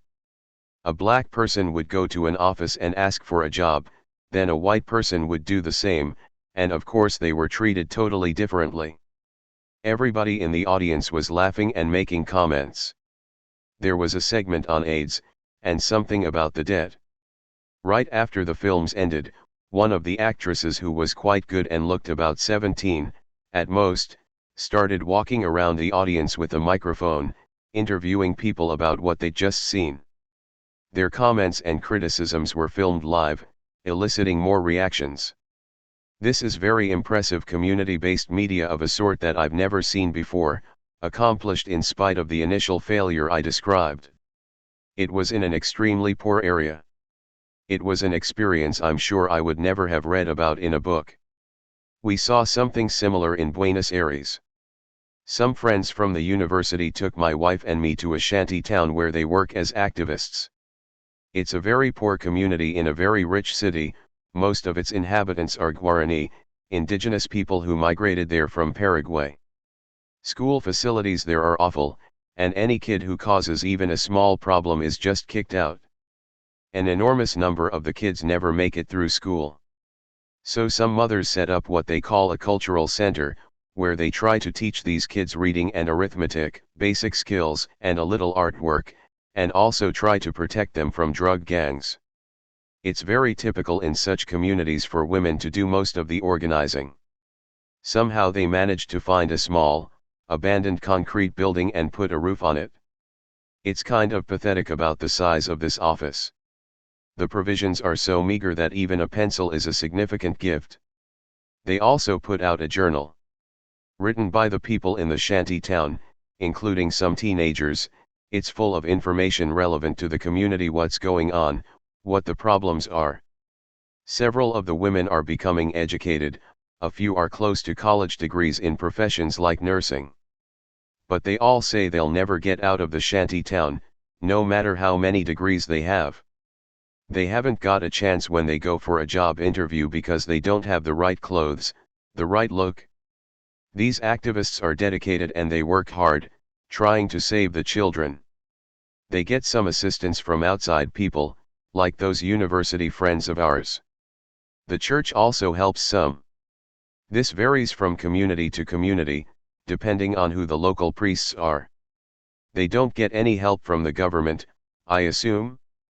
The Argentine government is in the grips of a neoliberal frenzy, obeying the orders of international financial institutions like the World Bank and the IMF.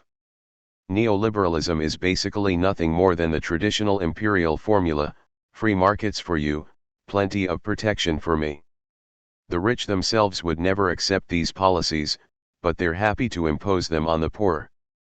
So Argentina is minimizing the state, cutting down public expenditures, the way our government is doing, but much more extremely. Of course, when you minimize the state, you maximize something else, and it isn't popular control. What gets maximized is private power, domestic and foreign. I met with a very lively anarchist movement in Buenos Aires, and with other anarchist groups as far away as northeastern Brazil, where nobody even knew they existed. We had a lot of discussions about these matters. They recognize that they have to try to use the state even though they regard it as totally illegitimate.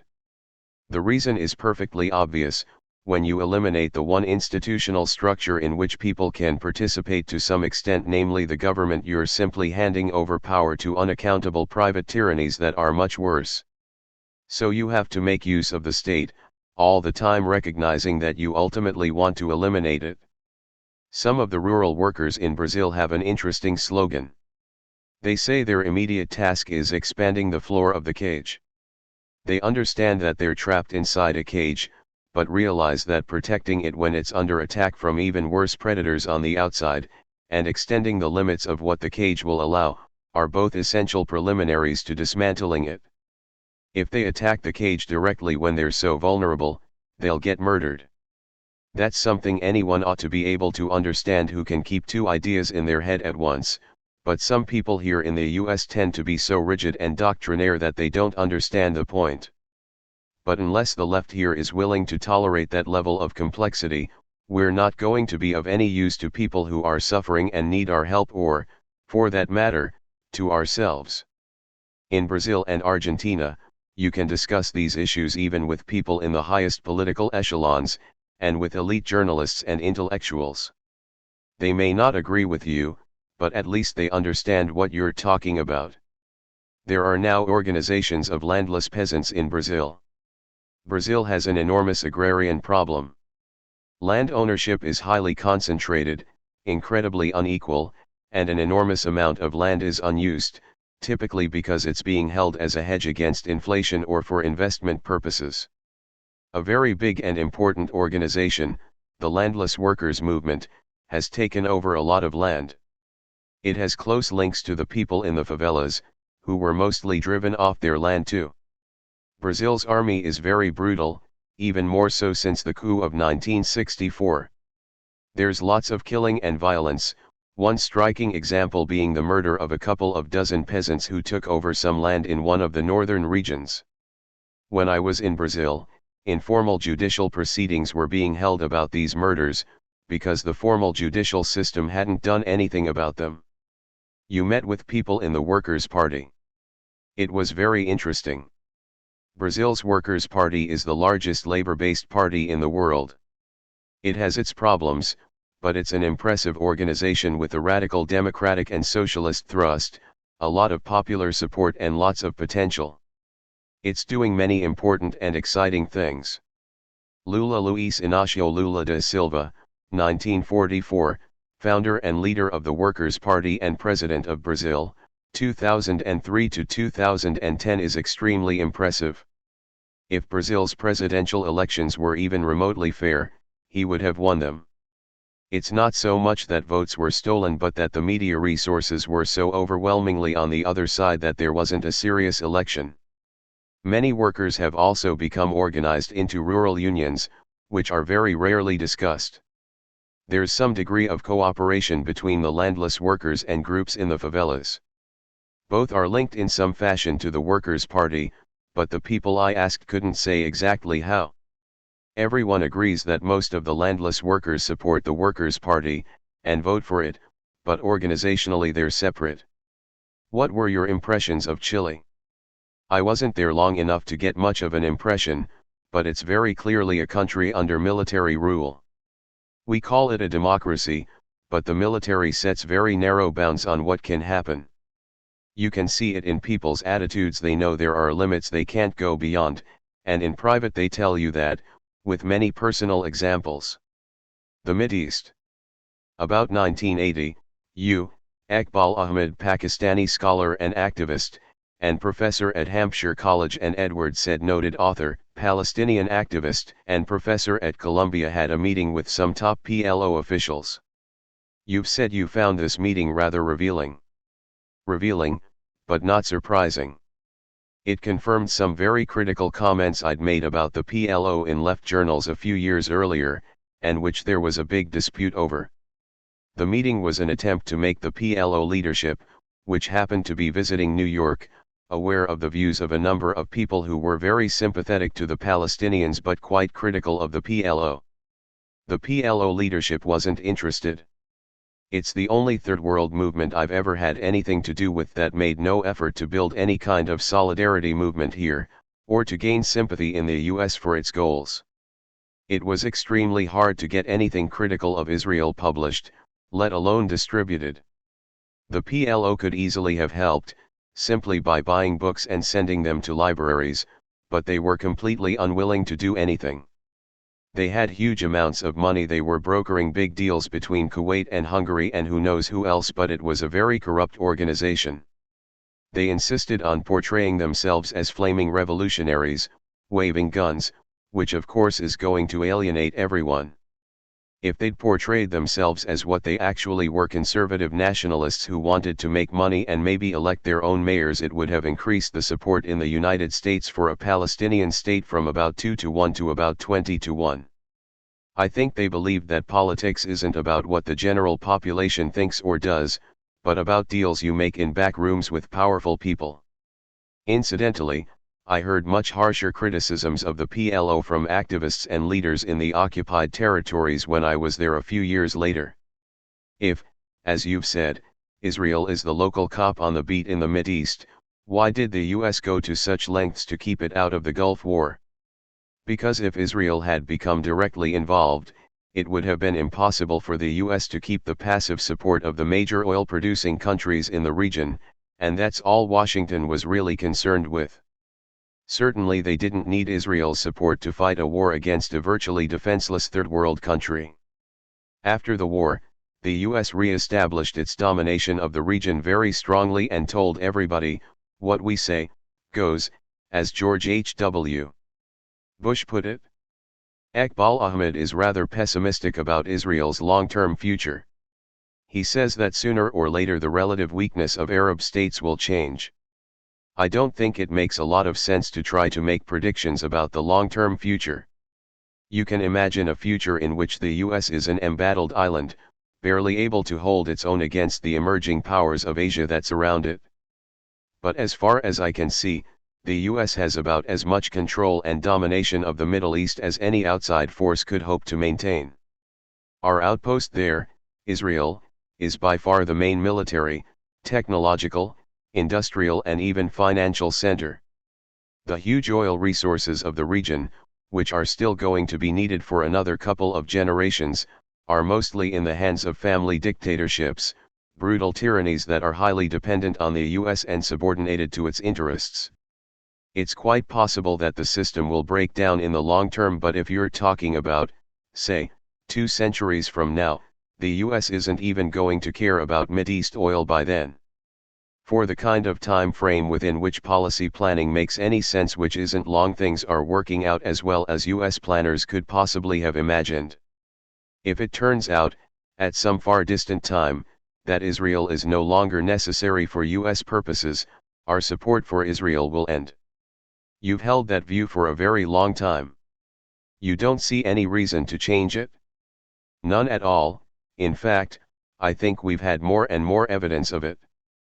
For example, when a tiny disagreement came up between Israel and the US about how openly settlement of the West Bank should be pursued, the first President Bush didn't hesitate to make thinly veiled anti-Semitic remarks in front of a public audience. The Israeli lobby backed off and the US did what it wanted. This is from Edward Said. The crisis in Palestinian ranks deepens almost daily. Security talks between Israel and the PLO are advertised as a breakthrough one day, stalled and deadlocked the next. Deadlines agreed upon come and go with no other timetable proposed, while Israel increases the building of settlement residences and the punitive measures keeping Palestinians from leaving the territories and entering Jerusalem. He wrote this years ago, but it reads like today's news. It does. The peace process goes up and down because the US-Israeli principles that define it have never offered anything meaningful to the Palestinians. The basic structure of US and Israeli policy has been clear for a long time. The principles are, strictly speaking, rejectionist, that is, they reject the rights of one of the two contestants in the former Palestine. In the US, the term rejectionist is used in a racist sense, applying only to those who reject the rights of Jews. If we can bring ourselves to adopt non-racist usage, we will describe the US as the leader of the rejectionist camp. In December 1989, when the Bush-Baker administration was supposed to be very hostile to Israel, the State Department came out with the Baker Plan. It called for a dialogue in which only Palestinians acceptable to Israel and the US could participate. Discussion would be limited to implementation of Israel's official Shamir-Peres plan, which stipulated that there can be no additional Palestinian state, other than Jordan. They meant Israel should have effective control of as much of the occupied territories as it wants, however much that turns out to be. It's possible to hold free elections in territories that are under Israeli military supervision and with most of the educated elite in prison. That was official US policy, under an administration that was supposed to be anti-Israel. It was never accurately reported here. I wrote about it at the time. The US was finally able to achieve these goals after the Gulf War, when the rest of the world backed off. Large sections of the West Bank and Gaza are still occupied by the Israeli army. The Oslo II interim agreement of September 1995 left Israel in control of about 70% of the West Bank, and in effective control of about another 26%. It put the urban centers of Palestinian towns in the hands of the Palestinian Authority, which is subordinate to Israel. It's as if the New York police didn't have to patrol the worst slums. The local authorities did that for them while the people in power took everything they wanted. I think Israel has way too much territory for its own potential needs or interests, and thus will probably be willing to relinquish some. If Israel is smart, it will work towards something like the Allon Plan of 1968, which gave it control of the resources, water, and usable territory, about 40% of the West Bank, the Gaza Strip and other areas, while relinquishing responsibility for the population. Since then, the Gaza Strip has been more of a burden than something you'd want to hang onto. I think Israel will keep the so-called Gush Katif, down in the south, along with other parts they control, that probably amounts to 30% of all Gaza. This is all for a couple of thousand Jewish settlers who use most of the resources, particularly water. Israel will probably build strings of tourist hotels and keep up agricultural exports. They'd be out of their minds to want to control Gaza City. They'd much rather leave it to the Palestinian Authority, along with the other urban centers and maybe 100 or so dots scattered around the West Bank and Gaza, with impassable roads connecting them. There's a big superhighway system, but that's for the use of Israeli settlers and visitors. You can travel through the West Bank on these superhighways and barely know that Palestinians exist. You might see a remote village somewhere and maybe somebody selling something on the roadside. It's like the Bantustans in South Africa, except that, as Norman Finkelstein has pointed out, the South African government gave much more support to the Bantustans than Israel is giving to those scattered regions.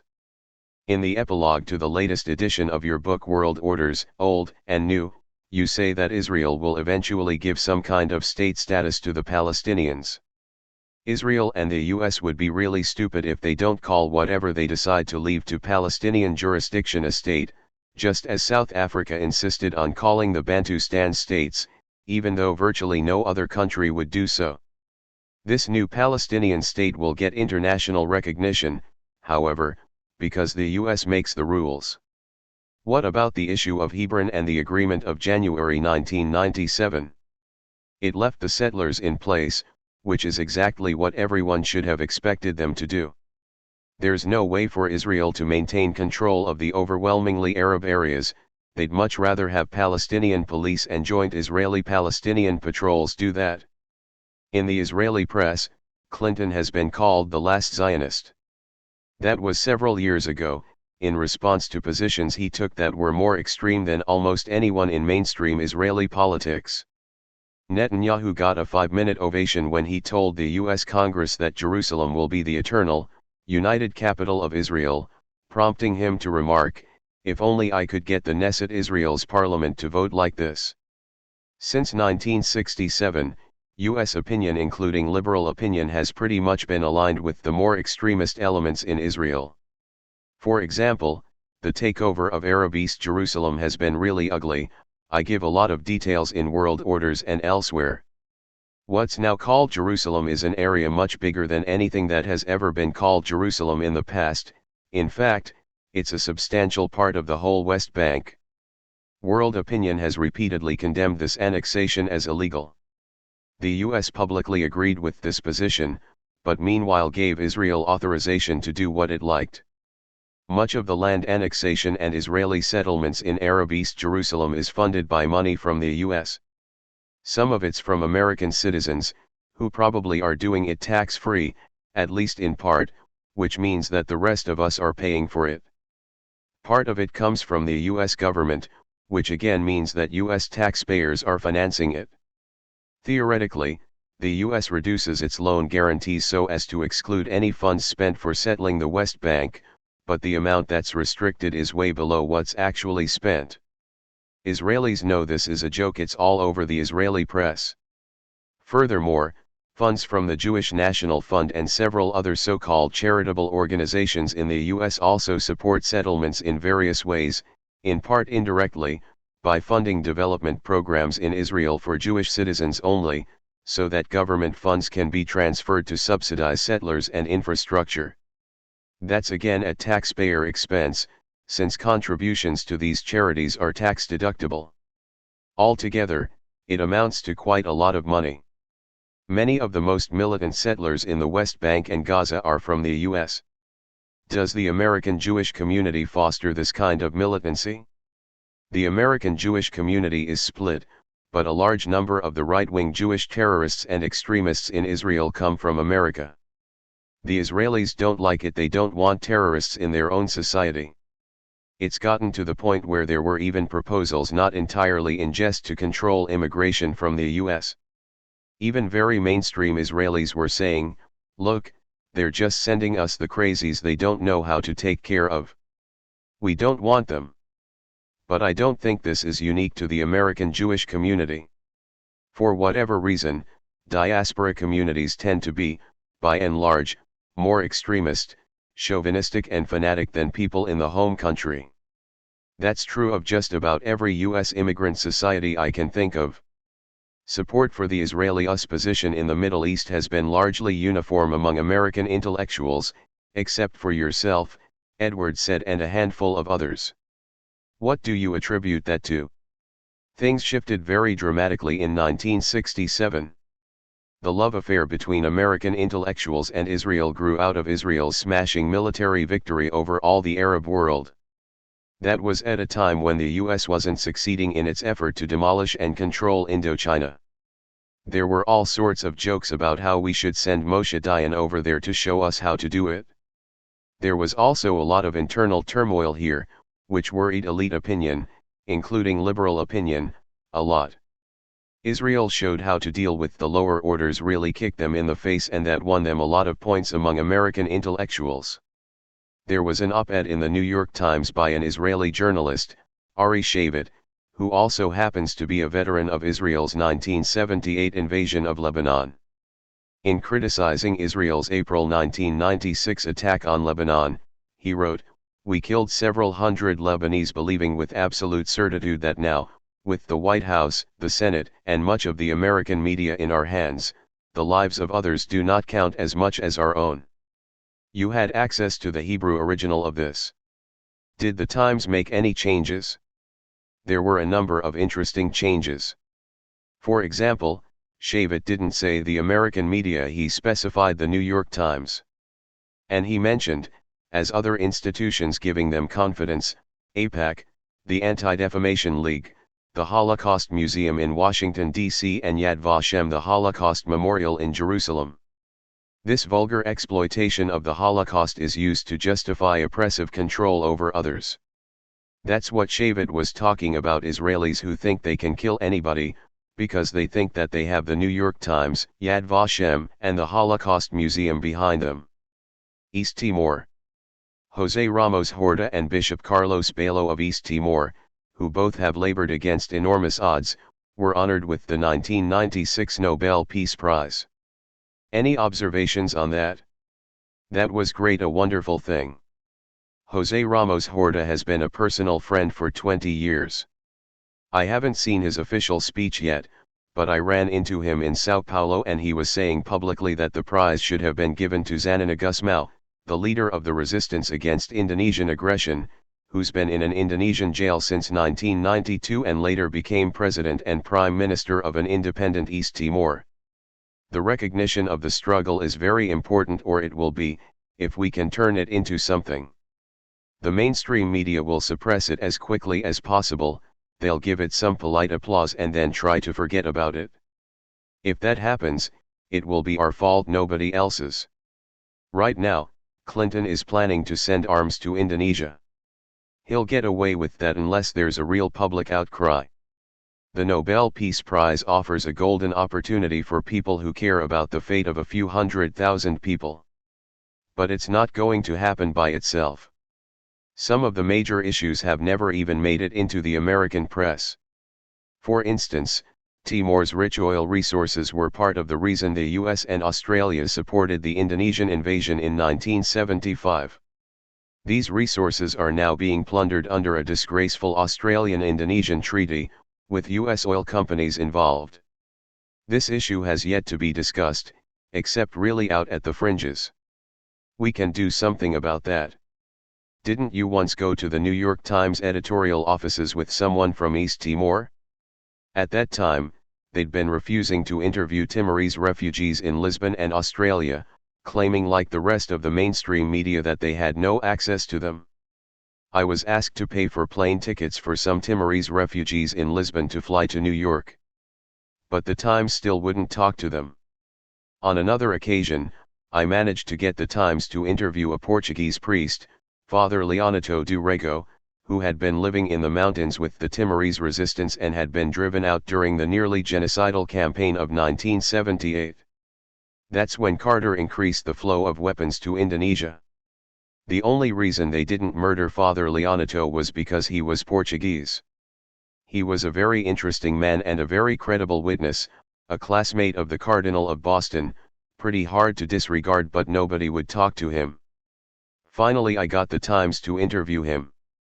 The article that resulted, by Kathleen Teltsk, was an utter disgrace.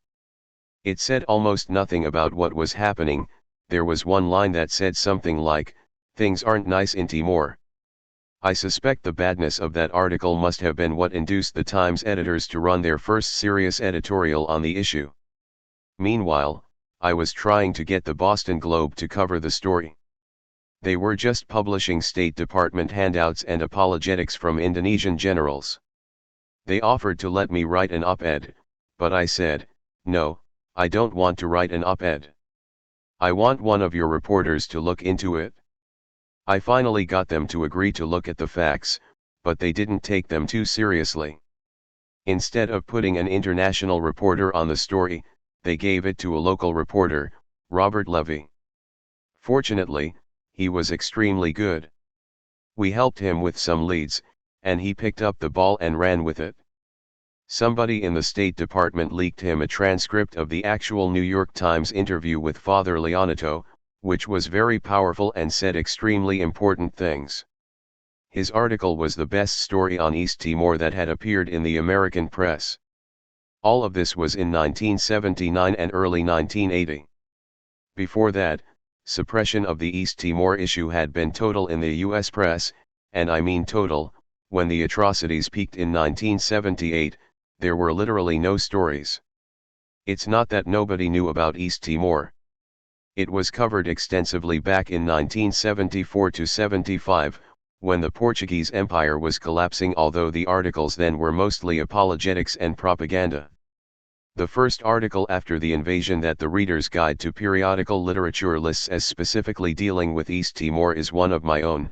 It was published in January 1979 in Inquiry, a right-wing libertarian journal I sometimes wrote for in those days. The article was based on testimony I'd given at the UN on the suppression of the issue by the Western, primarily the US press.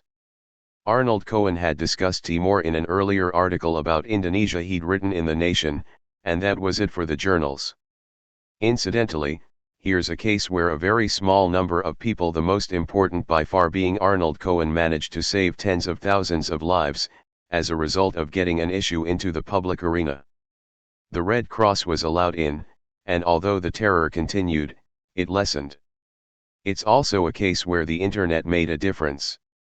The East Timor Action Network was a very small and scattered group until Charlie Shiner and others used the internet to bring information to people who otherwise couldn't get it.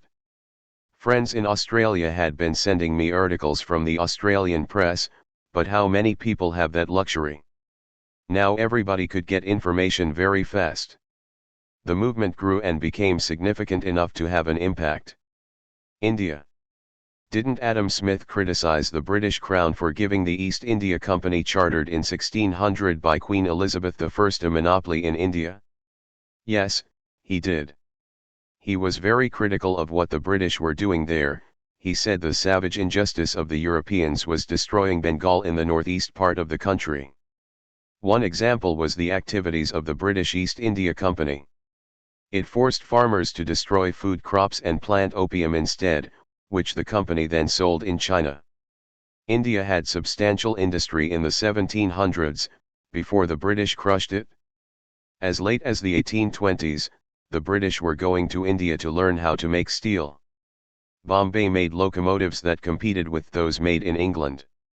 India's steel industry might have developed, it just wasn't allowed to. Very heavy protectionism enabled England to develop while India was basically ruralized. There was virtually no growth in India under British rule. India grew its own cotton, but Indian fabric was virtually barred from the British market because it undercut British textiles. The justification was, Asian wages are so cheap we can't compete, we have to protect our markets. Adam Smith questioned that, and a recent dissertation in economic history at Harvard suggests he may have been right. According to this research, real wages may have been higher in India than in England, and Indian workers may also have had better benefits and more control over their work. Fortunately for the US, things were different here. During the railroad boom of the 1800s, we were able to develop a steel industry because we imposed very high protectionist barriers to keep out British steel, which was better and cheaper. We did the same thing in order to develop our textile industry 50 years before. Adam Smith pointed out that British merchants and manufacturers used state power to make sure that their interests were most peculiarly attended to, however grievous the impact on others, including not only people in the Third World, but also in England. The principal architects of policy got very rich, but the guys working in the satanic mills and in the British Navy surely did not. Smith's analysis is truisms, but it's now considered extreme un-American radicalism, or something like that. The same pattern shows up today, when the US farms out export industries to El Salvador and Indonesia. A few people get richer and a lot of people don't. They may even get poorer, and our military power helps things stay that way. In his book Representations of the Intellectual, Edward Said writes, one of the shabbiest of all intellectual gambits is to pontificate about abuses in someone else's society and to excuse exactly the same practices in one's own. As examples, he cites de Tocqueville, who was critical of certain things in the US but cast a blind eye towards them in the French colony of Algeria, and John Stuart Mill, who had great ideas about democratic freedoms in England that he wasn't willing to apply to India. Very far from it. Like his father, the famous liberal James Mill, John Stuart Mill was an official of the East India Company. In 1859, he wrote an absolutely appalling article about whether England should intervene in the ugly, dirty affairs of Europe. A lot of people were saying, it's none of our business. Let those backward people take care of themselves. Mill objected, on the grounds that England had such a magnificent record of humane behavior that it would simply be unfair to the poor people of the world if England didn't intervene on their behalf. You can see the same attitude in the US today, of course. The timing of Mill's article was interesting. It was written not long after the Indian Mutiny of 1857, which was suppressed with extreme brutality. The facts were well known in England, but that didn't affect Mill's view of England as an angelic power that ought to help other countries out by intervening in their affairs. You've just been to India for the first time in 25 years. What were the highlights of your visit? I was there for just 9 days, in 6 cities, so I don't have very deep impressions. It's a fascinating country, very diverse. Lots of resources, both human and material, are being wasted in a horrifying fashion. There's extraordinary wealth and opulence, and incredible poverty, as there was under the British. The slums of Bombay are just appalling, and some rural areas are probably worse. India is still devastated by the effects of British colonialism, but many exciting things are going on as well. India's constitution provides for village self-government, but that's apparently only been implemented in 2 states, West Bengal and Kerala in southwestern India. Both states are pretty poor, but because both have had communist governments, West Bengal still does, and continue to have extensive social programs. Neither foreign nor domestic investors seem to want to put money into them. Despite that, Kerala is well ahead of other Indian states in health, welfare, literacy, and women's rights. For instance, fertility rates have declined dramatically, and that's almost always a reflection of women's rights. I was there only briefly, but I could easily see the difference. West Bengal is a much more complex area.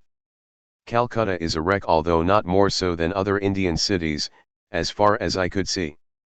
Based on what I'd read, I expected it to be worse than it seemed to be. The Bengali countryside is quite interesting. There's a history of peasant struggle in West Bengal, and it was apparently very violent in the 1970s. Indira Gandhi tried to put it down with a great deal of brute force, but it survived. They've gotten rid of most landlord control, maybe all of it.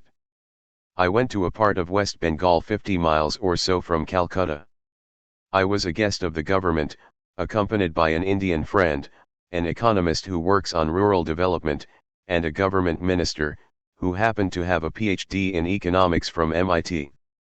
The villagers didn't know we were coming until about 24 hours before, so there was no particular preparation. I've seen village development programs around the world, and this one was impressive. It's relatively egalitarian and appears to be really self-governing. We met with the village committee and a group of villagers, and they could answer every question we asked, which is unusual. In other programs I visited, people usually can't tell you what the budget is, what's planned for agricultural diversification next year, and so on. Here they knew all that stuff immediately, and spoke with confidence and understanding. The composition of the committee was interesting. It was strikingly obvious that caste and tribal distinctions, tribal are usually worse, have been pretty much overcome. The governing committee was half women, one of them tribal. The guy who was more or less in charge of the committee was a peasant who had a little piece of land. Some of the people who spoke up were landless laborers who'd been given small plots. They had an extensive land reform program and the literacy level has gone up. We went to a school that had a library of maybe 30 books, of which they were very proud. Simple tube wells have been designed, with government support, that can be sunk by a group of families. Women, who've been trained to install and maintain them, seemed to be in charge. They took a tube well out for us and put it back in also with lots of obvious pride. We passed a place with a bunch of cans of milk out front, and I asked to stop in. It turned out to be a dairy cooperative set up by women. They said it wasn't particularly profitable, but they wanted to be self-employed and work together. These are all very important things, and unusual. Unlike Kerala, Bengal was devastated by the British. But it was also very culturally advanced. For example, in the early 1800s, Bengal produced more books per capita than any place in the world. At that time, Dhaka, now the capital of Bangladesh, was so developed it was compared to London. The Bengali literary tradition is extremely rich. Only the educated and wealthy took part in it, although even in the 19th century, caste differences were reported to be declining. Kerala also has quite an interesting history. Although the British ruled it, they more or less left it alone. Apparently the local ruler initiated populist programs in order to gain popular support in a battle he was waging against feudal landlords. The British were relaxed enough about Kerala to let these programs proceed, and after independence, they were picked up by the communist government. By now, they're deeply embedded, part of the way of life in Kerala, and when the Congress party wins an election, it doesn't try to dismantle them. One of the legacies of British colonialism is Kashmir. Did you have any discussions about that? Most people I met said the Kashmiri separatists are terrorists. Some civil libertarians in India are pushing the issue courageously, and people do listen to them. But my impression, from 6 cities in 9 days, is that it's not something a lot of Indians want to talk about honestly and openly. Has the Indian government adopted neoliberal economics? There's a tremendous amount of discussion, in the press and everywhere, about neoliberalism and structural adjustment. That's the main topic everybody wants to talk about. They discuss it as if it's something new, but it's pretty much what India has been subjected to for 300 years. When that's pointed out to them, they tend to recognize it, because they know their own history. That knowledge contributes to popular resistance to neoliberalism, which is why India hasn't accepted the harshest forms of it. How far neoliberalism will get in India is an open question. For example, the government is trying to liberalize the media, which means, basically, sell them off to the likes of Rupert Murdoch. The media in India are mostly owned by the rich, as they are virtually everywhere, but they're resisting the attempt to turn them into subsidiaries of a half-dozen international megacorporations. Although they're pretty right-wing, they'd rather run their own system of control internally than be taken over by outsiders.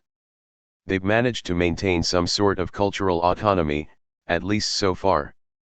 There's some diversity in the Indian media more than here, and that's very significant. It's much better to have your own right-wing media than Murdoch's. As mentioned earlier, the same isn't true of India's small advertising industry. It's been mostly bought up by big, mostly American, maybe all American, multinationals. What they push, of course, is foreign products. That undermines domestic production and is harmful to the Indian economy, but many privileged people like it. Somebody always benefits from these programs. Intellectual property rights are also a big issue. The new international patent rules are very strict and may well destroy the Indian pharmaceutical industry, which has kept drugs quite cheap. The Indian companies are likely to become subsidiaries of foreign firms, and prices will go up. The Indian Parliament actually voted the proposed patent rules down, but the government is apparently going to try to institute them anyway.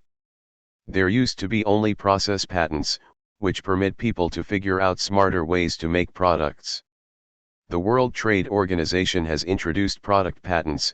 They allow companies to patent not only a process, but also the product that's the result of the process. Product patents discourage innovation, are very inefficient and undermine markets, but that's irrelevant. They empower the rich and help big multinationals exercise control over the future of pharmaceuticals and biotechnology. Countries like the US, England and Japan would never have tolerated anything remotely like product patents, or foreign control of their press, during their development. But they're now imposing this sort of market discipline on the Third World, as they did throughout the colonial period. That's one reason India is India, and not the US. Another example is recruitment of scientists. Foreign firms pay salaries way beyond what Indian researchers are used to, and set up research institutes with facilities Indian scientists can't dream of getting anywhere else. As a result, foreign firms can skim off the best scientists. The scientists may be happy, and the companies are happy. But it's not necessarily good for India, which once had some of the most advanced agricultural research in the world. An Indian farmer used to have a place he could go to and say, "There's some funny pest in my fields. Can you take a look at it?" But now that's being bought up by foreign firms, and will therefore be oriented towards export crops for specialized markets, and subsidized foreign imports that will undercut domestic production. There's nothing new about this.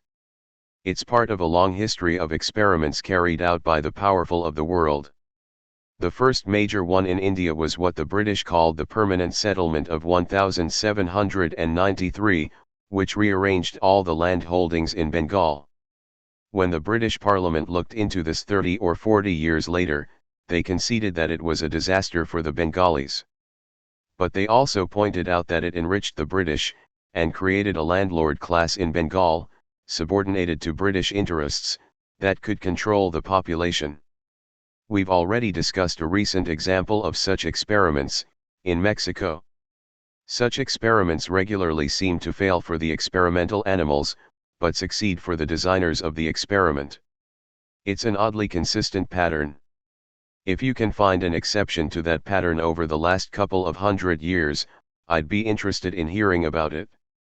I'd also be interested in knowing who in the mainstream talks about it, since I haven't been able to find anyone.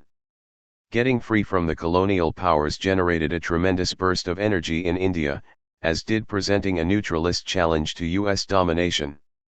That challenge is pretty much gone from Indian policy, at least, if not from the general population. The US was very much opposed to Indian independence and also, of course, to Nehru's attempts at non-alignment. Any Indian with a streak of independence was bitterly hated and condemned by US policymakers. Eisenhower called Nehru a schizophrenic who suffered from an inferiority complex and had a terrible resentment of domination by whites, really surprising, given how the British treated India. The US basically brought the Cold War to South Asia by arming Pakistan, which was part of our system of control of the Middle East. It ended up with India and Pakistan fighting several wars with each other, sometimes with American arms. US policymakers were also worried about Indonesia. In 1948, George Kennan, one of the chief architects of US policy, described Indonesia as the most crucial issue of the moment in our struggle with the Kremlin. The USSR wasn't really the issue, of course that was just code for independent third world development. He was very much afraid that a communist Indonesia would be an infection that would sweep westward through all of South Asia, not by conquest, of course, but by example. That concern wasn't really overcome until the mass slaughter in Indonesia in 1965, which the US government, the press, and other commentators were all exhilarated about. They had the same fear about China, not that it was going to conquer South Asia, but that it was developing in ways that might be a model for other Asian countries. US policymakers remained ambivalent toward India. They had to support it as an alternative model to China, but they hated to do it, because India was following a somewhat independent line and had established close relations with the Soviet Union. The US gave some aid to India, which was supposed to be the democratic alternative to China. But it was given grudgingly, and the US wouldn't permit India to develop its own energy resources. Instead, they had to import oil, which was much more expensive. India's petroleum resources are apparently significant, but they still haven't been developed. The results of US ambivalence towards India have sometimes been pretty ugly. Right after independence, in the early 1950s, India had a very serious famine, in which millions of people died. US internal records show that we had a huge food surplus, but Truman refused to send any, because we didn't like Nehru's independence. When we finally did send some, it was under stringent conditions. There's a good book on this by the historian Dennis Merrill. What was your overall impression of India? The questions being debated in India whether to use import restrictions, or to adopt neoliberal policies can't really be answered in general. Like debt, import restrictions aren't good or bad in themselves, it depends on what you use them for. In Japan, Taiwan, and South Korea, where they were used to build up a domestic industrial base and market, as in Britain and the US in earlier years, they proved to be a good idea, for the home country, at least. But if you use them to protect an inefficient system and the super rich who profit from it, they're bad. Here's a personal anecdote that illustrates things that are very real, but that you can't measure. After a talk in Hyderabad, some friends were driving me to the airport. When we were about 2 miles away, the traffic completely froze up. Every inch of the road was covered by a bicycle, a rickshaw, an ox cart, a car, or whatever.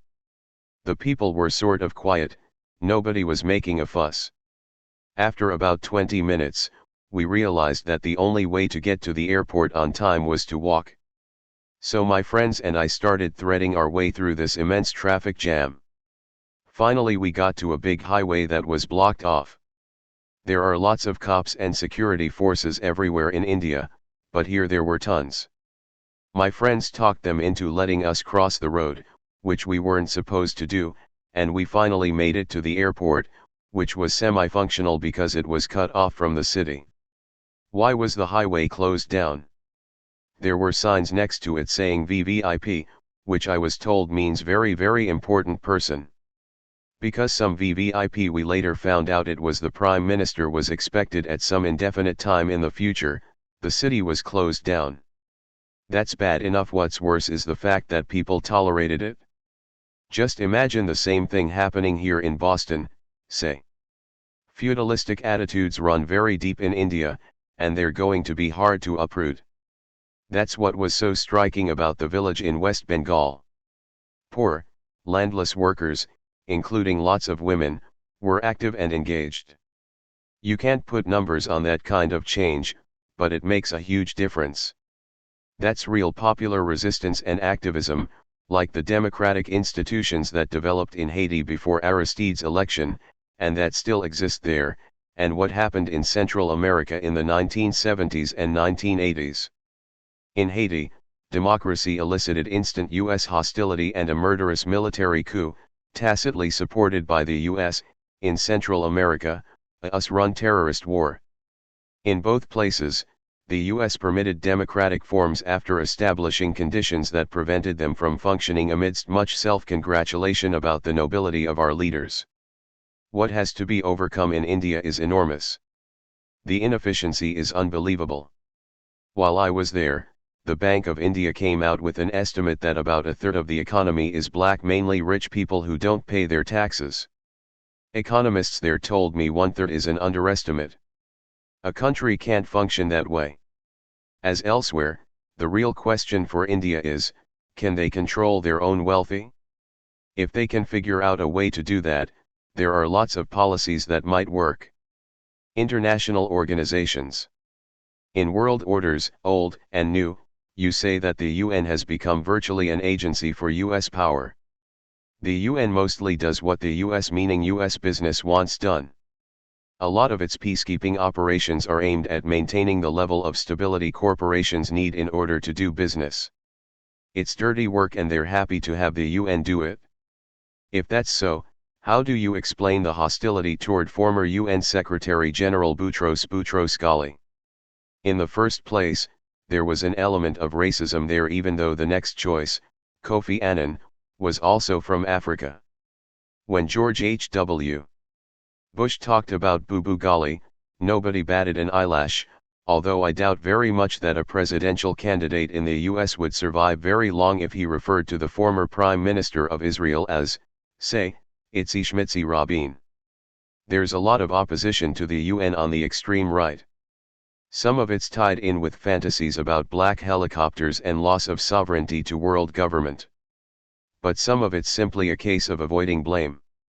Take the atrocities carried out in Somalia, where the US quietly concedes that thousands of Somali civilians, perhaps up to 10,000, were killed by US forces. If somebody threatened US forces, they'd call in helicopter gunships. That doesn't sound so heroic, so the resulting catastrophes became the fault of the UN.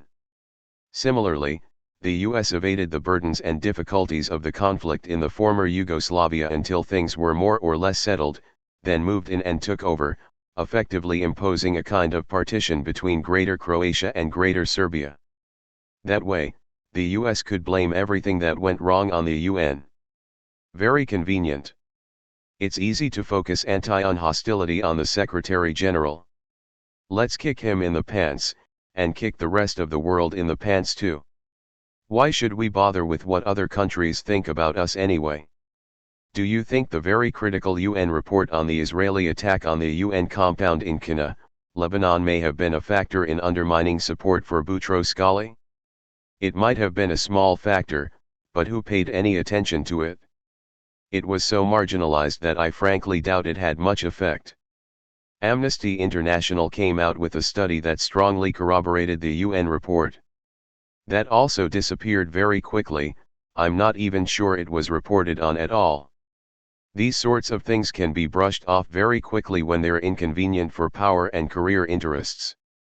Both reports are quite shocking, and confirmed by veteran journalists on the scene, notably Robert Fisk. But it's the wrong story. The basic reason there's hostility to international institutions here is that they don't always do exactly what the US orders them to do. The World Court is a perfect example. The US government isn't going to accept being condemned by it as it was in 1986, for unlawful use of force against Nicaragua. The court ordered the US to desist and pay substantial reparations, and ruled explicitly that no aid to the Contras could be considered humanitarian. We don't have to waste time noting how the US, the press and educated opinion reacted to this. The International Labour Organization is another example. Not only does it stand up for workers' rights, but it condemned the US for violating international labor standards. So it's dismissed, and the US refuses to pay the roughly $100 million owed to it. The US has little use for the UN Development Program or the Food and Agriculture Organization, since they're mostly concerned with developing countries. UNCTAD, the UN Conference on Trade and Development, has, to some extent, advocated the interests of developing countries and has been an expert critical voice opposing certain Washington policies, so it's been undermined and tamed as well. As soon as UNESCO called for opening up the World Information System, it was out of luck. The US forced it to abandon its evil ways, and significantly modified its role. The attack on these organizations is all part of reconstructing the world in the interests of the most powerful and the most wealthy. There's lots wrong with the UN, but it's still a somewhat democratic institution. Why tolerate that? The US attitude was expressed rather neatly by Madeleine Albright in a remark which, as far as I know, wasn't reported. She was trying to get the Security Council to accept one of our punitive actions toward Iraq. None of the other countries wanted to go along with it, since they recognized that it was really just a part of US domestic politics. So she told them that the US will act multilaterally when we can and unilaterally as we must. So would anyone else, if they had the power. The US owes the UN over $1 billion more than any other country. Of course. Why should we spend money on anybody but the rich? The World Trade Organization is the successor to GATT. Has the US been fairly happy with the WTO? Not entirely. The US has been brought up more than once for violation of WTO principles, and was also condemned by the GATT Council earlier. But in general, the US is more or less favorable to the WTO, whose mixture of liberalization and protectionism is pretty much tailored to the needs of powerful transnational corporations and financial institutions. The Uruguay Round Treaty that led to the WTO was called a free trade agreement, but it's really more of an investor rights agreement. The US wants to use WTO rules in areas it expects to dominate, and is certainly in a position to cancel any rule it doesn't like. For example, a while back the US forced Mexico to cut back exports of its tomatoes. It's a violation of NAFTA and WTO rules and will cost Mexican producers close to $1 billion a year. The official reason was that Mexican producers were selling tomatoes at a cost American producers can't match. If the WTO rules in favor of the European Union's request to condemn the Helms-Burton Act, which strengthened the U.S. embargo against Cuba as an illegal interference with world trade, the U.S. will just go on acting unilaterally. If you're powerful enough, you can do whatever you want. What do you think of the expansion of NATO? I don't think there's a simple answer to that. It depends how the economic and political structure of Eastern Europe and Western Asia evolves. As mentioned above, when the Cold War ended, I expected that the former Soviet Empire would pretty much revert to what it had been before. The areas that had been part of the industrial West, the Czech Republic, Western Poland, Hungary, would essentially be reintegrated into the West, and the other parts, which had been Third World before the Soviet Union, would return to that status, with substantial poverty, corruption, crime, and so on. Partial extension of the NATO system to industrial or partially industrial countries like the Czech Republic, Poland, and Hungary would help formalize all this. But there will be conflicts. Europe and the US have differing expectations and goals for the region, and there are also differences within Europe. Russia isn't a trivial force either. It can't be disregarded and doesn't like being excluded. There are more complex power plays, like the jockeying that's going on around the oil fields in Central Asia, where the people involved won't have much of a voice in the process. In the case of NATO, there are other factors, like the special interests of military industry, which is looking forward to a huge market with NATO expansion and standardization of weapons, which are mainly produced by the US. That translates into another substantial taxpayer subsidy to high-tech industry, with the usual inefficiencies of our system of industrial policy and state socialism for the rich. The US left, and imitations thereof. Are left and right meaningful terms? Historically, the left has been somewhat ambivalent about political power. The right has no such inhibitions. They want political power. I don't much like the terms left and right. What's called the left includes Leninism, which I consider ultra-right in many respects. The Leninists were certainly very interested in political power, in fact, more so than anyone. Leninism has nothing to do with the values of the left. In fact, it's radically opposed to them.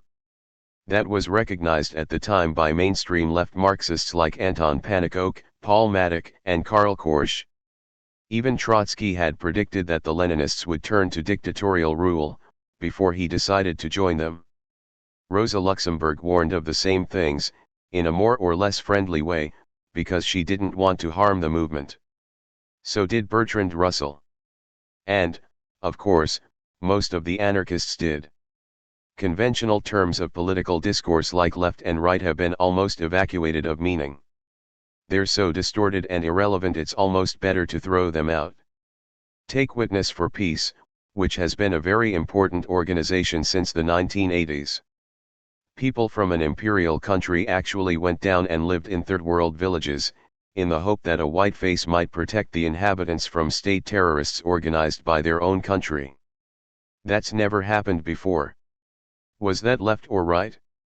It certainly represents the traditional ideals of the left, like justice, freedom, solidarity, sympathy.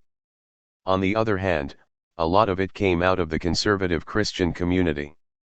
I don't know where to put Witness for Peace on any political spectrum. It's just human beings acting decently. What's currently lambasted as political correctness is supposed to be left. But in many places I go, including campuses that are extremely conservative, where there is hardly any political activity, very delicate judgments are made about just what it's okay to say with regard to minuscule questions of gender, race, color, etc. Is that left or right? I don't know. Part of what the propaganda system does is deprive terms of meaning. It probably starts at some relatively conscious level and then just gets into your bones. Sometimes it's done quite deliberately. One dramatic case in recent years is the disappearance of the word profits. Profits don't exist anymore, just jobs. So when Clinton came back from Indonesia with a $40 billion contract for Exxon, the media all talked about jobs for Amer, Icons. But profits for Exxon? Perish the thought. Exxon's stock shot up, but that's just because investors were so delighted about the new jobs. That's conscious evacuation of meaning, and even the left falls into it, talking about how congressmen vote for the Pentagon because they want jobs for their district. Are jobs what congressmen are worried about, not profits and public subsidies for firms? In a lead story, the New York Times Week in Review made an amazing discovery: the new kind of populism as practiced by Steve Forbes, Pat Buchanan, and the like is different from the old kind of populism. The old kind opposes big corporations and plutocrats, the new kind is big corporations and plutocrats. That you can have a character like Steve Forbes on the national scene without people cracking up with laughter shows how intense the propaganda is. The narcissism of small differences. In his book The Twilight of Common Dreams, Todd Gitlin says the left is polarized by identity politics, which he calls the narcissism of small differences. He writes, "The right has been building, but the left has been cultivating difference rather than commonality." The left does tend to get caught up in sectarianism, but I think he's describing something that's happening in the country in general, not just in what might be called realistically the left. The activism of the 1960s had a very civilizing effect. It brought to the fore all sorts of oppression and discrimination that had been suppressed. The killing off of the native populations, which had been pretty much ignored even in scholarship, was put on the agenda for the first time.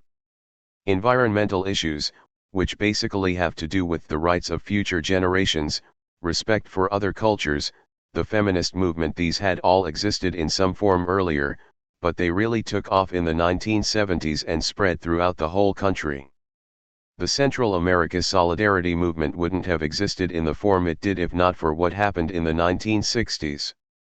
Concerns about oppression, authority, and rights can sometimes take the unhealthy forms that Gitlin is criticizing, but they needn't, and commonly didn't. Louis Farrakhan and the Million Man March seemed to be the epitome of identity politics, since the participants were defined not only by race but by gender. What did you think of that? I think it's a more complicated phenomenon. There were also elements of self-help, rebuilding viable communities and lives, taking responsibility for what you do. These are all good things.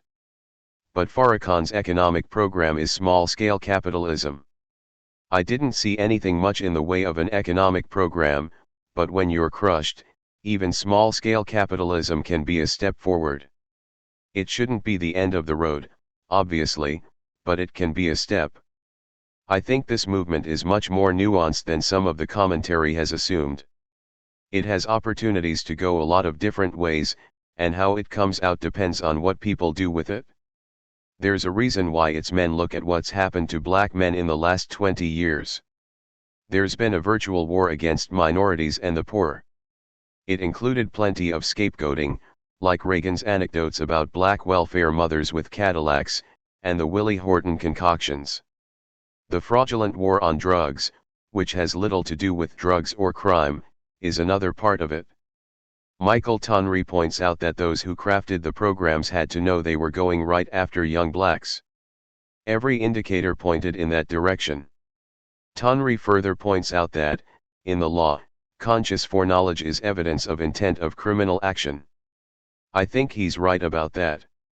The so-called war on drugs was in no small measure a criminal attempt to criminalize the black male population and, more generally, segments of the population that are sometimes called disposable people in our Latin American dependencies, because they don't contribute to profit-making.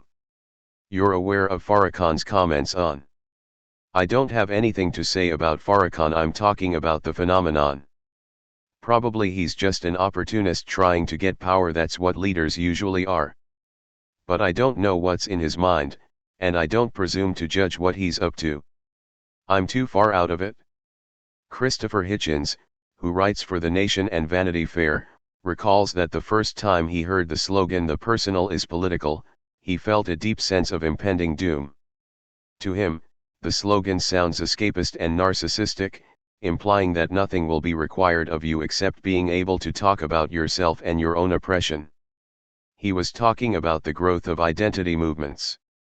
I agree with him.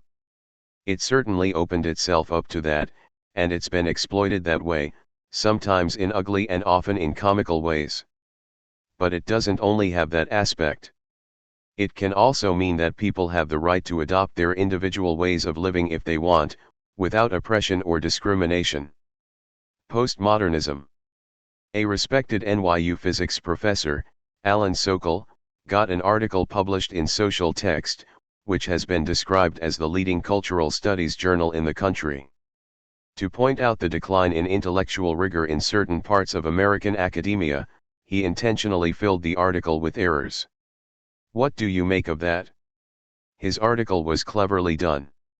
He quoted accurately from advanced physics journals, then juxtaposed quotes from postmodern critiques of science, including Social Text, as if the former somehow supported the latter. No one with any familiarity with the material could read the article without laughter. Sokal's point was that postmodern critiques of science are based on ignorance, they're flights of fancy that lack minimal critical standards. There's something healthy about this sort of criticism, but his article is also going to be used as a weapon against attitudes and work that have merit. It was immediately interpreted by the New York Times and the Wall Street Journal as just one more demonstration that some sort of left fascist political correctness movement has taken over academic life, when what's really going on is a significant right-wing assault against academic freedom and intellectual independence. Well, we live in this world, unfortunately. What we do is going to be used by powerful people and institutions for their purposes, not for ours. Postmodernists claim to represent some kind of a subversive critique. Have you been able to detect that? Very little of it. I'm not a big expert on postmodern literature, I don't read it much, because I find most of it pretty unilluminating, often complicated truisms or worse. But within it there are certainly things that are worth saying and doing. It's very valuable to study the social, institutional, and cultural assumptions within which scientific work is done, but the best work of that sort isn't by postmodernists, at least as far as I can understand their work. For instance, fascinating work has been done in the last 30 or 40 years on what Isaac Newton, the great hero of science, actually thought he was doing. His theory of gravity was very disturbing to him and to everyone else at the time. Because gravity works at a distance, Newton agreed with other leading scientists of his day that it was an occult force, and spent most of the rest of his life trying to come to terms with that unacceptable conclusion. In the final edition of his great work, The Principia, he said that the world consists of three things: active force, passive matter, and some semi-spiritual force, which, for various reasons, he identified with electricity, that functions as an intermediary between the two. Newton was an expert on church history, physics was a very small part of his interests, and the framework for his theory of an intermediary force was the 4th century Arian heresy, which said that Jesus is semi-divine, not divine, and acts as an intermediary between God and man. After Newton's death, his papers were given over to the physicists at Cambridge University. They were appalled by what they found in them, so they simply gave them back to his family, which held onto them and never published them. Around the 1930s, they started selling the material off. The British economist John Maynard Keynes was one of those who recognized their enormous value. After World War II, some of this stuff started surfacing at antique dealers, and scholars began to gather it together and do important analytical work. Now that's serious cultural sociological analysis of some of the greatest moments of science, and there's plenty more like it. You can bring it right up to the present. People do scientific work within a framework of thought, and their work is affected by cultural factors, by power systems, by all sorts of things. Nobody denies that. What the postmodernists claim to be fighting is foundationalism, the idea that science is divorced from society and culture and provides foundations for certain, absolute truth. Nobody has believed that since the 1700s. From what I've looked at, I find postmodernism very dense, jargon-laden, and hard to read. I do too. A lot of it has the appearance of a kind of careerism, an escape from engagement. But they claim to be socially engaged. In the 1930s, left intellectuals were involved in worker education and writing books like Mathematics for the Millions. They considered it an ordinary, minimal responsibility of privileged people to help others who'd been deprived of formal education to enter into high culture. Today's counterparts of these 1930s left intellectuals are telling people, you don't have to know anything. It's all junk, a power play, a white male conspiracy. Forget about rationality and science. In other words, put those tools in the hands of your enemies. Let them monopolize everything that works and makes sense. Plenty of very honorable left intellectuals think this tendency is liberatory, but I think they're wrong. A lot of personal correspondence on related topics between me and my close, valued old friend Mark Raskin has been published in a book of his.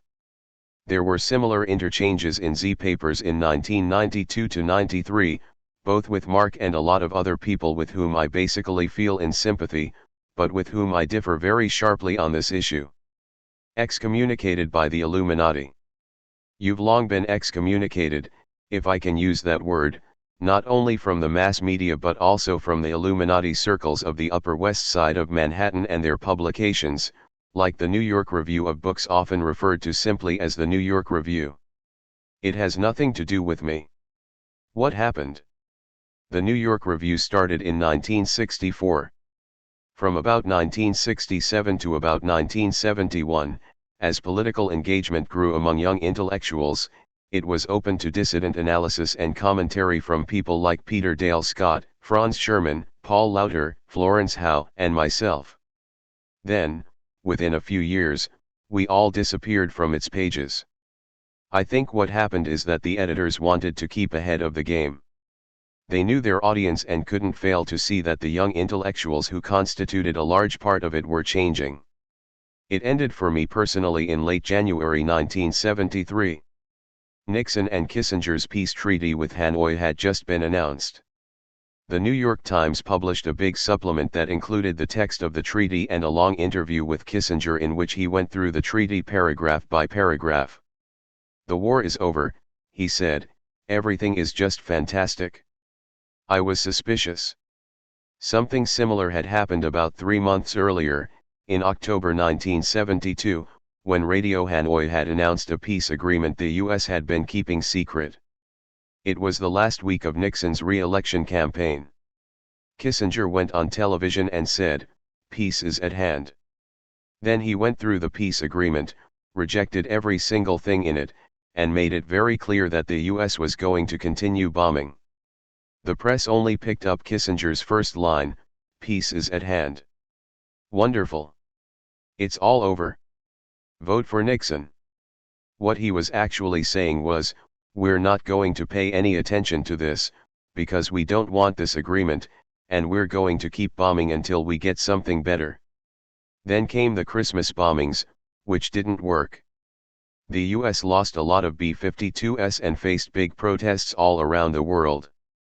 So they stopped the bombings and accepted the October proposals they'd previously rejected. That's not what the press said, but that's essentially what happened. The January farce was the same. Kissinger and the White House made it clear and explicit that they were rejecting every basic principle of the treaty they were compelled to sign, so that they could go on with the war, seeking to gain what they could. I was pretty angry. I happened to have a talk scheduled for a peace group at Columbia that evening. I called Robert Silvers, a friend who was the editor of the New York Review, and asked him if we could meet for dinner. We spent an hour or two going through the texts in the Times special supplement. It was easy enough to see what they meant. I said, "Look, I'd like to write about this. I think it's the most important thing I'll ever write, because you know as well as I do the press is going to lie flat out about it. The destruction and killing will go on, and then, when the whole thing collapses because of the US initiatives, they're going to blame the Vietnamese, which is exactly what happened." He said, "Don't worry, you don't need to write an article. I'll make sure your point of view gets in." It was supposed to be in an article written by Frances Fitzgerald, but it wasn't. She didn't understand or didn't agree with the point. I published articles about this right away, but in ramparts and in social policy. That was essentially the end of any association with the New York Review. We understood each other. Why are you in the Nation so infrequently? It's complicated. I don't recall any contact with them until about the late 1970s, I guess. At that point I wrote some book reviews for them. Occasionally they'd invite me to take part in a symposium, but mostly we were sort of at arm's length. We didn't really see things the same way. In the late 1980s, I interviewed Victor Navisky, former editor, publisher, and editorial director of The Nation magazine. He said he was uncomfortable with your views on the Middle East. Victor, who I like, once called me to say that people kept asking him why I wasn't in the magazine. He explained to them that it was because I kept sending him huge articles that were way too long. In fact, the only article I'd ever submitted to The Nation was about 2 pages long. It was right after the bombing of Beirut ended in mid-August 1982. There was a flurry of talk about how there was going to be peace and everything was going to be wonderful. My article, based mainly on the Israeli press, said this was nonsense, that the US and Israel intended to continue fighting, and that there were going to be further atrocities. I didn't know then, of course, that the massacres at the Sabra and Shatila Palestinian refugee camps were going to take place a few weeks later, but that was the sort of thing I was anticipating. I sent the article to The Nation and never heard a word from them. It's the only one I've ever submitted. Actually, that's the reason I wrote my book The Fateful Triangle. I was so infuriated at my inability to get one word even into the left press about Sabra and Shatila that I figured I'd better write a book about it. I wrote it mostly at night, because I had no other free time. Somebody asked me to ask you about critiques of your work, so let's talk about an article by Richard Volin in Dissent, a very serious and scholarly journal. He wrote that your book World Orders, Old and New is a heavy-handed, fact-filled, citation-laden Jeremiad, that you're ideologically obsessed, that your views coincide with those of the far right, and that you have a long-standing contempt for Israel. If that's the most cogent criticism you can find, there's nothing much to talk about. I wasn't going to respond to that article, but some friends associated with Dissent asked me to, so I did, putting aside the flow of insults and keeping to the few identifiable points. Volin's main complaint was that I'm always saying the US is a totalitarian and fascist country. It just so happened that articles appeared in London and Greece at about the same time I got that issue of Dissent. Both raised the question I'm commonly asked overseas: why do I keep talking about the US as the freest country in the world? That's what people in other countries hear. What Volin hears is my calling the US a totalitarian, fascist state. He also says I use Orwellisms. That refers to my quoting a few sentences of an unpublished article of Orwell's that was supposed to be an introduction to Animal Farm. Orwell pointed out that in a very free society, he was talking about England, there are all sorts of ways to keep unpopular ideas from being expressed.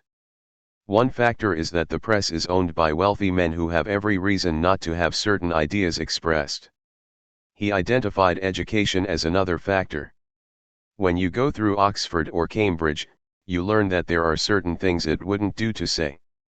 If you don't learn that, you're not in the system. What can you say about being criticized for having a fact-filled, citation-laden book?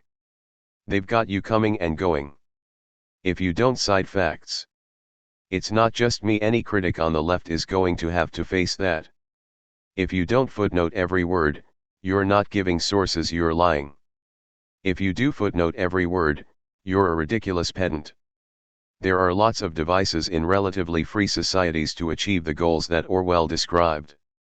What you can do. Signs of progress, and not. Over the last 20 or 30 years, new attitudes about gay rights, smoking, drinking, guns, animal rights, vegetarianism, etc. have come into the mainstream. But there hasn't really been a strong transformation in other areas. It's a much more civilized society than it was 30 years ago. Plenty of crazy stuff goes on, but in general, there's an overall improvement in the level of tolerance and understanding in this country, a much broader recognition of the rights of other people, of diversity, of the need to recognize oppressive acts that you yourself have been involved in. There's no more dramatic illustration of that than the attitude towards the original sin of American society, the elimination of the native population. The Founding Fathers sometimes condemned it, usually long after their own involvement, but from then to the 1960s, it was hardly mentioned. When I grew up, we played cowboys and Indians, and I was supposed to be some kind of young radical. My children certainly wouldn't have played like that, and obviously my grandchildren don't.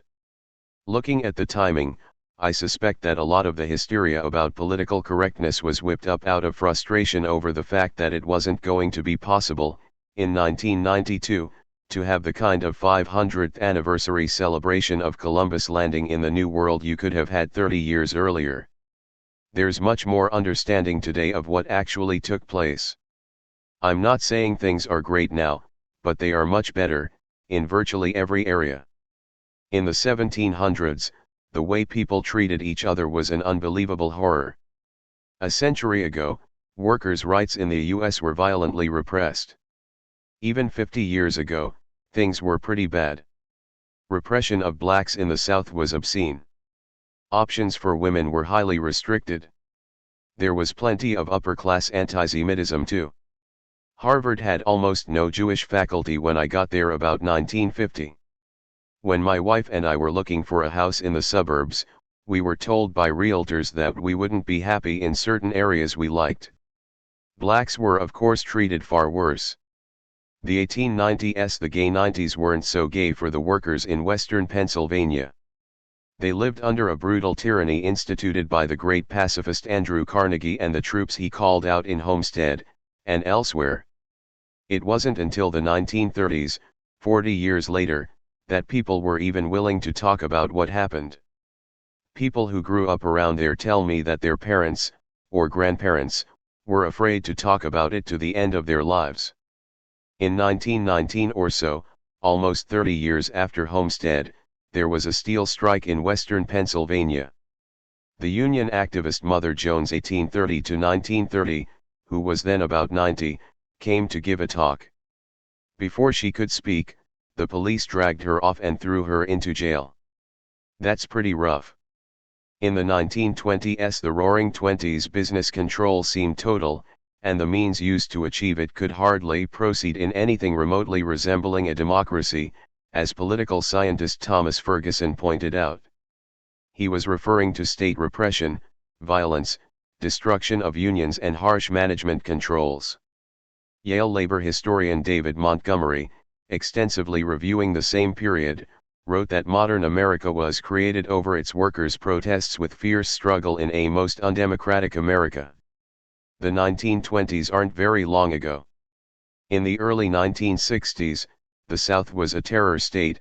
It's not at all like that now. The beginnings of some kind of commitment to decent medical care for the entire population only go back to the 1960s. Concern for environmental protection doesn't really begin until the 1970s. Right now we're trying to defend a minimal health care system. 30 years ago there wasn't a minimal health care system to defend. That's progress. All those changes took place because of constant, dedicated struggle, which is hard and can look very depressing for long periods. Of course you can always find ways in which these new attitudes have been distorted and turned into techniques of oppression, careerism, self-aggrandizement, and so on. But the overall change is toward greater humanity. Unfortunately, this trend hasn't touched the central areas of power. In fact, it can be tolerated, even supported, by major institutions, as long as it doesn't get to the heart of the matter, their power and domination over the society, which has actually increased. If these new attitudes really started affecting the distribution of power, you'd have some serious struggles. Disney is a good example of the kind of accommodation you're describing. It exploits third world labor in Haiti and elsewhere, but domestically it has very liberal policies on gay rights and health care. It's perfectly consistent for the kind of corporate oligarchy we have to say that we shouldn't discriminate among people. They're all equally lacking in the right to control their own fate, all capable of being passive, apathetic, obedient consumers and workers. The people on top will have greater rights, of course, but they'll be equally greater rights regardless of whether they're black, white, green, gay, heterosexual, men, women, whatever. You arrived very late for a talk you gave in Vancouver. What were the circumstances? The event was organized by the British Columbia Labour Movement. My talk was scheduled for about 7 p.m. I should have made it in ample time, but every imaginable thing went wrong with the airlines, and I didn't get there until about 10:30 or 11 o'clock. To my amazement, there were still, what looked like, 800 or 900 people there. They'd been watching documentaries and having discussions. I didn't bother with the talk, it was too late for that, so we just started off with a discussion. It was quite lively, and went on for a couple of hours. Toward the end of the question and answer period, someone asked you about the power of the system and how to change it. You said it's a very weak system. It looks powerful but could easily be changed. Where do you see the weaknesses? I see them at every level.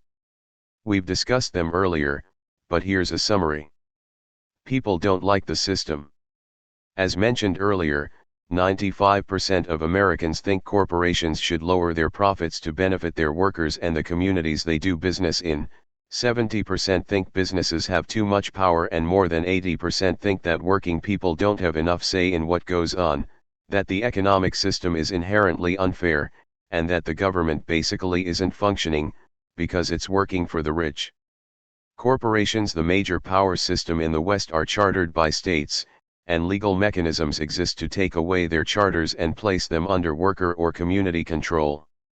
That would require a democratically organized public, and it hasn't been done for a century.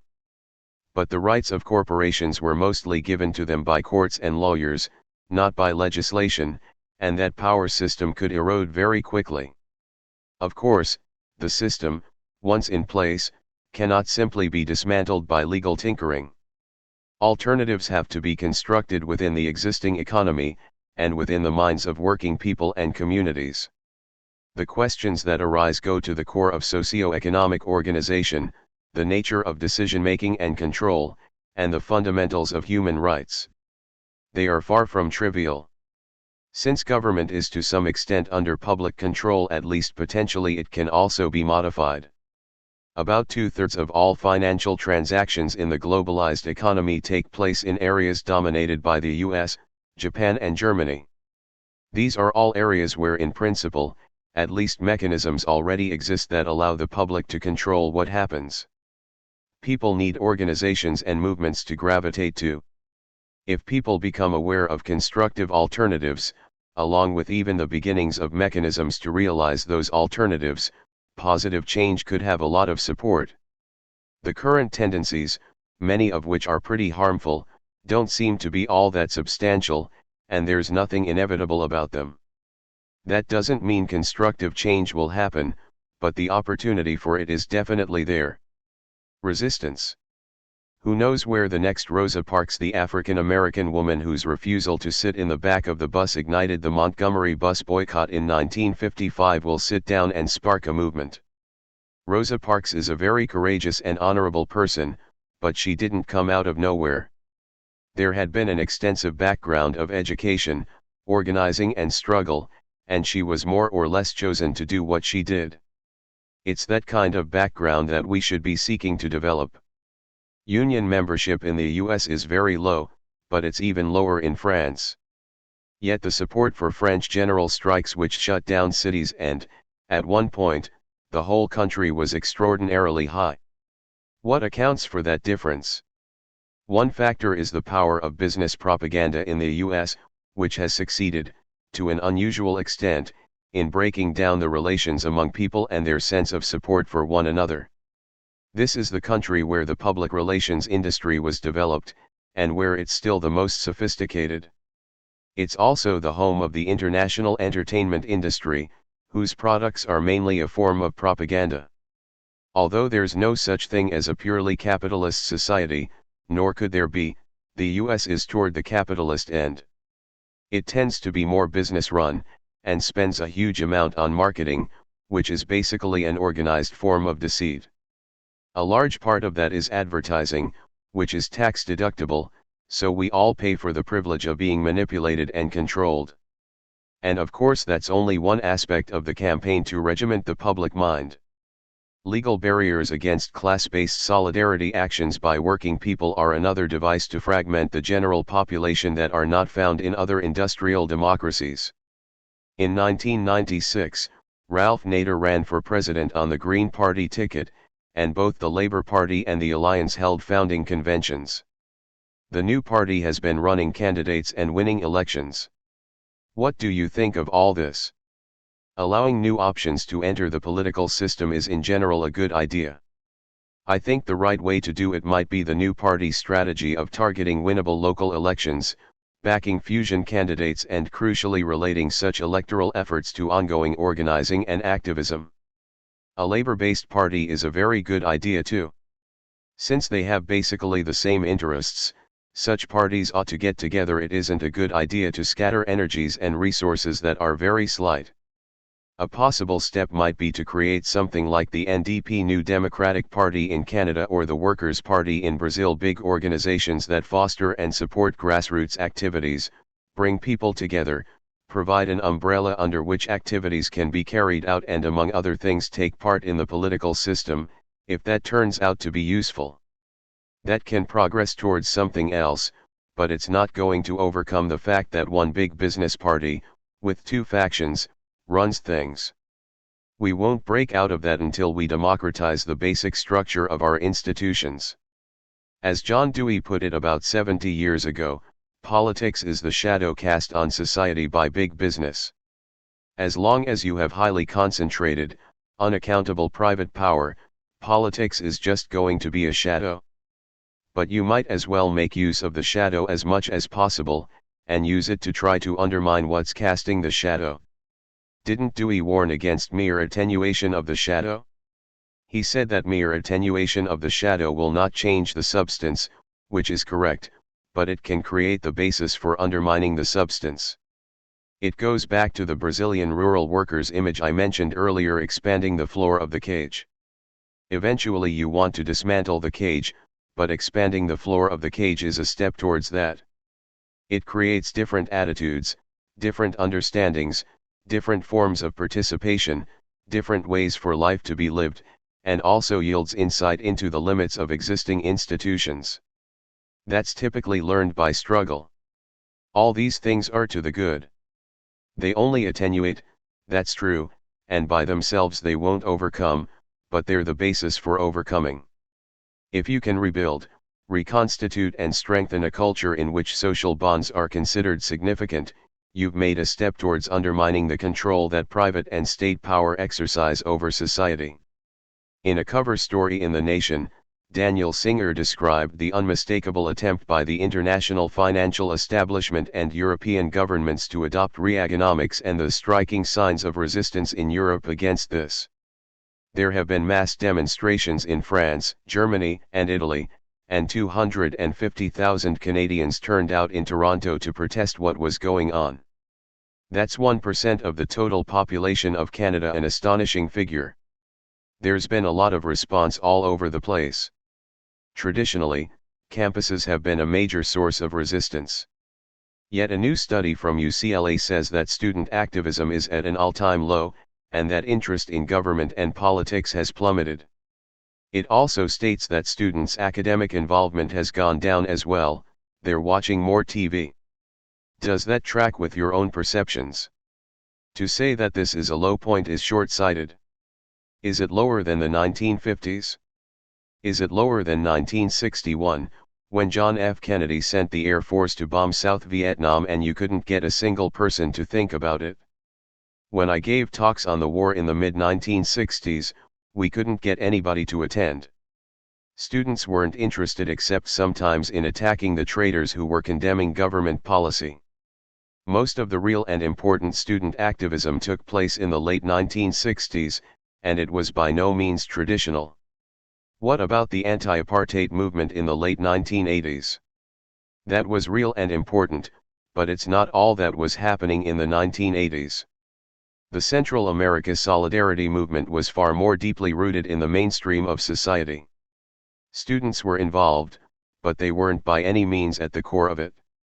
You found more in churches in places like Arizona and Kansas than in the elite universities.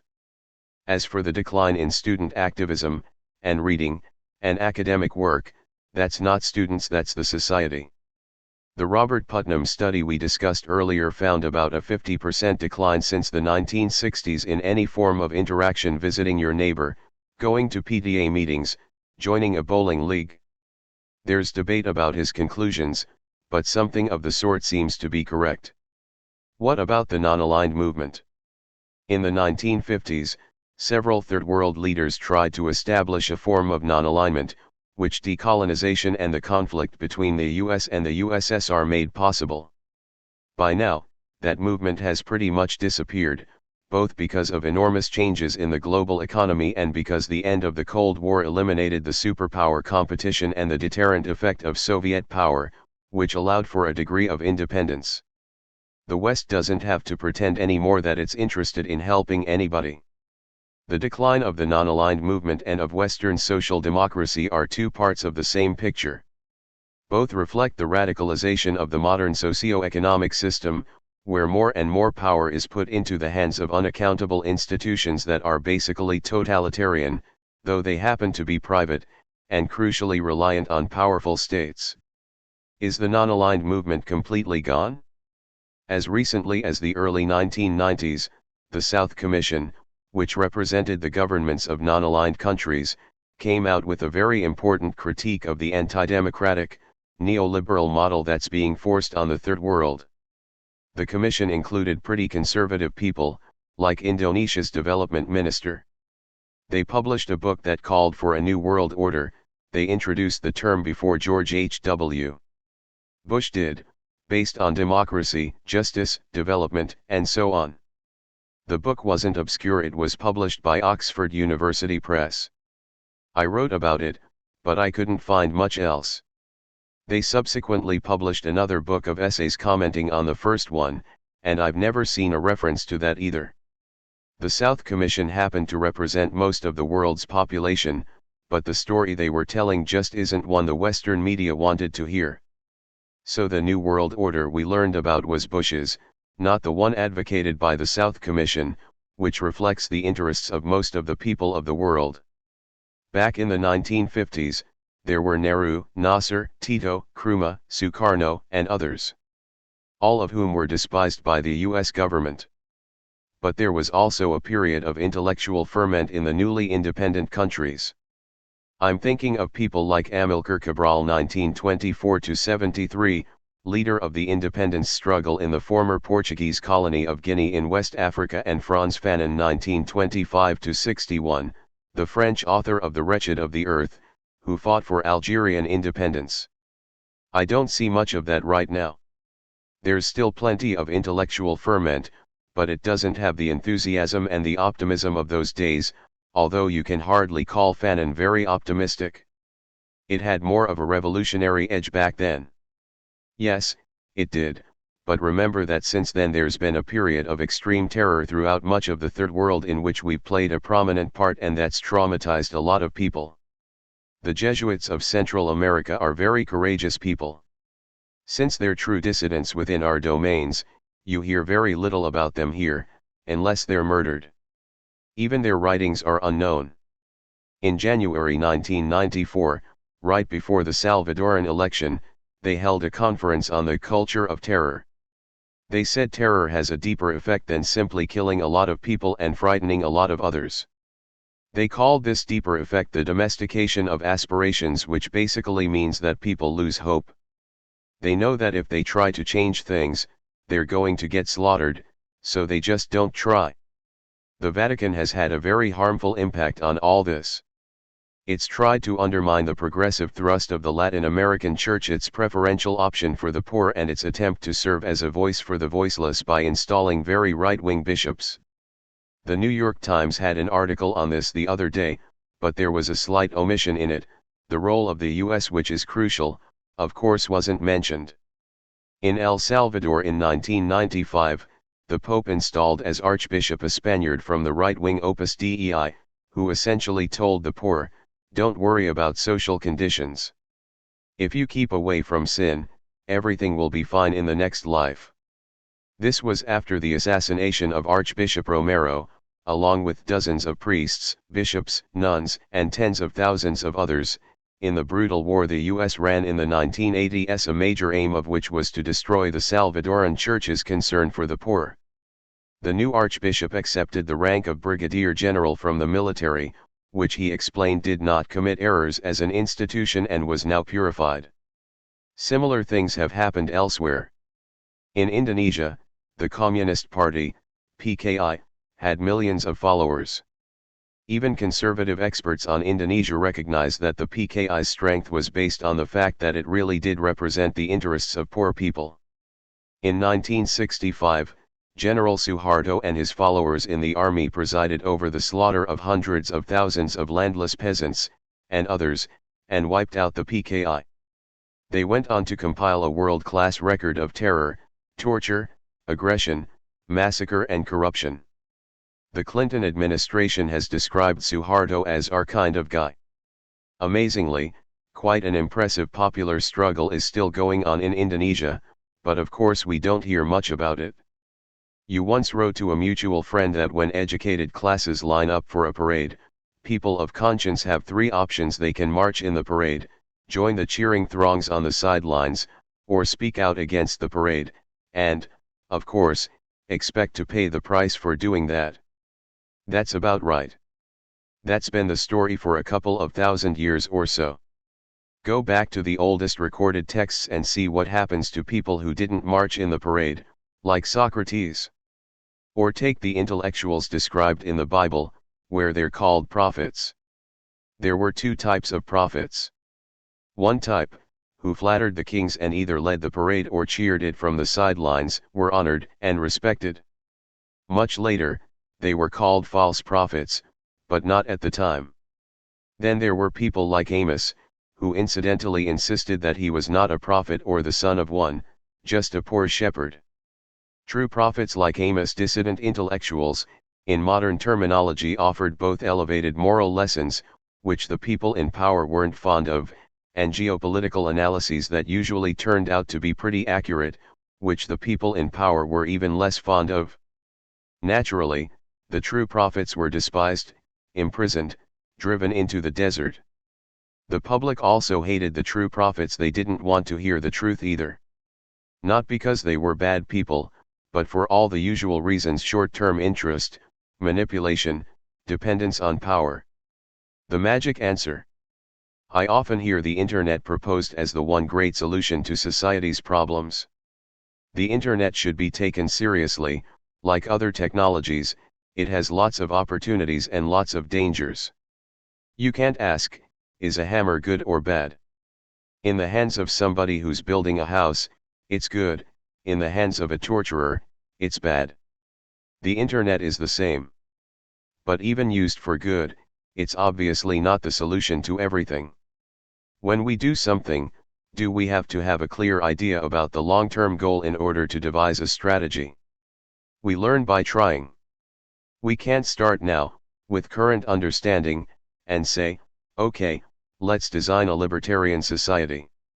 We have to gain the insight and understanding that allows us to move step by step toward that end.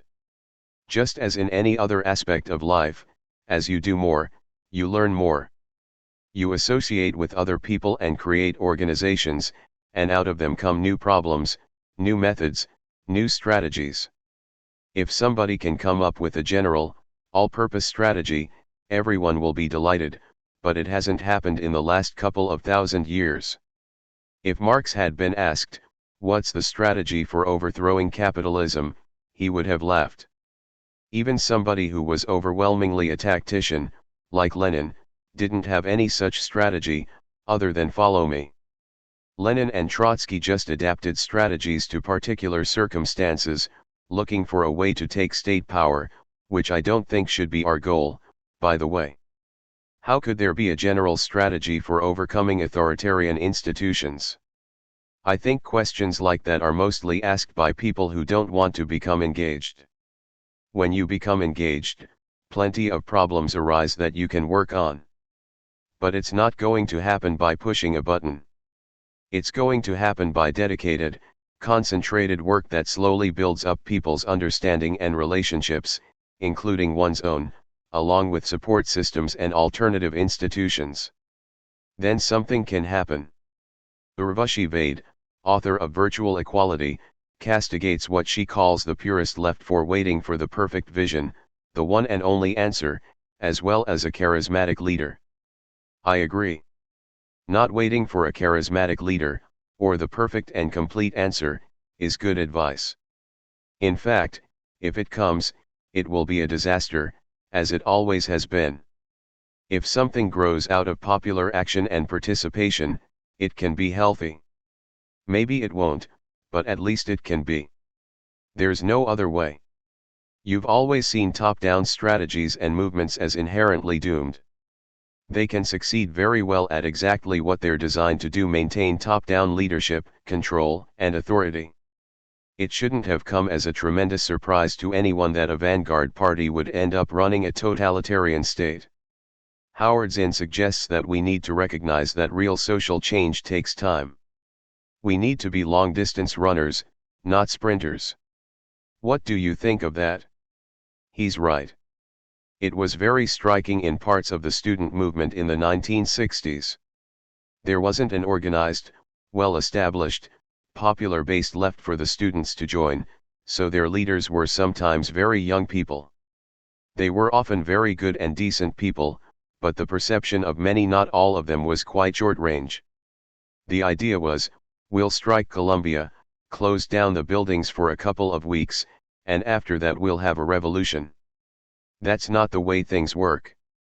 You have to build slowly and ensure that your next step grows out of what's already established in people's perceptions and attitudes, their conception of what they want to attain and the circumstances in which it's possible to attain it. It makes absolutely no sense to expose yourself and others to destruction when you don't have a social base from which you can protect the gains that you've made. That's been found over and over again in guerrilla movements and the like. You just get crushed by the powerful. A lot of the spirit of '68 was like that. It was a disaster for many of the people involved, and it left a sad legacy. Are you aware of different sorts of responses you get from different audiences? Over the years, I have noticed a very striking difference between talks I give to more or less elite audiences and meetings and discussions I have with less privileged people. A while back I was in a town in Massachusetts at a meeting set up by very good local organizers in the urban community, people who were pretty poor, even by world standards. Not long before that, I spent time in the West Bengal countryside. Then I was in Colombia, talking to human rights activists who are working under horrifying conditions. In places like that, people never ask, "What should I do?" They say, "Here's what I'm doing. What do you think about it?" Maybe they'd like reactions or suggestions, but they're already dealing with the problem. They're not sitting around waiting for a magic answer, which doesn't exist. When I speak to elite audiences, I constantly get asked, "What's the solution?" If I say obvious things like pick your cause and go volunteer for a group that's working on it, that's never the answer they want. They want some sort of magic key that will solve everything quickly, overwhelmingly, and effectively. There are no such solutions. There are only the kind that people are working on in Massachusetts towns, in self-governing villages in India, at the Jesuit Center in Colombia. People who are actually engaged in dealing with the problems of life, often under extreme repression and very harsh conditions, sometimes just give up. You can find that too. But many keep struggling effectively and bring about changes. That's been true in our own history. Right now we're facing real problems, like protecting the limited level of public medical care, the social security system, environmental rights, workers' rights. But you don't have to go very far back to get to the time when people were trying to gain those rights. That's a big change. It's a lot better to be protecting something than trying to get it for the first time. These rights are the result of popular engagement and struggle. If there's another way to achieve them, it's been kept a dark secret. But privileged audiences often don't want to hear that. They want a quick answer that will get the job done fast. Manufacturing dissent. Michael Moore made a documentary film called Roger and Me and produced a television series called TV Nation. In his book Downsize This, he says that what turns people off about the left is that it's boring, it whines too much, it's too negative. Anything to that? I don't think Howard Zinn, say, whines too much and turns people off, but there are probably other people who do. To the extent that that's true, it's a problem they should overcome. Take the example of the media group in Brazil we discussed earlier, which presented television skits that turned people off because they were boring and full of jargon. This group went back to the people and let them produce the stuff themselves, simply providing technical assistance. That second set of programs wasn't boring and didn't turn people off. That's exactly the correct approach. People who write about the responsibility of intellectuals should assume that responsibility and go out and work with people, provide them whatever help you can, learn from them. You've observed grassroots movements in places like India, Brazil, and Argentina. Can we learn anything from them? Those are very vibrant, dynamic societies, with huge problems and lots going on. But I think they're also trapped by delusions like, we've got this terrible foreign debt. We've got to minimize the state. They've got to understand that they don't have any debt, just as we have to understand that corporations are illegitimate private tyrannies. You've got to free yourself intellectually, and you can't do it alone. You liberate yourself through participation with others, just as you learn things in science by interacting with others. Popular organizations and umbrella groups help create a basis for this. Is that enough to bring about serious changes? It's hard to say. We have all sorts of advantages that they don't have, like enormous wealth, for instance. We also have a unique advantage: there's no superpower standing over us. We are the superpower. That makes a huge difference. But when you come back from the Third World to the West, the US in particular, you're struck by the narrowing of thought and understanding, the limited nature of legitimate discussion, the separation of people from each other. It's startling how stultifying it feels, since our opportunities are so vastly greater here. Do you have any ideas on how we can move from preaching to the choir, to people that already agree with us? This seems to be a major problem. First of all, as we've discussed a couple of times already, a large majority already does agree with these ideas. The question is, how to turn those general attitudes into real understanding and constructive actions. The answer is, by organizing to do so. Whenever I or anybody gives a talk, it's because some group has set it up. I can't just show up in Kansas City and say, I'm going to give a talk. Nobody would come. But if a group there organizes it, people will come from all over the place, and maybe that will help the organizers, and others, to get together and to proceed more effectively. This all goes back to the same thing: if people dedicate themselves to organizing and activism, we'll gain access to broader and broader audiences. As you know, I do a 1-hour radio program every week.